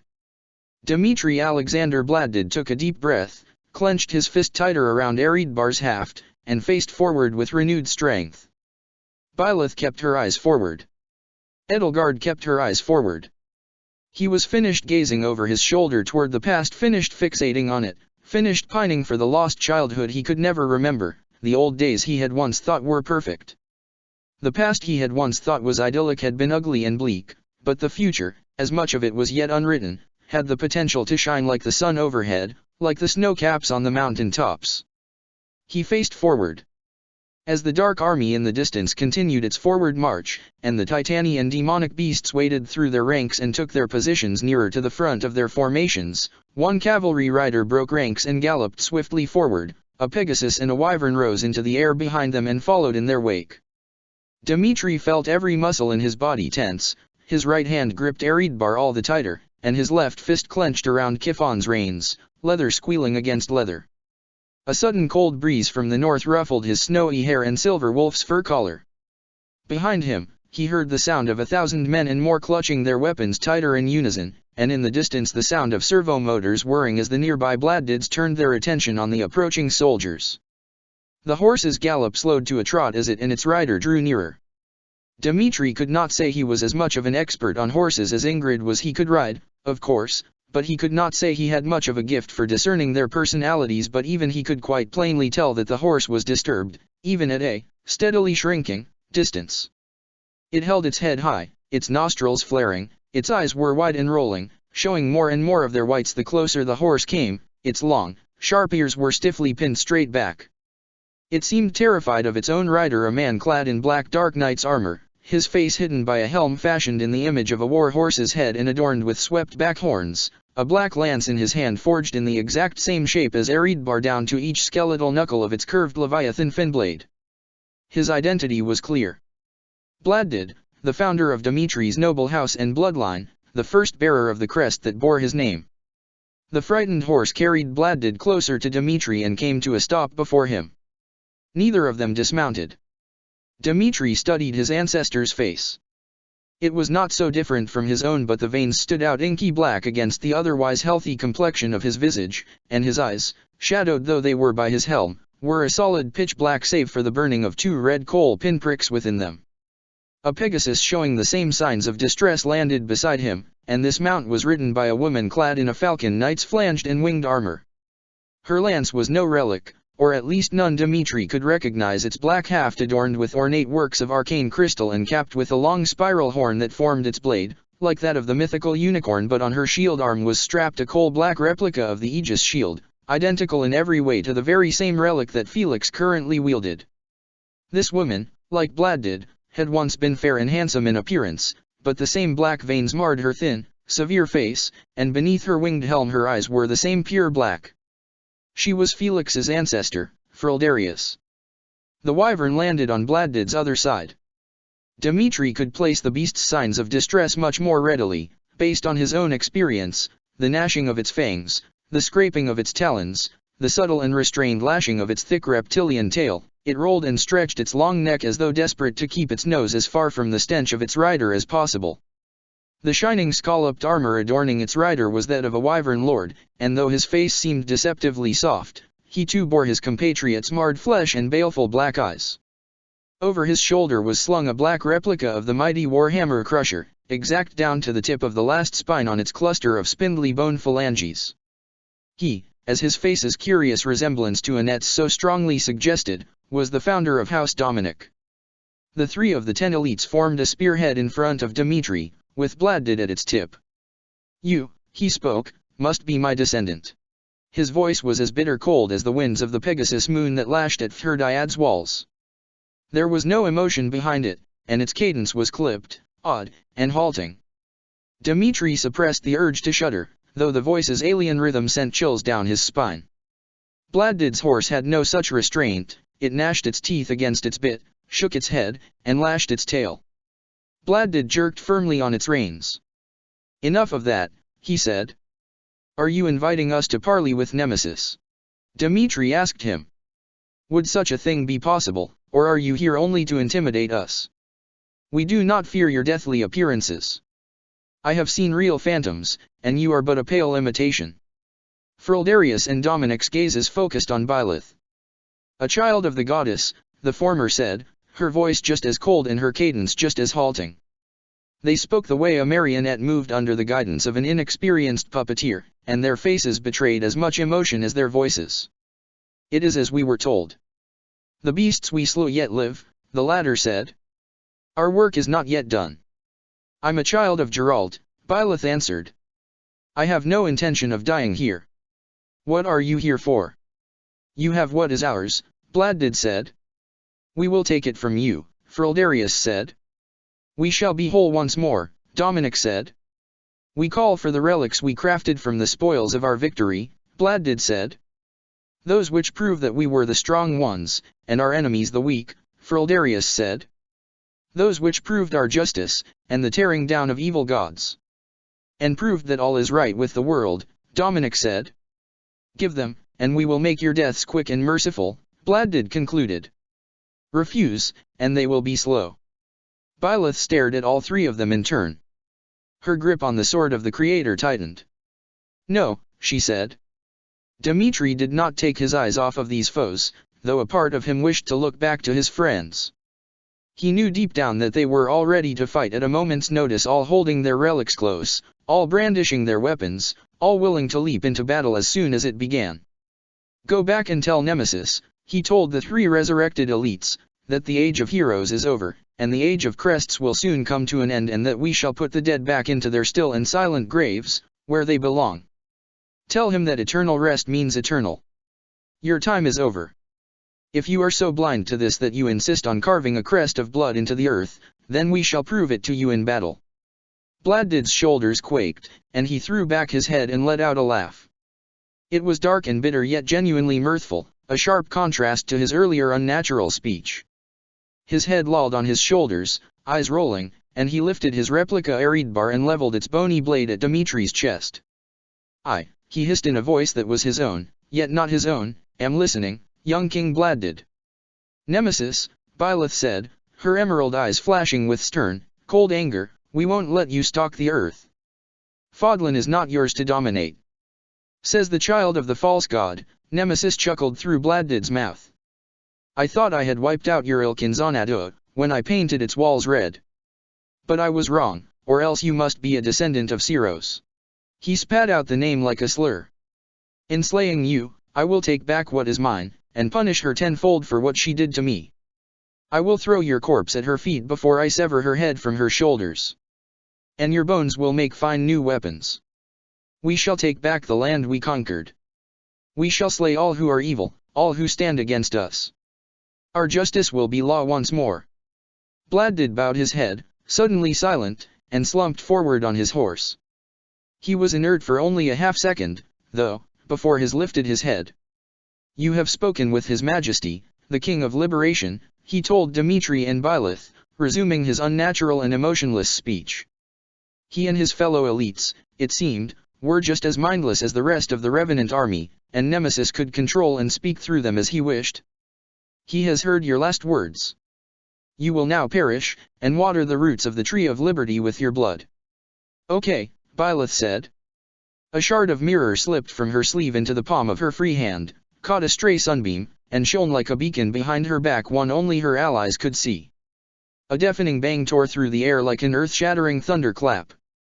If Dmitri had been prescient enough to turn his head before the echoing roar, two echoing roars, perfectly in unison, he would have seen blinding flashes of light from the muzzles of Ignaz's and Leonie's Bladdid-sized guns, like arrows being loosed from a bow, except these arrows, each as thick in diameter as ballista bolts, traveled faster than sound itself, or so Thales and Periander said. In the blink of an eye, Frildarius Pegasus, Dominic's wyvern, and the ground beneath the both of them erupted in a plume of dirt, bone, blood, and gore. Flanked by the sudden explosions, Bladdid's horse screamed, reared back, and threw itself forward, and Bladdid bore down on Dmitri, a sinister black and violet glow wreathing his replica Eridbar as Frildarius, protected by the replica Aegis shield, surged out of the plume of blood and soil, and a battered and wounded Dominic did the same. Byleth's sword of the Creator unfurled to its full length and whipped through the air, its segmented whip blade glowing a fiery red as it met Frildarius' shield and Dominic's hammer.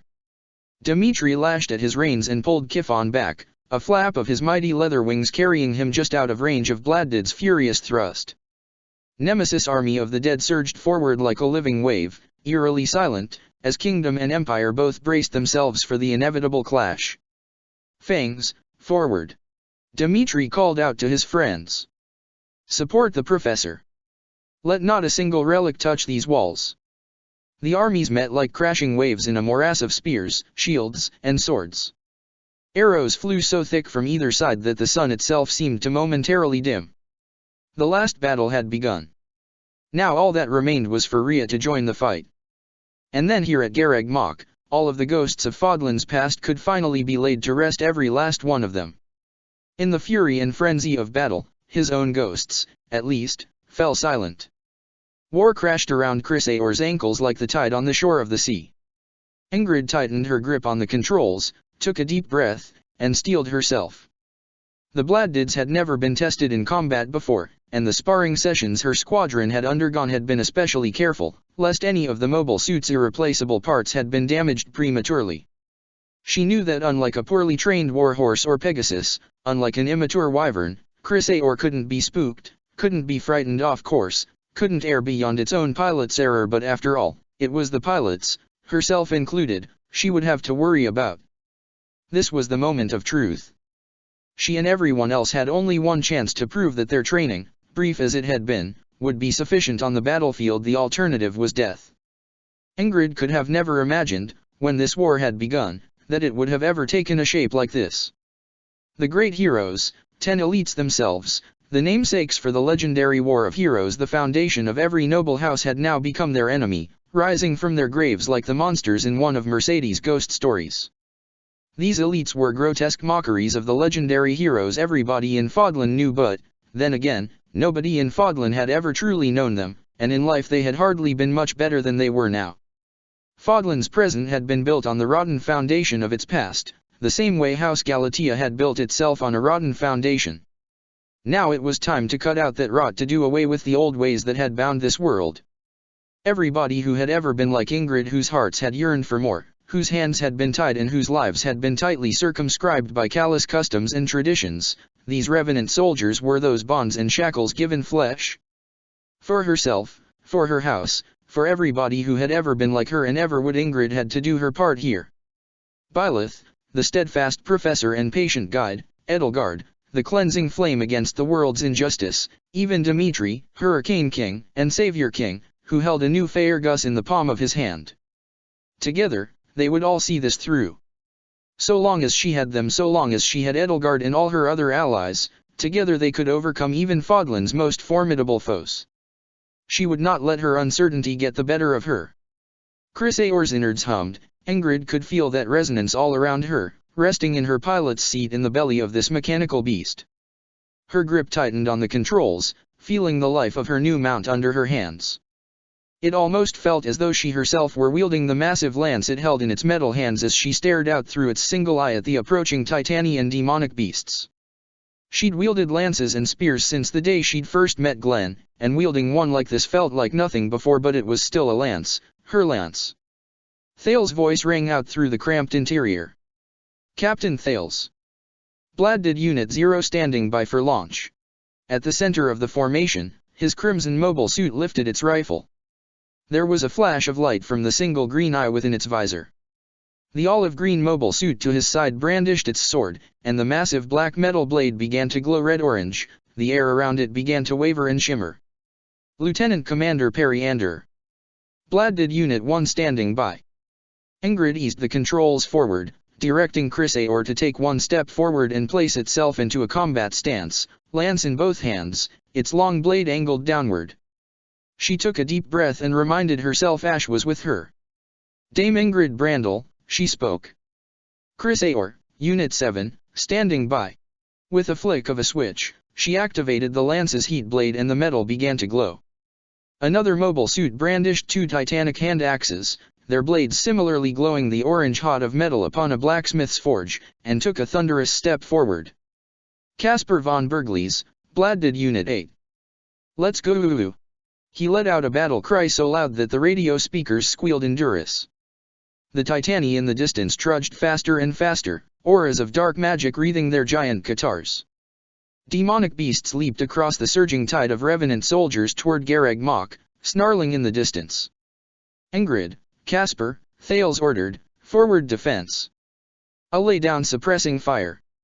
Periander, with me we'll flank them from the northeast and cut off their route to the northern wall. Sure enough, some Titanus units were already beginning to head northwest. Yes, sir. Yes, sir. Yes, sir, Ingrid replied, and she drove Chrysaor into a pounding gallop. Behind her and Caspar, Thales took aim, and with a staccato roar of his rifle and a flickering flash of light from its muzzle, the nearest Titanus began to stagger, blackened pockmarks riddling its thick armor. As Chrysaor crashed into the front lines of the Revenant army, Nemesis soldiers scattered around its massive armored feet and Kingdom soldiers rushed in to fill the gaps in their formation. Don't stray too far, Periander reminded her and Caspar. You're defending the wall, not the field. Right, Ingrid said. A demonic beast bounded toward her, the flower petal mouth underneath its ornate stone mask splitting open along 5 radial mandibles and baring its razor-sharp teeth. Ingrid felt Chrysaor shudder under the impact of the beast's gnarled paws, but its armor held firm, and with a swift thrust she plunged its heat lance into the beast's belly, splitting it down the middle from stem to stern. A sharp burst of gunfire from the mobile suit's Vulcan cannons mounted on the sides of its helmet finished the job, penetrating the beast's mask, skull, and brain. With a swipe of its hand, Chrysaor shoved the corpse aside. Good work, Chrysaor, Ingrid told the mobile suit, pushing it onward.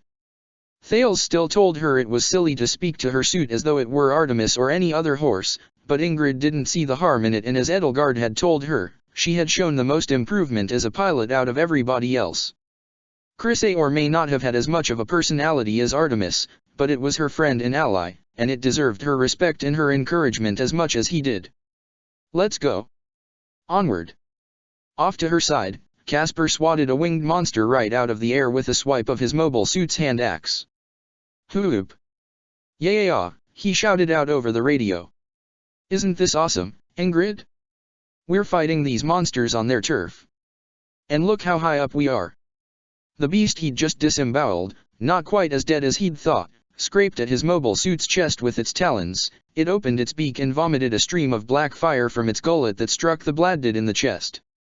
A deafening crack filled the air, the beast's head erupted in a shower of ichor. Don't get cocky, you two. Leone chastised him and Ingrid both. We can't shoot everything that gets in your way. In the distance, the nearest Titanus swung its Katar and a crescent arc of dark magic ripped across the battlefield from the blade, crashing like a wave against Garreg Mach's walls.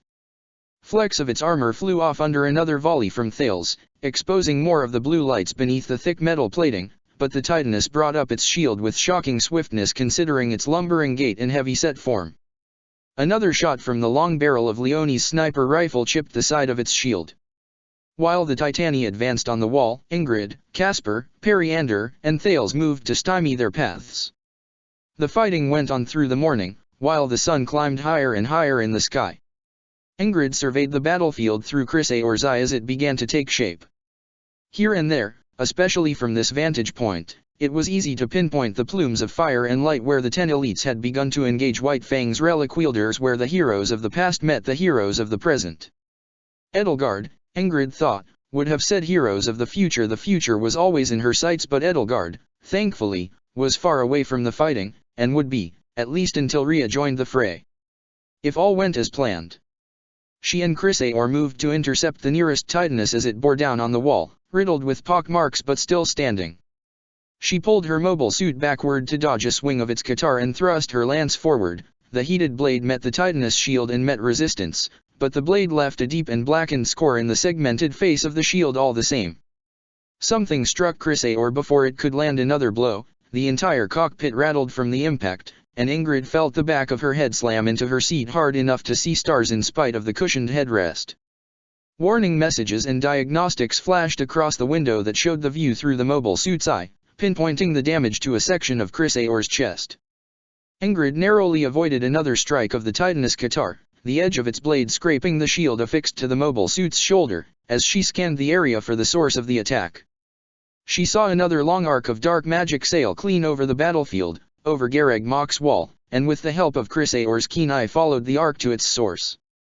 The ancient hero Regan sat atop a clearly distressed horse. Ingrid could only feel the most immense pity for the poor thing, being able to see the signs of its pain and suffering even at a distance through her mobile suit's magnification capabilities, and wielded a black doppelganger of the mighty Fail-Not. Lances of dark magic shot from the bony bow and sailed in long arcs through the air, covering nearly half of the length of Garreg Mach and striking the central building where Leonie's mobile suit had taken up position, while plumes of dirt exploded in the rider's wake. She didn't have much time to study the situation, though, before the Titanus readied its next strike, thrusting at Chrysaor's chest with its Katar. Ingrid pulled back. Chrysaor stumbled and barely managed to strike the Titanus' arm with the haft of its heat lance. The Titanus pulled back, leaped up, and brought its blade and fist crashing into the ground. Chrysaor was still reeling. When the ground beneath its feet split open, it lost its balance completely and began to fall backward. Ingrid panicked, shoved the controls forward as hard as she could. Wrong move. The mobile suit hit the ground and lost its lance as the Titanus prepared another thrust of its blade. A shout tore through the air, amplified 1,000-fold through a mobile suit's speakers and ringing out like a church bell that had somehow learned how to speak Fodlanish. Burgley's twin-axe double-bladed stry-eeeeike. Caspar bellowed as his mobile suit came charging in and buried both of its hand axes in the Titanus' shoulder. Itcher ran down the seams of its armor as its grip on the Katar faltered. Ingrid pushed Chrysaor to grab the dagger, then plunged it directly into the center of the Agarthan seal emblazoned on the Titanus' armored chest. The blade met resistance at first, then slid into the armor, penetrating the nub of the half-mechanical beast's head that sat atop its collar in lieu of a neck. The Titanus slumped to its knees, lifeless and inert. 1 out of 9 now felled. Ingrid's radio crackled to life. "You all right, Ingrid?" Caspar asked. "Phew. I didn't think I'd get here in time." "How's that for an attack name?" he asked, planting his mobile suit's boot against the Titanus' lifeless bulk and wrenching his axes free. "Yeah, think it's a little unwieldy? I think I might need to shout it out a few more times, see how I feel." Ingrid brought Chrysaor back up to its feet, easing it up off the broken terrain while the battle raged on at a much smaller scale around them. "Sorry, Chrysaor," she whispered to the controls. "I pushed you too hard. I'll do better next time, all right." Ingrid. "It's an all right name, Caspar," she told him. Attacks really didn't need names, she thought, but Caspar swore that shouting out whatever he named them made the attacks stronger or more likely to hit. It seemed silly to her, but then again, talking to a mobile suit was just as silly in Thales and Periander's eyes. so she couldn't fault him for it. She could have sworn that there was a subtle slump to the shoulders of Casper's Bladdid that made it look almost relieved. "And you're all right, too." A bolt from Regan's bow struck his Bladdid in the side of the head, scraping away the olive-green paint from the grey-black metal. The single eye in its visor flickered. Another volley struck the mobile suit's shield, glanced off the armored skirting protecting its intricate mechanical hip joints, and left a scorch across its thigh. "What the hell?" Casper gasped. Ingrid wrenched the shield off of the fallen Titaness arm and gripped it in her Bladdid's own, and held it out in front of her mobile suit and Casper's to block any further incoming shots from the replica Failnaught, bringing her mobile suit and his down to a crouch behind it. "It's Regan," she told him. "The Regan? Huh." She followed another arc of light from Failnaught across Garreg Mach to the main building where Leonie's mobile suit sat atop the green copper-plated rooftop with its long sniper rifle. Curiously, the volleys seemed to consistently fall short of the mobile suit itself. Regan continued to dart around the battlefield, while his peers with their close-range relics busied the rest of White Fang. Ingrid recalled Edelgard telling her about the siege of Deirdre, how Claude had been able to hunker down in the city's northern harbor and take potshots with the real Failnaught clear across the whole city at the army massing at its southern gates without risking his own safety at all. It was clear that even if this replica Failnaught lacked its counterpart's full power, it was still a force to be reckoned with, and could match the Bladdid squadron's own long-range offensive capabilities. Regan and the company of bow knights that galloped across the battlefield with them had to be felled. Their mobility and range made them by far the most dangerous part of Nemesis' army. The casualties they were so casually inflicting and the damage they were doing to the monastery at such a distance made that abundantly clear. She switched the radio frequency over to Leonie. "Leonie," she said, "this is Ingrid. Do you need our help with Regan?" "I've just about got him," Leonie said. "I just need to damn it." "What's wrong?" "I don't think the cloisters can handle my Bladdid's weight for much longer. Those potshots Regan's taking aren't helping. I don't want to crush them. It's like trying to shoot a rat with a longbow all the way across a field." Ingrid sighed. What, she wondered, would Edelgard do? What command decision would Byleth make here? "Find a new vantage point if you can," she said, "and I'll think of some way to pin Regan down." Casper peeked out around the side of the shield. "We've got bigger problems," he said. "There are some demonic beasts headed right for us in need of a good axe to the head. Let's go." He was right. The Bladdids had a very distinct purpose here: do battle with Nemesis colossal monsters on their terms and win. Regan would have to be someone else's problem. She would have to trust her friends out here on the battlefield. Just as she trusted her friends down below when she was on a Pegasus, just as she trusted her friends in the sky when she was on foot. She pulled the Titaness shield up off the ground, picked up Chris Aor's heat lance, and charged. As the battle had worn on through the morning, Frildarius had taken to the air on another Pegasus, one equally unhappy to have her as a rider, and she and Dimitri weaved around each other, each working to ensure that neither could move forward. The ground and sky tilted and swirled at dizzying speeds around them. Dimitri could almost feel Kifon's pain as the unicorn horn blade of Frildarius' lance scraped his wing down to the bone.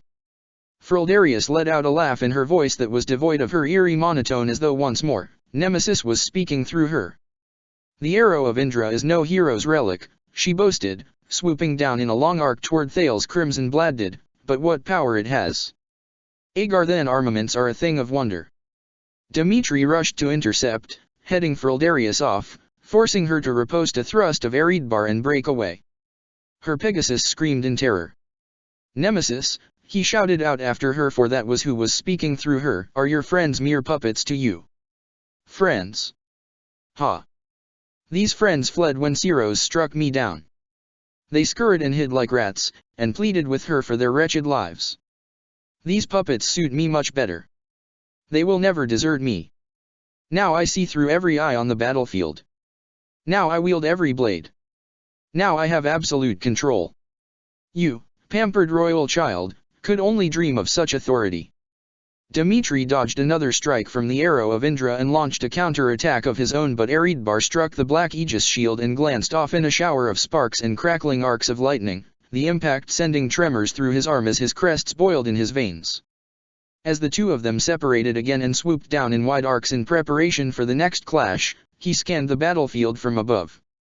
Plumes of fire erupted where relics met relics. Blades clashed, steel tore through flesh, and shouts rang out, but the shouts only from one side of the fight. The black-clad Revenant soldiers did move with uncanny coordination, with no need for shouted orders from their Agarthan commanders and handlers that explained why this army had needed no marching songs to keep in time with each other. Would striking down Nemesis end this battle immediately? Surely Byleth, Edelgard, or Claude would have considered such a tactic already. But Nemesis stood in the center of the formation, and Byleth's Sword of the Creator was still at the front lines, its lashing whip-like blade a shield against the offenses of Daphnel and Gautier. A searing white beam of white magic nearly took him out of the sky. As he weaved around another volley of javelins of light, Frildarius flew past him toward the monastery walls. Dimitri swooped down on Kiffon and reversed course, gripping his reins as tightly as he could and pinning his knees to his wyvern's flanks as he schemed the soldiers beneath him. A swipe from Eridbar tore through the crowd of Revenants, chewing through their decaying flesh and rotting bones in a wide arc of crackling fire and lightning. Gloucester aimed another spell at him, but Dimitri pulled up just in time to avoid it and raced onward, cutting off Frildarius again. Their lances clashed, and the two of them continued their aerial joust. "I must commend you on your flying, boy," Nemesis jeered as the two of them passed each other again. Frildarius could never get bladed up into the air with her. He feared heights. He preferred to do battle with the grim dragons, who dwelt in the cold oceans. If he had his own will right now, perhaps he would be jealous of you. It is a man's duty to be better than his father, Dimitri huffed through gritted teeth. He missed another strike. Frildarius was too nimble. One strike from Eridbar would reduce her Pegasus to a bloody smear in the air, and she knew it. A child can choose to continue on the path he trod, if it is a just one. You wouldn't know, would you, Nemesis? Unlike your peers, you had no heirs and left no house in your wake. Frildarius' next strike with the arrow of Indra was nearly impossible to avoid. The tip of the blade scraped Kiffon's armor plating and cut clean through it, and blood began to fall to the ground from a gash across the wyvern's back. "You know nothing, boy," Nemesis howled. Kiffon faltered and flagged. Dimitri winced in sympathy. The wound was deep, but if it hadn't hit the wyvern, the lance might have taken his own head clean off. He couldn't keep to the air much longer, but if he landed, the wyvern would surely perish. He couldn't retreat. Frildarius came in for another pass, redoubling a frenzied offense. "I was already an old man," Nemesis snarled through her mouth, "by the time I ventured into the tomb, by the time the sword of the Creator and the blood of the false god was bequeathed to me. Long before I was king of liberation, when I was still just a mere thief, I had already lost more than you will ever have." There was a sickening crunch and splatter. Dimitri felt something hot and wet against his face, and his first thought was that he must have just been dealt a mortal blow. Kiffon went limp and shapeless underneath him. He felt his stomach lurch as he dropped out of the sky like a stone. He felt a rush of wind above him and a firm grip clamp down on his wrist. The tattered and shredded carcass of Kiffon fell out from under him and plummeted to the battlefield, and somebody hauled him onto the back of another wyvern. His clutching fingers grasped at the molded leather and curled around straps and buckles before the rest of him even realized that he was still alive. His heart pounded against his chest, each pulse making his ribs ache. He hauled himself up the rest of the way onto the saddle and took a deep breath, calming his racing heart to the steady rhythm of the wyvern's wing beats. "Thank you," he gasped to its rider, looking up and finding himself staring at the back of a swarthy head belonging to a bear of a man draped in Almiran green and amber, a man who could not be mistaken for any other. Nader the Undefeated glanced over his shoulder at him and grinned. "King Dimitri. It seems I arrived just soon enough to save the King of Faerghus' life, eh? My prince would rather you not die on this battlefield." With a cackle, he snapped his wyvern's reins and flew onward. "You fly well, but your strength lies elsewhere, King. Leave the flying to me, and give more attention to that mighty lance of yours." Behind them, winged demonic beasts let out unearthly screeches and glided across the battlefield, razor-sharp beaks and talons bared. Dimitri tightened his grip on Eridbar and felt his crest simmer in his blood as Nader and his wyvern sailed through the air, with the demonic beasts in hot pursuit. He couldn't say he trusted Claude, whatever game he was playing here, but Nader was earnest enough, and Dimitri couldn't turn down a helping hand from a man who had just saved his life. Besides, Nader had already completed a storied career as a wyvern warrior in Almira before Dmitri had even learned how to read. "Yes, Nader," he said. "Lend me the swiftness of your wings, and the strength of my blade shall do the rest."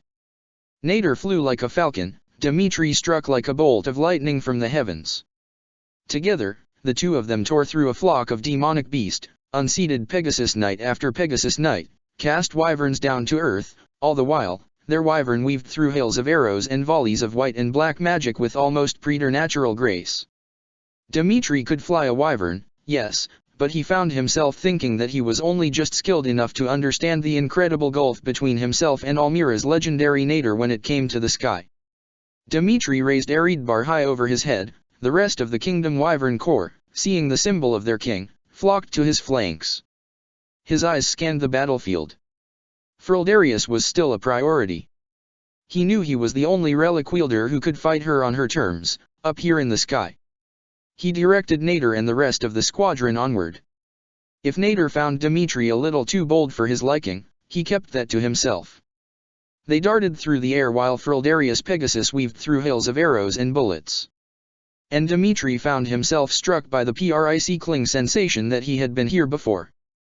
A fireball sailed across their wyvern's nose. He and Nader directed their attention toward it just in time to see Dominic on a new wyvern, his heavy armor battered and charred and his black replica crusher glowing sinister violet in his hands, careening toward them. Dmitri felt in his heart that somehow, the goddess and Professor Byleth had been looking out for him. Nader drove his wyvern into a steep and sudden dive. Dmitri called upon the crest of Bladdid and thrust Eridbar upward. It struck the wyvern's armored chest, while the black crusher swung through empty air overhead. Fire and lightning coursed through the wyvern's muscles. Its scales shattered like broken glass. Blood spurted out of its splintered veins, so hot that it stung like acid where its droplets landed on Dmitri's cheeks. Its bones liquefied, its armor turned red hot. It exploded. And Dominic, who had survived one explosion too many already, was not so fortunate this time. Red-hot shrapnel and boiling blood cut through him like a hail of daggers and roasted him in his armor. The black replica crusher, bereft of its owner, sailed through the sky and fell into the maelstrom below. One of the 10 elites had fallen. Felix Hugo Frildarius had not been born to fight. What Sylvain often teased him about was true. He'd been a soft, weak, whiny, whimpering infant of a boy before Glenn's death. Glenn had been the firstborn, and Felix had been second, but of the two, only one had bore a crest. Glenn might have ended up like Miklon if it hadn't been for his arranged marriage to Ingrid. But instead, he'd been the strong one. He'd been strong so that Felix, destined to inherit House Frildarius, would not have to be. And then his strength had brought him a gruesome death, and Dmitri had gone missing, and Sylvain and Ingrid's lives had been torn apart, and Felix had found himself with nobody to be strong for him but himself.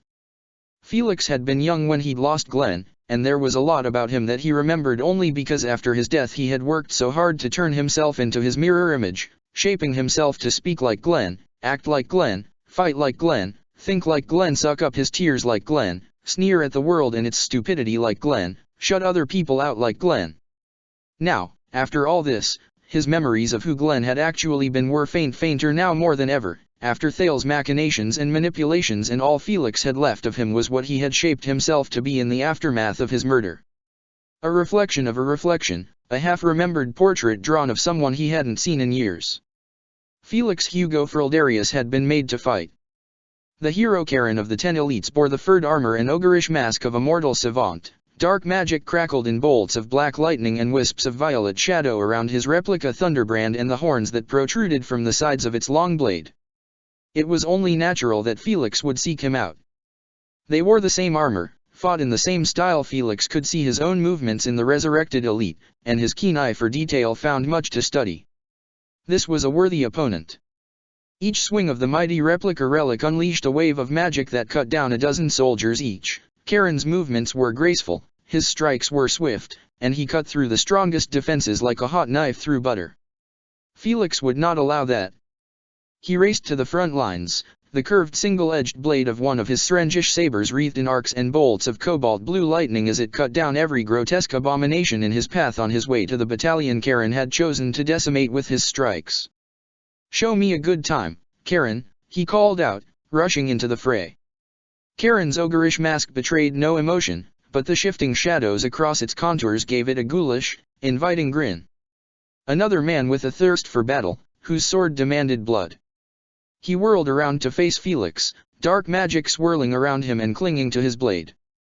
The fallen hero accepted Felix's challenge. He swung his mighty blade. There was no hesitation, and no holding back. This was the strongest strike he could muster. Felix knew better than to parry it. It would break his arm at best and tear him to shreds at worst. His instincts knew, too, and they might not have known a year ago, or even a month ago.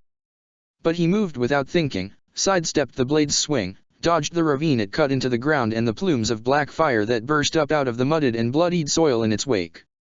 He met Karen with his strongest strike, too. The flash of lightning was nearly blinding, and he could feel its electric arc leap across his muscles, stinging his nerves all the way up to his shoulder. The blade missed Karen. He, too, was swift on his feet, but the lightning was too quick. Lightning always was. Wherever it struck, and it struck Karen in the chest and threw him backward, knocked him off his feet, sent him staggering. Felix wasted no time to press the advantage. But Karen was quick to recover and parried his next strike. Good. He didn't want an easy fight. Thrust. Strike. Parry. Riposte. Lightning. The duel fell into a comfortable rhythm. Felix felt his pulse match the beats of combat. His lips peeled back into a grin. Exhilaration flowed through his blood like the lightning of his crest. Felix lived for the fight, for the art of the duel. For the technical mastery, the flawless precision that even now still eluded him, the thrill of defying death. He would never admit it to anybody but himself, but between himself and Dmitri, he had been a boar all along. And it was long past time for the boar to run wild, to trample its foes under its hooves, to gore its enemies on its tusks. The maelstrom of battle swirled around Felix and Karen as they continued their duel. Kingdom soldiers sought to strike Karen, revenants sought to cut down Felix. None of them had the proper respect for two sword masters, two artists demonstrating their craft, their sacrifices, their struggles all made manifest in their bodies and blades. After Glenn had died, the wooden training sword Felix had taken in his weak, uncalloused hands had been the only thing that had made sense to him. People hadn't made sense. Friends hadn't made sense. Family hadn't made sense. But swords made sense. Thrust. Strike. Riposte. Dodge. Swing, miss, strike, hit, thrust, dodge, duck, leap. Felix felt every muscle strained to its limit, every part of his brain humming like the machinery of those giant Bladdids. He gained ground. His footwork moved to the tempo of a martial waltz. He would never admit to Edelgard that teaching him to dance had improved his sword play. But he could feel it in Karen's movements. He was strong, he was swift, he was skilled, he was more than a worthy adversary, but he didn't dance. He gained more ground. He drew blood. One of Karen's plates of armor cracked and sloughed off his shoulder. Felix could feel his own blood somewhere on his body, hot and wet, the metallic stench of a fresh wound. But it didn't stop him from moving. It didn't stop him from fighting. This was his element. This was his battlefield. This was him. Karen was pushed back, and back, and back. Felix shattered his mask. Shards of it fell away, revealing a waxen, corpse-like face, and dead, impassive black eyes. And then Felix felt his blade slip between the hooked spines on Thunderbrand's blade. A flake of Karen's wrist, his own sword shattered, as though the silver-etched steel had been cheap garbage. Felix drew another. He kept plenty on his person, and though he mourned its loss, he'd have to move on, but he had little time to avoid the next swing of Thunderbrand, another strike with all of Karen's power behind it. He lifted the Aegis shield strapped to his left arm, felt the crest of Frildarius surge through him, watched the bony armor plate glow a fierce and violent fiery red. The strike of Karen's sword threw its own wielder backward. Karen landed on his feet and let out a laugh. "A Frildarius," he sneered. Felix leveled his new sword at him. "We're not done here." "No," he said, "we are not," and then he vanished. Felix gritted his teeth. Coward. Soldiers rushed to fill Karen's vacant spot, Kingdom and Agarthan alike, but all soon scattered, and Felix found himself fortunate that he barely raised his shield in time to block another strike from another hero's relic. Eredbar in black. Bladdid's horse galloped through the battlefield, weaving through combatants, each sweep of Eredbar an atrocity. With that reach and strength, Felix found himself immediately pressed to his limits on the defensive, enduring strike after strike of the lance's wicked black whalefin blade against his shield. "Tell me, young Frildarius," Bladdid sneered, his tone exactly the same as Charon's before him, as though one's mind and experience had simply leaped into the other's body, "is your house as loyal to mine as she was to me? Have you ever raised a sword against your liege? Do you know how to defend against this weapon?" Felix endured the barrage, gritting his teeth against it and the indignity, the humiliation. The Aegis shield. In another, better world, his father would have kept it by his side, but his father had died a long time ago. Now it was his shield, his responsibility to wield, his burden. The weight on his arm, an arm that would have preferred to have another sword on the end of it, was his burden to bear. The hand that clasped its handle and yearned for the hilt of another sword was his burden. The crest stone set into the back of the shield, within in the spiny little segment of ribcage that laced across the bony shell, stared at him with its ruby red eye, and the crest of Frildarius, that, too, was a burden for him to bear. Today, he would cast aside that burden. He would make it unnecessary. Felix was not a shield, but a sword. A shield hadn't protected Glenn, but a sword had ended his life. He'd devoted himself to the sword, when everything in the world besides the blade had stopped making sense. He'd honed himself like his blade. A shield in his hand just meant one less sword he could wield. An annoyance. This day was meant to be the death knell to relics. To this burdensome shield. That was what he was fighting for. Now, though, Felix was cowering behind the symbol of House Frildarius. Bladdid was too strong, too swift on his steed, for Felix to regain his offensive momentum. It was all he could do to stay out of the path of Bladdid's crushing hooves, let alone Eredbar's monstrous power. "Nothing to say, Frildarius," Bladdid taunted him. Felix's sword bit through a revenant, not an elite. The soldiers were crowding too close again, trying to take him down while his attention lay on the stronger opponent. Enough biting gnats could bring down the mightiest beast. "Weakling," Bladdid snarled, "weakling, weakling, weakling." Frildarius was always weak, that was why she hid behind a shield. The revenant soldiers closed in. Bladdid charged once more. Felix found himself pinned down. Surrounded. The tide had shifted in an instant, and it was going to drown him. A searing roar tore through the air, a rippling wave of heat. The nearest revenants to Felix caught fire and burned down to their bones in an instant, and the rest drew back. A beam of light hotter and brighter than the sun cut a hole in the flank of Bladdid's steed so wide that the horse collapsed in two smoldering pieces, and Bladdid was thrown to the ground and humbled. On a black horse, clad in black armor hiding a burning red glow, Sylvain galloped over to Felix's side, brandishing the lance of ruin as smoke and steam poured in wisps through the gaps in his armor. "Hey, Felix," he said, offering him one of his smarmy grins. "Remember how we promised we'd die together?" Unhorsed, Bladdid picked himself up, and in his hands the replica Eredbar's blade glowed an unearthly violet. "Not today," Felix said, and lightning crackled along the length of his blade as a stray beam of sunlight lit it up with a flash of steel blue and silver. Spear and sword threw themselves into the fray, the living legacies of House Frildarius and House Gautier against the undead ancestor of their king. Felix grinned, the exhilaration sweeping through him again. Bladdid had been wrong. He had fought against Eredbar before. And he would win this time, too. The army of revenants was as frightening as anything in one of Mercy's stories. Grayish, light-deprived skin, corpse-like in its pallor, streaked with jagged lightning bolts of black, bulging varicose veins. Annette Fantine Dominic had seen more than her fair share of corpses since she'd come to Garreg Mach, since she'd put an axe in her hand and stepped onto real battlefields, since she'd escalated from cutting down bandits with iron blades and gales of cutting wind to striking down the Knights of Syros themselves with Crusher, and they all had eyes like these revenant soldiers had, glassy, clouded, like milk poured into tea. Except the soldiers she'd seen these eyes in before only looked like that after they were killed. Annette, like all good Faerghus girls, had grown up sitting in chapels on her father's knee and hearing about how the goddess welcomed all those who passed away, good and bad alike, into her loving and warm embrace, where they would never be troubled again. She had come of age at the Royal School of Sorcery, listening with rapt attention to Mercedes as she talked about legends of the burning fields of Aelel, where the goddess sent those who did wrong to cleanse them of their sins, and of all the stories of phantoms who, for their monstrous deeds or the horrible things done to them in life, were doomed to walk the earth forevermore, their connection to the goddess severed. This army was all of those horror stories, truly an army of the damned.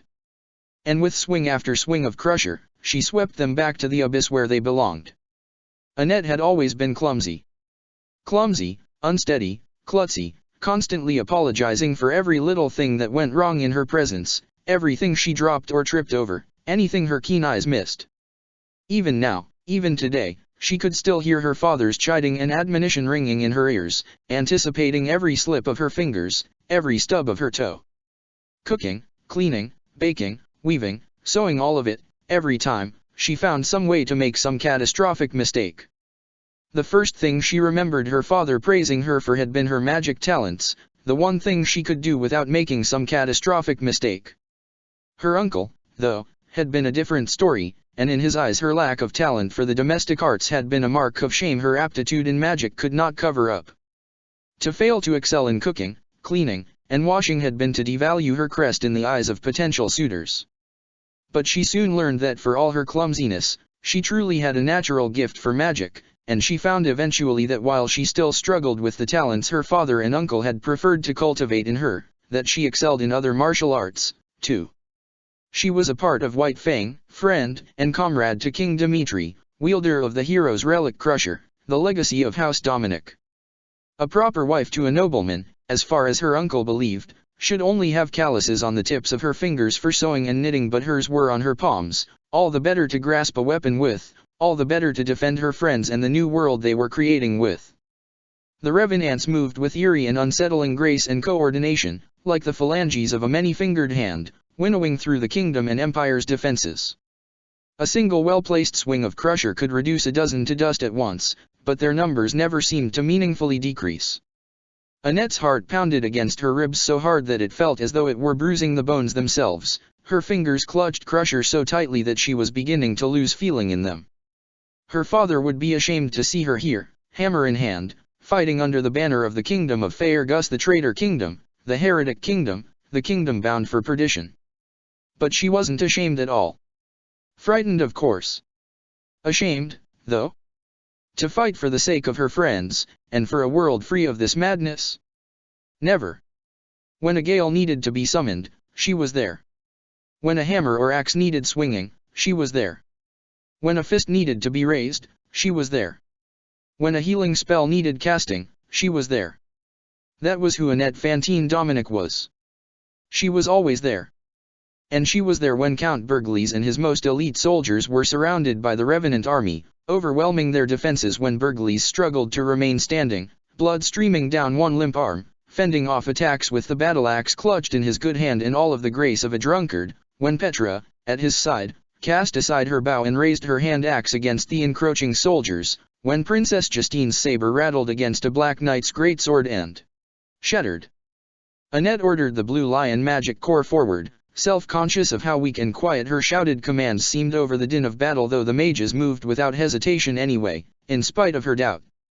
She planted Crusher's head against the ground, anchored herself, and held out her hand, reaching deep within herself and her reserves of magic to cast the mightiest offensive spell she knew, the mighty razor gust of wind, Excalibur. The disturbance in the air that spiraled around her arm and shot across the battlefield was so strong that all of the shapes and colors in the world seemed to bend around it. Its sound was a loud, long, keening scream, a banshee's shriek, a wolf's howl. Revenants in its path found their armor torn from their bodies, their corpse-pale flesh flayed from their bones, and while they were scattered, Annette once more picked up Crusher, lugged its incredible weight behind herself and felt the crest of Dominic burn in her veins as she lunged forward and swung. The deep, low, sonorous rumble that pulsed through the earth when Crusher came crashing down made her bones rattle. It set her teeth on edge. It made her eyes feel as though they were going to melt and leak out of their sockets. But whatever it did to her, it did far worse to her enemies. She cleared a path to Berglis and his closest soldiers, and a path between him and the rest of his battalion. "Blue Lion Magic Corps," she shouted out. I need a mass physics spell, now. The magic corps took their positions, their 18 members arranging themselves into a loose circle, clasping their hands, and bowing their heads as a warm amber light engulfed them. Soft green fire leaped from them to Burgly's battered soldiers, knitting together broken bones and torn tendons, sealing burst veins, staunching blood, sewing skin back together. Annette raced to their sides. Count Burgles, Petra, Your Highness. Are you all right? Count Burgles wasted no time in rising up to his feet and picking up a discarded double-headed battle axe from one of the fallen revenants. His hard, battle-scarred face lit up with a terrifying grin, framed by lank and disheveled locks of graying and blood-matted aqua-blue hair. There was a mad look in his eyes, and Annette counted her blessings that his axe was not turned on her. Caspar had been right, his father was scary. She hadn't personally seen him in a real battle until today in the prior siege of Garreg Mach. Their paths had never crossed. You are having our thanks, Petra said. Perhaps on his behalf all he had time to say before leaping into the fray again was a wordless war cry, and she collected her bow again, knocked an arrow to it, and fired into a mounted revenant's eye, tearing him from the seat of his horse. The revenant collapsed in front of the steed and was crushed beneath the terror-filled dance of its hooves. Justine said nothing, but looked vaguely annoyed, which Annette supposed was her way of saying thank you. We're headed for the Vestra Sorcery Engineers, she told her, gesturing off further to the north of the front lines. We could use your help clearing a path. Annette didn't need to be told twice. She pressed forward, lending her support and the magic corps to Burgles and his subordinates. Off in the distance, a deafening shout rang out across the battlefield like the pealing of a church bell. Burgles bladed monster-piercing blue. Caspar bellowed, his voice amplified 1,000-fold. Off in the distance, one of the enemy's demonic beasts crumpled to the ground, an ichor-stained pulp for a head, and an elated grin made Petra's suntanned face glow with pride. That boy, Count Burgles grunted in between cleaving a revenant in two, certainly knows how to give a good battle cry. You must be proud of him, Annette said, switching Crusher to her offhand and slipping her right fist into one of the gauntlets hanging from her armored skirt. Whirling currents of wind, sharp as a sword's freshly honed blade, sheathed her fist as she channeled her magic around the gauntlet. He taught me a lot about battle cries, too, actually. Oh. There was a twinkle in the Count's eye. Is that so? Let's hear it, then, Lady Dominic. Burgles' war group onward. The two of them charged into the enemy forces, and Annette let Count Burgles hear it. Together, they tore through the revenants with axe, hammer, and fist, cutting a blood and ichor-stained path from one quiet moment on the battlefield to another. Galloping hooves pounded the churned and bloodied soil. To her side, Annette saw a dozen riders approaching, lances at the ready, their corpse-like faces and rictus grins ghoulish beneath their helmets. Magic Corps, she ordered. Resonant Ice. Go. The Magic Corps readied another coordinated spell, all of them wreathed in a cool blue aura. With a wave of their hands, a sheet of ice formed underneath the horses. The horses and riders crumpled to the ground, and with one decisive swing of Crusher, Annette turned the smooth sheet of glassy ice into a field of spears. Annette and Burgles pressed onward, fending off the ghouls that closed in around them, weaving between new demonic beasts that sprang up from among the masses of revenant soldiers. A volley of dark magic from a nearby Titaness struck the Blue Lion's Mage Corps, killing two of its members and scattering the rest despite Annette's best attempts to hold them together. Others fell, wounded, to swords and spears, while their comrades prepared healing spells for their friends and offensive magic for their foes. The battle raged on, for what felt like hours, for what felt like eternity. Annette felt her breath come harder and harder, her heart pound faster and faster, the air grow hotter and thicker with the stench of blood and the haze of dark magic. Humans screamed when they died, but revenants didn't, and so the sounds filling the air made the battle feel hopelessly one-sided. She could feel the icy claws of dread and shame curl around her heart and squeeze tighter as the soldiers she led, the men and women whose lives she had taken responsibility for, were struck down one by one. At last, though, they rendezvoused with Marquise Vestra's famed Vestra Sorcery Engineers. Any excitement Annette might have had in a normal situation, meeting with such renowned scholars of magic, was tempered by war. The Vestra engineers were trading volleys of lightning with waves of dark and light magic, conjuring cobalt blue bolts to strike down their enemies. Marquise Vestra stood with them. Though their skill and swiftness was awe-inspiring, they, like the Blue Lion's magic core, were being slowly picked off, and the Burgleys war group were swift to form a defensive perimeter around them. "You look like you could use some help, Otto," Count Burgleys told Marquise Vestra, slapping him on the shoulder. Vestra glared at him. "I ought to have known that you would be the man to offer it, Leopold." He chuckled. "Take a look," he added, gesturing across the battlefield, "at what we're dealing with." Annette and Burgleys' gaze followed his hand to a distant figure on the battlefield, one that Annette instantly recognized as one of the 10 elites. La Mine wore a Grimoire's ornate and flowing gown, furred and feathered, and over her face was draped a sheer cloth mask that hid from sight her jet-black eyes and death-marred face.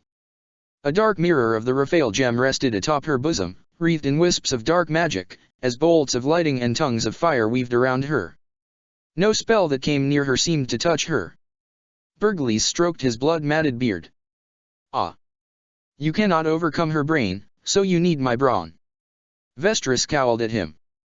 "I've got this," Annette said, hefting Crusher in her hands. She took a deep, apprehensive breath and tried to calm her nerves. "It's us relic wielders' jobs to take down the elites." Both of the Adrestian noblemen looked down at her. Vestra quizzically arched his eyebrows. "I just might need some help clearing a path," she admitted. Count Burgleys threw his head back and laughed, then clapped her on the back. "You're a bold one, Lady Annette," he said. "Baron Dominic must be proud of his daughter." Annette felt butterflies flutter queasily in her stomach. "Oh, actually, I'm his niece. My father's a Knight of Syros." "Oh." His grin shrank.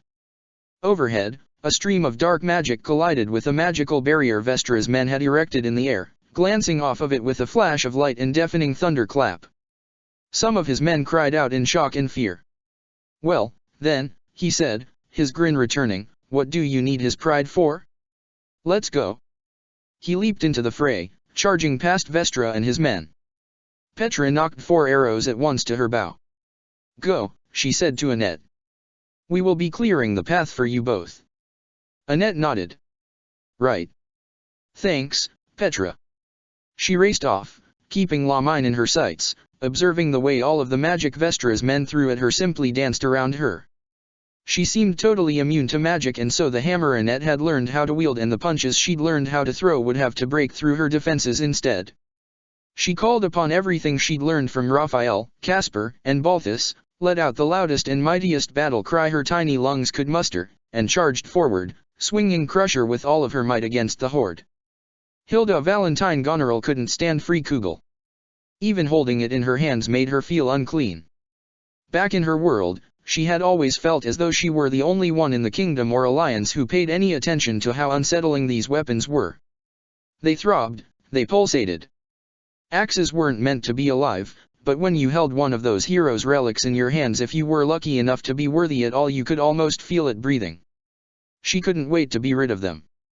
And that was what this battle against Nemesis, against Agartha, against Rhea, against the Church was all about. It was just a shame that she had to be a part of it. If Holst had just taken better care of himself, it would be him out on this battlefield instead of her, and she could hang back in peace and comfort with Edelgard. That was how annoying this battlefield was. It made her actually pine for Edelgard's company. The spiny blade of free Kugel cut through enemy after enemy, and though Hilda wished she could be anywhere else, she had to admit that at least she was standing in a good position at Byleth Eisner's side. Between Frikugel's bony frill and the lashing spinal segments of the sword of the Creator, the Revenants fell like wheat before a thresher, and Hilda could rest assured knowing that the strongest woman in Fodlan had her back. That was, as long as Byleth's godly powers weren't rendering her unconscious. The power to turn back time one Byleth had certainly used liberally in Hilda's world was an albatross around both of their necks in this world, something Byleth could only use in moments of greatest desperation, and when she was confident that Hilda's comatose body could be adequately protected. Now, with 2 of the 10 elites mounting their offense, was the worst possible time Byleth could use those powers. Daphnel was clad entirely in the white gold armor of a holy knight, his helm and visor hiding his black eyes from sight and making him look nearly like some heavenly emissary, in sharp contrast to the black-clad and deathly soldiers surging along in the wake of his horse. Where his black replica of Lewin struck, Furrows dug themselves into the earth for dozens of feet, and anybody in the path of the blade's thrust or sweep was rent asunder. Those who avoided his blade found themselves cut down by the white magic that issued from his gauntleted hands in flashes of sunlight, yellow and searing white. Gautier at his side wore the thick, heavy armor of a great knight. Even the heaviest ballista bolts seemed to hardly even scratch him, if they were fortunate enough to hit him and his swift steed in the first place. The black replica of the Lance of Ruin quivered and pulsated, and wherever its spiny blade fell, the earth cracked open and plumes of fire burst forth like Alel writ small. The two elites together laid waste to all that lay in front of them, and it was all Byleth and Hilda could do together to beat them back. Even with her greatest trump card rendered all but useless, Byleth's skill as a warrior was unmatched. Next to the graceful arcs of the sword of the Creator, Hilda and her own relic felt paltry by comparison. This was the same Byleth she had seen cut a path through Deirdre, who'd put a sword to Claude's throat and forced his surrender in what had seemed to be the blink of an eye, even when caught between House Regan's mounted archers and House Tadmore's immortal core. Even without that preternatural second sight her powers afforded her, her swiftness, strength, and everything else was all still there, and no less stronger. Knowing the future and turning back time was a useless power if you weren't strong enough to change its outcome. Byleth, Hilda had to admit, could beat Holst with one hand tied behind her back in a straight fight. But 2 of the 10 elites, with all of the swiftness and speed their horses lent them and all the reach of their long, terrible lances, were enough to give even her a run for her money. Gautier and Daphnel were relentless, pushing her, the sword of the Creator, Hilda, and Free Kugel to their limits. "You lead these soldiers," Nemesis sneered through Gautier's mouth, "don't you? You, and King Dimitri? Do you trust them to fight without you at their side?" The edge of one of the Lance of Ruin's spiny protrusions came just close enough to cut a deep, bleeding wound in Byleth's cheek. She parried the next strike before it could come any closer. "Obviously," she said, "you don't." Nemesis laughed. "You've misplaced your trust. All you should have faith in is that sword of mine you're holding." The Lance of Ruin and sword of the Creator clashed again. "Anyone can taunt us from the sidelines," Hilda retorted, just barely managing to deflect one of Daphnel's thrusts. Instead of cutting a hole through Byleth's torso, the jab missed, and an invisible rush of air cut through the ranks of Hilda's Goneril Valkyries, though all but one were swift enough to leap out of its path without being turned to bloody mist. "Why don't you come down here and fight us like a real man, Nemesis?" She let out a yelp and barely avoided another sweep of the replica Lewin. "Foolish girl," Nemesis snarled through Daphnel's voice. "Do you not yet understand? I am fighting you both as we speak. Every blade in my army," he added, speaking through Gautier now, "is mine to command, mine to do with as I wish. I can test your might with spear, sword, axe, bow, whatever I desire." Gautier swept his blade and by some horrible miracle disarmed Byleth entirely, tearing the sword of the Creator from her hand. "And my tests," Nemesis sneered, moving in for the kill, "find you lacking, Ashen Demon." In her world, Hilda had known Byleth best as a weird, nigh emotionless woman, scarcely older than most of her students, who had somehow managed to command the unyielding respect of the Black Eagles, but she'd never understood her. Here, though, through months of being a part of Time Squad, through unraveling mystery after mystery with her and Edelgard, through getting to know Suthies and the rich inner life Byleth had kept secret, she'd learned how to read her and discern her emotions from the slightest twitch of her face. What she saw in Byleth's face right now, at the moment the blade left her hand and the relic became as cold and still as bone should be, was utter terror and helplessness. "Professor!" Hilda cried out, ducking and rolling under the next thrust of Daphnel's lance and the crushing maelstrom of its hooves. She threw Free Kugel through the air with all her might. Catch! Galloping onward for the next strike, Gautier's steed carried him with everything its terrified body had, all of it from nose to tail like a single coiled spring, releasing every bit of tension along its length. All of it leaped up, hooves and shoes gleaming, armor flashing in the sunlight, a scream tearing through its throat from deep in its gut. Byleth caught Free Kugel in her left hand. The Lance of Ruin grazed her right arm, cutting a bloody gash through her bicep.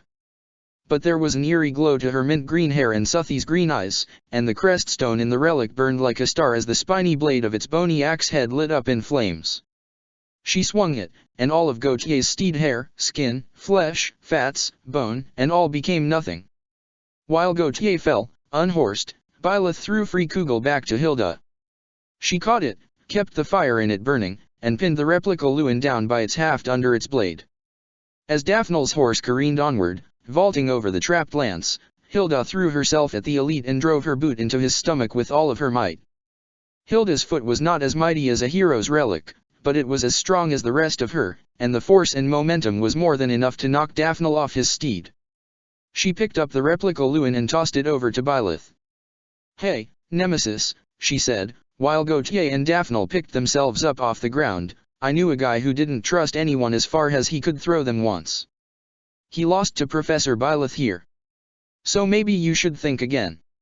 While Daphne retreated, Gautier regained his footing, mustered his battalion, and charged on foot at Byleth as she rushed to sweep the inert sword of the Creator off the ground. The wave of revenants crested like all of the ocean's fury in a human shape, and it was all Hilda could do to cover Byleth while she scrambled for her sword. Each further swing of free Kugel made her arms ache, her armor was growing hotter, heavier, and more stifling by the second, and she could smell her own sour sweat over the stench of blood and battle. The Goneril Valkyries rushed forward to back her up, cheering her name. And even as she felt herself melt into her armor and her shoulders sag under its weight, Hilda mustered all of her strength. Just like that awful day in Deirdre when the Empire had attacked, there was no point in bemoaning being in this awful place. All she could do was make sure she could leave it in one piece, and she could whine about it all she wanted later. "Get down!" Marianne's voice rang out across the din of battle, and Hilda felt her heart leap up from her chest into her throat. She didn't hesitate. She dropped to the ground as the blade of an axe sailed overhead and felt a frigid gust of air sting the back of her neck and bite through her armor. She looked up and saw massive stalactites of ice blocking the revenant's path forward. A tongue of flames lashed out next, and Hilda felt a spray of flash-frozen water across her face. "Get back!" Hilda didn't need to be told twice, she knew what was coming next. She and the Valkyries beat a hasty retreat just as Marianne, charging forward on Dort, cast the strongest Thoron spell she knew, her arms outstretched, her pale blue hair long, undone from its braids whipping around her in the wind. Goddess, she was beautiful. The lightning struck one revenant and arced from one to the other, knocking nearly the entire battalion off their feet and forcing Gautier to retreat with the rest. The smell of burnt skin and hair mingled with all of the other stenches that made up the battlefield's awful aroma. Hilda felt her stomach churn. If only she'd bought a sachet of spices or dried flowers or something to clear the awful air. She felt the gentle pressure of a hand on her shoulder through her armor. "Hilda, are you all right?" Her heart, which had already leaped up in her throat, shot straight down into her gut, and she looked to her side to find Marianne at her side. Blood and dirt smeared her face, and her hair was lank and fell in disheveled snarls over her brow, but her smile was warm, and her eyes were the same soft dough brown they always were. "Mari," Hilda said, I'm totally tongue-tied." She was kneeling next to the prettiest girl she'd ever known, and Dimitri was nowhere to be found. She had her all to herself. She swallowed a lump in her throat. This, she knew, was how Edelgard felt around this world's Byleth. "Look, but don't dare touch." "Fine," she croaked. "Just a little sore." Marianne and a few more of the Valkyries helped her to her feet and led her along with Byleth as they reconvened with Count Ro's men and led the front line forward. Byleth was being tended to by another one of Marianne's healers. When she saw Hilda, she gave her a firm thumbs up. "We make a good team, Professor," Hilda said, mustering a weary grin. "It's a shame you didn't end up fighting alongside the deer in the war." Byleth smiled. "I'm sure I did, somewhere," she said, and for the first time Hilda noticed that all through the battle, she'd been wearing the red and white ribbons Hilda had braided into her hair all those months ago when Suthies had been lost. The world was a terrible place, filled with awful people who would be indifferent to you at best and harmful at worst, and all you could do about it was quietly acquiesce to it and endure it. Happy and Mercedes von Hresvelg, formerly Rosalka, sisters in arms but not blood, had been taught the same lesson again and again. Happy had run from her village seeking the outside world, and what she had found was a church that did nothing to help people and a fox-eyed woman with a leering smile who had promised safety and security. Mercedes had fled untenable home after untenable home, chased by the worst Fodlan's nobility had to offer, until she had found herself caught in the same witch's clutches. In the dark days to follow, Happy had been stripped of her voice, Mercedes of her future. Neither stood up for themselves. Neither fought for themselves. No one who'd wanted to help them had gotten out unscathed. Mercedes had made the best garden of tranquility she could amid a world designed to destroy her in 100 hellish ways. Happy had languished on the edges of that garden, clinging to scraps of kindness from a girl who was kept ignorant of the depths of her misery and a woman whose good heart offered her no protection from the world's evils. Mercedes, the golden child, had been allowed friends, people to look after like Dimitri and Annette who had kept her distracted from her sister's plight. Happy had been allowed nothing. Yet for all Mercedes had been coddled, and for all Happy had been neglected, their futures had led down the same road to the same abrupt and lonely end. Their futures were what awaited all sword and spears that broke on the battlefield to be useless and discarded. Both in their own way had been slaves to a world they thought was impossible to change, a twisted and evil world that could only be endured, and only for so long. It was time for that world to change. Happy held Mercedes by her side while the two took shelter in a copse on the battlefield with what remained of the Imperial Guard, one of the perks of being Hresvelgs, and caught their collective breaths while the battle raged around them. "Your Highness," one of the armored soldiers asked, "is Lady Mercedes all right?" It took Happy a moment to realize that he was talking to her. Again, one of the perks of being a Hresvelg, one she couldn't get used to, try as she might. "Oh, you mustn't mind me," Mercedes cooed, her breathy voice barely a rasp. Her Todd's Ritter armor still flickered weakly under her cloak, but her face showed the ravages of her incredible magic power. One eye had turned entirely red from burst blood vessels, and her complexion was nearly as sallow as the army of the damned that found themselves fighting. "I'll be just fine. We could send up a signal to Lady Gerland, the captain of the guard." Happy didn't like him as much as Ladislava, but he was fine, suggested, "to have you escorted off of the battlefield." She waved him aside. "No need to worry. I've yet more to give." Happy sighed. That was the problem with Mercedes. She'd give until she had nothing else left to give, if somebody didn't stop her. Several of the soldiers shot bolt upright at the sound, fear showing in the whites of their eyes. "Calm down, guys," Happy assured them as she set Mercedes down and propped her up against the trunk of a tree. "I didn't use my crest. Now, Spooky, you sit down right here for a while and catch your breath. You're a princess now, remember? If you die, these guys will all commit ritual suicide or something, and their spirits will haunt these trees for all eternity. Do you want that?" The armored soldiers all took a good hard look at each other, with confused eyes behind their visors.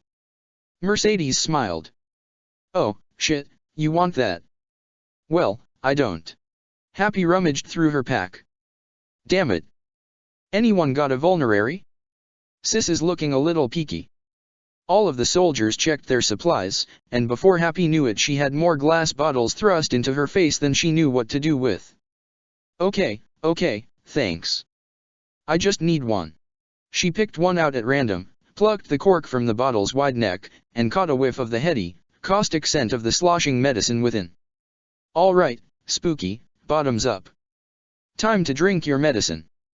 Mercedes took a long, resigned breath, exhaled, and carefully clutched the bottle with trembling fingers. Happy stabilized it and pressed its lips to hers, then tipped it and guided the liquid into her mouth until every last drop was gone. "Could be sweeter," Mercedes croaked. "Let that settle a bit." Happy stood up. "You," she said to the new captain, "how's the enemy looking? Are we still safe here?" "I think we really ought to leave," the captain's second-in-command said. "Lord Burkhart would be devastated." "I know," Happy said. "It's us relic wielders' duty," Mercedes spoke up, "to deal with the elites.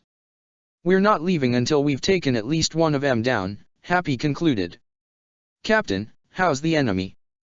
The captain looked to one of his subordinates, who peered through a gap in the trees out on the bloodied battlefield. "There, shit. What is it?" Mercedes tried to stand up. Happy forced her back down. "I don't believe it," the subordinate said. "There, the soldiers we cut down on the way here are, there." "Speak, Lieutenant," the captain said. "They're getting back up. Someone's just cast a long-range healing spell, a strong one. They're coming for us." Damn it, Happy swore. Is that why no matter how many of these dastards we cut down, there always seem to be more? Still by Mercedes' side, she peered out from behind one of the trees. Sure enough, plenty of corpses were rising back to their feet, gashes in their flesh and burns down to their bones fading away as they picked up their discarded weapons and righted themselves. Not far from them, she could see one of the 10 elites, and after racking her brain for a bit and doing some process of elimination, figured it must have been Gloucester. Gloucester's lightly armored bishop's robes showed quite starkly and clearly the corruption of his body, the black veins across his skin, the inky darkness of his eyes. Searing white light wreathed his replica thyrsus and struck his enemies from afar, and as the foes touched by the burning light withered and collapsed, vitality returned to his face. Happy could see Mercedes in him, that ghastly paleness, like a phantom gliding amid the earth, stained and corrupted by dark magic that coursed through his veins as plentifully as his blood. She could almost see herself. Happy, Mercedes whispered to her. What is it? Happy asked, crouching down beside her. I've been thinking, she said. Oh, don't do that, you'll tire yourself out, Happy said, patting her on the shoulder. I've been speaking with Hanneman, she said. Yeah? What's Handlebars been telling you? He still wants to remove your crests, right? Yes, but we were also talking about legends the other day.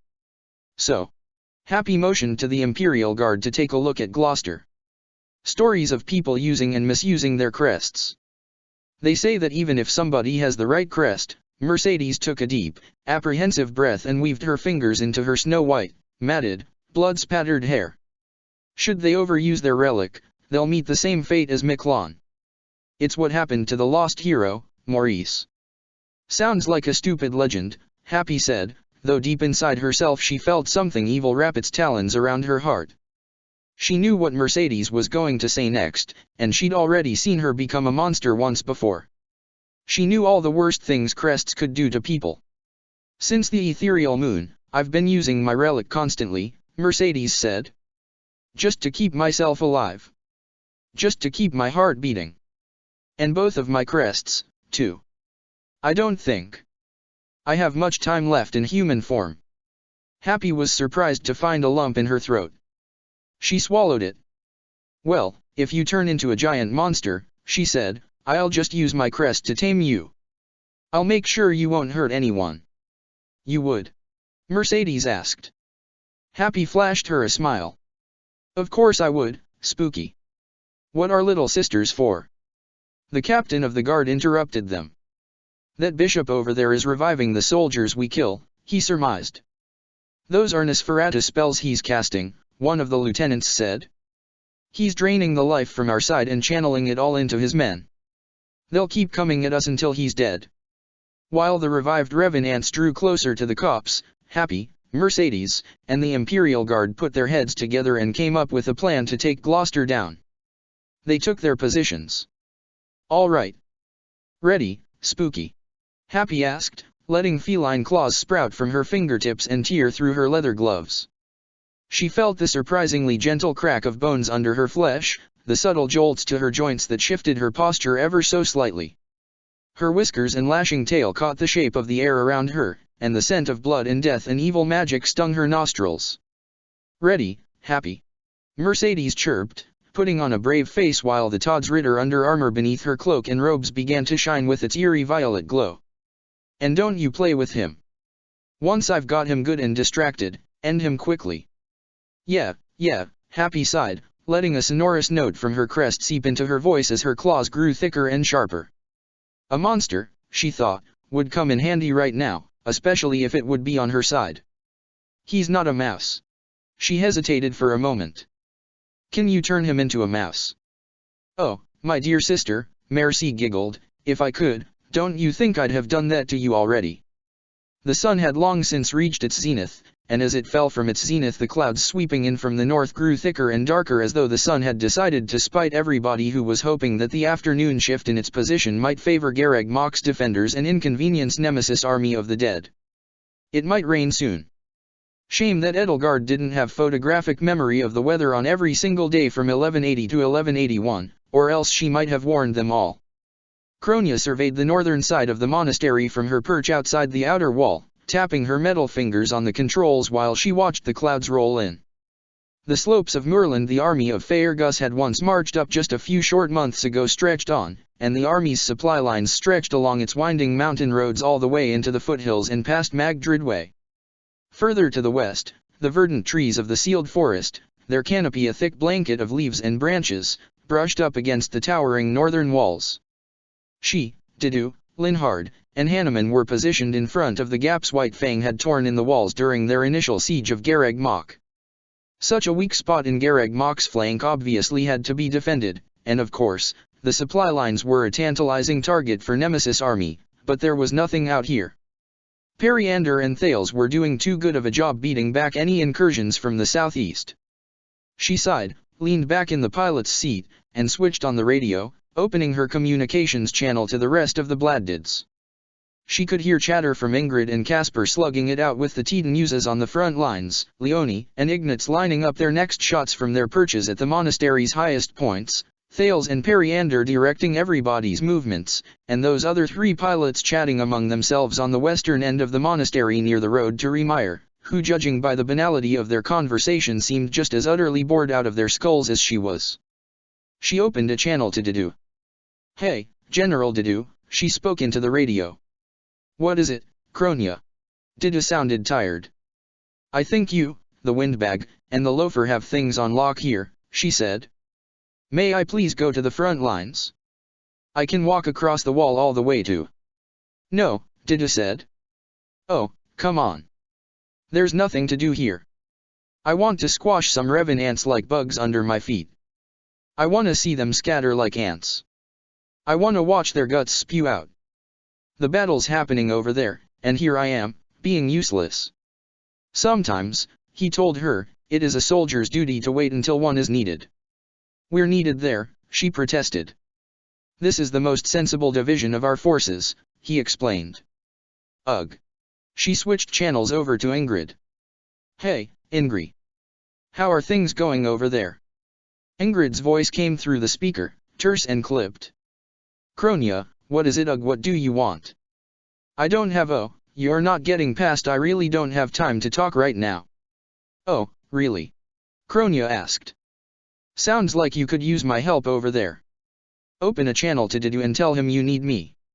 In the distance, Caspar's amplified voice rang out across the eastern battlefield like a pealing church bell ringing in the hour. "I call this one the Caspar Special." "Can't do that, Kronia," Ingrid continued. "Nice move, Caspar. Are you going to be okay?" "It's still me, Ingrid," Kronia sighed. Oh. Excuse me. Caspar just. Yeah, I heard him shouting. I'm all right here, for now. Dedue needs you there, anyway, I trust him to use you well." Kronia's heart sank. "All right, just give me a holler if you need me. We're friends, after all." Her hand slipped across the radio's controls again and opened another channel. "Hey, Ignatz. How's my radioactive little cabbage head?" Kronia. By the sound of it, Ignatz was startled by the sound of her voice, and probably a little embarrassed by her new nickname for him. That was how she knew it was a good one. Is everything all right?" "Slacking off, cabbage boy." Her hand slipped into the pockets of her jacket and felt around for a strip of jerky. The sun was high in the sky, and that meant it was noon already, as if her stomach needed the sun to tell it when to growl. "It sure is boring around here, isn't it?" "I'm glad it's boring to the north," he said while she fed herself. "Leone and I have had to find new vantage points about 3 times now. I'm kneeling on top of Archbishop Rhea's audience chamber now, but I think I'll have to move soon." "Why?" "Well, we're both a bit worried about how much weight the architecture can hold. I'd hate to ruin some beautiful 1,000-year-old masonry because I sat on it for too long." That, and Regan was pretty scary, but it looks like the bombardment from his battalion has stopped for now, at least. Phew, thank the goddess. The same goddess who forced us to live underground for 2,000 years. I didn't mean, I'm sorry, I should have been more careful with my words. I'd like to apologize, on behalf of our goddess. If a mortal can do that, A nervous chuckle left his mouth. I think our professor can apologize on her behalf, if you'd like her to. It's all right. Kronia took a bite of the venison jerky in her rations pouch. This jacket had so many pockets. Clothes in Shamhala tended to lack them, to make it harder for replicants, especially Kronias, to keep secret little stashes of food and weapons for themselves. Dresses and skirts and the other things women wore up here on the surface didn't have many pockets to speak of, either. Now she was practically swimming in pockets, and in food. I was teasing you, she said through a mouthful of tough, salty venison. Oh. I guess I need to do better to figure out when you're being serious. I'd just rather err on the side of caution. She sighed. Some humans were too clever by a half. Ignatz was too sweet by a half. That reminds me. Thales and Periander haven't said much about what people believed back in their time, but, do the Agarthans have a god? Or goddess? Not one I've ever cared much about. But there is one. Well, Thales Jr. was the Agasthya. That meant he oversaw all the rituals humans practiced for the antediluvian god of Earth. It just wasn't something most other replicants concerned themselves with. Can you tell me a bit about the antediluvian god? Not much. I think its name was Arvel. Well, I hope Arvel keeps you safe. I'll give him or her a quick prayer for you. Oh, hang on, I'm getting a hail from Apolly. Ugh. I've been listening to his chatter for hours already. He's gonna suck you into his stupid conversation with Roberto and Emma. Just a bit. I'll be right back. The line went dead. Kronia sighed, leaned forward, pushed her glasses up the bridge of her nose, and looked out at nothing through her mobile suit's eyes as she ate the rest of her lunch. Minutes, or perhaps hours, passed before Kronia's communication systems came back online. Bladdid team, this is Lieutenant Apolly, Unit 10. Knights of Ceros are coming up the road to Remire. What's the size and composition? Thales spoke up. It's a small force, captained mainly Pegasi and Wyverns, by the looks of it. They're too far away even at full magnification, I can't discern any numbers in particular. Is Rhea among them? Didu asked. I can't tell yet, General. They're moving fast, though. Prepare to intercept at the west gate. Wait, one unit is breaking away from the others. It's a Wyvern. Approaching at double the speed of the others. Lieutenant Emma. Yes, General. Shoot it down. At the western end of the monastery, the distant sound of machine gun fire echoed through the air. Kronia sighed. Of course, they get something exciting. She hailed Ignatz again. Hey, Ignatz. Do you see what's coming up on the west? I see it, he answered. Trying to get a bead on it right now. It's fast. It's hold on. It's big. It's a... Hold on, I've got to hail all channels. There was a pregnant pause. Kronia felt her teeth bury themselves in her lip. Her heart pounded. What was this? What was this sudden sense of dread in her heart? It's not a Wyvern, he said. What? Hanneman spoke up, incredulous. What in blazes do you mean, it's not a Wyvern, Ignatz? Two ear-splitting shots rang out from the center of the monastery. Damn it! Ignatz swore. I can't hit it. Careful with your ammunition, Didu cautioned him. I know, I'm sorry. General Didu, Kronia spoke up, trying to sound as polite as she possibly could. Requesting permission to transfer to the Western Front.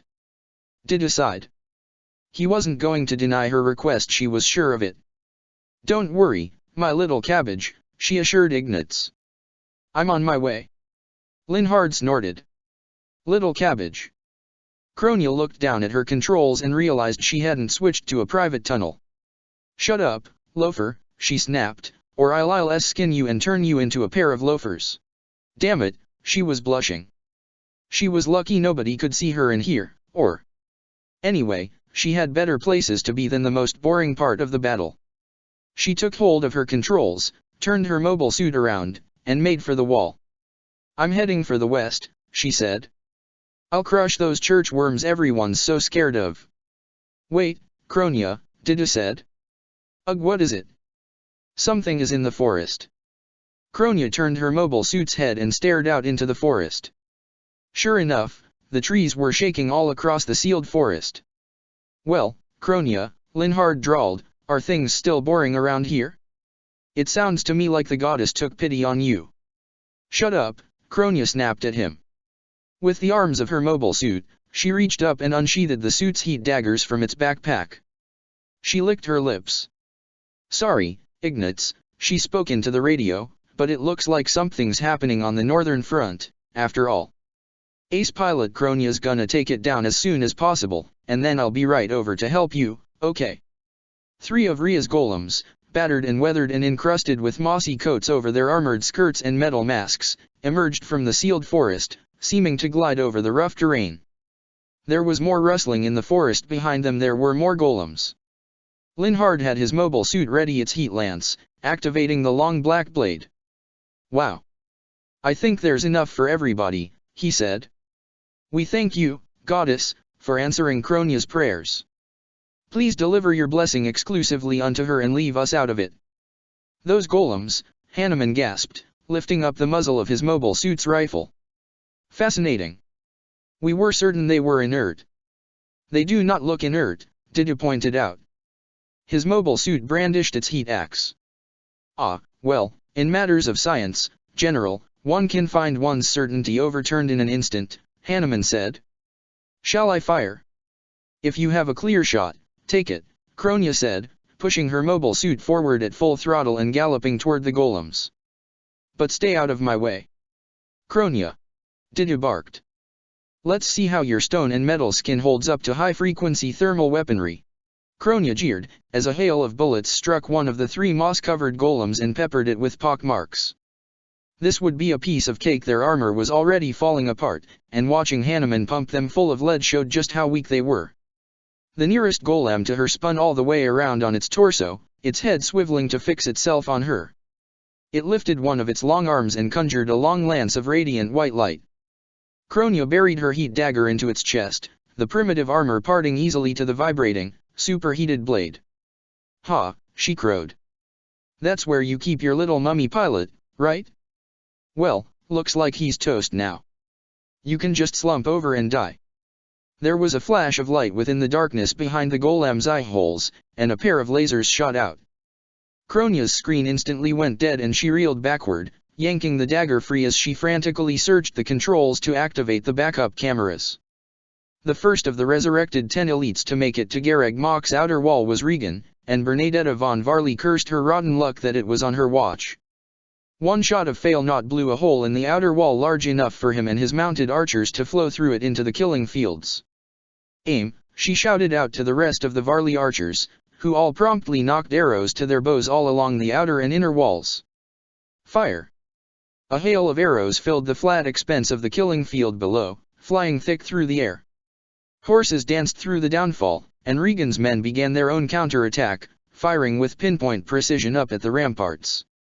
The arrow slits in the parapets were thin, but even so, some of Regan's trained men found their marks. Bernadetta pulled back the inexhaustible uncannily silken bowstring, bending its arms of polished wood and ornately engraved mithril.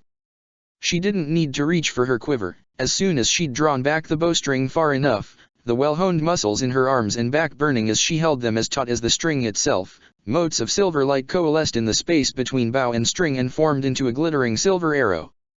She let go immediately, and all that tension in her muscles and the bowstring vanished at once. With an ethereal whistle, the immovable's magic bow loosed another of its unending supply of arrows, and it struck one of Regan's men clear through the visor of his helmet and out the other side. He fell off his horse and dropped like a stone. His horse, freed from the rider's baleful presence, bolted right into a flurry of arrows and died. Bernadetta waved to the battalion's commander. "Commander Cody. Lead Regan to the Machikuli on the inner wall," Shamir reminded her. "Right. The Machikuli. Pin him down over there." Commander Cody gave her a quizzical look. "The murder hole?" Bernadetta reminded him. He saluted and passed the order on. "Thanks, Shamir," Bernadetta gasped, pausing to catch her breath. Aye. I don't know what I'd do here without you." Shamir Neverin simply gave her a cool nod. Keep your head on your shoulders, and we'll be fine. Right. She wished she could be half as calm and collected as Shamir right now. She also wished she'd volunteered with Didu for the Bladdids. What kind of a fool had she been, passing up the opportunity to do all of her fighting from the confines of a cozy little seat surrounded by the thickest armor known to man? The quicklime. Let's make sure it's ready. The two of them rushed across the outer wall's ramparts to the wall that connected it to the inner wall, only to both be knocked off their feet when a volley of dark magic from one of the Titanus units struck the wall beneath them. Bernadetta felt the stones beneath her feet loosen. Her heart plunged into her gut. The wall was going to fall. It was going to fall, and it would all be on her watch. Why had Byleth entrusted her with this position? Why had Byleth put her in charge of all these archers? What did it matter if she was one of the best marksmen in Gareg Mach if she couldn't handle this? She cursed herself again. She was letting everybody down: Byleth, Dimitri, Edelgard, Didu. Breathe, Bernadetta, Shamir said, pulling her along to more solid footing. Sorry, Bernadetta gasped. Bernie's just not ready for this. Why don't you take over for me? Take the inexhaustible. Shamir's eyes narrowed. Bernadetta's heartbeat pattered against her ribs. She'd upset her. She knew it. The immovable let you have his bow for a reason, Shamir told her. You'll be fine. The two of them hurried along the ramparts, and Bernadetta found herself struggling to meet the eyes of the rest of the archers under her command. She'd be fine, but would they? She wasn't a leader like Byleth, or Edelgard, or Dimitri, or Didu. She was a follower. Maybe in some other world, like Edelgard's, she was a commander or a general, but that world wasn't this one. She'd never been responsible for so many lives before. She'd never defended a castle in a siege before. She could hardly breathe for how heavy the weight of her responsibilities were. She'd been foolish for accepting them in the first place. Bernadetta, Shamir said. What? What had she done this time? She looked down at her boots. Had she stepped on something the wrong way? You've been leading these men just fine all morning, Shamir told her. Bernadetta felt her hand take hold of her chin, and felt Shamir angle her head upward. She tried to avert her eyes from that cold violet gaze. It was easy, of course, to be competent when things were going your way, but what about when everything started falling apart? What then, when? Bernadetta. Listen to me. I'm sorry. You'll be fine. Just keep cool. I am trying. You've got to try harder. Bernadetta sighed. What if she was trying as hard as she could? What then? Shamir pulled herself up over the parapet, knocked an arrow to her bow, and lined a shot up. I've got a good shot on Regan. Cover me. Bernadetta followed her onto the parapet's edge and took aim with the inexhaustible, watching Shamir's eyes in her bow as she lined up her shot. Regan was down there, weaving with his horse through the barrage as the Varley archers struggled to lead him underneath the Machikuli. If they could hit him while he was distracted. Bernadetta's arrows struck down every one of Regan's men who so much as looked her way. Shamir knocked an arrow, aimed it along Regan's trajectory, and let it loose, but Regan caught it with his bare hand, knocked it to his own bow to fail, not wreathed it in crackling lightning. Bernadetta's arrow only grazed his ear. There was a rush of wind and Shamir staggered back and nearly fell off the parapet, clutching at the arrow protruding from her shoulder. The wound around the arrowhead, though, couldn't have been caused by just any old arrow. The skin had been flayed from the bone, and her exposed bone hung from its socket in the shoulder blade by a thread, like a loose baby tooth nearly ready to fall out. Shamir! Bernadetta gasped, grabbing her by the shoulder, her good shoulder, and wrenching her out of the line of fire and behind the rampart's worn parapet as another volley of arrows sailed ahead. Shamir, are you all right? Hold on, Bernie's got a vulnerary somewhere in here, she mumbled to herself, setting her bag down and rifling through it, pawing around equipment and rations. Oh, Bernie, you idiot. Why is there so much useless junk in here? Food? Why do you think you needed to bring food to the battlefield? You're not gonna live long enough to eat. Fuck, Shamir swore, a blossom of blood darkening her teal jacket to jet black. Her fingers curled around the shaft of the arrow, though she obviously knew better than to rip it out right away. Blood flowed over her gloved hand, staining it red. "Can't even be mad at that," she hissed through gritted teeth and a clenched jaw. That was an amazing move. She took a long, deep breath and let out a sharp, pained exhale. "Is my arm still attached?" A little," Bernadetta stammered. She was quaking in her boots as her fingers fumbled around one of Manuela's concoctions. "Maybe Manuela can fix it? Or maybe we can get Hephaestus to make you a new arm, like Harun and Cronia, a cool metal arm, with a built-in buckler and a little spring-loaded dagger or something." Shamir let out a bitter, pained laugh. "I guess we'll just have to see," she croaked. Bernadetta unstoppered the little glass bottle and poured its contents onto the wound. The liquid concoction sizzled and frothed, and the fumes brought sharp tears to her eyes. "Thanks," Shamir said. "I can handle it from here. I'll head to the infirmary." She pulled herself up to her feet. Her shoulder was still a ghastly sight, but the flow of blood had stopped. Bernadetta's heart sank. What was she going to do now? Here? Alone? "Shamir, I'm not ready." Shamir shook her head. "Listen, kid. I'm not your professor. I'm no mentor," she said. She reached into the bag at her side and pressed a length of twine into Bernadetta's hands. "But, keep your hair out of your eyes." Bernadetta nodded. "Why yes, ma'am." Thank you." She took the twine, pushed back her bangs, and hastily tied them out of her eyes. She motioned to one of the nearest Varley archers. "Get her to the infirmary," she ordered him, and he all but leaped into action to help Shamir down from the walls. She took a deep breath. It was all on her now. The three of them made their way along across the ramparts linking the outer wall and inner wall, listening to arrows from Regan's men whistle overhead. Bernadetta went on ahead. Shamir and her guide couldn't move as swiftly in their present condition, but on her way, she caught a flash out of the corner of her eye, a Pegasus and Wyvern, locked in battle, drawing nearer and nearer to the outer wall as their duel carried them in whirling arcs and spirals across the battlefield. The Wyvern, its rider was Dimitri. And the Pegasus, Bernadetta could make out the glow of one of those evil replica relics. One was bad enough, she wasn't going to let two elites past her. Bernadetta had always done her best when she listened to her instincts. Her instincts were what told her to run, and they made her faster and swifter than anybody else. Her instincts told her where to shoot, and they never steered her wrong. It was only a matter of whether her body could keep up, and after a year at Garreg Mach, and half a year with Byleth and the Blue Lions, and a month with White Fang as one of Dimitri's most trusted soldiers, it could. It was instinct that raised the inexhaustible up, that aimed it, that tensed and strained her arms and back, that pulled the bowstring all the way back, that conjured another glittering arrow, and that let it fly. It was instinct that kept her bowstring taut and the bow bent, that conjured another arrow and shot it, and another, and another. It was instinct that subtly adjusted her aim with each shot as the arrows flew in long silvery arcs into the sky. It was instinct, but not just instinct. The inexhaustible one-person barrage perforated the Pegasus armor, shot after shot landing, scattering feathers, piercing flesh. The Pegasus flagged and faltered, and with a single strike of Eridbar, Dimitri finished the job and reduced it and the elite riding atop it to a bloody mist in the sky.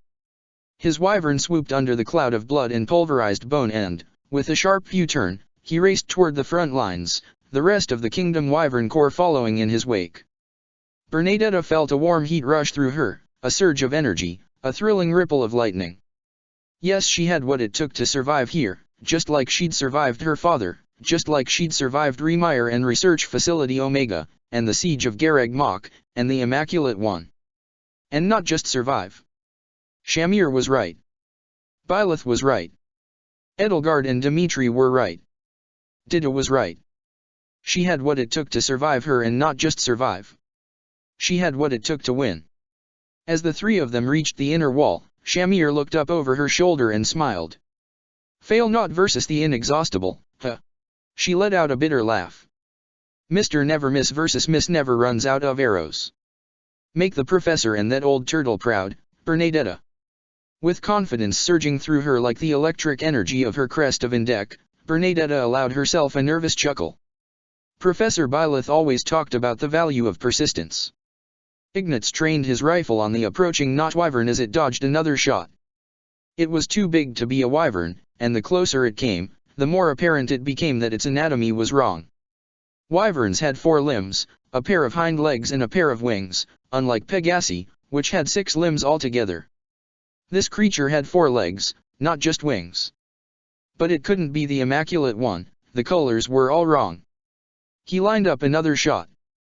It was less strain on the arms, at least, than archery, and his Bladdid's ability to zoom in on objects in the distance while he aimed was a godsend. He'd named it Cyrus, in honor of the glasses maker his parents had commissioned for his first pair, and Ingrid was right, naming his Bladdid made it feel alive around him.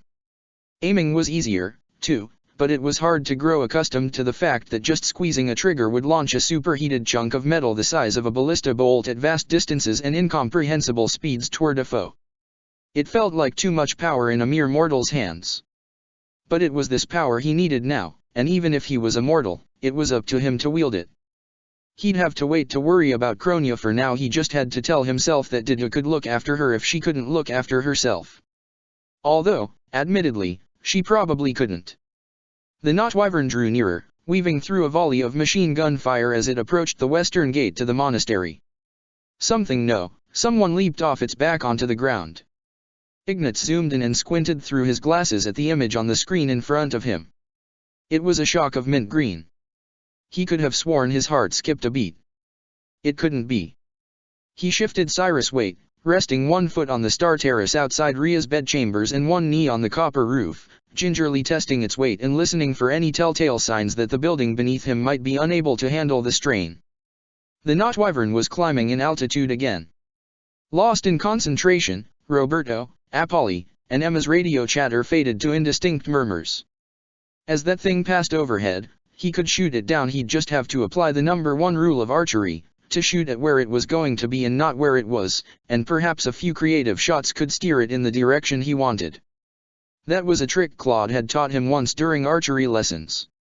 It felt like a lifetime ago already. What, Ignatz asked himself, was he doing here in this mobile suit? Be a knight or be a merchant like us, his father and mother had told him, when all he'd really wanted to do was paint. Put those brushes down and pick up a sword, his older brother had always told him.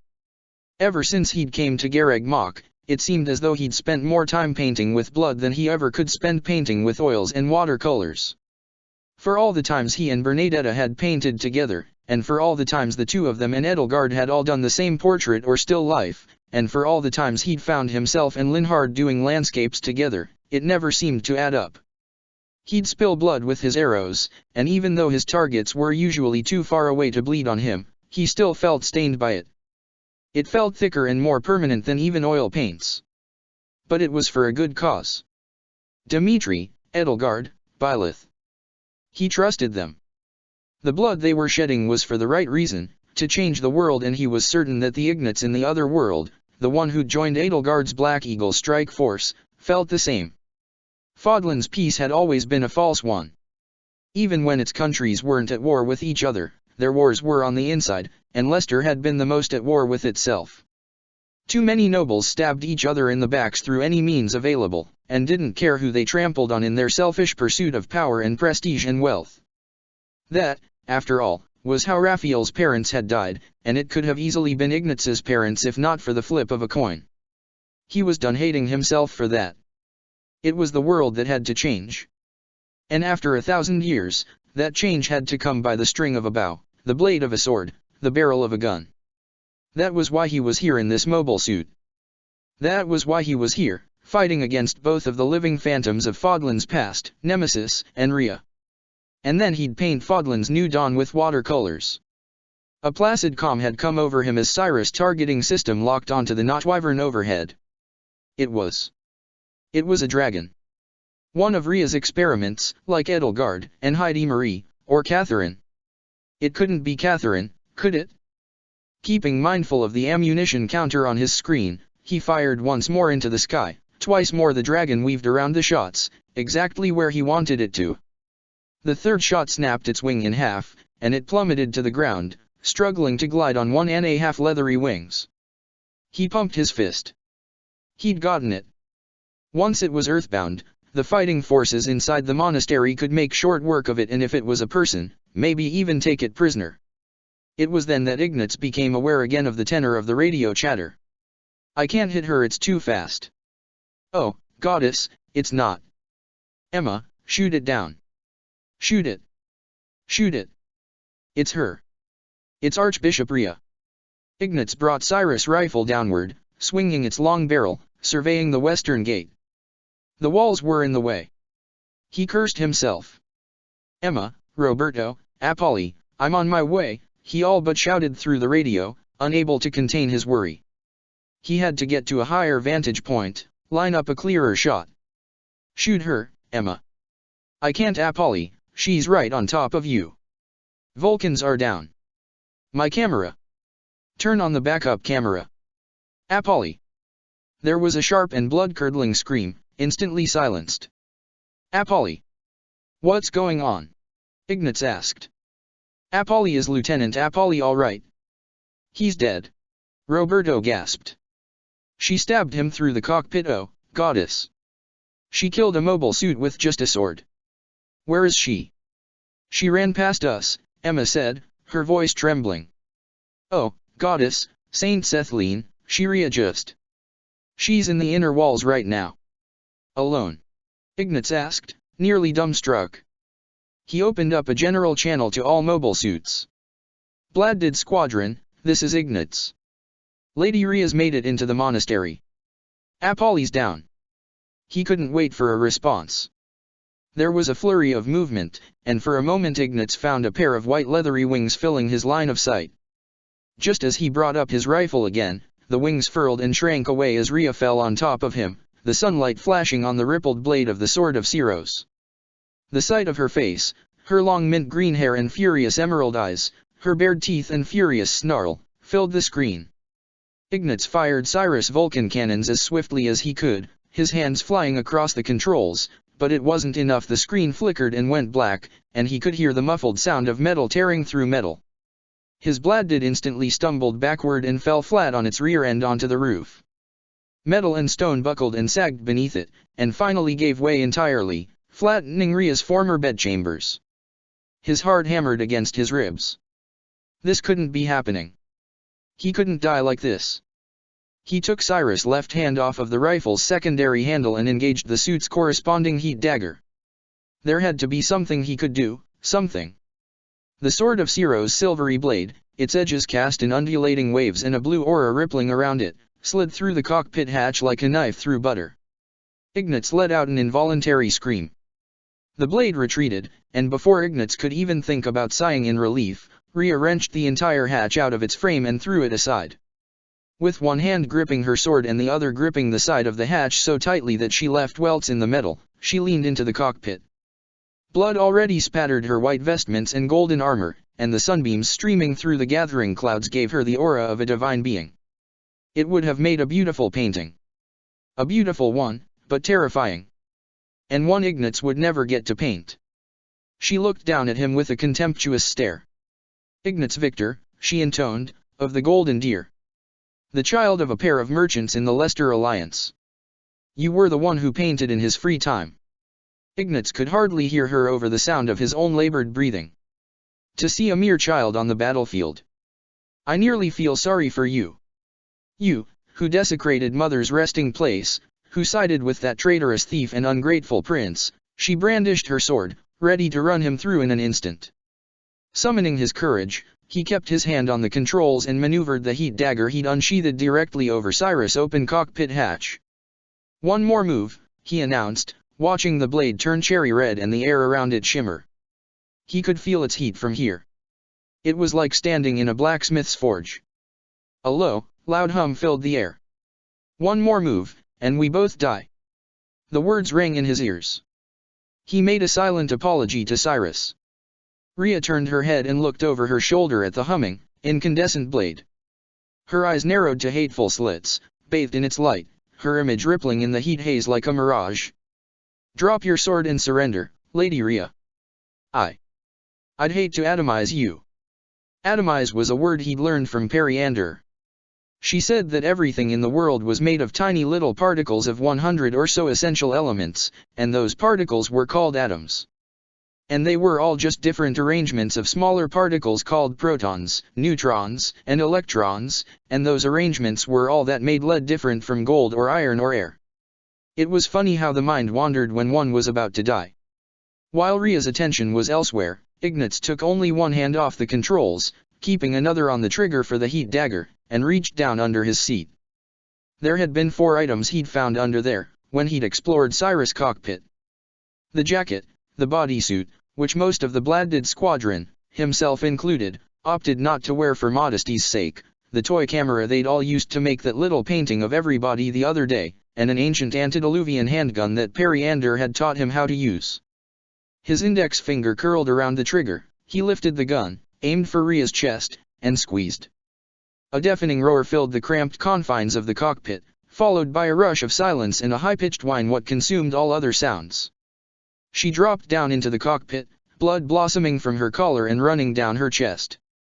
He felt her cold hands around his throat, her talons breaking his skin. She tore him from the seat and from the controls before he could thrust the knife into Cyrus' exposed chest and kill them both. He felt a sharp pain in his hand as the gun was torn away from it. And then there was a stabbing pain in his midsection, hot and wet and unexpectedly blunt, and he felt every breath of air leave his lungs in an instant. Every rib cracked. As his vision receded down a long dark tunnel with Ria's contemptful snarl at the other end, he feared he'd been ran through. She dropped him.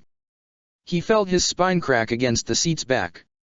He heard the sound of talons scraping across metal as she pulled herself back up through the hatch and left him behind to die. The dwindling sunlight flashed along the length of her bloodied sword and he wondered how much of that stain was from him. His broken, bloodied hand found his stomach and felt for the wound Ria must have made there, struggling to feel blood as sensation left his fingers. Everything went darker and darker, the radio chatter fading to waves of incoherence. Before the world turned black and the last splashes of color vanished from his eyes, he thought about his mother and father, his older brother, Professor Byleth, his classmates, and Kronia. And he wished he could have seen more of the world. Even being as isolated from the front lines as possible couldn't stop Edelgard from doing everything she could for the sake of the battle raging outside the monastery's walls.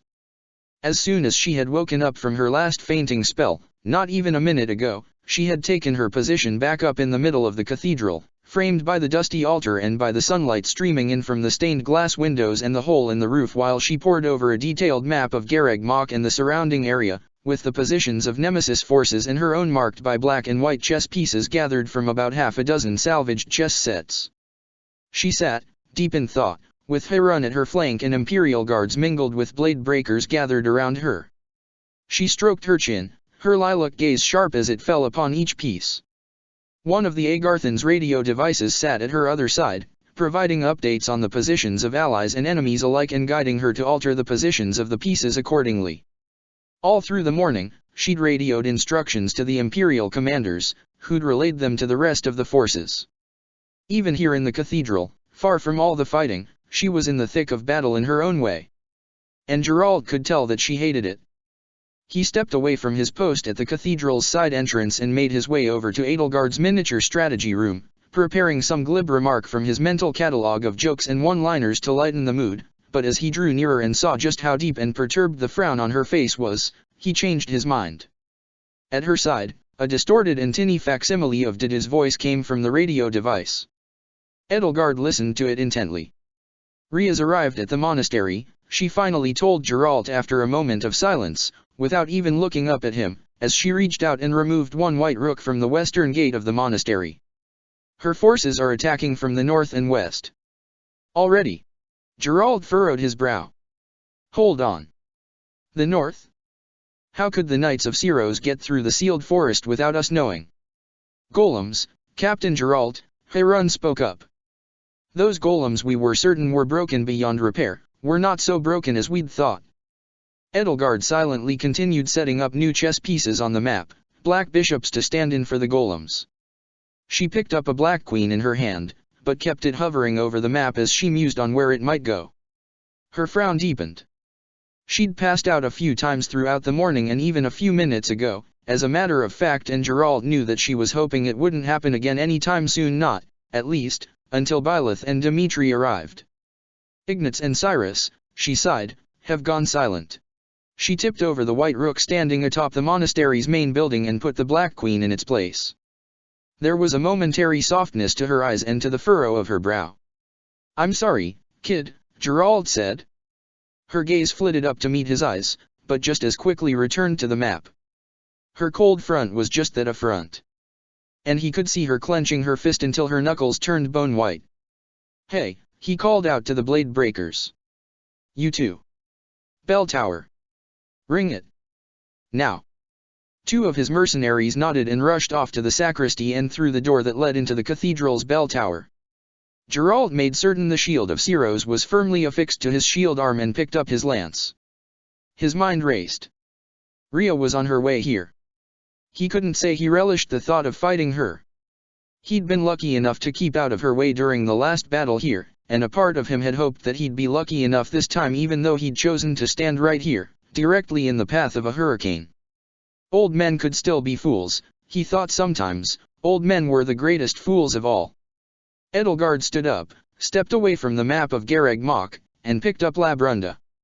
A rippling blue aura wrapped around the battle-axe's double-bladed head, and with that, her demeanor changed entirely. Her eyes and her face had already gone cold again. She looked, Gerald thought, the way Byleth once had before Garreg Mach, when all she had been was the Ashen Demon. It was as though she'd slammed the door shut on her heart and locked away everything that made her human under her armor. Seeing her like this reminded Gerald that in the other world, her home, she and Byleth were two halves of a whole. He could see Byleth in her, as much as he could see little bits of Edelgard and Dimitri in his own kid. This was Emperor Edelgard, the ruthless fighter, the one who would rather die than surrender. This was the woman who, in another world, had made men's blood run cold. The moment of weakness she'd hidden when she'd gotten the news about Ignatz was buried completely under all that mental armor in her head. She stood, silent, indomitable, seeming at an instant much taller than her actual stature. And if she herself seemed taller, then Harun, head and shoulders above her, was a giant. Hell, even compared to most men, she was a giant. In all Gerald's many years, well past 100, though he'd stopped keeping count long ago, women he had to physically look up to had been a rare sight. Harun was, Gerald had to admit, a bit of a puzzle to him. He'd heard plenty of stories, of course, of men who found themselves transfigured into women, though as far as he knew he'd never met one himself, and all of the stories had involved a man somehow running afoul of the goddess in a major way, such as seeing Saint Cethlein naked or something like that. Harun definitely hadn't done any of those things, unless standing up to the Church of Siros counted as such an offense, in which case Gerald figured Byleth wouldn't have had any male students or colleagues left by now.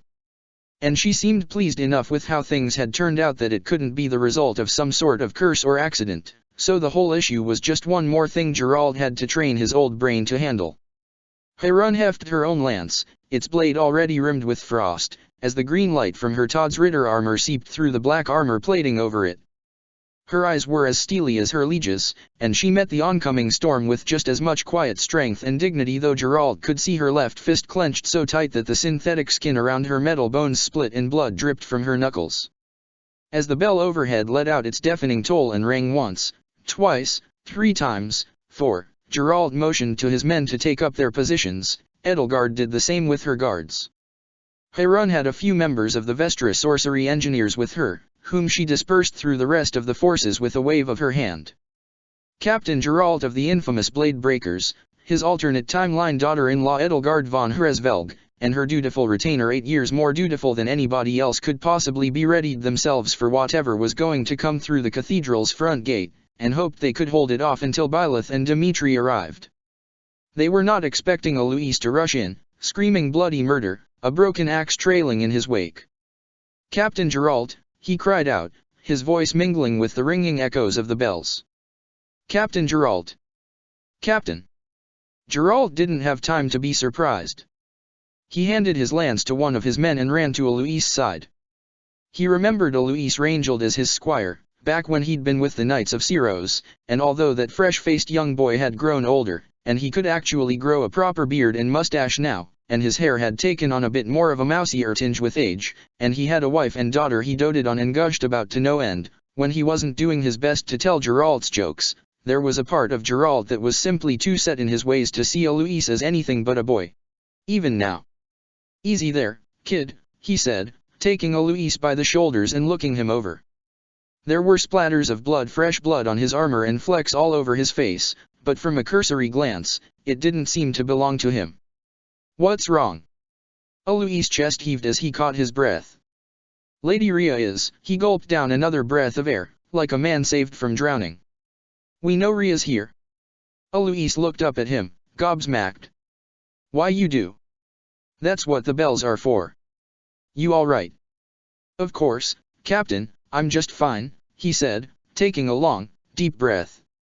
"Well, it's not just Rhea. She's brought some of the other Knights of Syros with her into the monastery. They'll be here any minute. My men," there was a heartbreaking look in his eyes. "We couldn't even slow 'em down, sir." "That's all right," Geralt assured him, giving him a pat on the back. "But running here, you know you're not running away from a fight with them." "I know, sir," he said. He gulped down a lump in his throat and mustered a shaky nod. "Think my chances are better at your side, though, sir." If Geralt had been in an honest mood, he'd have said, "I hope so."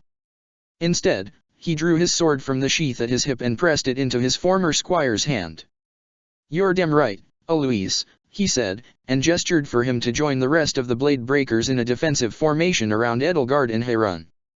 "All right, Lady Heron," Eloise said, readying his sword and shield and hiding the utterly terrified look on his face with a nervous, cocky grin.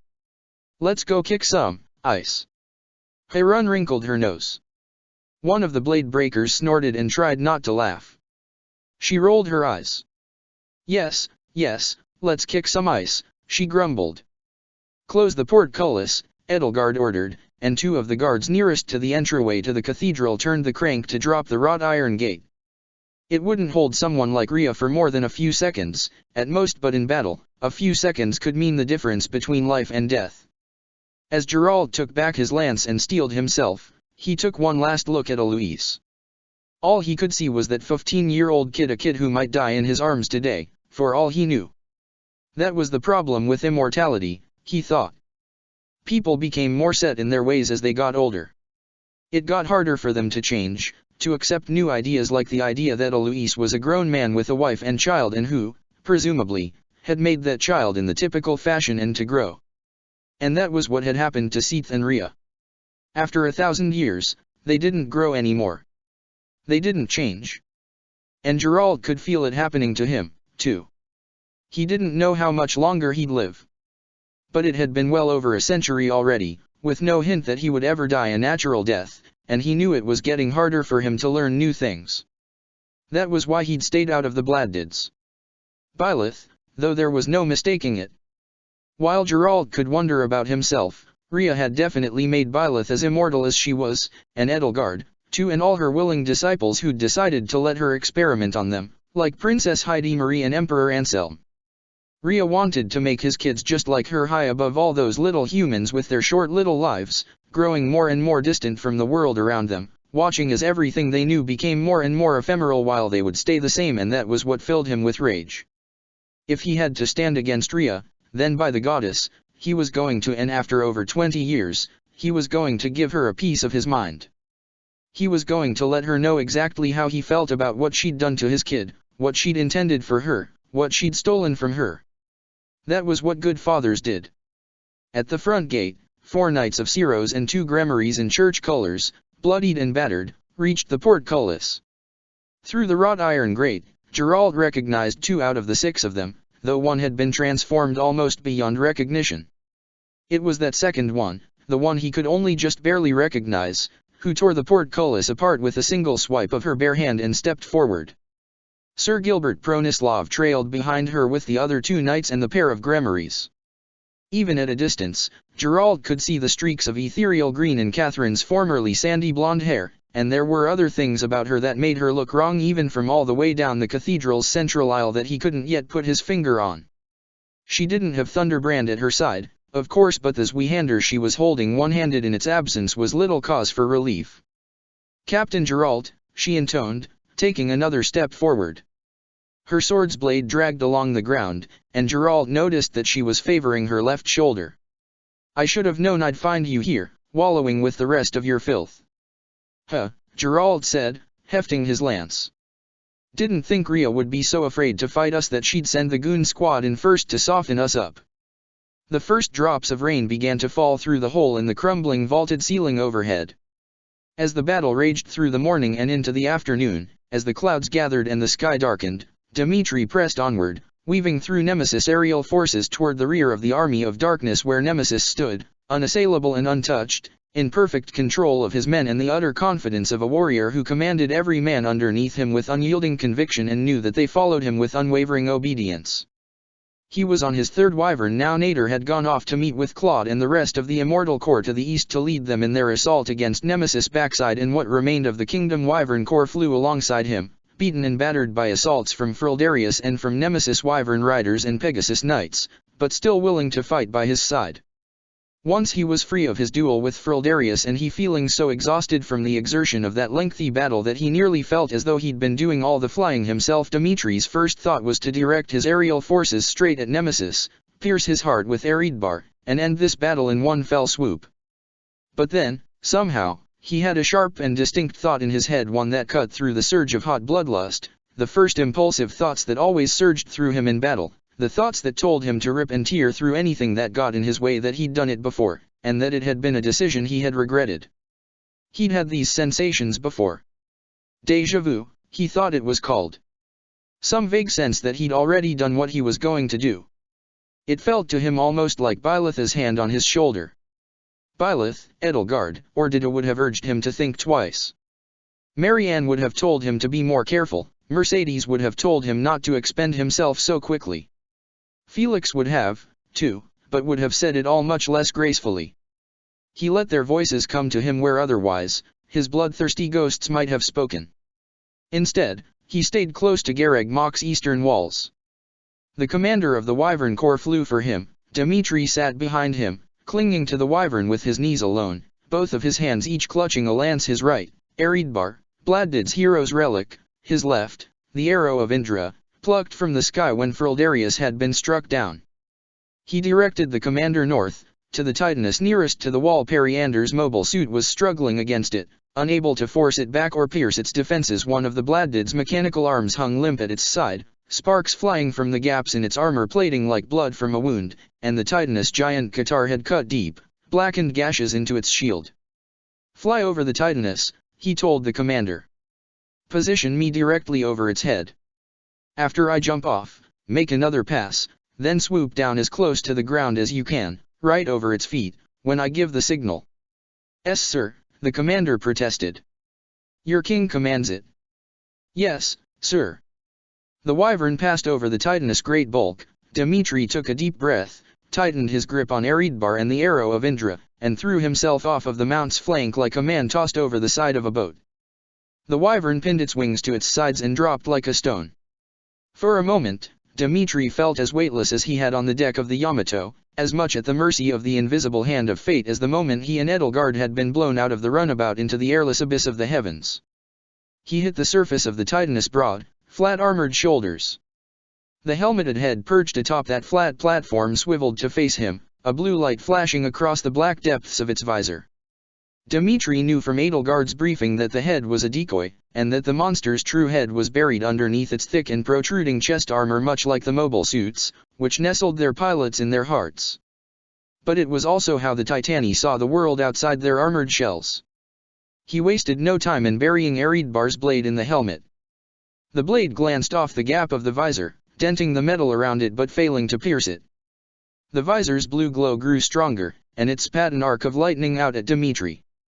He leaped out of the bolt's path, struggling to keep his footing as the gargantuan beast lurched and staggered in its slow duel with Periander's Bladdid. The next time he struck at the head, he put the weight of the crest of Bladdid and the crest of flames behind it, and Eredbar tore a gash in the armor to expose sparking and smoking machinery.